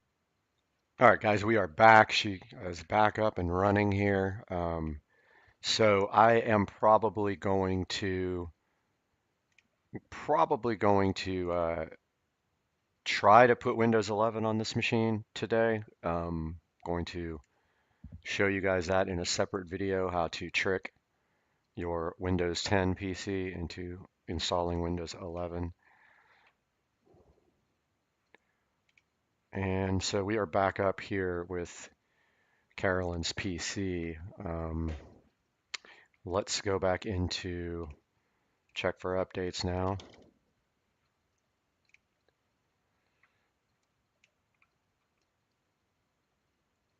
Let's see what this thing says.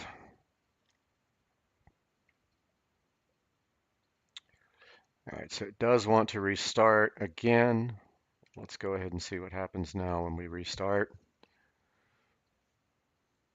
I'm watching the TeamViewer icon on the other side.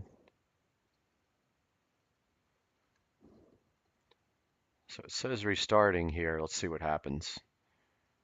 So just so you guys know, so this is very common. So what these guys do, these bad actors, they get your, once they got control of your email address, they go in and they find your other accounts and they start changing your passwords, which is a good idea if you have if you can set up two-factor. So two-factor is basically two different methods of proving your identity to log in. So one factor is like something you know, like a password, and then another factor is like biometrics, something you are, fingerprint or eye scanner, things like that. So two-factor a lot of times will send, really it's two-factor on your phone's not really the safest method because if someone gets your device, unless you have biometrics on your phone enabled, then they can then get to your accounts. Her computer's back up. Let's go ahead and get connected here.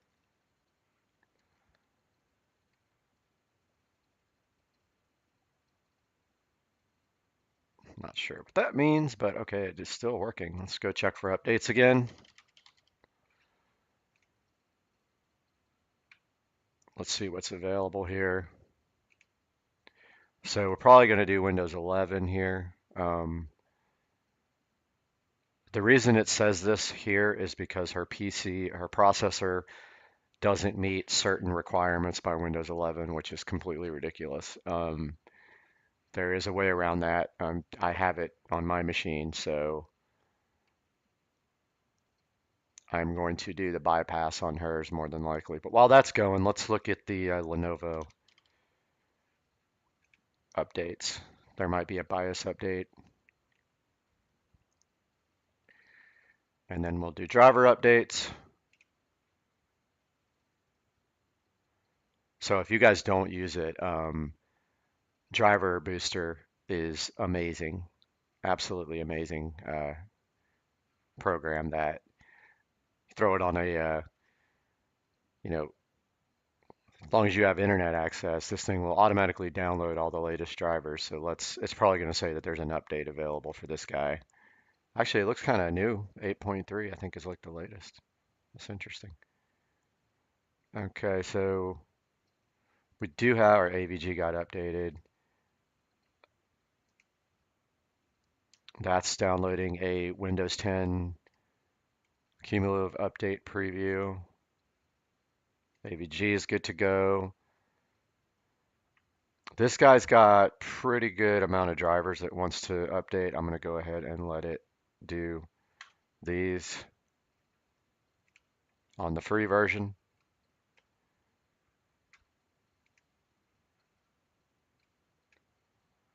So you can see here, Driver Booster 8.3 free is downloading her Intel HD graphics, her Intel audio, her Realtek audio, her network adapter, and her few other things. It's going to probably drop us when it installs the network adapter driver. So dual band wireless AC. So Windows is complete. Well, actually, no, Windows is not up to date. It's downloading this preview. I forgot about that.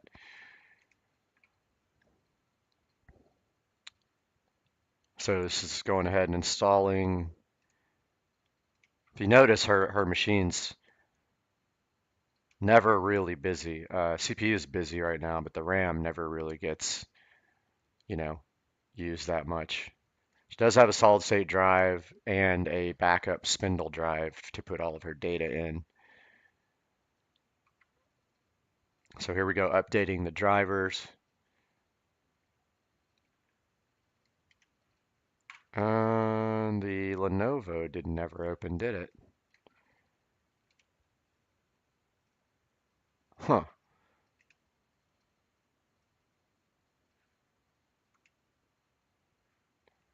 Thought that was it. So this is the Lenovo updater. Now, if it tries to install some drivers, I will let IOBit do the driver install, not the Lenovo, because IOBit has the latest drivers. Lenovo might try to install some proprietary drivers for her system, which I don't want those. So she's saying she can't send or receive emails. So I have a feeling that somebody has set up either a redirect on her email, so maybe they are forwarding all her emails to another email address or something like that. So I'm going to get on her Comcast and see if I can locate anything. This guy's still going here.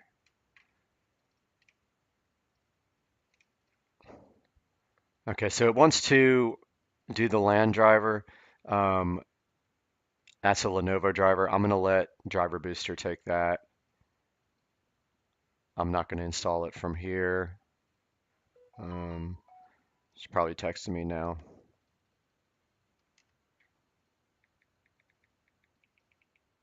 She's saying her landline's down as well.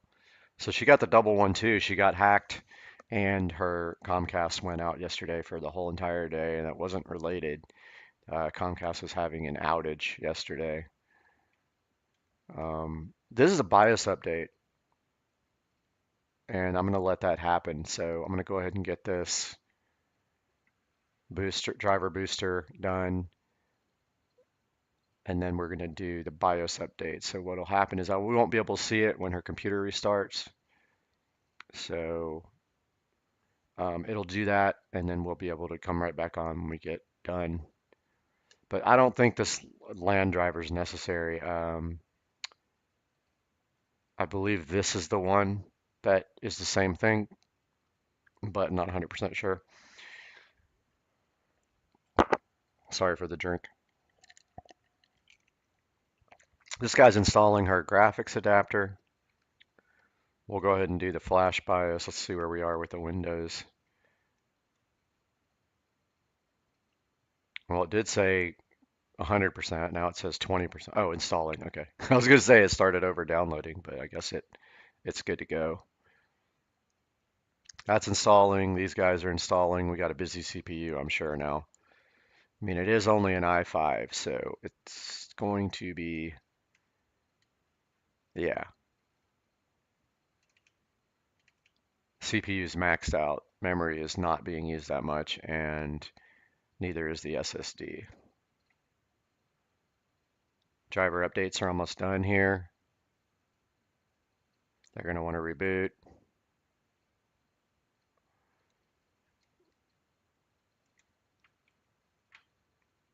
Oh, it doesn't want to reboot for the drivers. Okay. So that guy's done. This guy's still going. We're going to do the BIOS update.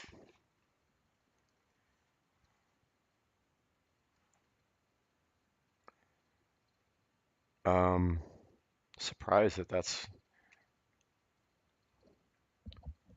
I'm surprised that that doesn't have any more, but wonder how old this BIOS is. This computer is fairly old. It's a ThinkCenter M700. So IBM bought Lenovo years and years and years ago, and they have these nice little tiny M700. This is a ThinkCenter M700. So it's like a small factor PC. This guy still says he's at 20%. CPU is pretty busy though. So at 60%. I like how in the task manager you can actually go, click on the big task here, or the big column, and then you can see details. So she's got 5.8 gigabytes in use. Some of these I don't really understand. I'd have to look them up to see what these mean, but yeah, and then this is her solid state drive. It's a SanDisk. This still says it's at 20%.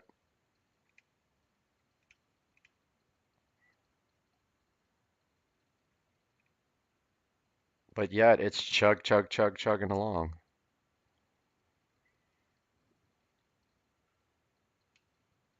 So I didn't empty all of her, I didn't do her system file cleanup yet because we're still doing Windows updates. And so some of those updates will get deleted when you do the disk cleanup. So see, this PC doesn't meet system requirements. If we go in here and we go bypass,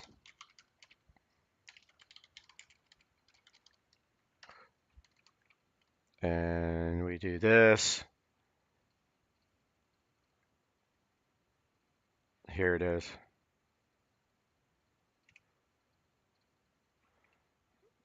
An article on how to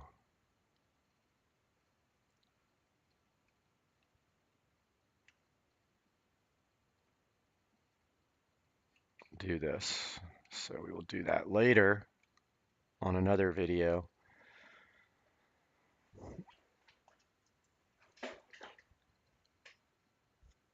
And so this thing's still chugging along at 20%, so I'm going to come back to you guys whenever it is ready to do the next step. Yeah, so they're really putting her through the ringer right now. Basically, she couldn't sign in again, and she can sign into her Xfinity to get her email, so I am having her sign in again so I can go see if her email is being forwarded to someone. So I'm waiting for her to sign in right now. All right, guys, so we're into her email now. I'm just going to check to see if forwarding is set up. It's not. Okay, I just wanted to make sure that that was good. It's actually just, she can send to her other email. I think this is good. Yeah, so far so good here. I don't see any email forwarding set up. I thought she might have that. Let's see where we are with this guy. So this is at 80%.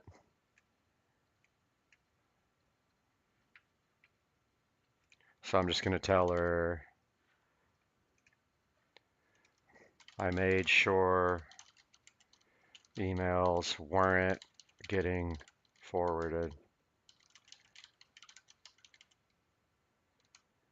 to anyone else.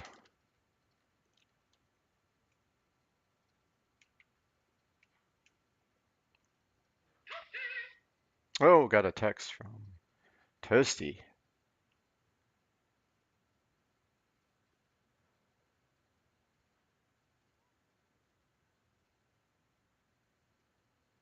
All right, so that's good now, and it wants to restart. Let's go ahead and do that, but let's do the BIOS update as well.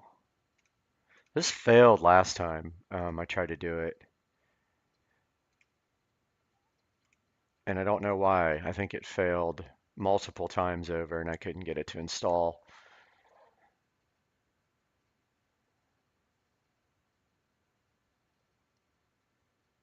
So there goes the BIOS update.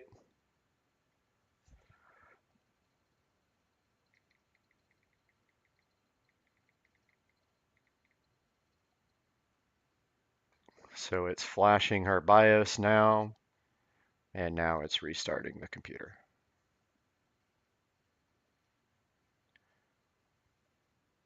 So what that's going to do is going to restart and then flash our BIOS. We're going to lose our connection here momentarily.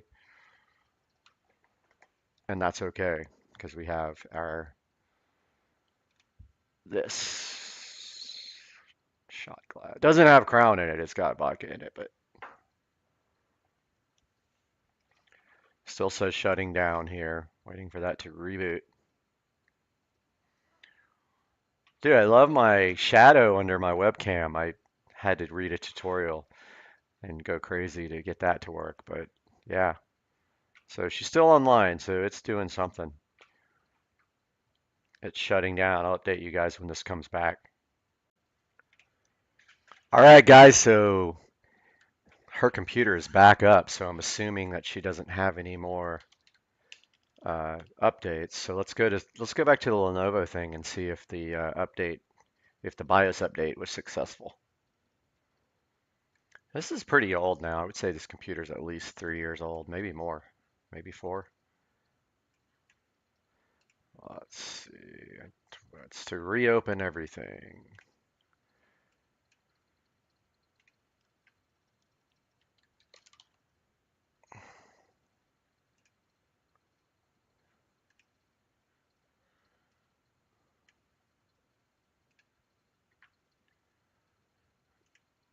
All right, that's checking. Lenovo is checking for updates, guys. So, I don't know if you see what I'm talking about, but like, see this little shadow here? That just tickles me to death. It just makes my day brighter. Okay, so it looks like our BIOS update went in good. We're not going to install that LAN update. Let's go back in. All right, Windows is up to date. So let's go back into this guy, this cleanup. C drive. Now notice here is pretty clean, but it'll go clean up system files now before we do the Windows 11 update.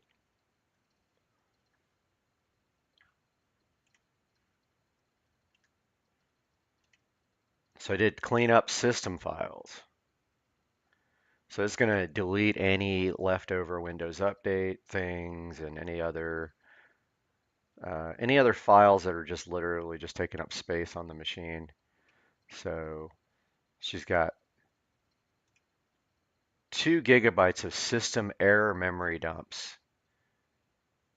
Don't need these upgrade log files. We don't need any of this. Error reports, shadow cache. That's good enough. Let's delete that. So we're cleaning up this drive right now, the C drive. So she's got, let's see, this PC. And this is I believe that's the SSD. This is the spindle. And then Lenovo has a 12 gigabyte recovery drive on there as well. I am now, so her computer's like completely up to date, I think. So I'm going to say that we have successfully cleaned this computer. I'm going to run this driver booster again one more time, just to make sure there's nothing left. Next video is going to be how to update. No, this they want you to buy their like VPN stuff. All right, so she's completely up to date here.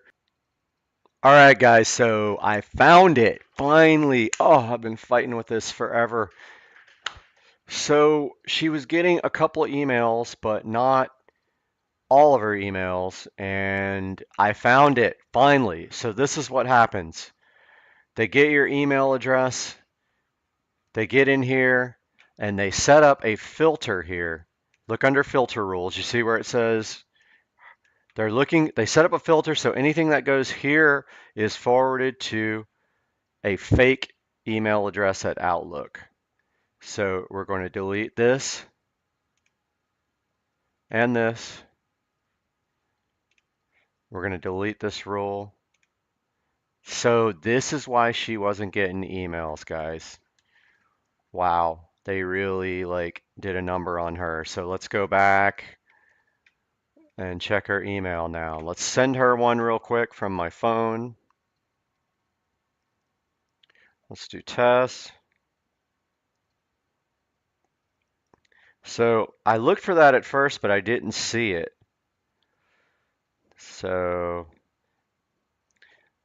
they got her email password, they got onto her email account, they went to settings, they went to email settings, they went to filters, they set a rule in here to forward all her email to a fake email account, and that's how they did it. And so right now she's going to get her email from me. Yep. Solved. This is definitely fixed now. So you can see here she's getting email. She was hacked, absolutely 100% hacked. And this is now working. So guys, we did our job today. We helped our friend. She's good to go. And I appreciate you guys watching. IT security engineer fixes a hacked computer. It's actually just her email that was hacked, and that is now fixed. Talk to you guys later, man. All the wildlife right there. Turtles, alligators, everything. Crazy.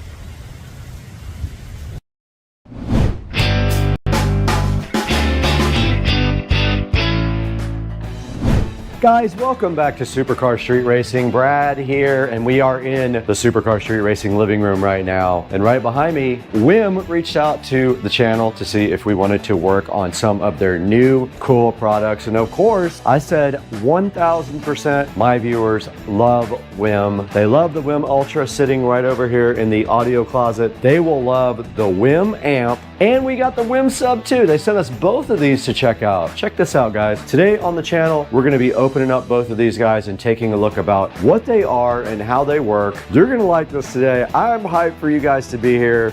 Let's get rolling. The train's going out right now.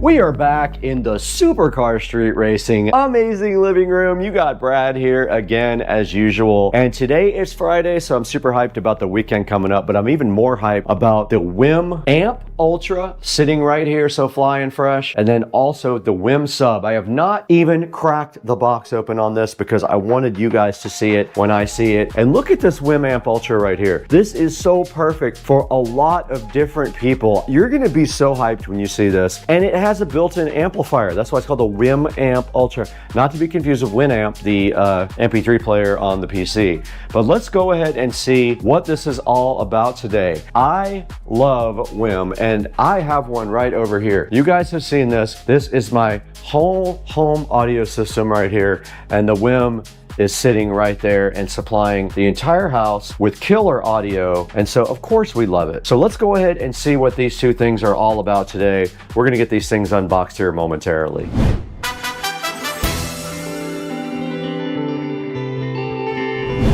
So this is the Wim Ultra preamplifier, which I bought because I thought it was so cool that it had subwoofer outputs and does all the streaming. And it has been a workhorse for the SCSR compound and the whole home audio system that I built right here. You guys can see that video on my channel where I rebuilt this whole entire closet. Welcome back to Supercar Street Racing, and you've got Brad here. And it is a beautiful day in northern Florida, and a perfect time to talk about the summertime coming your way and a product that not only is inexpensive but high quality, and we will show you guys that today on Supercar Street Racing.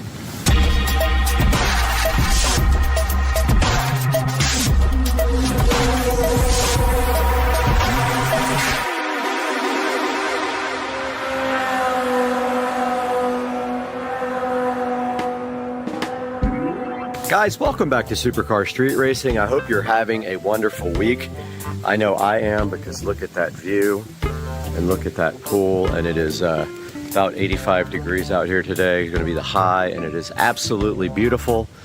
And I did get all this concrete, this pool deck, and the fence, and the soffits and gutters all washed and sparkly clean yesterday. About 4 hours worth of work. But today we are here to tell you about this ABC canopy umbrella that I just purchased from Walmart.com. My other umbrella went somewhere else in the wind, I don't know where, but like an idiot, I left it open and it is gone. So this is the ABC Canopy umbrella. Now this sells from Walmart.com for the unbelievable price of just $35 delivered right to your door.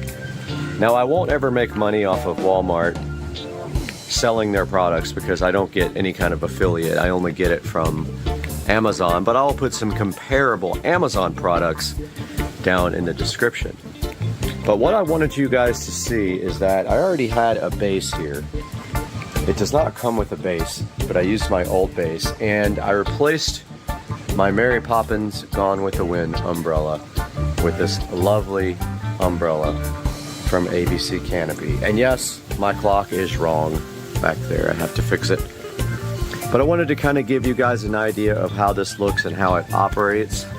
And so I have it actually folded in right now because we have some lovely wind going. As you can see, it's actually really nice out here and it's cooling off greatly. So next I'll show you guys how this thing operates. Alright guys, we are back with the ABC Canopy umbrella from Walmart.com.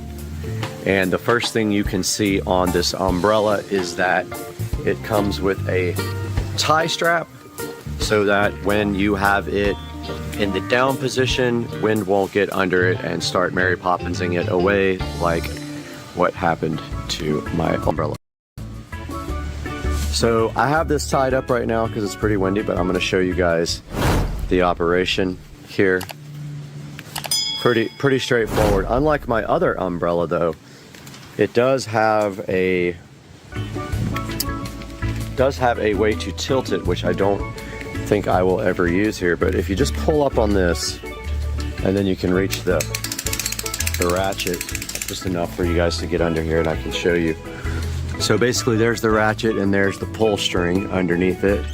This will give you an idea of how the thickness of the fabric is because you can kind of see through it. I wouldn't say it's the thickest fabric in the world, but it looks like a pretty good amount. And this guy does have really good reviews on Walmart.com. So judging by its reviews, it might be a product that would last. And that is debatable because nothing lasts in Florida over a few years. Everything gets moldy and mildewed and things just tear down in the humidity, the heat, and the rain of sunny Florida. There is the tilting mechanism, which I have not exercised yet because I don't need it at this point, but I have heard that it works pretty good. There is the mechanism for the drawstring, and you can see already that it's trying to fly away from us. And here is a good look at the top of the umbrella. And you can see it has a nice brown ball thing at the top. Overall, pretty nice quality. We'll step back here for you to take a better look at it open. And there it is, wide open, looking beautiful above the extra patio table. And you can see now why I'm going to be retracting it because the wind is pretty high today. So to retract it, you just go the opposite way until it's down enough for you to then just kind of squeeze it together like that. For storage, you go back to your drawstring, wherever that went, right there, and then you just tie around it, which is impossible with one hand, and I don't have my tripod out here, but maybe I can manage to show you. So that's all there is to it right there. Pull the string right through and tie that thing up, and that is going to secure it, which I'm going to do now.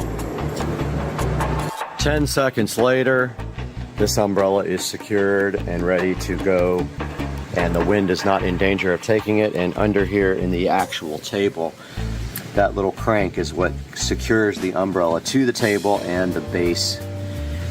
So this guy is ready to be safe and not blow away in the wind. And now we will go inside and take a look at this on the Walmart.com website. We are right here in front of the computer again on Supercar Street Racing. My name is Brad, and I'm so happy that you joined us today, and we can take a look at this ABC canopy umbrella from Walmart.com. Now, this is the actual Walmart.com site with the umbrella up, and I did order the 9-foot umbrella, which is pretty big. You can see outside there that it actually covers the table and then some, which I'm really super happy about because I didn't know how good or bad this umbrella was going to be. But if you look right here, it has 4.8 stars, which is solid. If you go into some of the Amazon umbrella orders, you're going to see that they have a lot less, and especially the solar like LED light umbrella that I was thinking about ordering from Amazon.com. Now here's some of the pictures of the umbrella. This is the exact color that I got. Notice here that it tilts. I did not demonstrate that tilting on mine, but it does tilt right there, which is nice. My old umbrella did not. Here are the dimensions of this umbrella. Here is a couple of fun people on the beach chilling out under the umbrella.